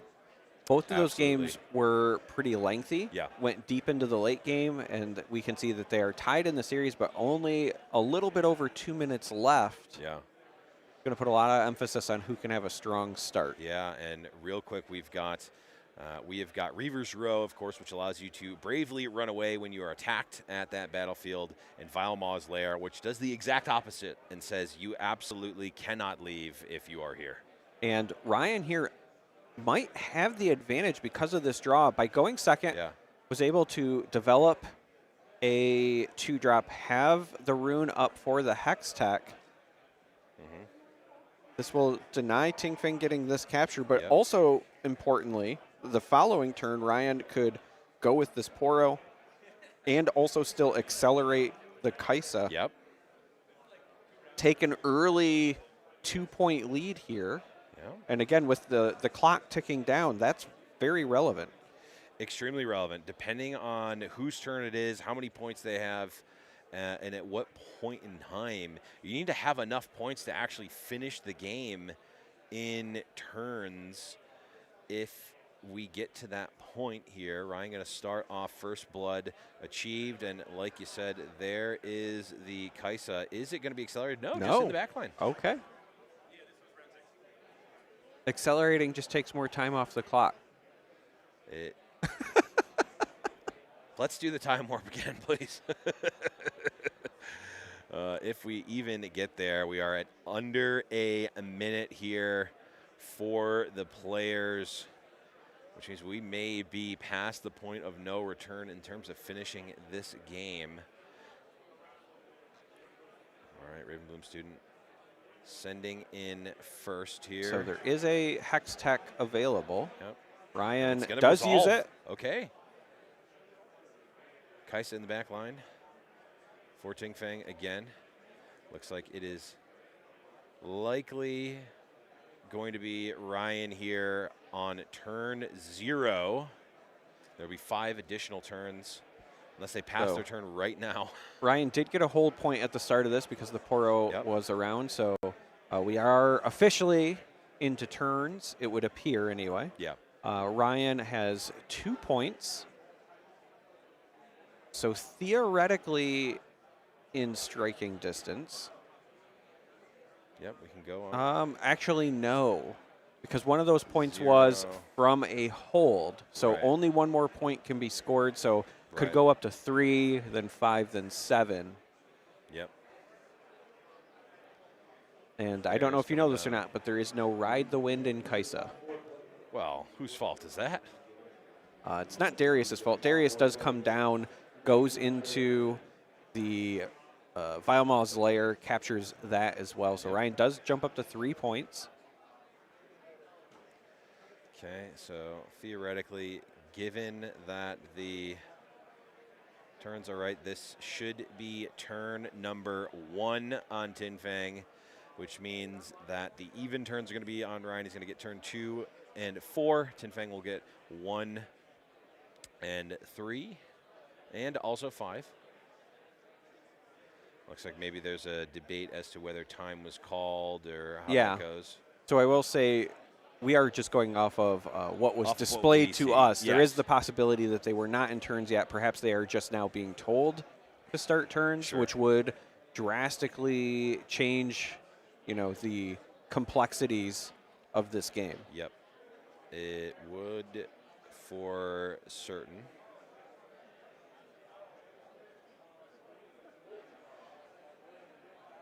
Again, just double checking here. I think Ting Feng is finally getting that draw from the Kaisa Conquer. Yep.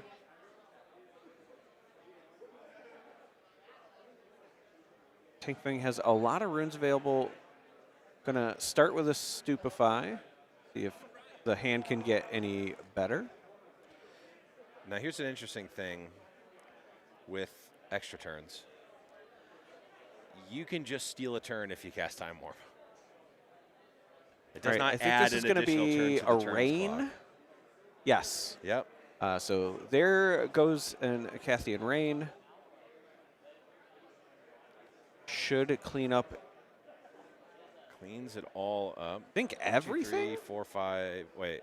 That feels like too much. That does feel because like even though it is 12 damage, it's not 12. It's instances of 2. So you'd have to be 3 at Darius, 2 on Kaisa, 1 on one of the other ones. So yeah. I think we maybe are -1 unit here, but in any case, there's nothing we can do about it.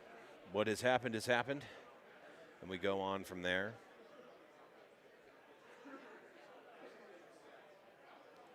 And Ryan will lecture Ting Feng on how cheaty it is to play Acathian Rain.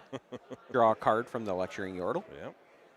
Yep. 5 runes left. This could be something like a Darius here. That would be the second card. Yep. Still allow Ryan to capture yet another point, but I think that might be a hopeful coming down. Looks like a hopeful to me. See a Dr. Mundo, an Acathian Rain, and I believe a Falling Star in hand. There you go. Good eyes, Blevins. I honestly can't believe it. Now. And the pass over. Yep. It's hard for us to speculate because we don't actually know what turn. Oh, Oh, yes, we do. It's right there. we do. Okay, so Okay, we're turn so 2 here. our clock earlier seemed to be a little bit off, but now we know we are on turn 2. Ting Feng got that point for holding out the Reaver's Row. Jumps up to 2. And so the interesting bit here is both players are stuck in a position where they're in turns, but they only have reactive options. Right. Ting Feng's hand is entirely spells. And on the other side, we did see the Mundo and spells. Right. Now, if one of those spells is a time warp, that could be quite spicy. Because again, you can just steal the turn with time warp. It does not add a 6th turn to the extra turns clock. Right. Ting Feng finds a Darius. Pulls the Kaisa back from the reverse row. Now plays Falling Star as well. Yep. And because of the Stupefy played earlier, Falling Star does actually clean up both units. Darius goes into the Vile Maw's lair. That should tie them at 3-3. Yep. But the advantage, even though we're in turns here, has, I think, shifted to Ting Feng at this point just because of the presence on the board. And again, we know that Ryan's hand is lacking units not named Dr. Mundo. Yeah. Well, the thing about presence on the board is there's an Acathian Rain, and that will be no presence for anyone. No I mean, presence you're for not Christmas. wrong, but unfortunately, all that does is make Ryan not lose. It's not a path to victory.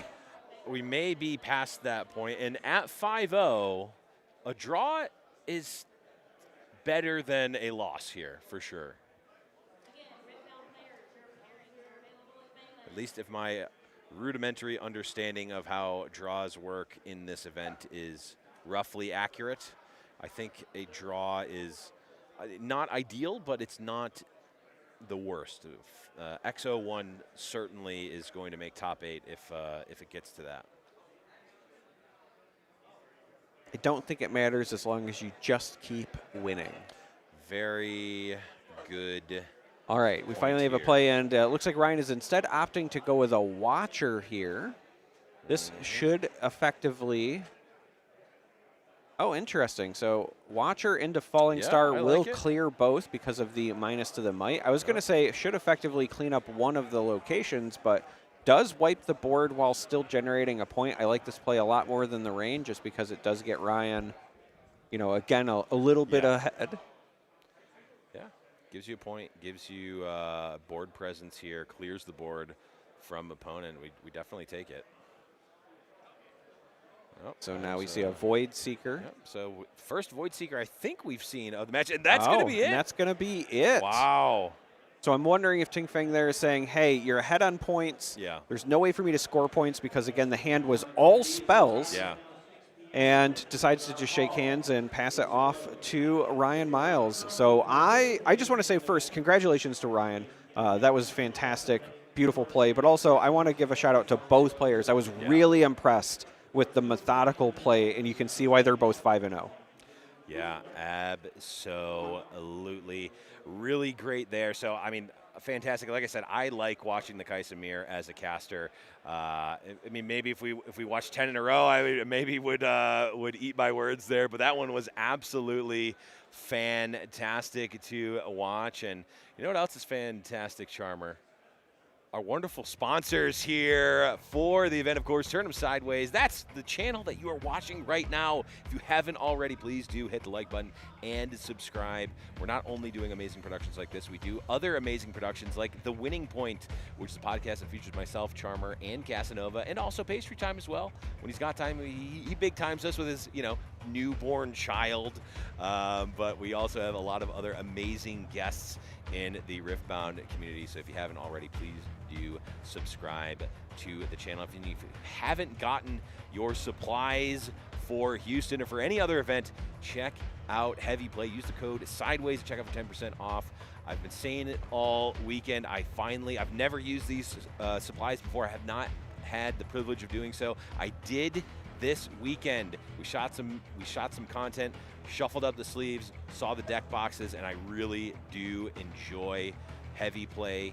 There we go. And we've also got Invasion. You can use the code TURN5 at invasioncnc.ca for 5% off your entire singles order, and you can even get your singles shipped to, or you can choose to pick up right at Houston. So get your get your singles from Invasion for Houston. Yeah, I don't know what it is about that Invasion read, but we owe you an apology. Anyway, you can help us apologize to Invasion by using that Turn 5 code for your singles. That's what I'll say about that. There we go. Absolutely. But that is going to be it for this round. We've got more coverage here of the SCG Con 10K Riftbound event coming right up.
Back to SCG Con Vegas for the Riftbound 10K. I'm Casanova, joined by Blevins. We're jumping into this next round with a very special player who has done incredibly well in the Western scene for a very long time in the online tournaments. And people always ask, will that convert in person? Yeah. Can that be good enough? It is Prismaticism that we are going to get on stream, piloting what Teemo. What? Instead of playing either Kaisa or Yi. Prismat at 5-1 on Teemo, going up against Yuki on Kaisa, Daughter of the Void. I was talking to Priz earlier. He was saying he did feel like this matchup is unfavored for him. However, if his opponent doesn't know exactly what's in his deck, if they don't know 48, he's going to actually come out a little bit ahead. So if you're saying if the strategy is hidden, it's quite good for Teemo. Yeah, it is. But people will get a glimpse in this game. We'll get a chance to see what Prismat is able to put together with this Teemo deck, only dropping a single game so far. I do know he did drop a game to a Kaisa, but there was an issue. Priz accidentally, during a turn, drew up 2 cards and immediately hand shuffled, accidentally drawing the second one. He did have to present his hand to his opponent where they were able to discard 2, as is customary. Good judge call, of course. Made the mistake, but he did say that it cost him the game. For sure. That is where that loss came from. And Prismat has been feeling like he's been playing some pretty clean Riftbound throughout the rest of the day. So we'll see if he can turn things around and make sure that that mistake doesn't cost him too much. Yeah, look, if you make the top 8, you get to forget about that, and all bets are off at that point. But the road to the top 8 begins here now at X-1. We know that is the soft lock. I say soft because there's always I never try to predict bracket math before the brackets have been published here, but we're going to be seeing what looks like the Bandle tree, and my eyes are not good enough to see that battlefield from here. There we go. But that Bandle tree for Prismat, that means you can hide an additional hidden card there. Usually you are capped to a single hidden card at a battlefield. Bandle tree does allow you to hide an additional one. Usually this is a pretty one-sided battlefield for Teemo, so it's pretty good for that neutral start to be able to go for that double hide. And Priz is going to be able to have that against Kaisa, who notably really pretty much never plays hidden cards. I mean, technically in blue there are, but it's been incredibly rare. Maybe Consult the Past, but those have been really gone since maybe the first Chinese tournaments that we saw. Yeah, we've seen a couple here or there in some of the earlier rounds. We saw Consult the Past, but I think if you asked what a stock standard Kaisa list is, it would likely not include Consult the Past, at least in the current day. And the other side is that Targon's Peak. So when you conquer here, you may ready 2 runes at the end of the turn. So that will be what Kaisa's What is the connection between Targon's Peak and Annie? That's what I want to know. What is the thematic connection there? Look, honestly, I wish I had some witty answer to go back. I've got nothing. Nothing, yeah. I've got absolutely nothing for that. when Tibbers is summoned down, it comes technically from Targon's Peak, is what I'm saying, even though that's almost certainly not thematically true. Anyways, we've got our good friend Gumbo, the traveling merchant, here on the side of Prismat, starting off on turn 1, one of the stronger, if not the strongest, 2-drop in purple. Yeah, and if you take a look here, you'll notice that Prismat's deck is entirely in Chinese. Well, he does practice with some players from the Chinese scene, and so ended up going for cards from China to end up playing with. He's been playing the game so much, he does not need to read the card. He can look at the pretty pictures and go from there. But there is going to be the traveling merchant moving on to that Bandle tree. And we'll see if he can just get some hidden rolling already. He can just go for a Consult and the Teemo if he wants, but he's going to start out, I think, to look for potentially maybe the draw. No, he is going to go Consult, hide the Teemo. Okay. Just and potentially just hold on to these extra never know what runes. These cards are. No. Raven Bloom at home says, hey, you know what? If you want to try and deal with this, I've got plenty of action with these hidden cards. I can tap out on this turn. Sends it over to Yuki. Yeah, this is a question I see commonly asked across the internet in various discords. Can you hide Teemo directly from the Chosen Champ Zone? Saw it there. You can. Yeah, you absolutely can. It's just going to be a Void Seeker from Yuki going towards that Traveling Merchant. Priz is going to go ahead and say, you know what? All right, let's start with maybe Teemo. Yeah. Say, all right. Yep, and notably starting with the Teemo here.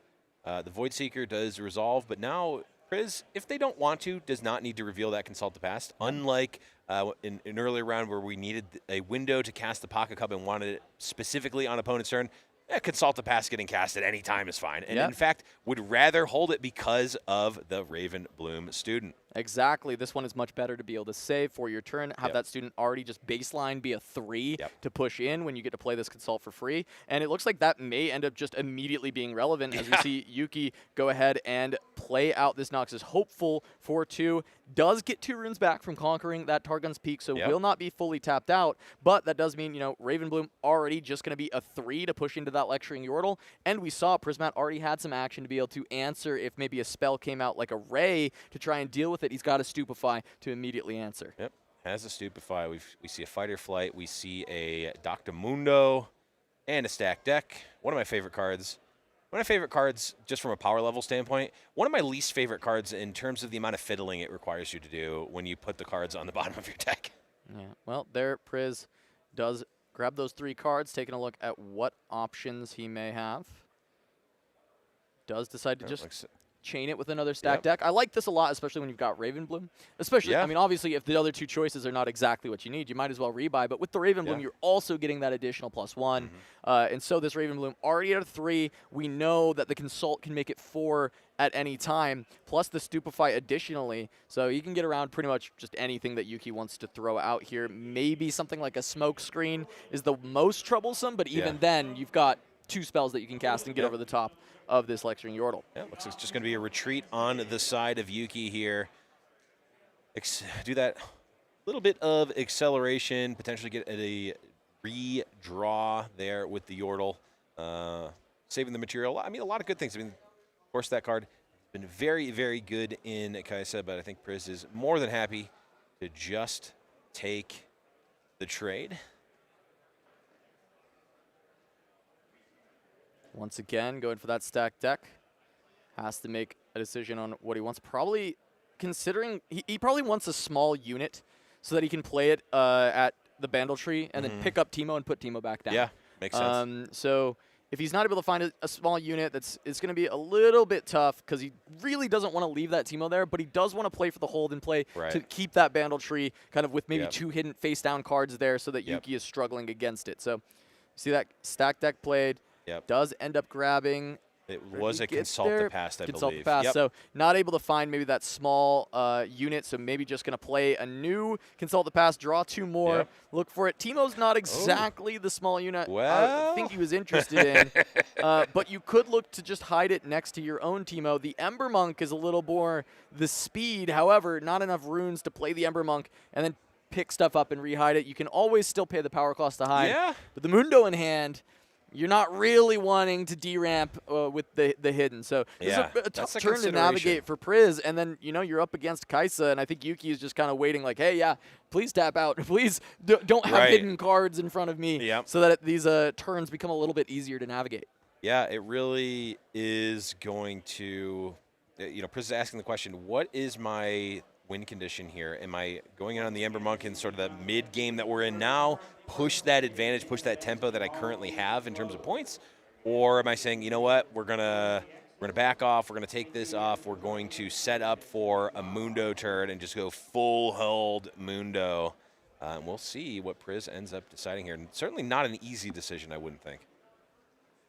No, it's definitely not. I mean, I've been enjoying playing a bit of Teemo myself, and these are the kind of turns where, especially into Kaisa, where it feels like kind of your best option is to tap out, but you know that when you do, Kaisas often have the ways to cause issue for you. But instead, I kind of like this from Prismat. Just kind of go for a couple of hides. You might even be able to do a third one. I think there were 3 available, but instead, I think maybe this is holding on to a Fighter Flight to kind of keep that action in case a Darius comes down or the Kaisa. I think that's what we're going to see from Priz is Fighter Flight still in hand. This is a Teemo and a Consult that he's decided to hide. Having played as much Annie as I have over the past couple of weeks, Fighter Flight is significantly better in your hand. Except it's not at reaction speed. It's not at reaction speed, however. No, but I agree. It is still very good. Yeah, the flexibility generally, unless you are fully holding on one battlefield. And look at this.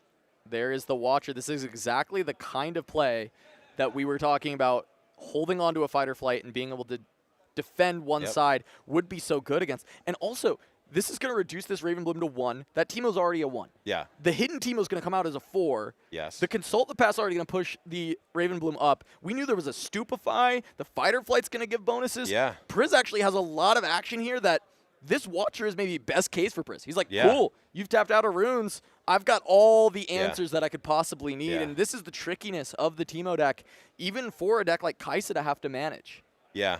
The Fighter Flight is just going to do the level 1 play. Send back home. Send the Watcher back home. Is it Teemo there? I think it is. It is Teemo. So being able to still maintain the hold over the Bandle Tree, trading one Teemo out and keeping another there, ready to set up for next turn where the Ember Monk is ready to be deployed and then still add additional hides to that Bandle Tree. Insane setup. This is exactly how I would have wanted to draw this up. And Priz, of course, a better player than me, executing on the strategy. I was going to say, having seen it executed so perfectly, that's exactly how I would have wanted to do it, you would have wanted to do it too? That's not how I would have done it. It's how I would have wanted to do it. Okay. Looks like a maybe just writing down the points. Hold points, and making sure that those get put in correctly. But Priz now, no runes available for Kaisa. Full control for Prismat. That is 8. He does have the ability to play Mundo, but I feel like with the Ember Monk in hand, you've got the opportunity to just set up a really good position to get up to 7 points and then have that Mundo ready to jam down. And we are going to see that Ember Monk hit the table for Priz.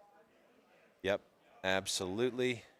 And I do like that. Ember Monk, especially when you have a bunch of hidden cards, is very tricky, of course. And it makes your opponent have to think about what they need to play around. Mundo just shows you number, and you need to beat number. And a lot of times you can't beat number, but if you can, it's usually rather straightforward to do so. In this case, the range is quite wide. It's quite a wide variety of cards that could be hidden here. The different power, the different might break points here. It's a lot. It's not going to be easy. Fortunately for Yuki, this is one of the more face-up spots for Ember Monk. True. This is basically, hi, this is 10. Yep, that's right? Teemo. That's Teemo. This is 10 because Ember Monk will get the +2 when Teemo is revealed or when a hidden card is played. But, funny enough, Consult the Past. I was going to say, and even in this case, it's actually not 10. 12. It's actually 12. So here we've got a Ray. Priz does have action against this as well, right? He's got the ability to play the Consult the Past. He can go out for a Stupefy to try and make this get above that Ray. However, that will open the door for the Watcher to come in and take down that Ravenbloom student. So there's consideration, especially with the Fighter Flight. Yet again, I believe I saw one in the hand of Prismat. Going to be considering if he wants to hold that to make sure the Ember Monk gets to hold out instead. Yeah. And he lets it go. Yeah, lets it happen.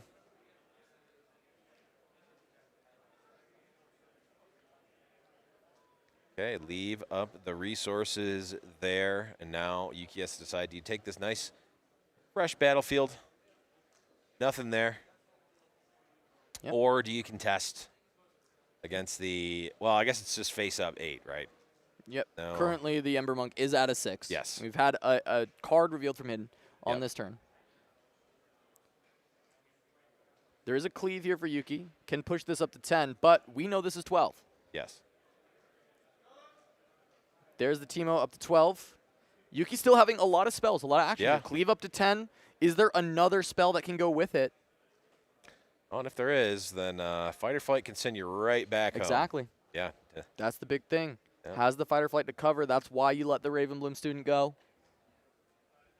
Recognizing that, hey, if I don't, there is just a chance that Yuki with these runes can break the more important battlefield, which is the Ember Monk. If you can keep the Ember Monk alive, things just get very difficult for the Kaisa. Yep, and this is the type of play that we've seen from Priz for a very long time, across multiple games at this point, where it's like, hey, you know, here's the level 1 play. Oh, okay, they didn't do that. And then all of a sudden, it starts to materialize into exactly why they did the thing that they did, and it was much better than anything I could have imagined. Yeah, Priz just deciding also, hey, it's at 10. I could kind of let this trade down. I still get to keep Teemo, but my Embermonk goes away. There's consideration to just say, well, I'll push this. Yeah. It really depends on how important the Embermonk is here. And Priz says, important enough. One of the other reasons I really like the push is there's no threat of like a Darius or something else like that coming in. Right. Darius plus Stupefy just to try and trade with the Embermonk, just to get it off of the board. Not possible because 2 cards have already been played from the side of Yuki, right? You've got the Cleave that just came in, but before that there was the Ray. Bingo. So there's just no way to kind of make these might break points that Yuki would want to try and actually deal with the Embermonk on this turn. Yep. And so Priz knows, okay, I'm safe, which getting through that turn cycle with Embermonk means, well, I'm going to rehide 2 more cards of this battle tree and let's do it all over again. Do it all again. That's going to get Priz up to 7 points here. Which means... Should be up to 6. Oh, up to 6. Okay, sorry, it was up there 5 to 6, first. Yeah, I also thought that, but I saw the 6. I'm like, oh, okay. 5 to 6 there. Okay, that makes sense. Yuki does have a lot of might back at base to try and crawl back into this game. But Priz not too low on cards, and we know that Mundo is still around, and if you're looking at this graveyard laid out, there is a lot in the trash to feed the Mundo. 6, 7, 8, 9, 10 in the trash right now. 16 able to be holding with that much might. That is difficult for Kaisa to overcome. 16 might is very, very big. Yeah. The big thing, though, that Yuki was able to do was deny the 7th point, because often Teemo is not necessarily a double conquer deck. Right. Teemo, it can. You can use the Ride the Winds to go for those double conquers, but it often likes to just go for a hold with a big Mundo. And so being at 6 is actually significantly worse than being at 7 for this deck instead of something like a Kaisa where the 2 of them are similar in at least some sense. But it is just going to be Mundo going next to the Embermonk, and he's going to say, hey, Yuki, try your very best to break through all of this that I've got, especially if he's still got the ability to play And Yuki says, I'm not going to do that. In fact, let's... he says, let's go ahead and scoop. That Mundo is too big. Yeah. That's going to be game number 1 going to Prismat here on the Teemo deck here. Very, very strong there. Very tricky, just tricksy. And just like little things we saw. Prismat doing a little bit of different sequencing. Not saving the Raven Bloom there. Ends up paying off. And I feel like this is I can't even count the number of times that I've initially in my mind thought, I would have played that differently. And they go, oh, and I would be in a much worse scenario than Prismat is in right now. Yeah, no, I mean, I think this is great. Now I want to see kind of what Yuki maybe has in the sideboard on the Kaisa side of this to be able to deal with it. I know players have had the Mega Mechs for some of the big units from something like a Yi, but also they're kind of decent in a spot like this where they can try and help you contest some of the bigger might totals, especially with something like an Embermonk. The only danger is this is yet another card very susceptible to fight or flight. That is one of the biggest cards for the matchup you have to be worried about. If he's got maybe extra Rains in the board, that can also be helpful to get through some of the bigger numbers set up from the Embermonk, but really trying to get through that is tough, and Embermonk has gotten better recently with the Void Seekers kind of being cut away from a lot of these decks. Yes, Embermonk could get away with it by revealing a hidden, but that 4 is just it's annoying to deal with that spell coming in for 4 out the gates, forcing you to kind of show your hand and try in a way to get around it. Yeah, you don't want to have to do it. You can play around it, you just don't want to have to. All right, and let's jump right on in to Game 2. Prismat going to be having Zon Warren's Food for the Mundo Machine. When you conquer here, discard 1 and then draw 1. And then on the other side, Reaver's Row. This is when I defend. You may move 1 unit from this base to your battlefield. And that is going to help Kaisa try and get around any of the early attempts at kind of get Kaisa Survivor in and get a bunch of card draw, help you deal with some of the big threats that Prismat is going to be presenting. Yep, absolutely. And we see the turn 1 Teemo there. Just played into the back line for Priz. Not the ideal play, but a play that you always at least are able to make. It's nice to have a 2-drop in the jam zone, right? Yeah, you don't want to miss turn 1. I really wish that there was a 2-drop Annie that I could play. That would probably be too broken, but I'm here for it. I already think Stubborn's pretty great. She is very good. Ride the Wind on demand. I think that Annie should be able to play the purple Annie, and also there should be a 2-drop Tibbers that you also get to use as your chosen champion. So you just want violence. Yeah. Yes, I certainly do. All right.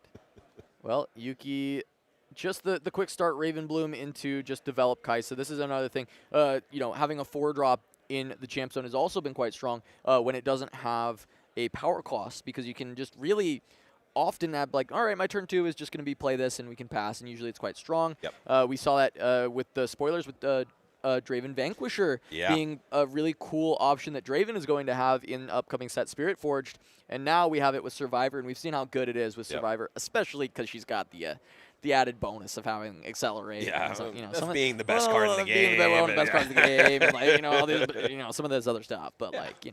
Just having that as your chosen champion available at all times at the beginning of the game, it's pretty good. Pretty good. Pretty good.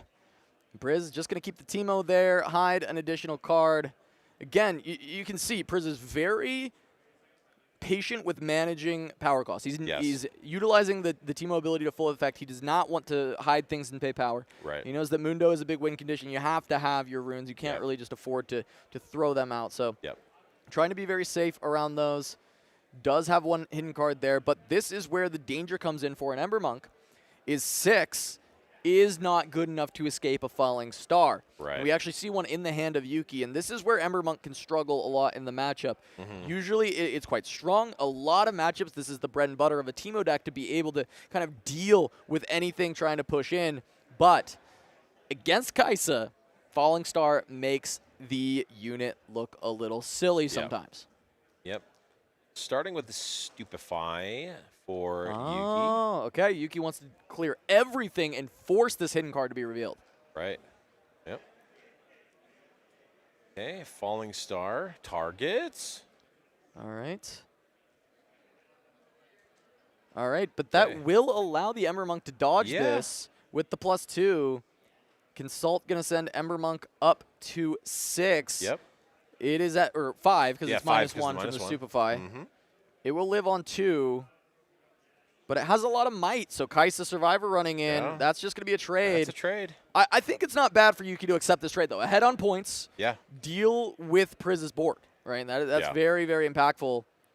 So I actually don't hate this line at all. I think it's quite reasonable. Yeah, and you still have you still got the Ravenbloom student sitting in the bottom there. Okay. Slowly collecting points. Going to save Survivor as well with this Void Seeker. Yeah, I was thinking, is there a way to do this line that you get to save Survivor? Is that, with the Falling Star, if you just double target onto the Ember Monk? Right. But I guess if another Teemo gets revealed or something, maybe there's some issues. Yeah. No point in thinking all the way through it. We're past it. Yeah. Yuki able to get that Conquer. Does get to stack the triggers here on the Zon Warren's discard, then draw, but can also draw first from Kaisa Survivor in order to get more options. Yep. Got some more options there, and this certainly is a different texture of a game compared to the last one. So they may have stacked the triggers in the other direction, or in the other order there, but still ended up with the appropriate number cards. All right, back over to Priz. I think this was a great sequence, a great turn cycle from Yuki.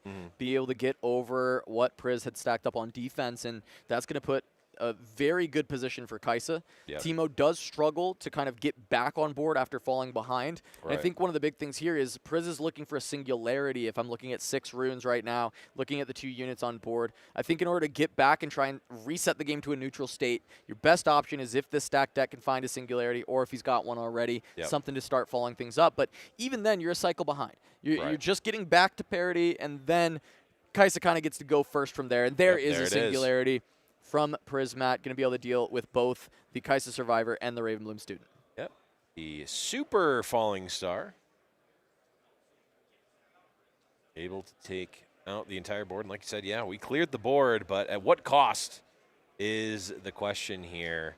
We're behind on points right now as Priz, and Kaisa has a full grip of cards, but this is a turn off if I've ever seen one.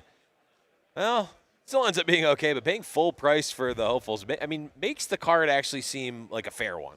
Yeah, I do think this is still a great turn for Yuki, being able to establish 2 big bodies that are difficult for the Teemo deck to deal with. Really, his best kind of course of action here is like another Singularity, and that's just delaying yet again. It's not really buying any space for Priz. It's just, I'm just having to deal with everything you're putting down each and every turn, where Yuki doesn't have to keep spending runes and is actually just gaining an advantage via the rune deck instead of actually just even board advantage from there. And in fact, wow, it is just going to be another Singularity, which, as I said, kind of best case for Priz, but it sure doesn't feel good that Yuki is going to go yet another 2 runes up where you've kind of had to recycle everything that you've grabbed for the turn. Right. Yeah, and like, you know, Priz is turning this into card advantage. You know, you're getting the 2-for-1, which is great, but the cards are not really the issue for Priz right now. It is the points, it is the board presence, it is the tempo of the game.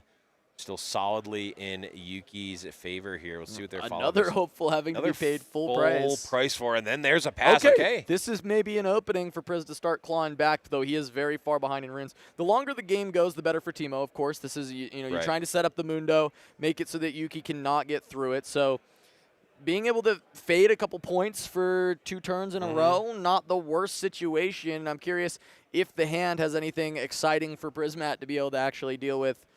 I'm seeing a Sprite Call at the bottom. That's one of the hidden cards that has been popping up a little bit more in these Teemo lists. The modularity of being able to just kind of play it for a Sprite to go for the double conquer opportunities can be quite nice, especially if you have an already established Mundo. Yeah, it's also just another card.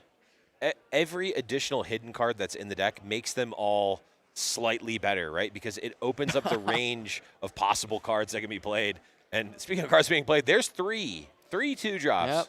He said, please don't rain me, please don't rain me, please don't rain me. Yeah? Please, please, please, please, please. Is that a rain? I'm looking, he's flicking these cards so fast. Look at this guy, he's a gamer. If there's a rain, though, I do think pretty reasonable to just go ahead and cast a rain. And that makes sense. I see just a watcher. say goodbye, everything. I see a recall. Doesn't even really fully need a rain, though. If he's got other spells, if he's got a lot of modular options, it's quite good. But just continuing to have this big tempo lead over Priz. Priz kind of dumping the hand on a bunch of 2s. I think not allowing any Warren's takes or triggers from the Merchant is generally quite good for Yuki. And going to start by drawing a card. Going to dig, try and see what the best options are going to be available. Looked like that may be a Falling Star. No rain in hand, but Falling Star also quite efficient in this spot. Discard a Student. Look for the draw. Yep. I did see a Hextech Ray. I saw a recall. I saw a Watcher. Yeah, I mean, Ray in hand already kind of makes me feel like even if you have the Rain, you don't need to cast it because Rain is going to deal with one of these things. Yes, you would have to give a Merchant trigger over, but you can probably just stop anything from happening at the Warrens. Yep, absolutely. Where you'd like to be. There's a Darius coming in the follow-up. Is going to be that Falling Star there. Yep, this is not going to be ideal here for Prismat. That board being cleared and also the board being developed on the side of the Kaisa. Yep. Looking to Falling Star. These 2 leaves the Teemo around. Yep. It is just a single might, though. You know, Priz can always pick it up and find a spot to hide it, which is maybe worth getting it, taking it out when you get the chance, but it's kind of hard to say, right? Priz is not in a very good position to be picking this Teemo up and actually doing anything from there. Yuki, I think, piloting this game really well. We saw a blowout in Game 1 from Teemo being able to get online, get on board, and Yuki not being able to find the right answers to break through. This time around, the right answers are found, and Prismat on the back foot the entire time. Yeah, and we're seeing 5 points to 1 now. Of course, 5 is an awkward number where you're not threatening to win next turn. But 5 when your opponent is 1 is much less awkward of a number. Priz in the tank here.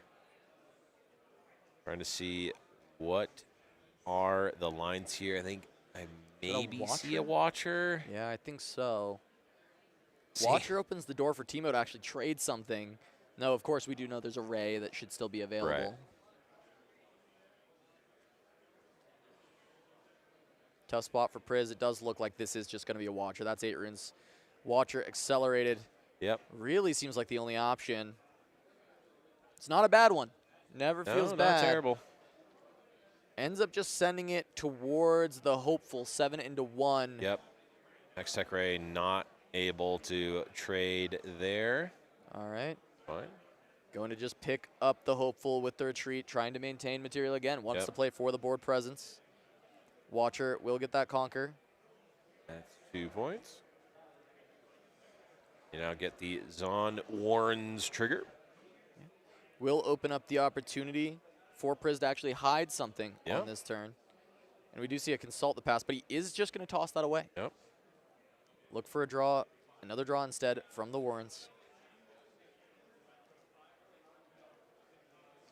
Yuki, it looks like will very likely be able to get up to 6 on this turn. That is, in fact, actually Reaver's row down there, so that does Yep. make sense that you would try and actually get a clear Yep. from that Thousand-Tailed Watcher instead of just letting the Darius run away. Mm-hmm. But Yuki is going to be able to go up to 6, and that is the magic point total. However, I will say, Teemo pretty good at trying to stop you from getting the double conquer. That One of the is better true. decks at doing it. Very true. And we're pretty close to Mundo being online and quite relevant here, but it's not only, Priz not only needs to hold on to a battlefield, they also need to deal with the Darius as well. And Watcher Yeah. does a good job of dealing with most things. Yeah, Yuki's got his own Watcher. Going to just go for a Void Seeker. Doesn't even want to deal with the hidden card straight away. Is going to be a fight or flight to just save this at reaction speed. So the Watcher gets to hang out and stay Yeah. alive. Yuki will get to go to 7 points on this turn. Sure. But Priz at least has some material to try and work with. Mhm. Does feel like Yuki is heavily in the driver's seat, though. Not a ton of cards in hand, but still, I mean, 3 cards, and one of them being a Watcher, means I have to feel like Yuki's going to be able to pick up this game, too, and send us to a game 3. Yeah, we will see here. Bringing Darius back makes sense. They just need to crack a giant hold here. Also, don't want the Darius to just die for free to another Watcher, which is likely necessary for Priz Well, to not be. Reaver's row anyway. Yeah, So, yeah, true.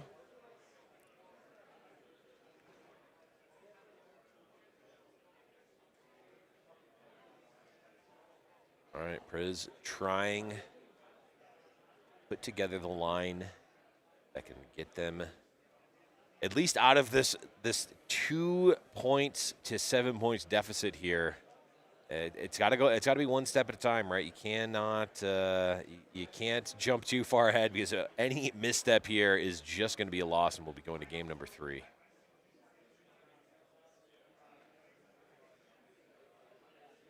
I'm looking at it in the hand. I see a stack deck. That Okay. can always be the start. Try and find the answer that you need. Right. There are 9 runes available, so you can still get to a Watcher, but I think if that is all you've got, it's probably not getting over the finish line. Right.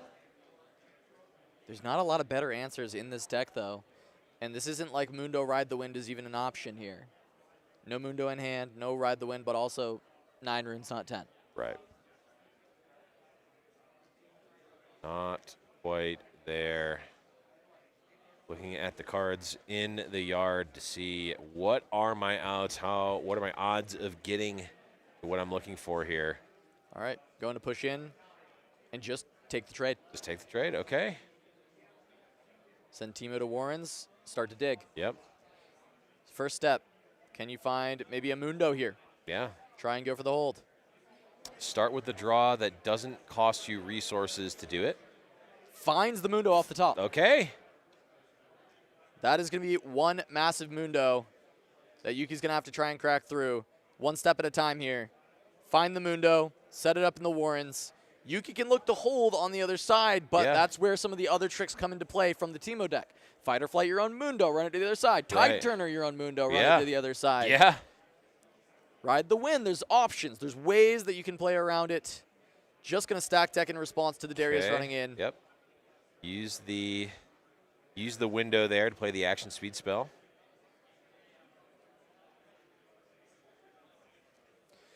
Yuki, however, is going to get a lot of card advantage from this overall, being able to get the Conquer draw, and this can start to really impact the matchup when you are able to get to 7 this quickly, and you're able to have that battlefield open that you can keep getting cards off of, even if you can't get the hold. Though he is going to try double Darius there. Can always bring one home if Prismat finds an answer, but if Priz doesn't find an answer to 10 might, then you're able to pick up the win. Plus, there is action there with some spells held back for Yuki. It looks like 5 or 6 runes that he's got available. Yeah, Priz going up to 4. I mean, here's the thing. If everything falls apart here, Priz is only at 4 points, so there's still some time to come back. Now, I feel like if it all falls apart, it will be because this Mundo got more value against your board than you could afford.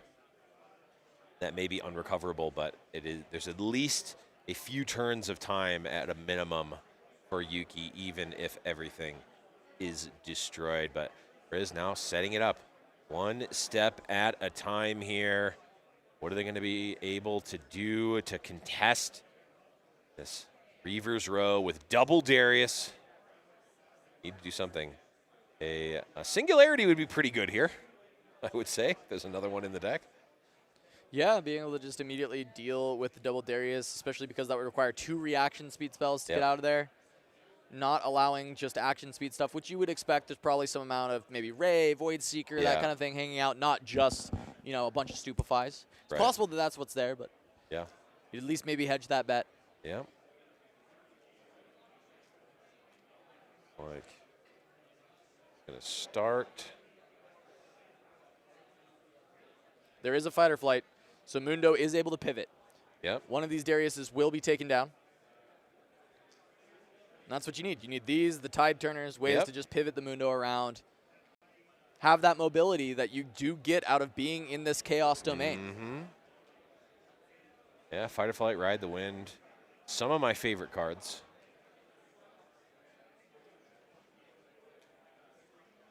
Looking at Yuki going through that hand, it does look like there is, of course, still one more Watcher available, and that is a lot of kind of just burn spells that he's got.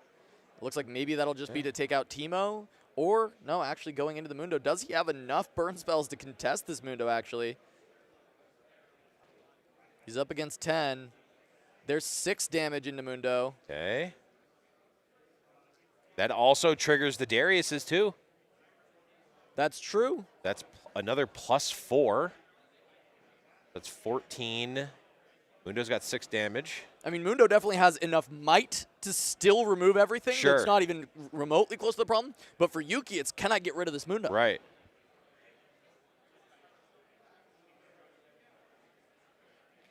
There's a Sprite's Call as well. 5, That's action 6, speed. 7, 8, 9, 10, 11, 12, 13 cards. So is it 19? He's taken 6. Recall the Teemo. Yes. That's going to put him back up. What is that now? 20? 20? If I counted correctly, and I'm not going to count it again. And the Stupefy reduced one of them. Well, yeah. So that's actually Mundo just getting over the top. Wow. Does Prismat actually, has he been able to turn the corner here? Because that's so much stuff being thrown in the bin. Yeah. Watcher's not getting through this Mundo yet. No. And also, by the way, we've got hidden cards available. Yeah, he has this Sprite's Call, which I think he might want to hold to try and look for the win a little bit later. Yeah. But he can hide the Teemo. Yeah, I was going to say, there's the Teemo there. There's, potentially the, ability to have other cards. Teemo's Place just it going at home. Okay. Having it ready to run in somewhere and look for a Conquer. I like it.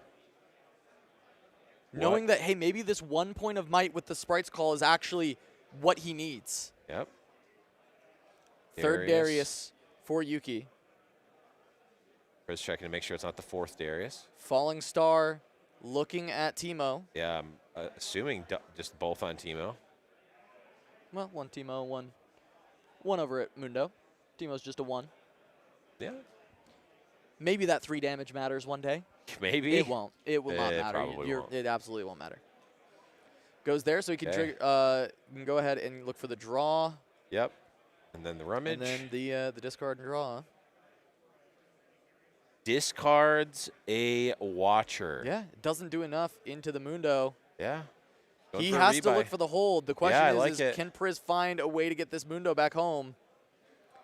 I don't think I see one in hand.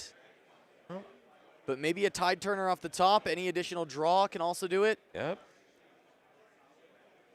Up If to Priz 6. finds a way to get over there with the Mundo, this is game. He'll score to 7. That Mundo is still far too big for Yuki to deal with it. Yep. What can he find off the top of the deck? I don't think he has it in hand. I see the Sprite call. I haven't seen the other card. Sprite call, and is it a Watcher? It's a Watcher. Watcher is enough. Yeah. Watcher is plenty to push through here.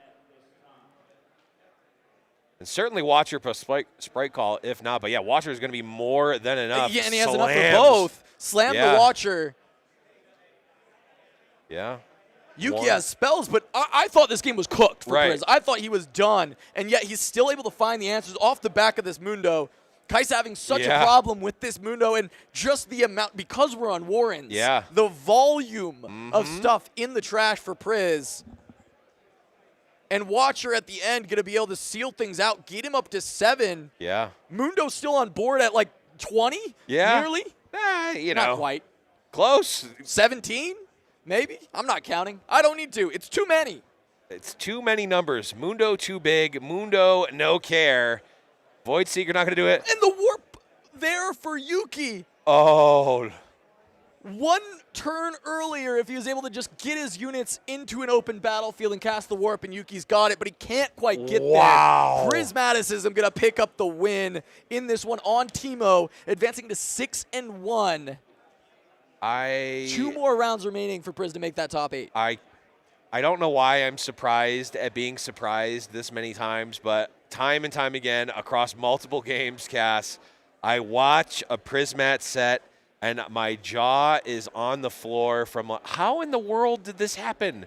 Look, it was 2-5. And honestly, watching Yuki's play, there was only maybe one play that I even think that I was questioning. I think a lot of the time Yuki's playing rather clean. I thought it was pretty tight on the Kaisa, and still not able to get there over Priz. And some of that being, in game 1, there were a couple of blowouts of the hidden, not knowing what could be there and having some trouble playing around it. And that can be Teemo. That can be the trickery that happens there from this deck. And so I want to continue to see some more Teemo. Hey, look, that was my sleeper pick for a while.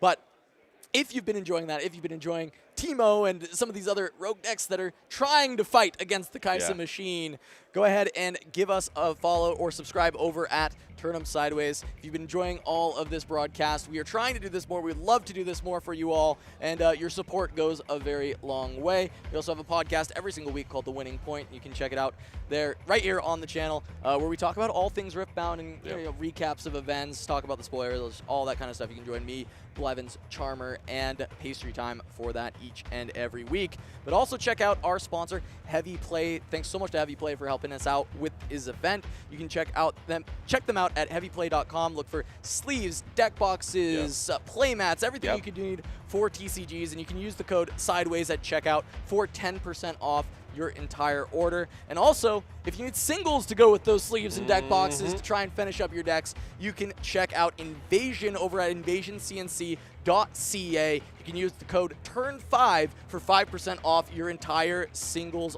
order. They are based in Canada, so when you're checking the prices, make sure that you've got it selected for USD if you are in the US instead of CAD. If you do get shocked by those CAD prices, that is just a little remember, bit it's higher. actually on sale. It actually is. It is on sale over that 5%. And also, they have added an option to get delivered to Houston. If you are going to the Houston Regional, you need some last-minute cards, and you want to guarantee you'll have them. Invasion does have that delivery to Houston option, so they can get them there for you. We've still got plenty more Riftbound action to come. Couple more rounds before that top 8 cut, but we're going to go to a quick break. Don't go anywhere. You're not going to want to miss the rest of this Riftbound 10K.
Welcome back to SCG Con here in Las Vegas. I am Charmer, joined on the desk, of course, by Casanova, and I like getting to say welcome back as opposed to just doing a cold open like we do on our show, The Winning Point, because it feels so much nicer for us to do that. But since we are welcoming you back, I would like to point out that we are well into our day of coverage of this Riftbound 10K event, and I believe we're going to have some standings popping up so that we can catch you all up on where we are as far as the event goes and who is doing well.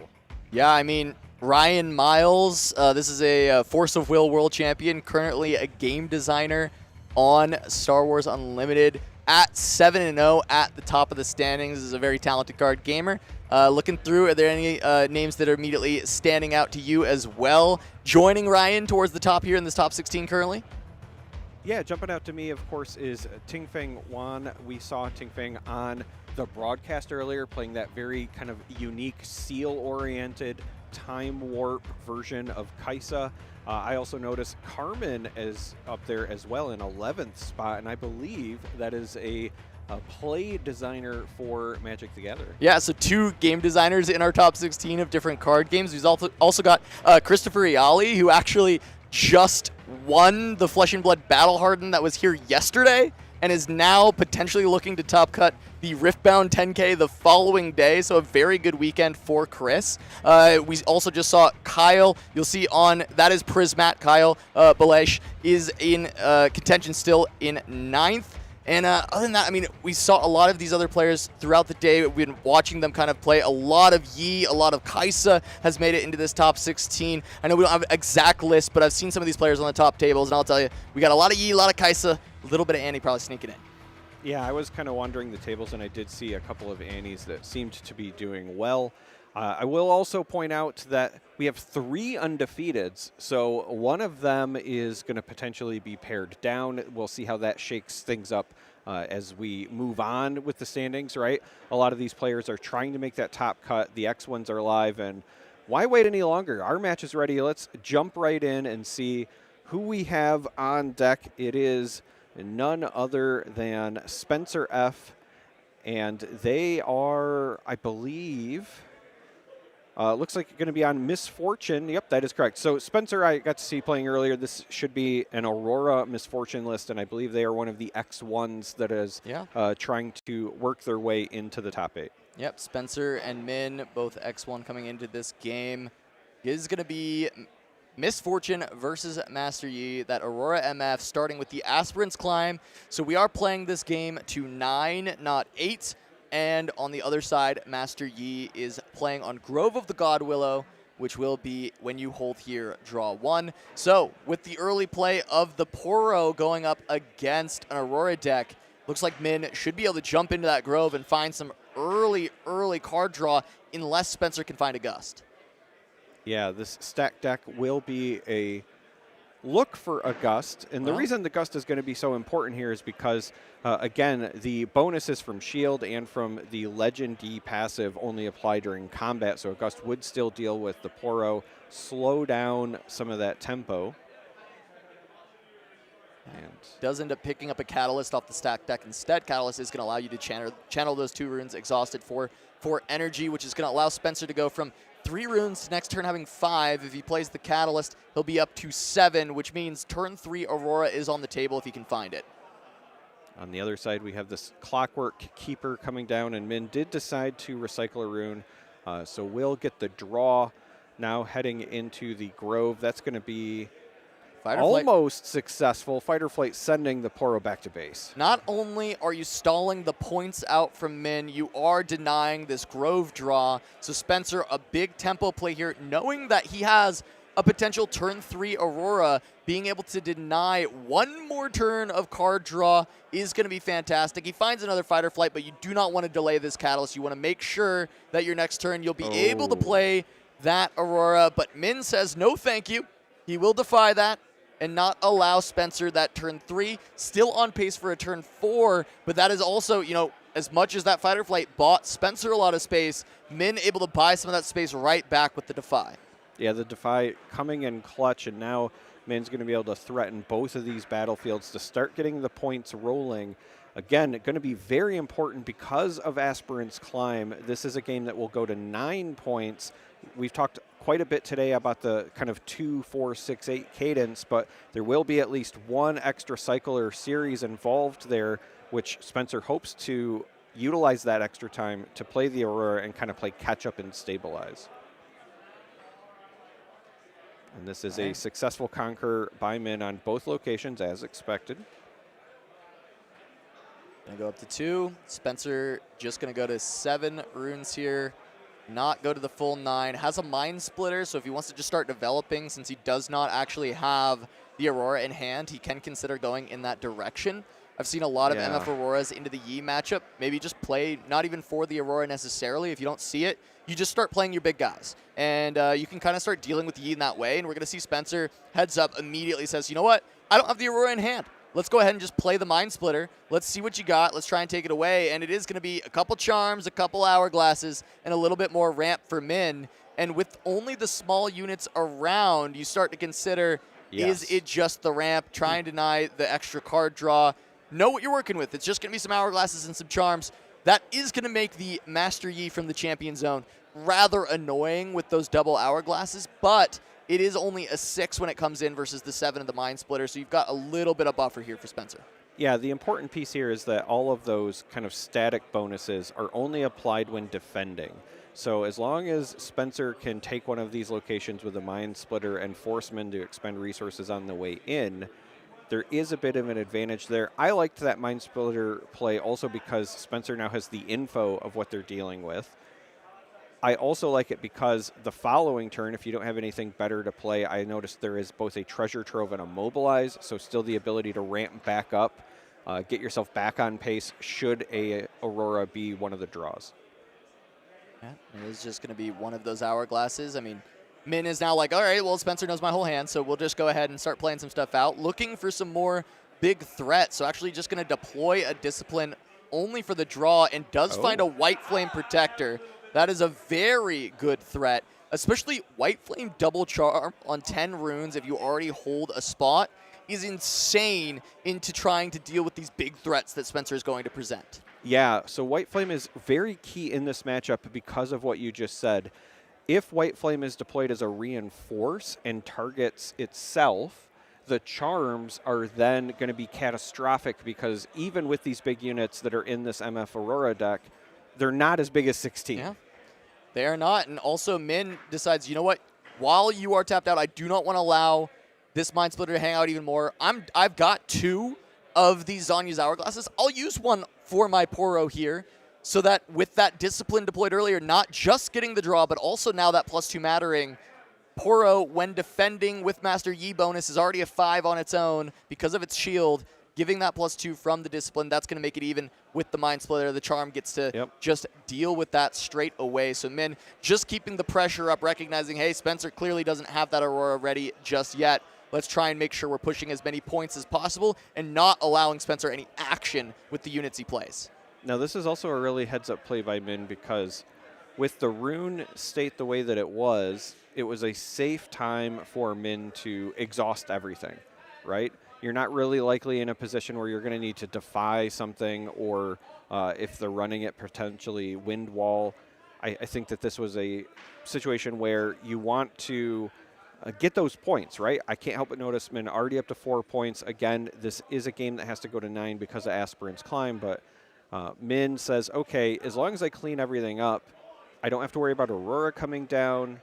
There's nothing that I need to counterspell. This is a time where I can kind of go for broke because Spencer is expected to kind of have a reset turn.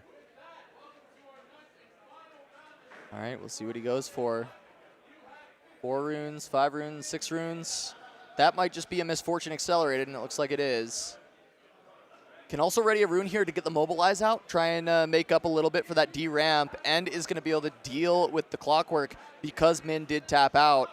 In fact, that should eat the Zanya, so being able to deal with the second Hourglass, I think very impactful for Spencer. Really heads up to go for the MF here. And I do like the opportunity that you do have to just kind of go for the Mobilize, but he does pass. Holds up, I believe, Challenge is what he's got available. And also, I think there was a Fight or Flight. And that will be a way to answer the Master Yi out of the Champion Zone, which is very important for Spencer in this spot.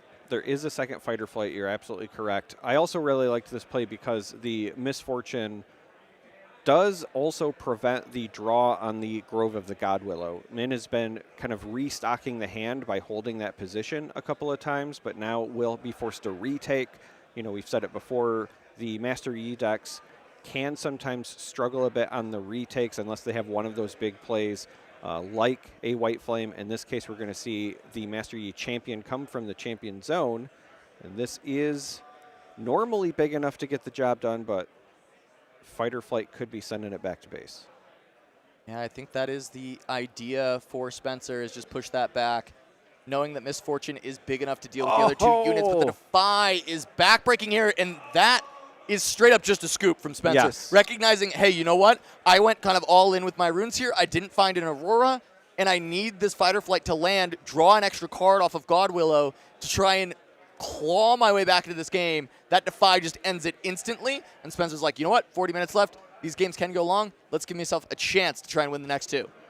Yeah, I think that the story here is actually the game clock, and the reason for that is because even if Spencer was going to try to climb back into this game, pun intended because of the Aspirant's climb, you're going to have to find an Aurora, and then you're going to have to stabilize, and so that game would be drawn out. And for them to take all of those game actions with not even a guarantee that you're going to win, right? We low chance, honestly. Very low chance. I think that playing for the clock, knowing that I have to now win 2 games with, you know, 40 minutes left in the round, you just scoop and go. But that was kind of a brutal start, unfortunately, for Spencer. Yeah, it's a near 0 win rate from there, and we're going to head back in to this matchup, get to game 2. Spencer against Min, and it looks like this is going to be the Obelisk game for Spencer. Going first, and then on the other side, Vilemaw's Lair. So Obelisk is going to give you that extra rune at the very start of the game to each player. Vilemaw's, you cannot return from Vilemaw's to your base. Now, what this means is Fight or Flight is turned off against Vilemaw's Lair. You cannot push Min's units out of Vilemaw's back to his base, which is very good against these purple decks that rely on that Fight or Flight. All right, now Spencer started with those 3 runes, played a stacked deck, and then followed that up with a treasure trove. Cass, could you do us the honors of explaining to the people at home what treasure trove? I absolutely will not. I had to do it at least once on the broadcast. Okay, but we actually should if anybody doesn't really know what Treasure Trove does. Treasure Trove is a gear. It says when this leaves the board, draw 1 and channel 1 rune. Exhausted, you may pay a Chaos Power to kill this, so it would leave the board. There is a combo in this game where you can play a Pack of Wonders, which is another gear that does allow you to bounce a gear or a unit back to your hand, which can combo with Treasure Trove to continually ramp up with a draw 1 and a channel 1. Though a lot of players have not even bothered putting the Pack of Wonders in anymore, and they just use this as a 2-resource cycle because it'll replace the rune that it has to recycle and draw a card. And so far we have not seen Pack, and I feel like that might be the direction Spencer is in. But notably, very interesting tech card for Spencer for this game 2, Possession, to help deal with the Dead Blooms and White Flames coming out of Min. Yeah, Possession is actually massive in this matchup because Min does have some big bodies that can contest some of these late-game Aurora plays, and Spencer tries a Catalyst again, met with another Defy. It feels like Min has the answer every time Spencer tries to catch up here. Catalyst in game 1, defied. Catalyst in game 2, defied. Spencer did opt to leave the 1 rune up and not use the Treasure Trove, and now this Sabotage is going to connect on the Dazzling Aurora. It's got to be the play. Yeah, and Spencer had a Sabotage of his own, but didn't get a chance to deploy it. He did have the rune, but of course wanted to keep it up potentially for a Gust, and that Catalyst would have led to a turn 3 Aurora once again, getting that taken away from him, not only with the Defy, but then following up with the Sabotage is just huge for the side of Min, and now he knows about this possession and can at least attempt to try and play around it. Try and not let a big unit get taken. Try and play around some small stuff early until he absolutely must play around something bigger and force this possession out. Yeah, and Spencer now potentially in shambles because, as you pointed out, likely left the rune up for the Gust, but this is a deck that doesn't necessarily have a lot of Accelerate. There was no board developed. So the question then becomes, you know, is that something that should have been a Sabotage? Is that something, again, could have also just been the Treasure Trove as well? But And the big reason it kind of can't be the sabotage in that spot as well, that you're on rate to go for turn 3 Aurora. And if you play the sabotage, it has a recycle cost. You have to pay a power. You would then delay your Aurora for a full turn, and it means that playing the sabotage does not feel very good whatsoever. It doesn't feel good, but if your opponent, devil's advocate, doesn't have a board, and the only way that you lose is when they hit sabotages. And this is another sabotage taking away the possession. Spencer is left with nothing left. Yeah, and Spencer just kind of chuckles because what do you even do in that situation? But still is up 2-0 because of the champion play of the Misfortune. What's crazy is that this hand is just nothing. Nothing at all. At least he can gank over. And this is, where the Treasure Trove comes into play as just hey, this is a cycle that we get to play when we really want it. There's a scrap heap. That's just going to cycle as well. Another one of these gears that in this deck is functionally just pay 2, cycle once. And there is just going to be the gank over from Misfortune. Able to ready a rune once again. Yep, that's the beauty of Misfortune. Yes, Vile Mauslayer says you can't go back to base, but the Misfortune Legend says, well, I can just go to the other battlefield. Exactly. And finally, Spencer says, all right, you've sabotaged me twice. You've defied me at every corner. I want to see your hand. He is over it, but I will say probably not nearly as impactful of a sabotage as we have seen from Min. The Mystic Reversal is such an interesting card to bring into the matchup, but I get it.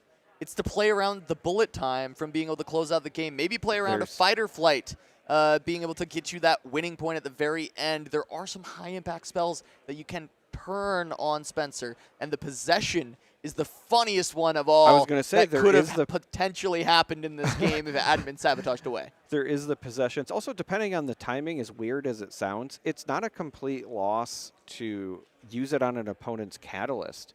You do go down 1, but if you stop a catalyst, that could also potentially be worth it. So I kind of like the inclusion here. I think there's a lot of really relevant targets, but Spencer says, hey, you don't have units yet, so I'm going to continue to ride this Misfortune champion. And Min says, I need to find something, so... Yeah, Min says, you're right. I don't have units. I absolutely do not. I'm going to show some discipline. Let me try and draw something. And he does find a White Flame, which is still a later game threat, but this is buying Spencer some time. He's being able to score these points. He can continue to gank around. He's up to 4. His deck is not doing what it's supposed to do, but it is scoring some points. He's getting to play with this MF captain, being able to run her around the map, and he's up 5-0 so far in these points. And his late game is still fantastic if he can kind of find the right draws, and a Dead Bloom is a great start. Yeah. Min just kind of plagued with having all expensive options for units. I believe there's a Tasty Faith Oak in hand, of course, just drew the White Flame, and then even the Chosen Champion costs 7. Min should have at least an option starting this following turn. And depending on the draw, I would imagine this is likely going to be a Yi just to start trying to fight back. The only problem with that, though, is you have no runes up for any sort of interactivity if you do that. Yeah, but at this point, there's really no option. You've got to at least develop something. There is consideration to, maybe not even shipping it in, but I still think you kind of have to. Did he have it on guard, though? I think he... It was my fault. I miscounted. So there is 1 rune up, and that is relevant. Flight. Oh! They missed it. Fight or Flight cannot be played here. Once you are in Vile Maws, you cannot be returned to base. Fight or Flight should not be able to resolve, and they just they blew right past it. Yep. And that's just going to be that. It's just one of those things you're so used to doing it that when it happens... Yeah, easy to miss, but that was big for Min. That was his chance to maybe come back in this game. That Fight or Flight is a blowout if it gets to actually push you out of the Vile Maws, which it should not be able to. Yeah, it would have given a window to Min to start coming back. It is also worth noting, though, that Spencer has that Dead Bloom in hand, would have likely recaptured. I don't know that it would change the outcome. It doesn't recapture it. It ties, yeah. It is 8-8 when Master Yi is defending. I think that's a bullet time. Is that a pack? Yeah, so there is the combo that you were referring to in the deck. And I guess if you're also running the scrap heaps, Yeah. maybe running a one of Pack of Wonders doesn't hurt. Yeah, you can get some additional draw there. Scrap Heap also, when it leaves the battlefield, will draw a card. Or is it just when it heads to your trash? I think that it's trasher when played. Is it just trash and played? Yeah. But again, if you bounce it back Yeah, and you then can still replay play it, you can You can still still get do more cards. the cycling. Not nearly as good. Yeah, Played, when discarded, played, or killed. Okay, so discarded or yeah, killed. so bouncing is not going to give you the draw. But you can just refresh that. Yeah. Continue to play it out. And if you're watching at home, again, we're pointing this out because the difference between Scrap Heap and Treasure Trove is Treasure Trove specifically says when it leaves the battlefield, which includes returning to hand. Yeah. And now with the Dead Bloom coming out to try and hold Misfortune running to one side. And I believe, as you said, I think there was that bullet time picked up and a lot of runes here to be able to go for Spencer to just kind of shove that into whatever Min sends in. But the White Flame will be able to push this Master Yi above a threshold where a bullet time couldn't ever actually kill a unit because it can only ever do 12 if you were to exhaust every single one of your runes. Is it that you have to recycle runes or pay power? It is pay power. So maybe you not could with ever seals. because have of seals and, you know, we've seen future sets revealed with gold, for example. That's true. That is true. She's a bounty hunter. Maybe MF does want some little gold generating cards. Very in the pirate next themed. set. Yeah. And there is Master Yi going to run at Misfortune Captain once again. And so this is a Yi, no White Flame, so going to kick things off with a bullet time response. Again, see the one on guard. So Spencer kind of has to do the math and say, what possible buffs could you have? He does not have to choose until Min decides what he is going to do. There is the Mystic Reversal. And now he has control of the spell, so Min gets to decide how many runes he wants to pay for power to actually deal damage, which could be 0, I believe, to deal 0 damage. Could be 0. I was just wondering, is this a situation where you actually even Oh, he want said 5. to do it? Said 5? Interesting. I think this is just a case where you want to ensure that you're going to get the Misfortune off the board one way or the other. The problem, though, is that Spencer is at 7 points and has both locations. So if Min doesn't have an answer for the other one, Spencer should just win off the hold point going to 8, and then we'd be going to a game 3. Looks like Min's still just considering if there's anything that he can do. He floated a bunch of energy here before this. I guess the other question is, with bullet time, is it specifically at a battlefield? Yes. So it did not have to be there. There could have been a situation, don't know it would have been a game-winning one, but Min could have just sent all 8 runes to the Predator and then hoped that the Yi still got the job done, and that would have at least kept him alive.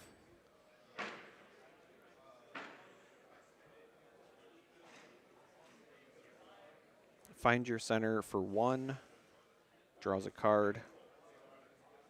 That die on the table, if you're just tuning in, is energy left over because Min had recycled some runes, but he's going to scoop that up. That makes sense. It's like Going to Spencer's scoop it just up. kind of got it Yeah. evened out, and now I believe it's most likely that Spencer's last battlefield is going to be that Sigil of the Storm, and Master Yi is one of the better decks at managing that. yes. A lot of the more aggressive decks that need to kind of conquer in constantly end up struggling when they lose out on those runes. And as much as Master Yi wants to ramp up, oftentimes he's able to stick something and just kind of stay there and be able to, not have to pay the cost of the Sigil of the Storm as much. We'll see if that ends up actually being the battlefield. But it's generally been the choice of Misfortune when it comes to the third battlefield out of the ones we've seen so far. Aspen's Climb, Obelisk of Power, and then that Sigil of the Storm. Absolutely, and we're also going to potentially see our first Dazzling Aurora. We've been 2 games in, still haven't seen one resolve after those sabotages. I believe we're getting ready to jump into the 3rd game now. Every time that I have been commentating an Aurora deck, they don't resolve. I'm starting to feel like I've It's cursed probably your them. fault. It is Yeah. probably my fault. Yeah. Look at this. An Aurora found in hand once again. We'll see if that is a blessing or a curse, though, as last time around, the sabotages were able to pay dividends. And this is, once again, Obelisk. Spencer getting to go second on Obelisk with Misfortune. If he finds a Catalyst off the top of the deck, that could be massive, but already Mobilize, very good. You'll be at 4 runes then. You'll go to 5, which is then going to push you up to 7, then to 9. So turn 3 Aurora back on the menu. All right. I also happen to notice that there was a Sabotage picked up. Is there a world where lessons are learned and the Sabotage gets jammed? Or is Spencer just going to stick to the game plan? Does just pass. Okay. I mean, I feel like the generally correct choice is to play the turn 3 Aurora, right? I'm but not disagreeing with you. I'm wondering if he'd get scared from last game. That's where I'm at. I'm right there with you, Charmer, where it's like, I don't want to get sabotaged again, so I'm going to actually play this out and try and deny your own, but he does hold up for the Gust, and he will have a second one in case the Defy comes through, and he can... oh, no. Was that this game? No, last game he had 2 Gusts. This time around, he has a Fighter Flight. Correct. And that is not going to be able to resolve. So he does kind of get a little bit blown out there from the Discipline from Min. Pushing in to get that Conquer. The Gust not going to be able to buy Spencer those 2 points that it can oftentimes. I think Spencer is probably just happy if this turn ends and there's no Sabotage played. Yeah, no, I mean, I agree. He still has to get through 1 more after this one. He's up to 7 runes now. The Aurora still safe and sound. Stack deck. Stack deck. If he finds another ramp card, he can play the Sabotage. Yes, to try and protect his Aurora. You would still be safe to get to that point. I don't see one there. It looked like another stack deck, though. He can rebuy. Yes, there is another stack deck. That looks like a reasonable rebuy. It does. Primal's pretty good in the matchup, though. Yeah, I was going to say, I kind of like the Primal. I don't think, obviously, Dead Bloom is the answer. That's something that you want to get off of your Aurora, but takes it. I think this is a little bit of a hedge, too. Because if the Sabotage does come through and you lose your Aurora, Dead Bloom is still an option that you've got. And you've still got some game to immediately go for. That is fair. It's going to be, I was going to say, very telling what happens here. But again, no Sabotage played. All right, let's see what Min finds off the top. He hasn't had the Sabo yet. Last game, it was so good. Finds a Defy. That's the other card that's been plaguing Spencer, but this time around was able to dodge the most critical ones, was able to mobilize, get that ramp. Min at 2 points after the hold will likely be able to capture this and go up to 3 unless we see the Fighter Flight prevent it. I could see arguments for both. If there's ever a time you want to let somebody take something, this would be one because of the recycle. Yeah. This is good for Min, though. He's playing around this. He's got the first mate ready to be deployed in case of a Fighter Flight. Still go ahead and go score that point. Continue this train of Conquerors, trying to make sure that he can stay ahead, because this time he didn't find the answer to the Aurora. He has to assume, hey, Spencer's not spending any power, not doing much, no misfortune coming down. That Aurora is likely on its way. There is other considerations here as well. Defy has obviously plagued Spencer, hasn't seen any of those yet. We know that there's one in hand. But the other consideration is this would only take Min to 3, and it's not one of those even break points. So you don't necessarily fall behind in terms of like the overall cycles like we talk about with these Aurora lists, and does allow it to go through. I think Spencer I will say, felt fine. Sorry, I do feel like Master Yi is one of those exceptions to the 2-4-6-8 rules, just because of how important holding is for Master Yi, and they can kind of get away. Every single point kind of starts to chip away versus those aggro decks that can constantly push in for the double conquer. Though, Master Yi got a lot better at conquering once everyone started playing 3x White Flame, 3x Dead Blue. And I believe, yep, this is going to be the first mate coming down. Just to develop some might onto the board, probably still keeping the Pit Rookie there. There is consideration to play around Dead Bloom, but I feel like if you're in Sigil, you just kind of stay until you're not allowed to be there anymore. So Spencer dodges the Sabotages, finally gets to resolve a dazzling Aurora. This is a windmill slam play for Spencer because you're already down 3 points. You're kind of hoping, I was going to say, I think for a Dead Bloom here so that it's not an immediate jump to 5, but Volibear, it's not bad. Not 10 bad. might is huge, and if you can get it to a location, get it to a battlefield, it becomes very difficult for Min to push through that, though we do know there's double White Flame in the hand for Min, which is certainly a way that you can push through some of the large might totals that Spencer has. Definitely like Min's spot quite a bit, but if the Mind Splitters can start getting hit before the White Flames can get their job done, that's where Spencer can start to come out on top. And we know he's got one in hand that he might just slam down to try and start dealing with some of the threats that Min could have on this next turn alongside another Aurora trigger. And if you can find double Mind Splitter, it snipes those two White Flames that Min's got. That could be massive for Spencer.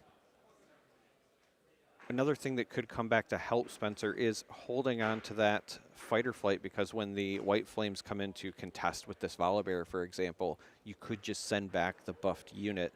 I really like the Volibear potentially sitting on Sigil in this matchup. Yeah. Volibear in particular, if you're not familiar, when enemy units move to locations that are different from where that Volibear is, it allows Spencer to draw cards as well, so that could be a way to kind of refill the hand.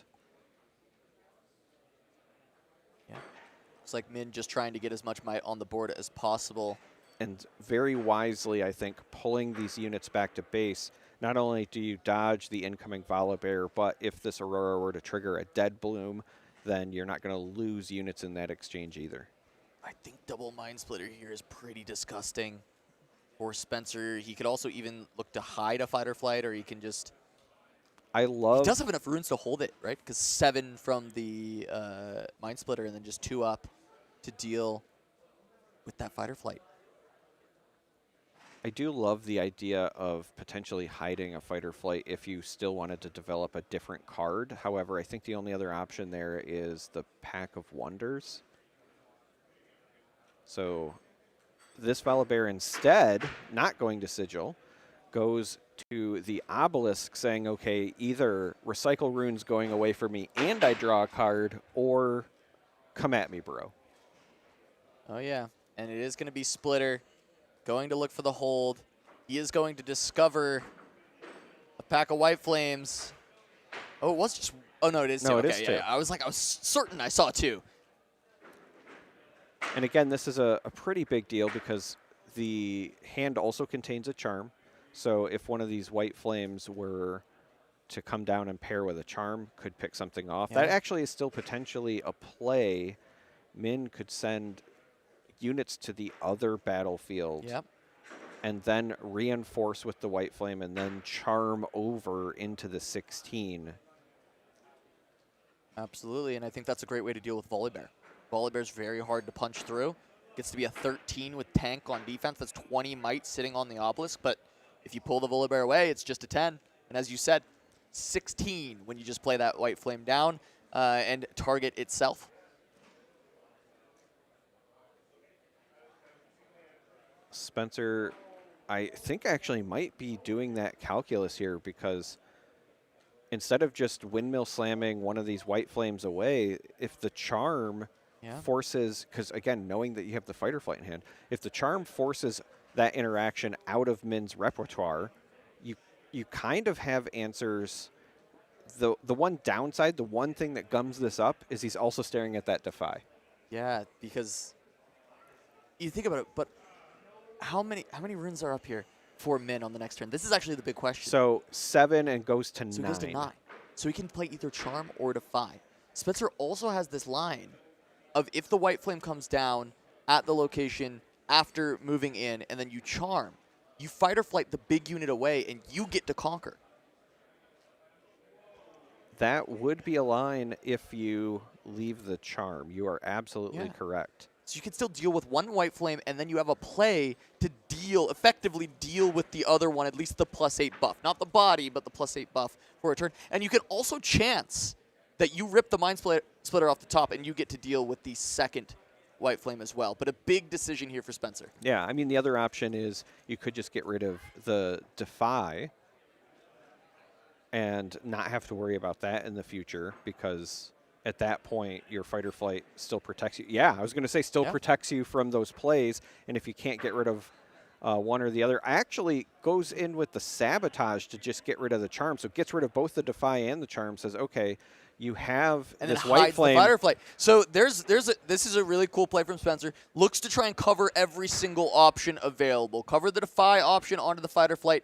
Cover the Charm option coming from the other side, since you can't pay for it anymore. Hits the Mind Splitter. Hit the Mind Splitter, so could have just gone for the YOLO rip on getting 2 white flames, but seems a lot safer, kind of dealing with every different option that Spencer had, or that Min would have had available for that rather, and shreds the hand, taking 3 cards away from Min in a single turn.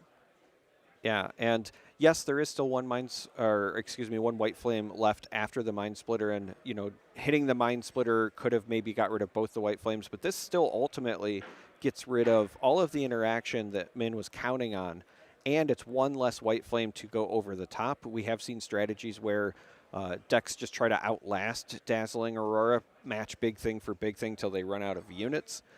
Getting rid of a white flame makes that strategy that much harder for Min.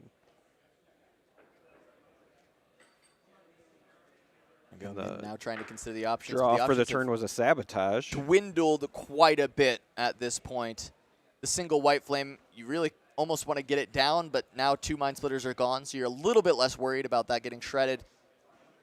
You've got to feel like this hidden card is just Fight or Flight. There's rarely anything else that gets hidden in this deck. So the interesting piece for Min right now is normally in a matchup like this, you could just pile onto the other location and try to hold because you have the point lead. However, 1, you would give up a ton of runes to recycling because it's Sigil, and 2, the Misfortune Legend provides ganking. So just having that 1 Mind Slitter in base does not mean that Spencer does not have ways to send the Volibear directly over. And Min with that sabotage, not only does he only get rid of a Pack of Wonders, which is largely irrelevant. Yes, there are some end games with Misfortune Aurora where you can Pack of Wonders a Mind Splitter back to keep shredding the hand, and that can be a really strong way to deal with Yi in the end game, to never allow him the opportunity to actually play a big threat. So it is not an all loss, seeing as how there are the Mind Splitters available.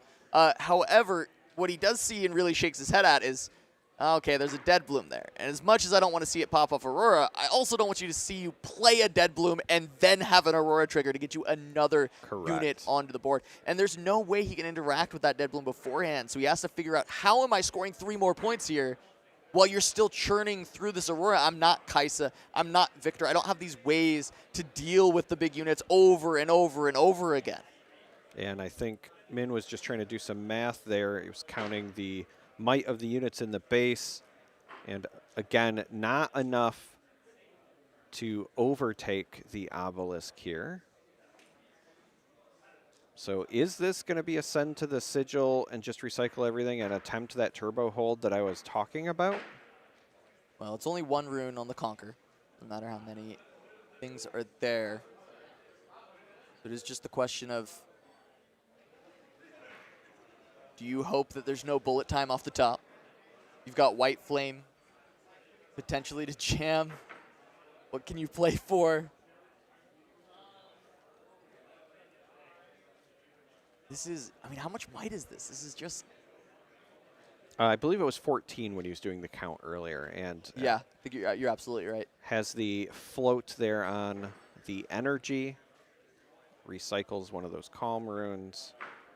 And then uses the rest to also play the White Flame Protector. So Min trying to say, you have to come take this for me because I have the point lead.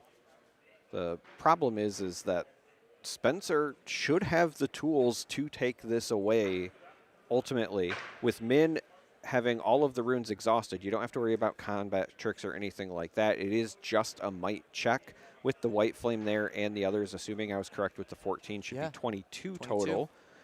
And we have the Dead Bloom, which obviously doesn't go in and win, but would still force a trade with something. Right. We have the Mind Splitter in base, and then again, the ganking from the Misfortune should be able to be enough to go over the top. You're absolutely right. Yeah, this is easy enough. Send the Dead Bloom. Go ahead and trade it with the. Well, is there enough runes to play the Dead Bloom? Oh, that's a good question. We saw a lot of recycling happen earlier on. I think you're 1 short. 1 short. He's at 7. So that definitely changes the math. There is still an accelerated Misfortune available. Fight or Flight the Volibear back.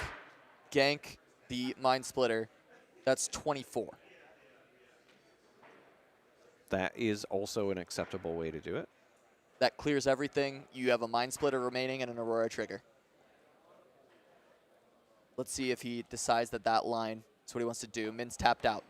You can do whatever you want here, and I think if he's at 7 runes, can't play the Dead Bloom, unless I'm missing something else, that feels like the best line. You maybe, no, you would just, you'd lose the hidden anyway if you're using everything. So doing that with Misfortune doesn't really help. Yeah. So there is also a consideration where Spencer could just decide to peel as much off without stopping this. Min is only at 6. So this doesn't have to be overtaken this turn. You do have one more turn to potentially answer it. Gives ganking over to the Mind Splitter. Yeah, and so, like I said, the Misfortune comes from the Champion Zone, which allows them to ready the Exhausted Legend, and then that gives ganking to the Volibear. Misfortune being on the other location means you preserve the Fighter Flight. Yeah, I like it. Really, really well done from Spencer. Cool line. Sometimes I forget about the Bounty Hunter being able to be reset by Captain as well to give that ganking. Really, really nicely played by Spencer. Mastery over the deck. Having to recycle a rune, going to slow down the clock for that second Aurora that he's drawn, but doesn't really matter. He's got full control. He's cleared everything that Min played. Min is on a single card. Spencer, full control of the entire and there's a Dead board and Dead Bloom to reinforce. I was going to say, I like this as a reinforce where the Misfortune is, just because you have the Fighter Flight there as well. Oh, okay. Maybe banking on the Fighter Flight doing the work and just wants more might on the other side. Min looking kind of defeated.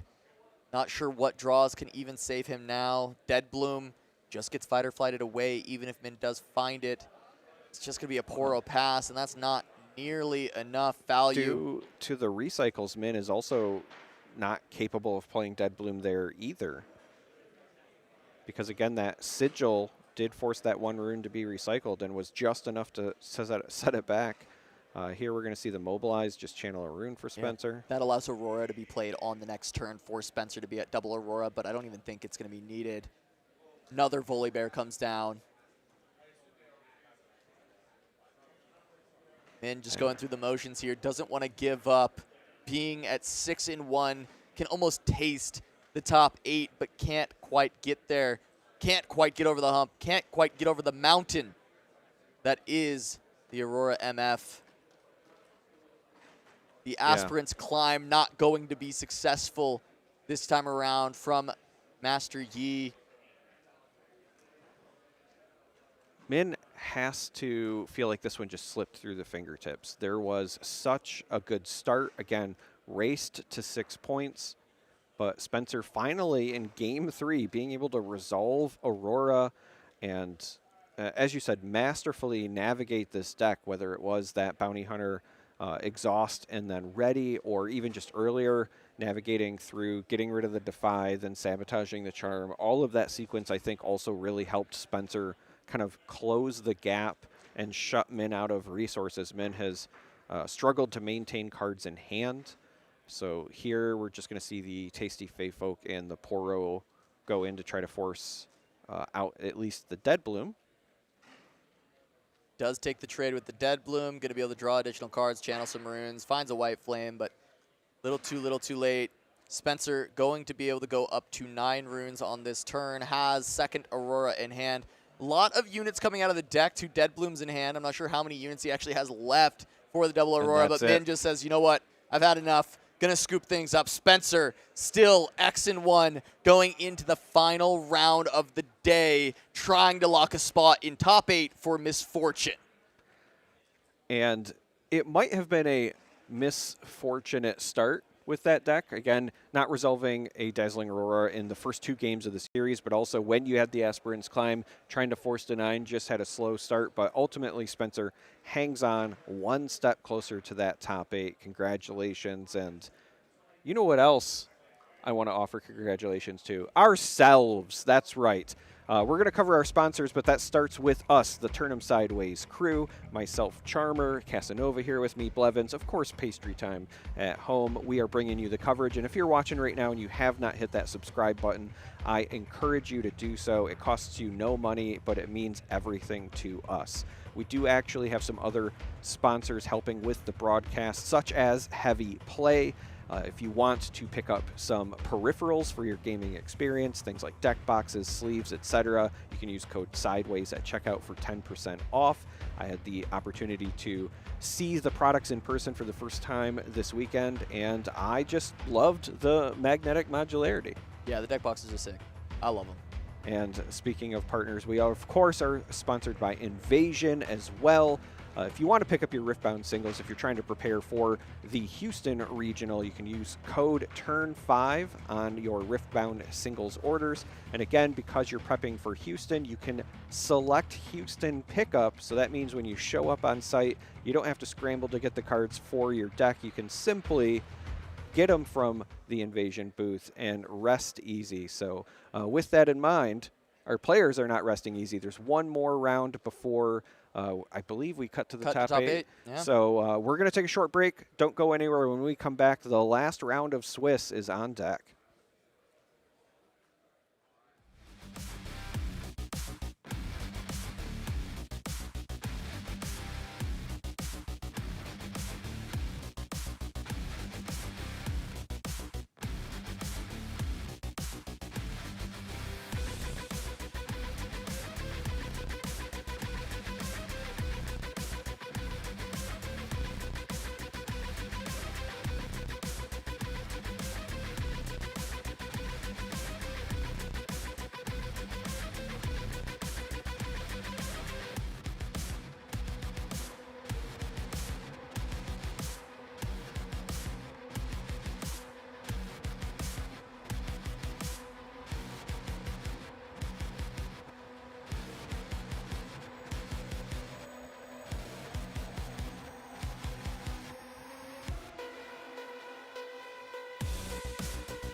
Hello, everyone, and welcome back to the SCG Con 10K Riftbound event here. I'm still Blevins. That is still Charmer, and we are going into the last round of Swiss here, Charmer. Round number 9. A lot of really great matches coming in here, Charmer.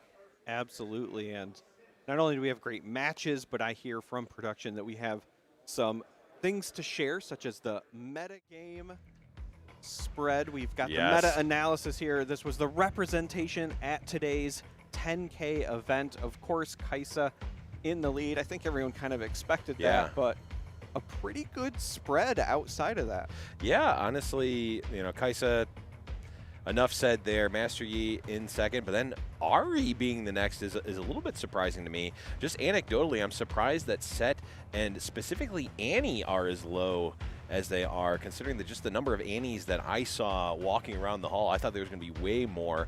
I also thought there would be way more sets, but we've seen a bit of everything here on the stream, which is quite amazing to just have experienced. Of course, I see a lone Garen there. I was going to say, I don't know how well this graphic, that is the other category. Yes, I did see one Garen when I was walking around before round 1. It did happen.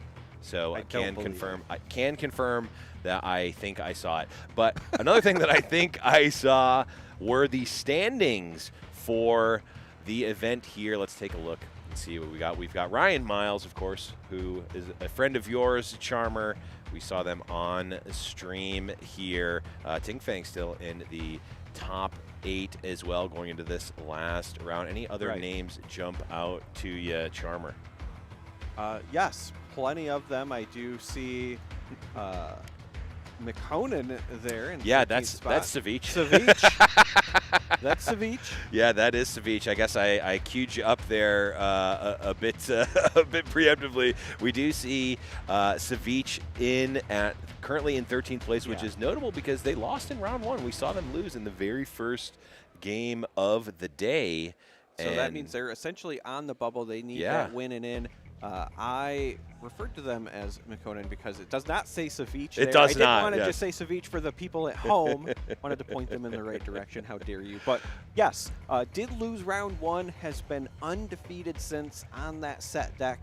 Does need a win to get in the old win and in bubble, but we are excited to, again, see so many decks represented like Savich on the set, still performing well.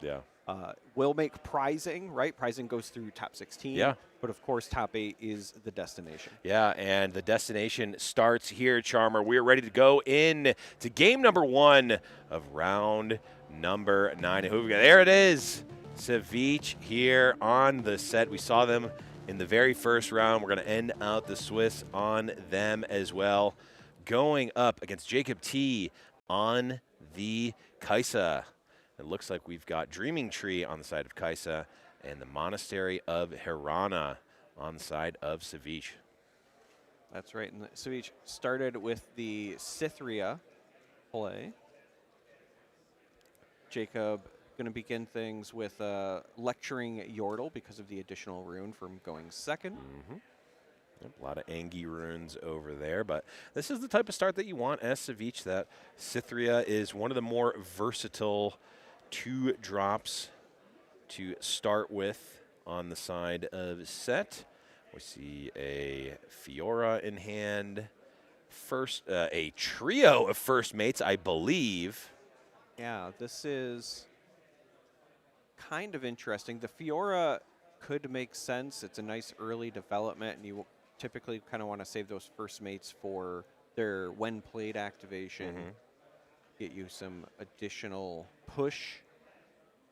Beach goes into the Monastery with Cythria. Gets that first point of the game. And I guess it's a matter of does like challenge. So is going to develop a first mate. Just ready the Cythria. Cythria will move back, so we'll get this buff as well. Makes sense. And, can't really do this in the opposite order and consume the buff to draw a card because you need the conquer to already happen to be able to move back. with the first mate there. So just getting a point, getting in, getting out, and setting up for the next turn with a decent amount of back line units. Jacob deciding to take the Dreaming Tree with Lecturing Yordle. And how about we develop the manager and The assistant manager of RB's RBS Ravenbloom student. Yeah, 2 Ravenbloom students played to the base for Jacob. Also, again, because Jacob went second, is left with a single rune up. And there's a lot of things Kaisa can do with a single rune. Wide range. There are things like retreat, should somebody want to go and start a scuffle with that Lecturing Yordle. Yep. There is also things like Hex Tech Ray, Stupefy, etc. And so with that in mind, Savich goes to the Monastery of Harana, uses that buff from Cythria to draw a card to see if we can find some additional options, and instead plays this Pit Rookie.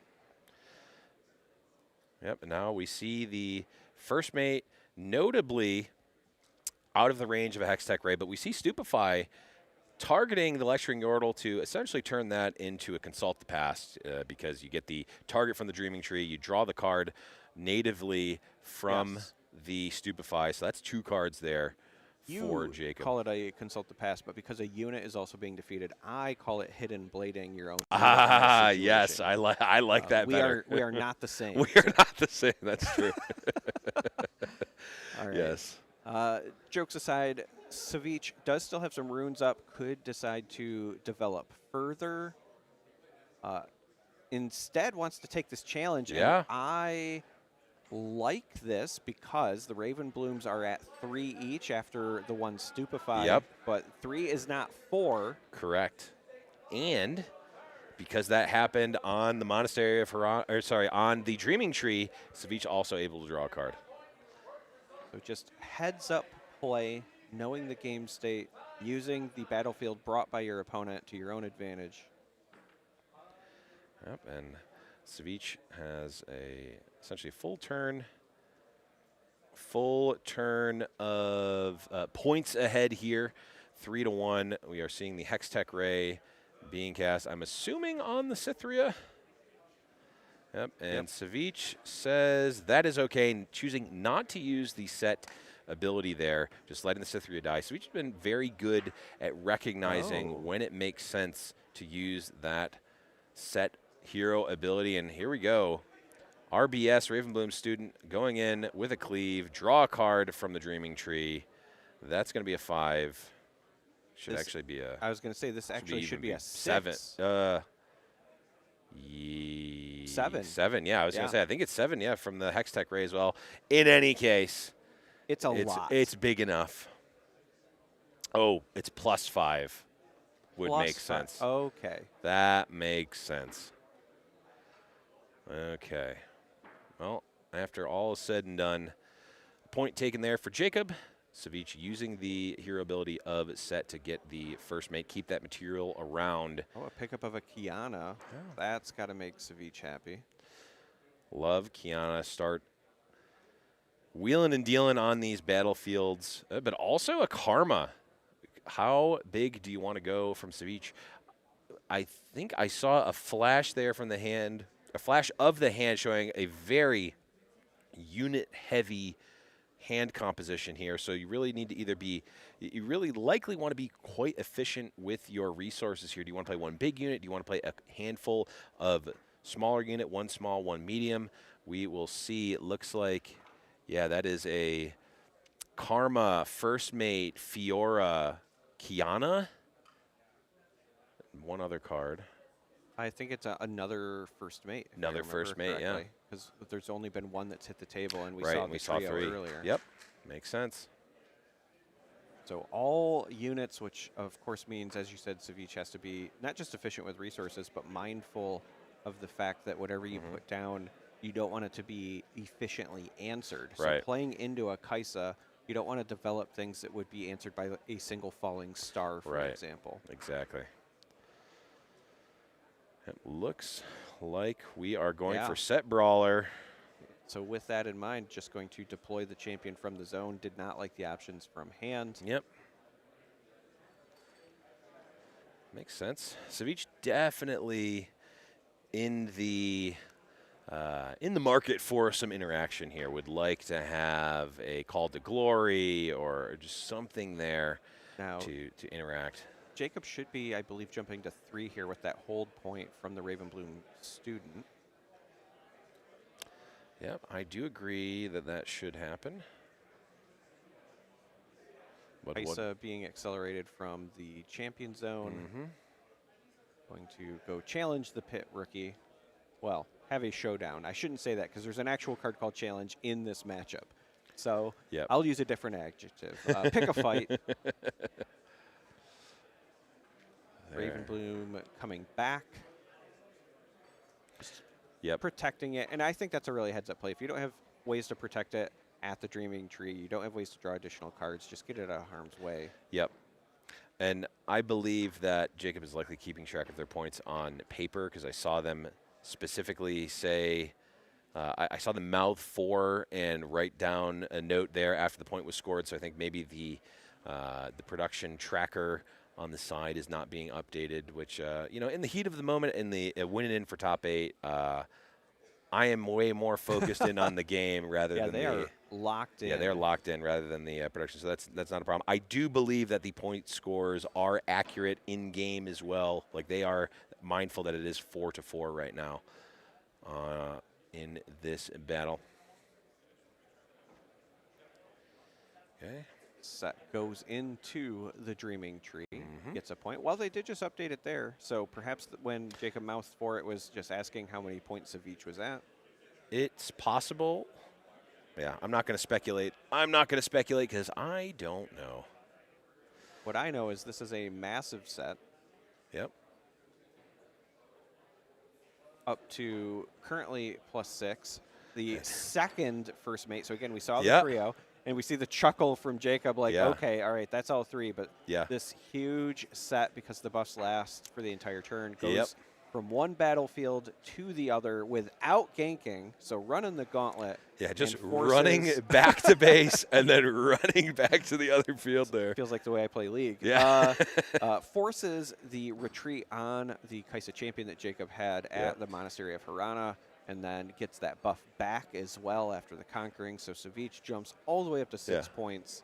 And even if that set gets dealt with, still has 3 first mates in the base. So a healthy amount of might on the board. And then we're also going to see the rune recycled to hide a card at the Monastery as well. Yeah, and it's not going to be easy. It's not easy to deal with Set Brawler, especially considering that the set ability is still active. We do see that buff on the Set Brawler. So even if it's dealt with on the first go, you really need a more permanent option there to end up killing that Set Brawler. You basically need to kill it twice with the set ability. At least. Again, we have that hidden card there. That's true. Could thwart things even further. It could be a poor man's Stupefy on the Dreaming Tree. Except they're not on the Dreaming Tree. Oh, I know, but the Stupefy on the Dreaming Tree is the Hidden Blade. That was what I was going with. This is next level. It's round 9. Chat, type a 1 if you got that. All right, so locking back in here, Jacob just kind of trying to figure out what is a path to not just stabilizing, but forward as well, because Jacob is still just on the 2 points, is behind on board in terms of might presence, and has these sticky units that they have to deal with, especially the Set Brawler that Savich has parked at that Monastery. Yeah, I see. And it is worth noting that there has to be some sort of answer to that. Whether it is at least forcing it back to the base or whatever, you can't let Savich hold. If Savich holds there, then they go to 7. They just have to conquer the other spot, and that's the 8th point. That would be the winning point, some might say. So Jacob, knowing that there has to be some force of the set off of that battlefield, plays a Watcher, gives the -3 to everything, but specifically pointing out the set, and is maybe going to play it safe. Yeah, just send the 2 units. Oh, but the Paka Cub! The Paka Cub dodges the Watcher because it was hidden. absolutely devastating. It was not a hidden blade. Okay, we do. It now forces the cleave. I wonder if Jacob was playing around the Paka Cub of all things. Yeah, that was potentially a blowout if Jacob did not have the answer. Yeah. Rightfully called out, the Cub was not present when the Watcher came down, so it did not have the reduction in might. Savich here going to expend that buff to save the set brawler. It will go back to base. Yep. Also has to recycle a rune for doing so. But worth it in the end.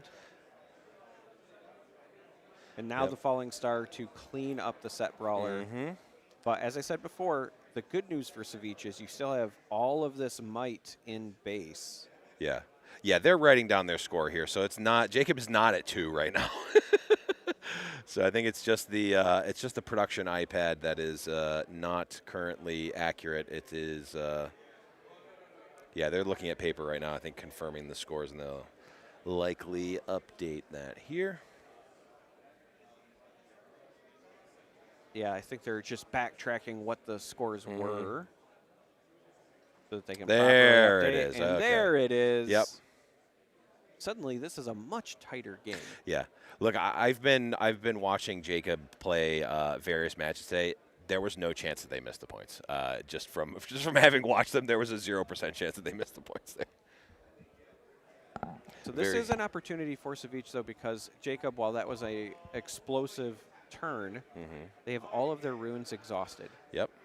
So if Savich just has the raw numbers to pull this off, could be able to get in there. One first mate is enough to clear the student. Yeah. So really it's just, is there some sort of buff to go over top of the Watcher, or is there some other effect to deal with it?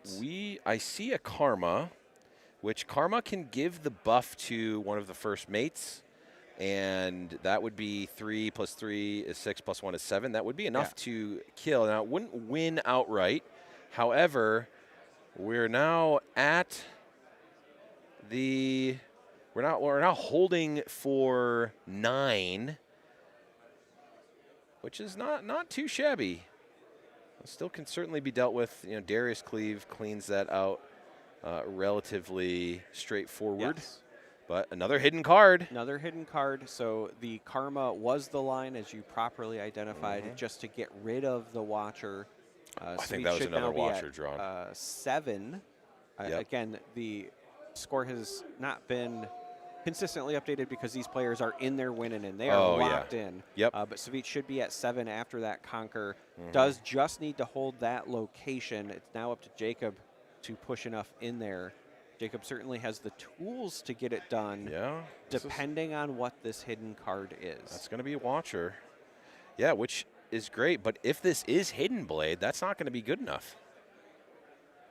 That's not going to be good enough. Let's see what it is. And we wait with bated breath. Okay, it is a another Paka Cub. It's going to be 3, 4, 5, 6, 7. That is enough to rebuff the attack. Right? 3, 4, 5, 6, 7. I believe that's enough. Yeah, it should be because the Cub comes in at full value. Right. And Jacob did not have another cleave to force that. Okay. Savich goes into the turn. What is the draw here? That was a Hidden Blade. That was a Hidden Blade, so a little bit too late because that would have been enough to close it out the previous turn, but yeah, it's still good. It still seems pretty good now. Still pretty good if you can just get onto a location. We do have the Kiana still in hand. Yeah. It is a bit awkward because we've got the Kiana and the Fiora. And unfortunately, only 7 runes here. So only able to play 1 card here is a bit awkward here for Savich. And again, just a quick reminder, score should actually be 7-6 Savich. And then this would be a tie by Jacob. Yep. With this successful conquer, from the Watchful Sentry. Yep.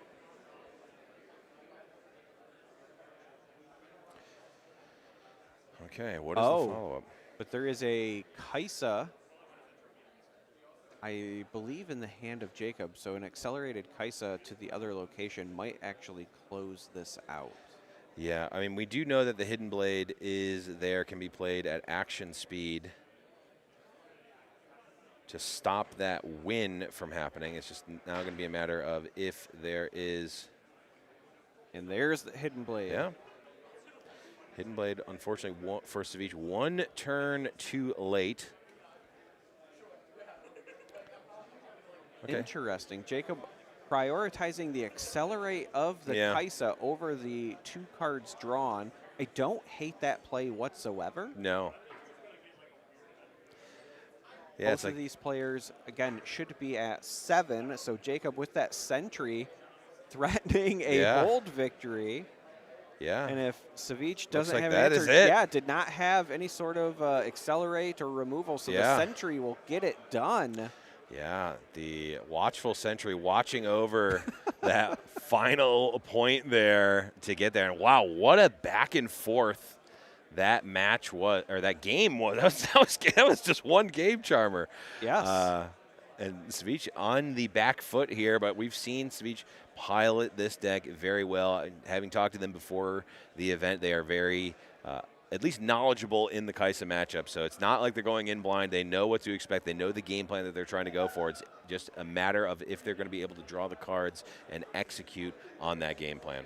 Absolutely, and we did see a very unit-heavy hand early on for Savich. We did see the triple first mate as well. That might have slowed things down. We'll see if that happens again in game 2, which we are jumping into right now. Again, this is round 9 of Swiss. Both of these players are on the bubble. They are trying to get a top 8 spot locked. They're on their win and in, and Savich again begins with a Cythria. Yep, Cythria here. We've got Windswept Hillock on the side of Savich. That's going to give any units here ganking. And the Void Gate on the side of Jacob, which is going to increase the spell damage dealt at that battlefield, which, of course, certainly each... well, it's a little bit favored just battlefield-wise to Jacob because Kaisa units perfectly fine at dealing with ganking. Savich not really able to take advantage of the Void Gate's ability here. But Savich has, with the Legend ability, a way to survive damage done anyway, so we'll potentially use that to their advantage throughout the course of the game. We didn't see much of it the previous game, but again, Savich was very unit heavy as well. Right now, Cythria's gonna go to the Hillock. Yep. Will score a point. I think, if I'm reading this hand correctly, I believe, that is going to be a Savich pass. Nothing able to be played here for Savich is not the ideal turn to start for Set. You'd love to see a Fiora, you'd love to see a Kiana, you'd love to see basically anything here, but pass is not the line that you're really looking to see if you're Savich. So a Hextech Ray targeting the Cythria on the Windswept Hillock. Savich probably doesn't want to expend resources to keep this alive, but also knows it's the only board presence here. Will play a Call to Glory, will pay the energy for it, no buffs to spend to do it for free, but does allow it to survive. Yeah, and kind of has to do this so that this trade doesn't happen for free. Oh, but the cleave now means that the Lecturing Yordle will be successful. We'll get that conquer point for Jacob. On the one hand, if you're Savich, you were kind of hoping to get a little bit more mileage out of that, but you did make Jacob use 2 cards to get in there, right? Yeah. The Hextech and the cleave. And I think this is just going to be a set brawler from hand from Savich. Oh, plus a showstopper. Okay. Show being stopped. But that is going to be a retreat there. I will get the point there in for Savich. That's going to be a conquer. That'll be another buff for Set Brawler. And, well, I mean, all things considered, not too bad of a scenario, not too bad of a spot here for Savich. Has board control, a bit ahead on points, and Yeah, with a slow unit start, I think this is a nice way to rebound. Savich went from having essentially all units in game one for the longest time to struggling to find them, but this brawler plus the showstopper potentially allows Savich to get back to being in kind of that tempo lead position. That's where you want to be in this matchup. It's a very interesting matchup just in general because I think both of these decks are traditionally looking for a double conquer victory when we get to the end. Yep. And this is very similar to what we saw before. This is going to be Kaisa killing the, or rather, forcing the unit ability, the hero ability from set. And now looks like it's going to be a falling star to finish off the set brawler there. And Savich is back to square one here, but now there is a Kaisa in play. Oh! Unyielding Spirit to answer the falling star. Now, Savich probably not super happy about having to recycle the runes here because you had both the legend activation and the Unyielding Spirit, but keeping that unit around is very beneficial. Yeah, extremely necessary here. And also, and we do see a, oh yeah, there is another set brawler. And then, so that gets a buff, but that buff will be expended to pay for a call to glory for free, allowing the other set to get onto the Hillock, clear out the Kaisa, get that buff back. So Savich jumps back ahead in the points lead, but also gets rid of that champion Kaisa. Jacob had no runes available, so no way to interact or save, no retreat that could have been played. Again, because of the runes being exhausted, there is the one in hand. So that was a great window of opportunity, and Savich pounced on it. Yeah, and this is really showcasing the power of the set brawler deck. I mean, it looked quite grim there for a second. You know, Savich was going to have nothing in play going into this turn, but was able to save with the Unyielding Spirit there. And now they're going to have to see if they can dodge the Acathian Rain. So Jacob saying, okay, you took advantage of when I had all of my runes exhausted. I've seen an Unyielding Spirit, but also I see you with all of your runes exhausted. And we're just going to go ahead and send this rain now and take advantage of it when we can. I do believe they're announcing the top 8, so we might mute our mic here so we don't have any spoilers. Or not. Or not, maybe not. Well, with that in mind, we again have this rain trying to resolve it. I think Jacob is also trying to figure out what the best way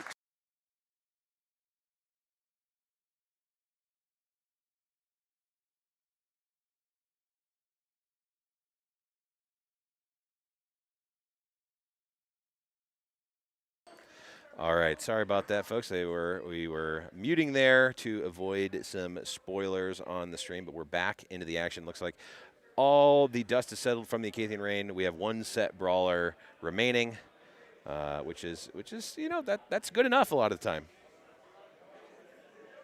Yeah, at the end of the day, if your opponent plays a Acathian Rain and you still have a unit left over, and that unit is set brawler, I think you're okay. I mean, any unit, but set brawler, I think that's looking still pretty good. The brawler gets back to the Hillock, which is where it wants to be, because it gives it the mobility if needed, but also gets that buff.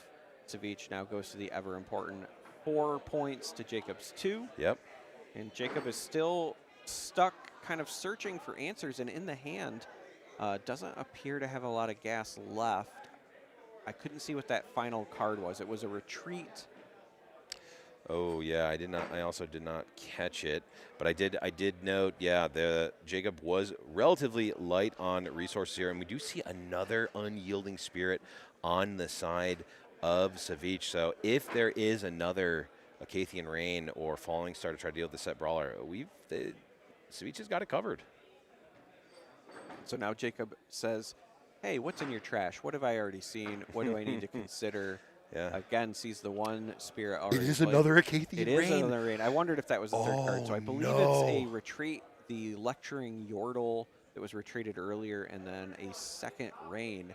And if Savich can survive that with the spirit, that might just be the blowout that pushes this to a game 3 because I don't know how Jacob could come back from that. Yeah, that is Acathian Rain and 1 unit remaining is not ideal for Jacob. Acathian Rain getting countered by a 1 energy, 1 power spell is potentially scoop-worthy. The problem is, if you're Jacob, I don't know that you have any other line. Oh, the draw was a Void Seeker. Right. So again, you just have the Yordle and then removal. Yeah. This is not the position you want to be if you're the Kaisa player because against Set, they have so many ways to save their units, even if you factor out Unyielding Spirit. But with it, we see the Rain attempt, and Savich has to feel really good. Yeah, you got to feel great about this. I mean, Jacob, like you said, does not have a choice here. You see the nod. They go, yep, you had it. Can't really play around it too much. You don't even know how many Unyielding Spirits the deck is running. It's not, set standard number.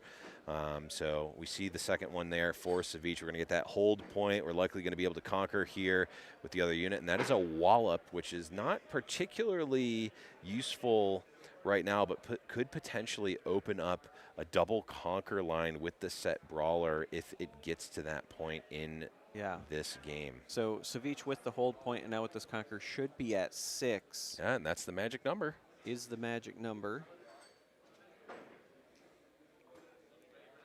And with that in mind as well, I was just about to say, might actually retreat this set. And this is, again, a very heads-up play because there are certain cards that Jacob could run into that are battlefield specific. We know that there's Void Seeker in hand, but even something like a Watcher, right? Watcher can't pick a fight with something if it's hiding at base. Speak of which.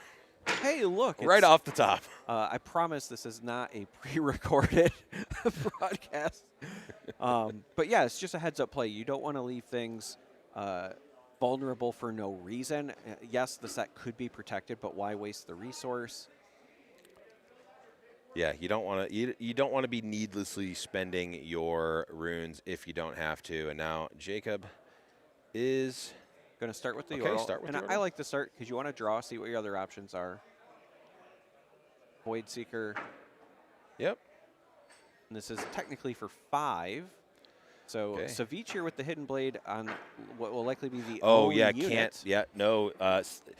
This is a confusing one, and I had to learn this the hard way.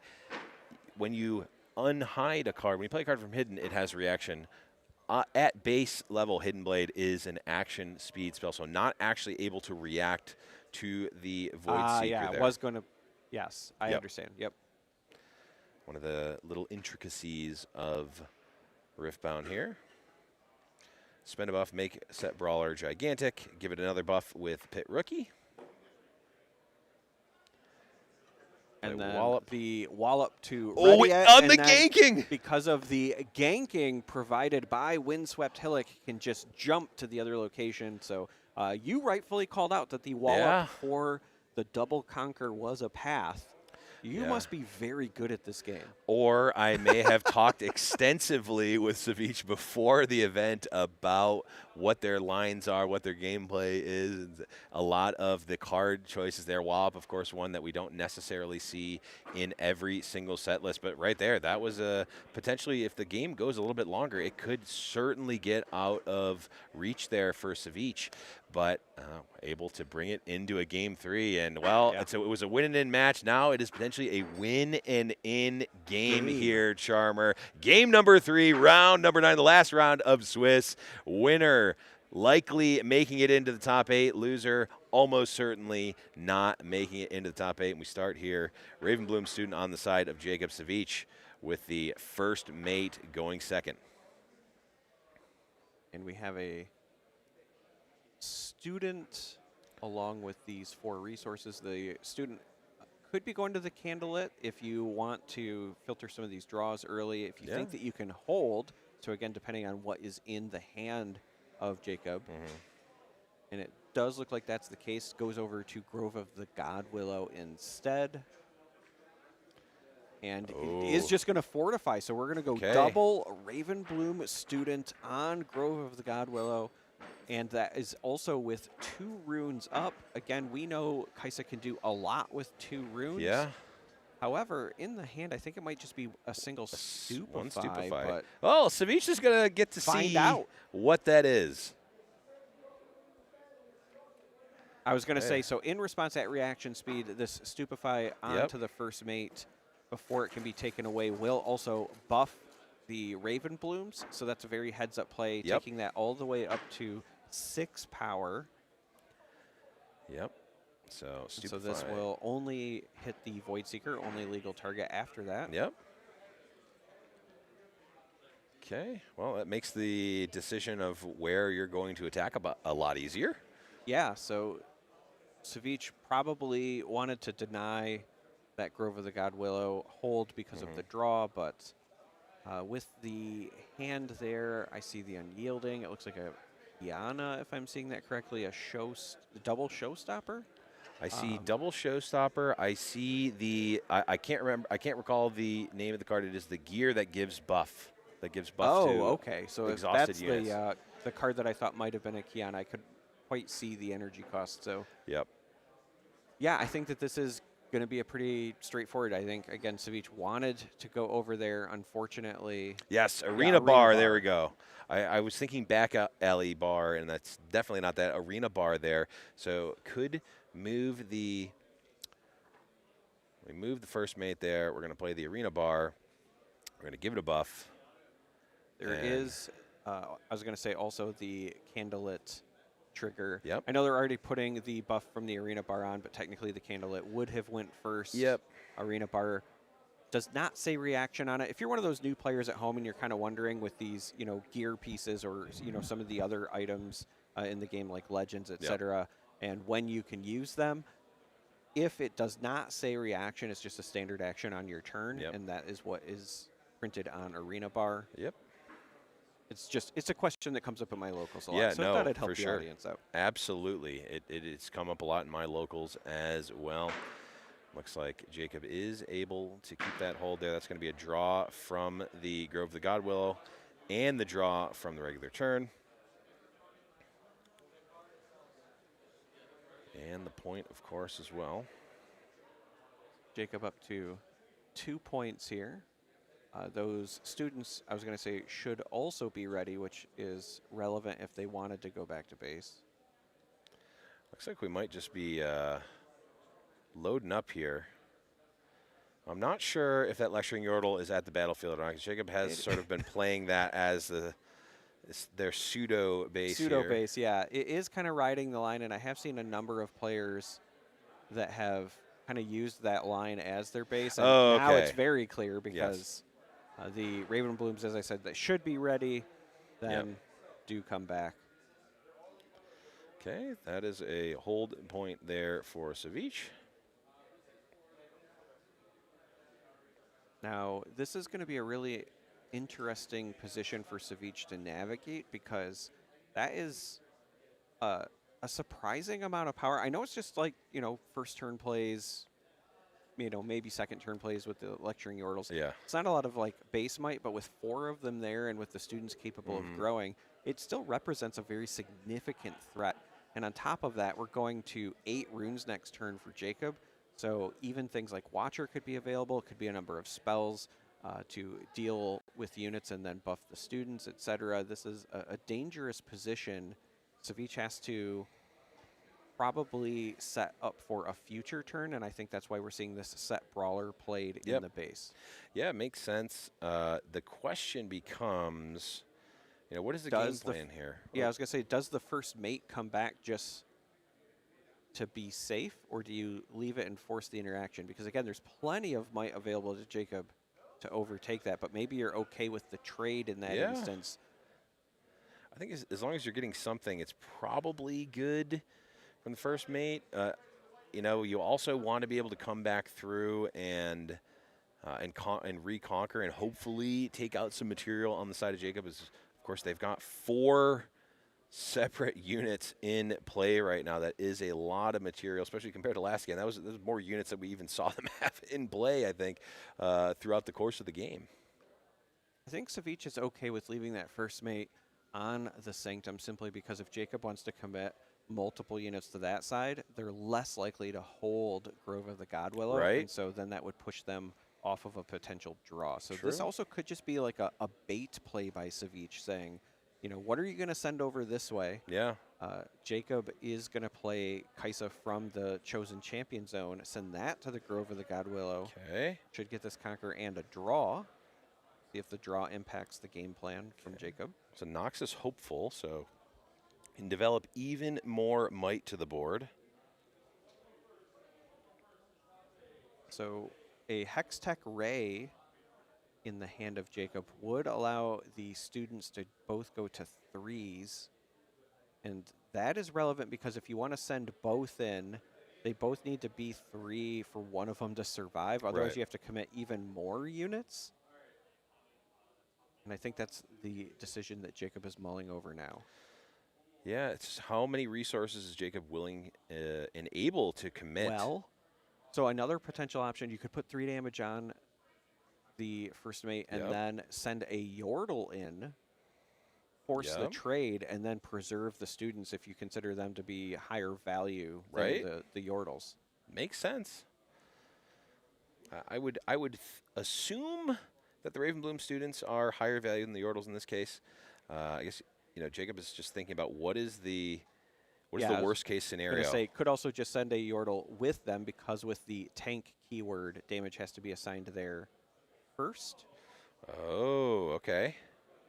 That makes sense. So this is extra insurance in case of any other shenanigans that could be popping up. So we have a 2 might, but damage has to be assigned there first. Yep. And then 2 3s, the leftover not enough to clear them out. Heads up play by Jacob. Yep, absolutely. Heads up play there by Jacob. And there's a Noxus Hopeful coming in. Yep. Getting that additional might on the board. So Jacob, a commanding board presence in terms of the units is also remembering now to get that the Candlelit Sanctum trigger. Okay, that was a Cathian Rain and Void Seeker. Yeah, if you're Savage, you didn't like the fact that Jacob just put them both back. Means you Although, liked both of those cards. Right, did like both of those cards. I mean, there's a wide range of cards that potentially Jacob would like, but we do see the Unyielding Spirit in the hand of Savage. There is that. There is also the double showstoppers as well as the set that's active now. Yeah. And this is the important piece in my mind, Jacob has all of the runes exhausted. Yep. So whatever Savage maths hand up here, down. We see the hand counter on. Yeah, I've got nothing else to do here. Yeah, if Savage can figure out the math to deal with the board as is, we'll be able to do whatever he wants. Does also, besides not just cleaning up the board here, want to likely score some points to keep pace. Jacob is currently ahead 4-2, even if Savage gets the double score, because Jacob is essentially kind of the first scorer, is the first to threaten the win, right? So Savage has to keep pace. And this is a big turn. Yeah. Really big turn. This is the bread and butter for the set deck. You're going to be doing these showstopper plays with Set Brawler. I mean, Jacob cannot be liking immediately starting with the Set Brawler going up. That is going to be showstopper, immediately the Kaisa. Oh, I thought was going to go to the Kaisa, but Savage says, no, I want to go here. Yeah. And this might be, you know what, I like this. This might be where you care about the Sanctum trigger. Yeah. Maybe trying to see what's available before you navigate the rest of your turn.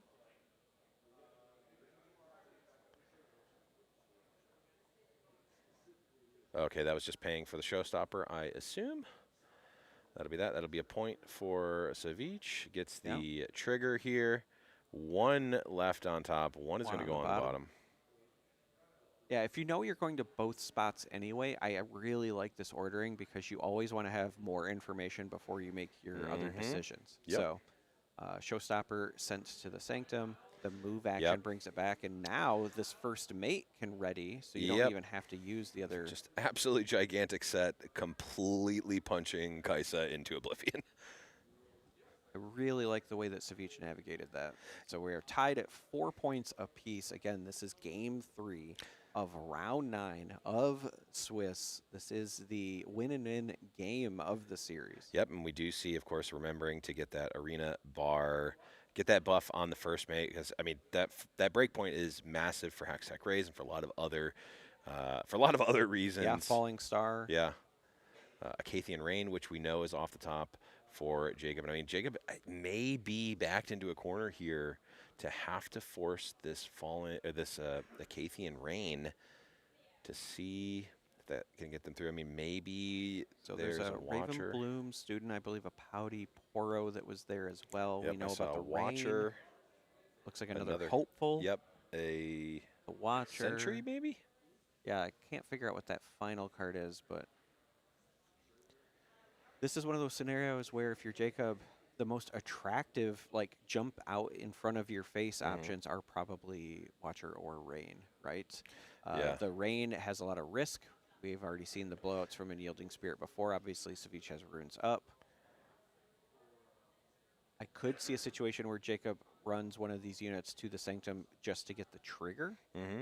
Yeah, getting that trigger first, then evaluate your options there. You can kind of set up your next turn, see, hey, what does my 2-turn plan look like? What am I actually doing here?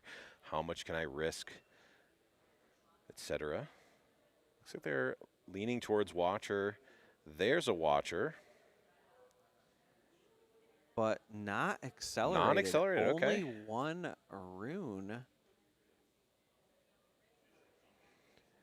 Okay, non-accelerated Watcher.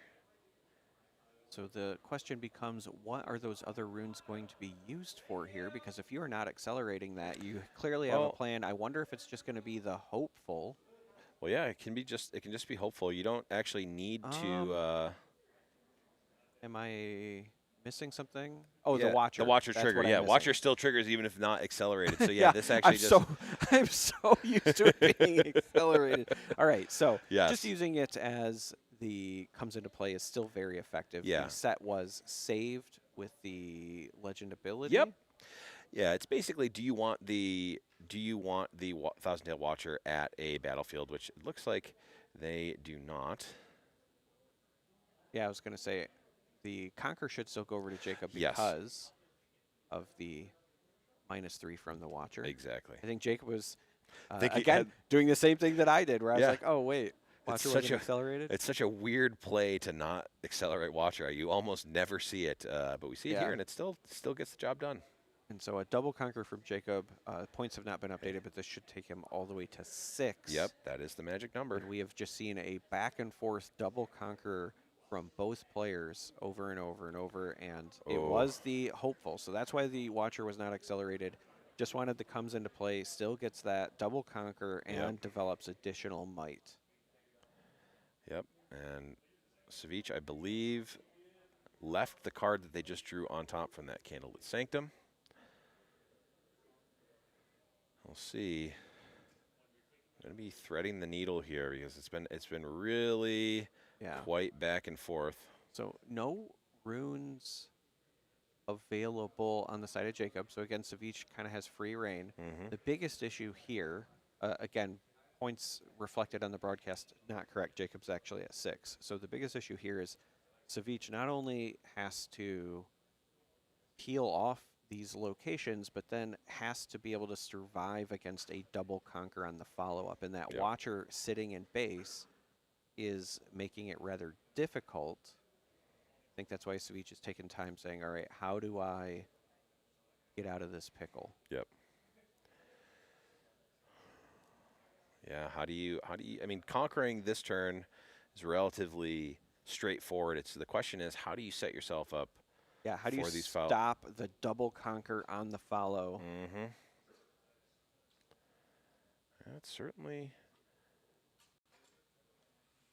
going to be a tight needle here to thread.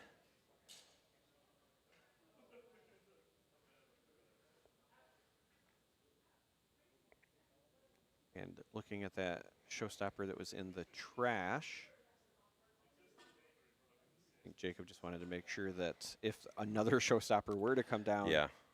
What does this card actually do? You know, can Set come to my base and fight my Watcher? Is that allowed? Is that legal? Yeah. That would be hilarious. But no, that's not how that works. All right, so Set gets the Conquer and the buff. Points have been updated on the broadcast correctly now. So Jacob again at 6, Savich after that Conquer now at 5. Yep, and that's 6 now. So That is 6. The Sanctum Trigger. I don't think Savich liked either of those options. Nope, and I believe it was a Ponka Cub and a Fiora, so not...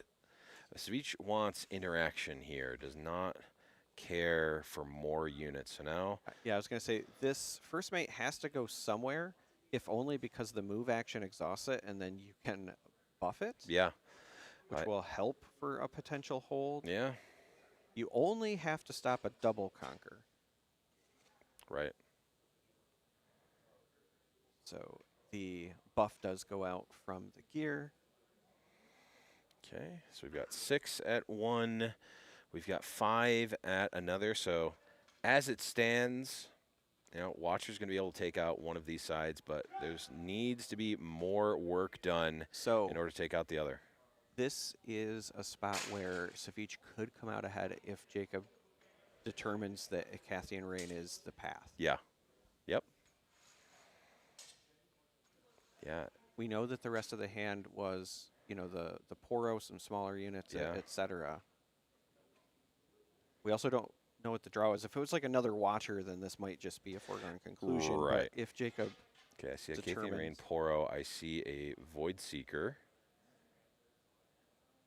I think Watchful Sentry and a Pouty Poro. I think maybe 2 Watchful Sentries. I think it's just a Icathian Rain and Void Seeker in terms of interaction here. I'm going to start with the Watcher taking out the set.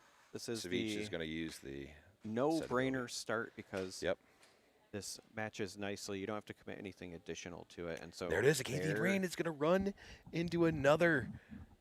It's going to run into it again. There's the Rain, followed by the Spirits. Yeah. And if you're Jacob, I do think this was ultimately the right call. If Savich doesn't have it, you just win the game on the spot. Yep. But now don't have enough to get through. Also, that Void Seeker in hand wouldn't have been enough. They're both buffed, so it would have only cleared 1. Yep. Instead, Hopeful will move to the Grove. Jacob at 7 points is going to ultimately say, all right, I'm going to try to hold this now for the victory. Yep. Savich, I believe, should be at 7 here with the hold. Yeah, again, don't think that those points have been updating. The players are locked in. Savich did have the double conquer the turn before, so should have been at 6, and then with the hold is at 7. So all eyes are on this Grove of the God Willow. And there's a showstopper. Now we use the set buff. Right, so this Void Seeker will get damage on the set. Yep. It might as well. I mean, let the attacker do the math here. How many times did we pump the set here? I believe it was twice.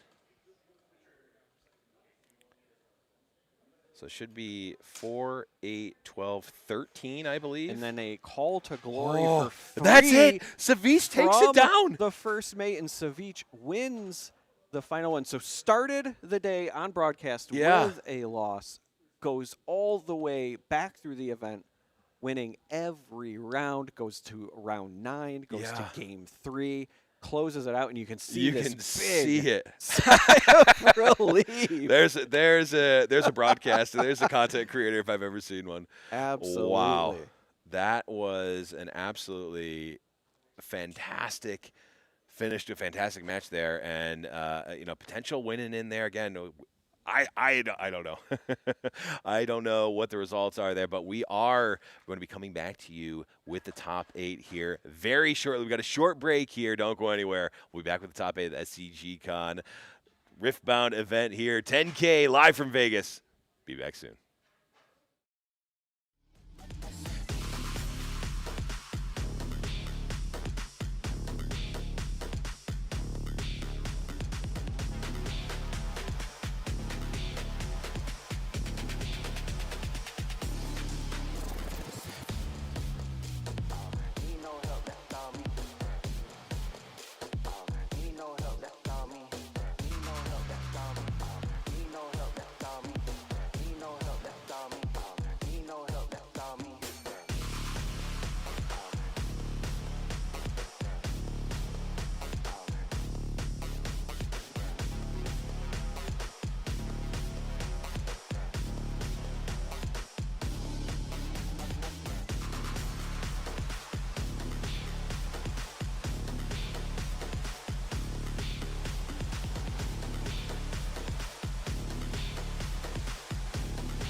Welcome back to the Riftbound 10K live from Las Vegas at SCG Con.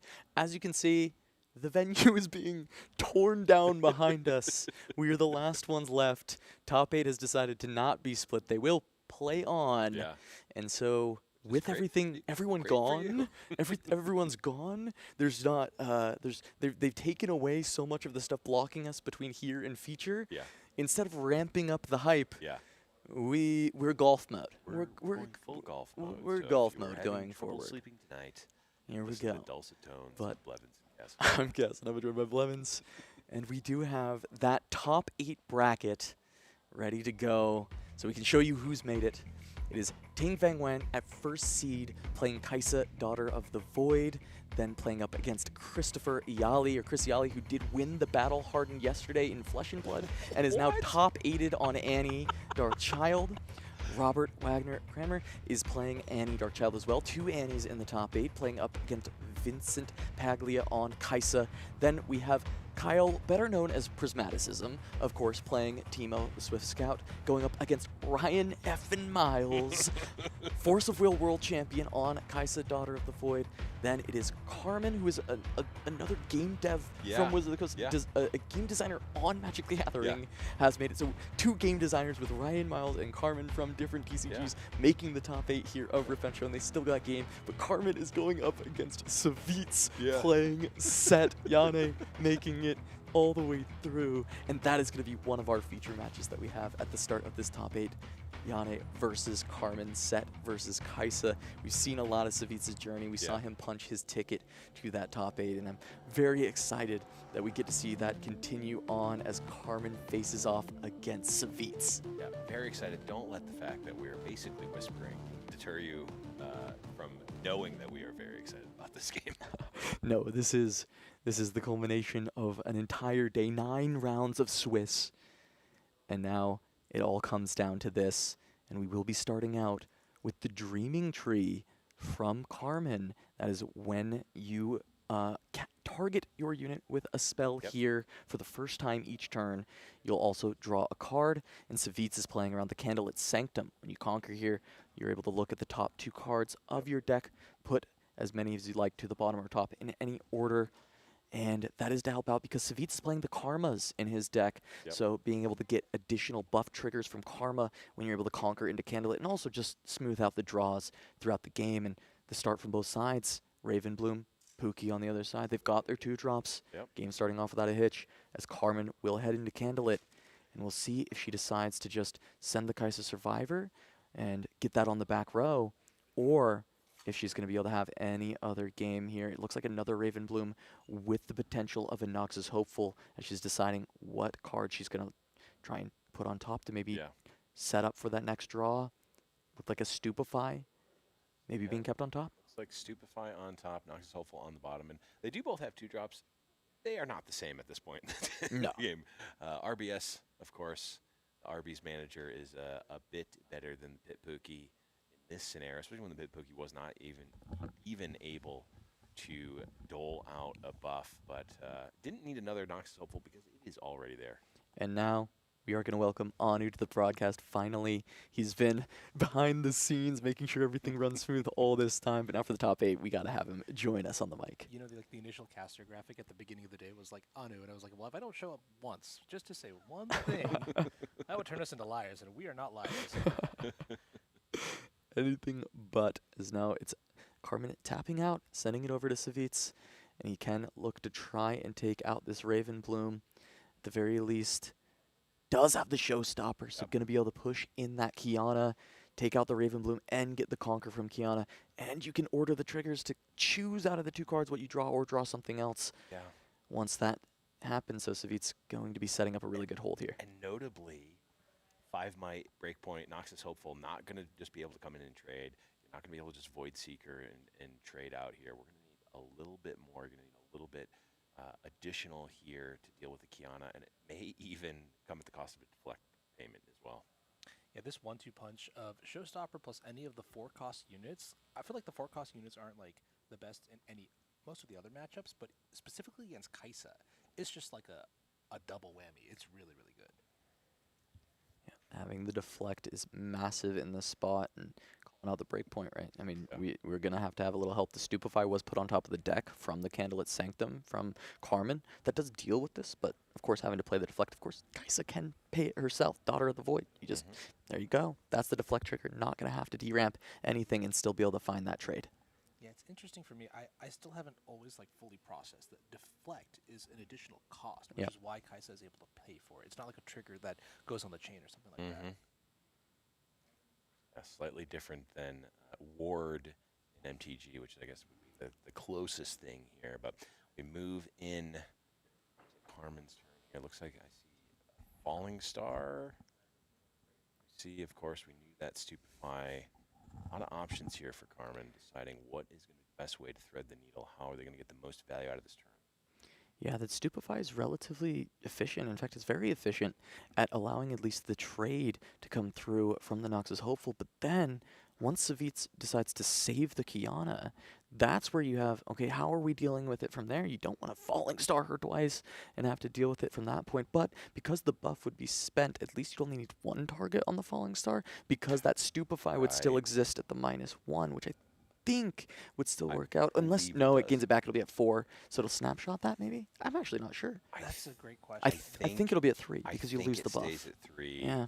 But I am, of course, not an L1 judge, so I do not know the answer to that question. I am an L1 judge, and I can say that I believe that it would be at 3 from there because it loses the buff. I think it will retain like the -1, but then it loses the +1 for the should buff. be So yeah, 3. Now I'm a lot more confident now that I think about it more. It actually just makes sense that it would. But Carmen instead going to opt to send the Hopeful in for the free trade into the Pit Rookie and go for the double draw with the Stupefy on the Dreaming Tree, just valuing having more optionality for this next setup, as that is going to be a +1 trigger onto the Ravenbloom Student. We'll see if any more of these spells can continue to help make that student even stronger. Cleave could be massive if it is found. Yeah, I think this the whole Dreaming Tree interaction with There's a Cleave. Is so good because it lets you dig deep into your deck to find just all the tools you need, and that's what makes Kaisa so insane, is that she's just like so good at finding what she needs when she needs it, just through the versatility of all the draw effects and efficiency that her deck provides. Yeah, the Cleave going to allow for this push over the top with the Ravenbloom Student. And we know there's a couple Falling Stars, the Void Seeker in hand. You could throw away a bunch of runes to say, hey, Savitz, you've got nothing on the board. Good luck trying to push through here. Or you just try and hold up these runes and see if that is enough to deal with the Kiana when she tries to push back in. But it looks like unit combat might not be the way you're actually able to fully remove this Kiana as much as you'd like to. And there we go. That looks like maybe a Falling Star. Just throw away a bunch of my runes to deal with this. This line, by the way, I love just putting my foot down and saying, you're going to go to 5 energy next turn. What are you going to do? Play your brawler in your base and pass? All right, I'll get that point lead and put you in a bad situation afterwards. It's this is like true tempo. This is what scares me from the Kaisa deck. There it is, Falling Star coming on. Yeah, it's gonna be costly, but that's okay. It's gonna be costly, but that doesn't matter. We can already see Savitz also behind on runes here, so just at parity, but it is not parity in terms of board presence at all here. And I think this is something that very interesting about Riftbound that I've noticed, is just that the ebb and flow of the game, usually you're pulling back after holding, but this play allows you to stay on base, generate extra points through holding, and then use the time that you're developing by generating the point lead to close out the finality of the game. Yep, and there we are going to have the push in from the Fiora with the Showstopper. Yep. Try and deal with this straight away. Now she'll have Deflect as well to continue making Carmen pay more and more of these runes. Try and tax them as much as possible. Carmen not going to have any of that. Goes for the retreat just to re-ramp. Going to have 6 runes on the next turn. Going to give that up for Fiora, but she's got ganking. She's going to be set up to try and continue to move around. Create some pressure for Savitz. He's definitely not out of this yet, even with, you know, Carmen trying to create a lot of pressure, a lot of tempo early. The runes were a very real cost. She's only going up to 6 runes on this turn, staying closer to the level of the set player in Savitz. And even though she's going to get the hold on the Dreaming Tree, go up to 4, it's going to be real tough to get through this Fiora. Cathy and Rain pickup. That can be a very impactful card for cleaning up this matchup. Yeah, absolutely. Absolutely going to be potentially devastating. I mean, we saw the Cathian Rain end up not working out for the Kai'Sa player last game. That was boarded. That was post board where you have answers to a Cathian Rain. In game one, there's not really a ton of answers. You just kind of have to take the Cathian Rain on the chin and hope it doesn't just blow you out. Yeah, I really like this from Carmen to just full develop here and move back. Just be like, okay, you've got your ganking. You're going to be able to score here no matter what. That's all right. I'm a little ahead on points. I've got this Acathian Rain to be kind of the finisher that's going to exist in the back for Carmen, and she does set up for 10 might, and one of those being a student that can continue to crank up with the spells in hand, as Brawler is going to be deployed. Savit's choosing to play the one from hand instead of the one from the champ zone, which, maybe a little bit of an optimization that can be made here to just kind of hide some information, but end of the day, not going to matter too much, as that Brawler will come in with a buff, but he will be stuck at home for now. Despite using all these extra abilities from like the set boss or just paying power on cards like Showstopper, I'm actually shocked that Savitch is able to still maintain this much pressure with the Fiora now buffed. Has deflect, shield is mighty. We have Brawler, also insane too. Yeah, absolutely. Now, Carmen deciding they've got a lot of might in the backline. They've got a bunch of units here. How are they going to be able to use their resources best? We see Void Seeker, I think another Falling Star as well. Yeah, a big thing with the ability to go for the Acathian Rain is if you can force Savitz to try and save Fiora by sending in a couple of units here, it opens up the Acathian Rain to be a massive blowout, to just lead to full control over the game. So by using the unit combat, you can get there, and Carmen just going to say, you know what, I would like to take my draw. I'd like to look at the top two cards, see what I can grab. Absolutely. We're going to get that Conquer here. We're going to stack the triggers again so that we get the Candlelit Sanctum first. And of course, you get to draw the card with Kai'Sa, which is, of course, perfect when you get to scry 2 and then draw a card. I know many Magic the Gathering players will be saying, oh, that's just preordained. That card is very, very good when you get to that for free on a Conquer. I think that is generally a winning proposition. 2 to the bottom. Very, very close game. Didn't like anything that she saw. Just going to send it both to the bottom, and it looks like a Darius was what ended up being found, which I think is a very strong pickup. Being able to still match the might of set and unit combat is something that is really important in this matchup to get around the deflects. And first things first, you've got to deal with this Fiora at 6 might currently on defense, 5 if you use spells to deal with her. Oh, check this out. Falling Star. That is aggressive. Both targets on the set. Only 6 runes left after this, so no Acathian Rain. However, this means if you save the set, Fiora is no longer protected, and when you go in for the unit combat with her, you can just end up taking her out and not be able to be saved by the boss. It's going to lose a lot of value, as we see Savitz reaching for the boss right now, potentially just saying, all right, this is fine, and I'll save my set. You know what really excites me about this play is the amount of mystery that Carmen has left. What could come next? That is what is going through Savitch's mind right now. It could be anything. It could be a ham sandwich. Actually, we know what it is, but Savitch has to make the difficult decision of whether or not it's worth it to save the set. I mean, that's the obvious play. Did you see what was in the hand of Savitz? I believe there's a Divine Judgment. And he was on 5 runes, going to 7 on the next turn. But I think he's recognizing that if he doesn't save his Brawler, he's not going to have anything to Divine Judgment with.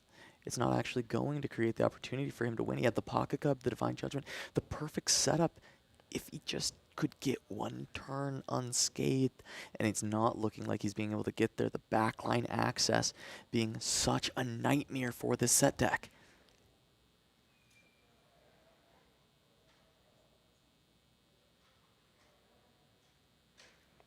Second card of the turn is just going to be the Darius. Comes in ready.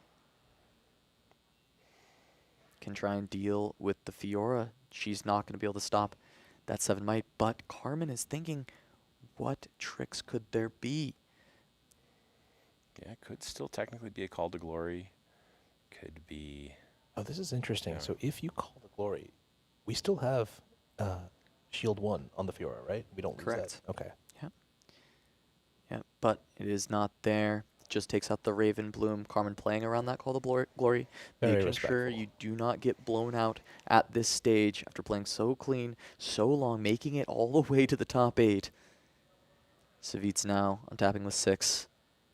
Cannot play this Divine Judgment just yet. No easy conquer for Brawler to get his buff back. You know, it really excites me. I've known Carmen for over a decade now, and I've watched her play at every level of gameplay. I think she's stepping away for a second. Okay, and there's a Divine Judgment. And just Oh, I may have miscounted the runes. Oh, no. No, this is No, just showing this is a scoop. okay. This is a scoop, saying he was Yeah. looking for the Divine Judgment. Got Okay. it. Got it. Okay. Yeah. So Carmen firmly ahead, and I think for me, what's crazy is just like seeing every chapter of her journey from a pro player to a pro caster to now a pro game designer, and Player. yeah, I mean, well, yeah, that's funny. But she just like never didn't have it. Like always is still just amazing, and right. Oh, thank you, Savitz. Yeah. It's just. Thank you, buddy. Is that for us? What is that? It's a heart. What do you mean? That's a heart? Yeah, absolutely. How is that not a heart? Ain't no way. What do you mean that's not a heart? No, it's rice. What? Oh, that was a reference back to dinner 3 days ago. Anybody? Oh. If you thought I was going to make a reference, Oh. it would made sense. It was going to be. Oh my This is a God. joke for. Yeah. Okay. Yeah, we did go to got it. Benihana Okay. earlier this week, Yep. and they did make That a same heart out of joke. rice. Oh. And Blevins did Okay. make. Oh, it's a Benihana joke. the Okay, same okay, joke. Okay, all right. The had delayed, to do with- the delayed reaction. Thank there. you, Savitz, for drawing pictures while we wait. Just noting for the people watching at home, Cartman just taking a bathroom break, a little Yeah. break between the games, coming back on time rounds here. Going up against Savitz. Savitz has time to collect himself after that one, be Yeah. able to find what he's going to want to sideboard, what he's going to want to be ready for going up against the Kaisa. Yep. Having talked to Savitz, I know that they know what their sideboard plan is. I don't remember it, and I wouldn't be saying it now anyway, because we are live in Las Vegas right now. If you were, we had the delay earlier to Yeah. make sure that y'all didn't have any breaks. At this point, we are We're as live as can it be. gets. I think that actually skipped that time jump right there. That locks Is us the to future. live. Oh, no, okay. That. And now we're back to the future. Marty. The DeLorean came streaking through the convention center, Yes. ran us over, and now we're a new pair. Of Where we're Blevins and going, we don't need runes. Yeah, that was the jump to live, wasn't it? Basically. Yeah. All right. Yeah. Okay. We are, so we are officially full live. Maybe like 2 minutes back, just Okay. just for Well, insurances. Well, that's good. Make sure nothing full dies, but as, Yeah, as we're live as live as as live we as will we're ever gonna be. get. as live as we're gonna get. Yeah. Had to go and do some time warp magic over there.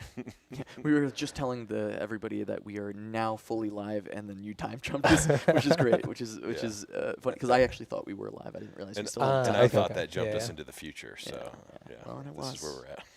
It was, as we do look at these opening hands. Savitz does have the Divine Judgment in this Spicy. opening grip. That is something you are going to have to watch out for. This was the new tech. Coming out of the highest placing set in China. A lot of experimentation has come from it since. Players have recognized that, no, it doesn't make the matchup favored. However, if you create a position where you get to play it, the Kaisa might as well scoop at that moment. Yes. There's very, very little recourse they can have. You can try and play around it as Kaisa, try and get out like a Darius and a Watcher, and then try and fight from there back with the low runes. But if you don't have that kind of exact setup, by the time the Divine Judgment comes down, you're not crawling out of hell against the set. Yep. Yeah, I love Divine Judgment. And this is one thing I like about how the metagame is sort of evolving, is that people are realizing that Kaisa doesn't have access to something like Windwall or Defy. Right. So whatever you bring to the table, Kaisa just has to deal with. So how about a nuke your whole board, nuke your whole hand, and nuke all of your runes? Can you come back from that? And this is the kind of direction that I expect to see the meta evolve, just from other decks too, to really put Kaisa on the line for just the way that she plays out Yeah. on average. I'll also note that Savitz has even further ways to kind of abuse the Divine Judgment than some of the other versions that we've seen. For instance, the original version that had tech these in was not playing the Pocket Cubs, but Savitz does have the Pocket Cubs to be able to look for the hide. I don't know if you caught that, Cass, but Yeah. that was a falling star. Both targets on the pit rookie. Carmen has really valued the tempo play from Falling Star. even as early as, the first turn, just getting rid of, or first or second turn, getting rid of key runes that normally would see other Kaisa players not do. Look, don't give Savitz the opportunity on Hillock to Right. go in, play a first mate, go score 2 points immediately. You have to think, worst case scenario, this is 2 points right away. Do I have any recourse to it? No. If I play the Falling Star, my next turn I always have Kaisa. Yeah. Yeah, I love this.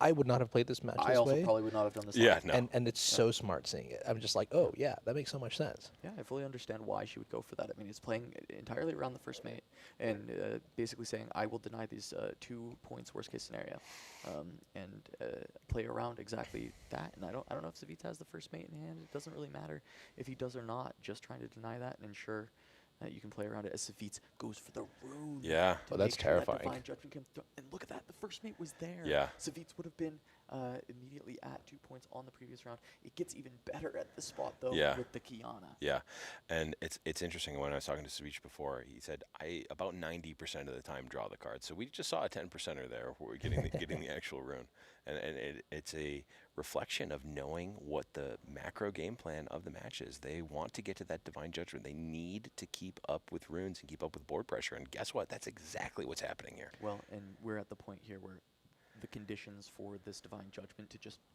put you in the dirt Yeah. are essentially being met at this stage. Yeah. If Savitz has something like a Paka Cub, you can see just even more disgusting, right? As Carmen currently only with the 1 unit on board, gonna send this in. Reaver's Road trigger gonna come through.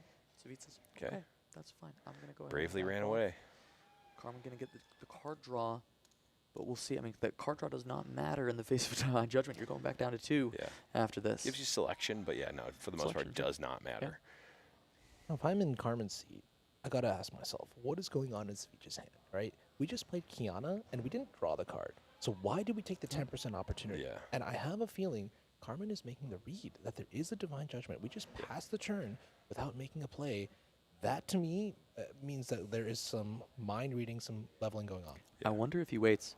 I just saw Arena Bar rip off the top. That's something you may want to consider playing out, trying to continue to set up this stage to make this the most devastating judgment. You kind of have the luxury of some time here because Carmen is only at a single point. And I think there is a very real possibility that you end up going for that Arena Bar first, but I see him holding onto a Karma. He might want to just try and get the 2 biggest units he's got in his hand, get him onto the board, and then go from there with Divine Judgment. You see that? The That's slide. a The card slide. count. Oh, gosh. That's a card count. I've Sweet. seen that so many times by Carmen, so fresh. Like, you know what's also interesting about the Arena Bar is that if Carmen is saying, hey, I smell the Divine Judgment, and I'm not going to commit to the board, the best thing that Savitch can do is find a way to make the existing board on Yep. his side Exactly. scary. Exactly, right? You play the bar, you play the Karma, maybe you even set up Brawler, right? Maybe you're willing to trade the Kiana or something like that, right? But in this spot, I think playing the Karma down, you just put the buff on the Kiana, you send that in to the Kaisa and try and make Carmen have something. Oh, actually, it's Reaver's Road. Never mind, scratch that. That would just lead to a card draw or Yeah. a rune. It wouldn't actually be that impactful. So you can consider where this buff ends up wanting to go for the Karma Yeah. quite a bit. It could just go, It hey, I'm is going to going make the on Kiana. strongest Yep. units. It is going to go on the Kiana here. Yep. Over to Hillock. Send Kiana over here. That plays around Void Seeker and other such frivolities here. We're going to be able to get either the card or the rune here for Savitch. But again, I mean, the Divine Judgment goes both ways. You know, Savitch getting a bunch of extra cards and extra runes does not necessarily benefit as much as it normally would in this scenario. You ever find when you're playing with Windswept Hillock that it just Wow. completely changes the texture of a game and becomes the most important battlefield? Oh, every time. Absolutely. Yeah, yeah, Not just me, 100%. No, nice. that's gonna be showstopper with the Karma, just the force Carmen to send back this Kaisa, or you attempt to go for the trade, you attempt to play it with this no deflect on Karma, so at least casting some spells with these 6 open runes becomes a lot more reasonable. Looks like Carmen, I believe that was saying denying the trigger, so gonna look to play around this, and that is just gonna be the smoke screen. Ooh, okay. Might be able to just deal with this Karma. She goes down to 3, Kaisa at 4, looking at this hold. If you were in Savitch's spot, do you protect the Karma here? I think you do. You've got Yeah. enough rune equity at this point. You've been holding on to plenty. All right. Karma's one of the better things to keep her around. She's going to get to buff anything that's left on the board when you play that Divine Judgment. Those triggers, you are recycling cards, so you are going to be able to get Karma to trigger the buffs onto whatever you have remaining. If it doesn't have a buff, it'll now have one. Gotcha, yeah. And that means now that Carmen has created a window of opportunity where she can go after Ceviche's most important creatures without the recourse of the boss. Yeah. And it's going to be a wallop. Ready up. Spending the Cythria buff. This is one of the reasons Cythria is best girl. Being able to turn on Wallop and the Call the Glory. Yep. For free with those extra buffs that just come so frequently. Yeah.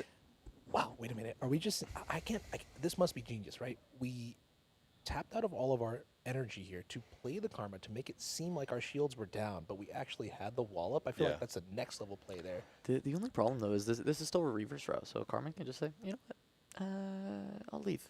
But she's got another smoke screen, willing to pay the extra runes, go down to 4 runes herself, because I think she smells this Divine Judgment. She says, absolutely. No, I'll throw away my runes, I don't care. That's fine. Yep, and that's going to be Kiana down 2 smoke screens. Set not able to get through. I mean, Divine Judgment still would be decent here on the next turn, but it is certainly a valiant defense. And how in the world are there still that many cards in hand for Kaisa? And also just, I mean, Carmen showcasing that Divine Judgment can be played around. You've got recourse to this as long as you know that idea might be existing in the set deck, might be lurking around every corner. Even when the conditions start to look pretty good for set, you can try and make it very difficult for your opponent. And Savitsa's maybe thinking, wow, should I just have played this Divine Judgment on this turn maybe and just tried to deal with some of these cards? But Carmen has definitely kept things up and still just back to 6 runes, playing mid to low econ instead of playing the normal high econ, being a lot more willing to just send out runes as much as possible. Was that the 3rd smoke screen in Carmen's hand? Possibly. I know a lot of players have been liking it as a sideboard option into Yi, and also with the popularity of Set. You kind of get to play double duty with that. It's a very good card against Set.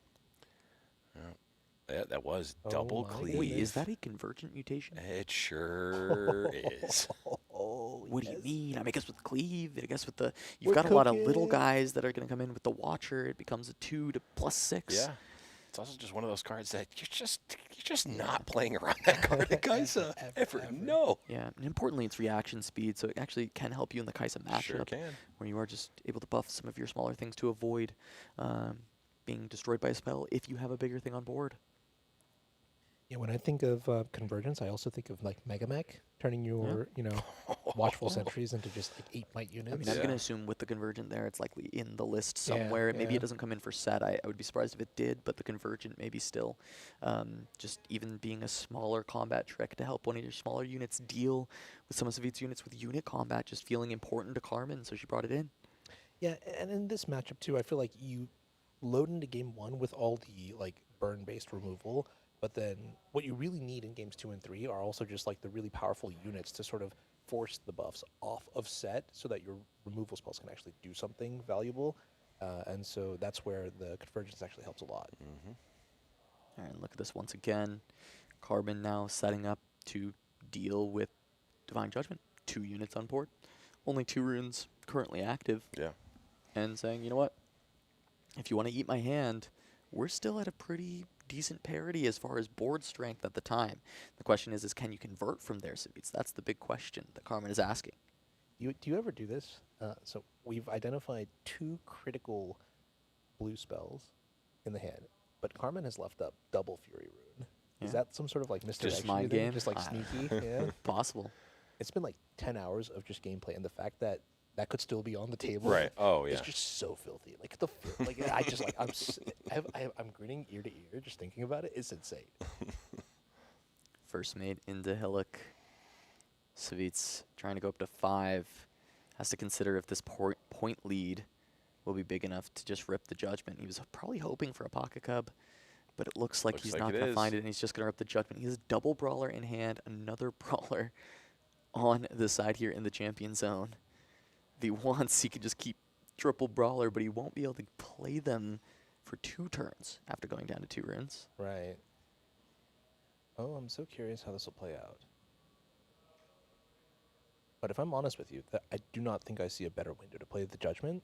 So might as well try to get whatever value you can out of it, and then knock on the top of the deck, make sure that the rest of the story lines up. Keeps the bar. That is at least playable next turn. Guarantees he's got to play, even with the Brawler. Knows, hey, 2 Brawlers probably enough. Don't need the third one. Now, with the recycles, the Karma will trigger. Able to get rid of the Cithria. Oh, this is interesting. I think, does Carmen get to see what gets recycled first from Savitz, or is it simultaneous? I believe Savitz is going to trigger first, but I'm actually not 100% up to date on Judgment. I just kind of have a basic understanding of it. You do need to have your own 2 units, or else it can get really cooked, where you have to pick 2 units. Like if Carmen had 3 and Savitz only had... oh, right. And Karma actually even gets the buff because all of the units are recycled. Yeah, exactly. Yeah. Oh, going to push for a hold on Hillock. Does have the ability to at least save the Karma if this does go sideways. You know, to steal a famous line, you know what we call that, Blev? What's that? Good deck building. I like it.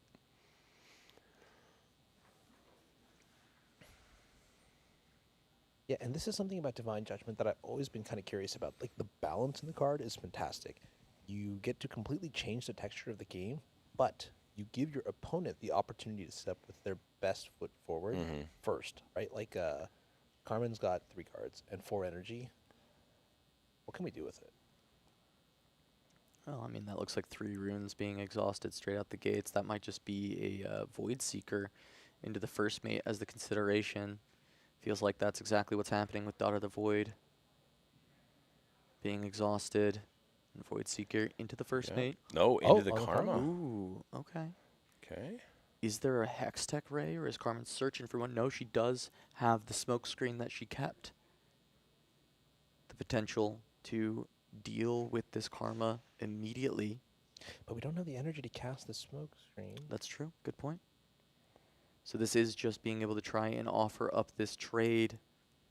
Karma and the Hopeful. But of course the boss is going to save that. So he's going to go down to 1 rune. Pretty heads up going down to the 1 rune, recognizing the bar as a keep lets him boss and still have a play. And an impactful play at that. Right. Numbers are adding up just beautifully. This is just great gameplay. Now the Conquer from Kaisa is going to dig Carmen out of that hole of only 2 cards. She's already up back to, I believe, 3 after playing that was... No, should be 4. Void Seeker replaced itself.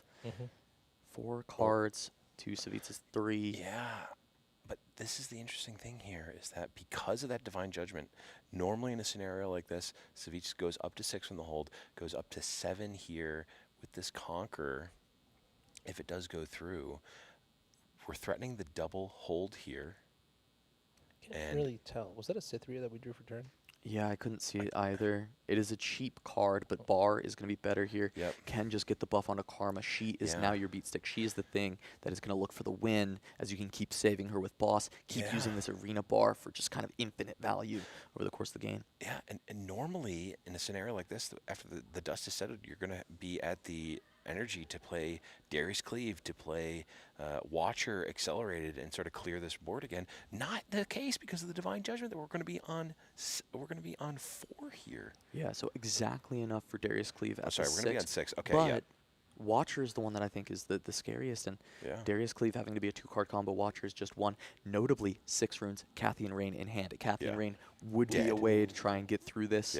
Not going to be on the table due to that Divine Judgment, and Savitz may actually just have it. Carmen looking at the options from the hand. Smoke Screen, I believe Hextech Ray as well. There are enough options to try and punch through, and Legion Rearguard going to be one of the choices that Carmen has taken as far as the early game drop suites. I like this card a lot. Accelerate is pretty modular.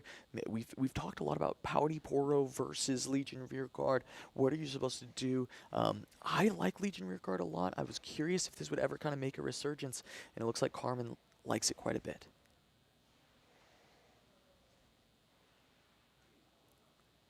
All right, there's the smoke screen trading the buff with the Legion Rearguard, but that is not a winning proposition here for the Kaisa player. No, this is on board. This is Savitz conquering, double conquer. I believe I saw a Ray in that hand. Okay. with a single rune up as well. Currently, the first mate does just get rayed down, but there's a pit rookie. Oh, that would push the first mate out of ray range. Yeah. However, then Karma, not having a buff, would have to trade into Kaisa. It would set up for this game to continue on. But Savitz actually does get it. Maybe the ray's not there. Yeah. I might have missed Saw. Well, I think this is Carmen taking a play-to-win line and not a play-to-survive line. Right. You need to deal with that karma. You cannot win while it's on the board. Sabotage. Oh, it's sabotage. And she scoops. There it is. Yeah. Don't Gonna need be to able to see deal those with the right now. ray. Yep. We are going to be going to a game 3. Divine Judgment doing its exact job. Kept in the mulligan. Savitz even using Kiana's secondary secret mode of Channel of Rune on Conquer instead of draw a card. And being able to utilize that to set up the conditions needed to win with Judgment. Yeah, I love the level of the gameplay that we have right now. The fact that, all he did was, I'm going to just channel my rune, and Nothing to see that here. was enough to just say, like, okay, you've got Divine Judgment in Right. hand, and I've already crafted this exquisite game plan over the next few turns to try and take care of it. Well, and I loved it because it was, okay, I'm showing Divine Judgment. Carmen clearly was like, oh, you've got Divine Judgment. Sveech then says, oh, you know that I've got Divine Judgment. I'm going to then play runner cards that you had to read in the top 8, in the Karma and the Wallop. Big thing to note here with our battlefields. Arena's greatest for Carmen on the play. Just going to be 1 point for each player at the start of their first turn.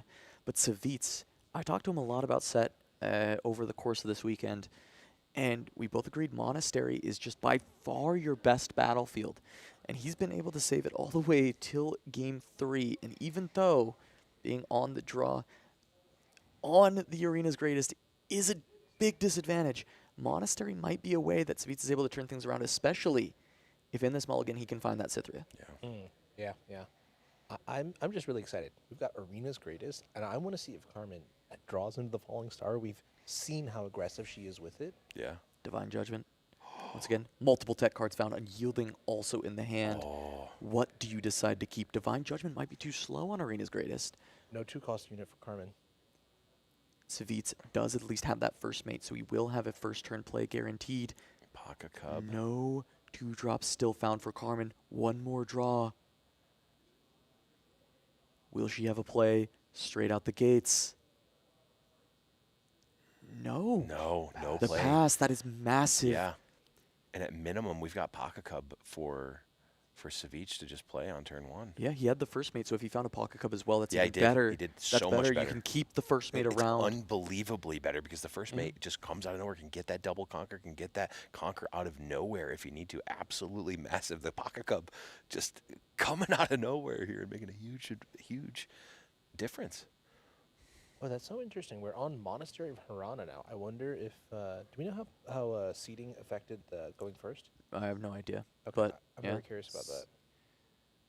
saving the Monastery for last was very clutch for Savitz, though, to have this in the final match.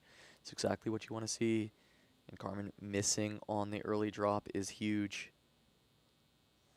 I think we do see a Noxus Hopeful, so at the very least we'll be able to see a play plus a Noxus Hopeful. Or we could, if they don't want to actually spend the card, could... Accelerate rear guard. Okay.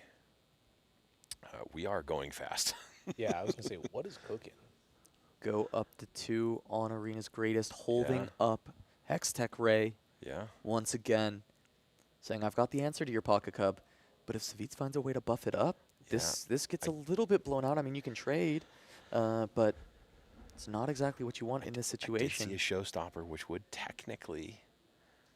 That is a potential buff for the Pocket Cub, it but also is. it does open up the opportunity to potentially play a different unit down. Plus, the Unyielding is there to completely get around the Ray. Sometimes it's worth just playing it out the gates. And also, sabotaging it. You could just lead with that. And if there is a Ray, you just take it away. You say, oh, you've got one resource. Let me just take away exactly what you've got. And I think that is maybe just Brawler. That is Brawler. From the hand? Oh, yeah, from the hand is better, yes.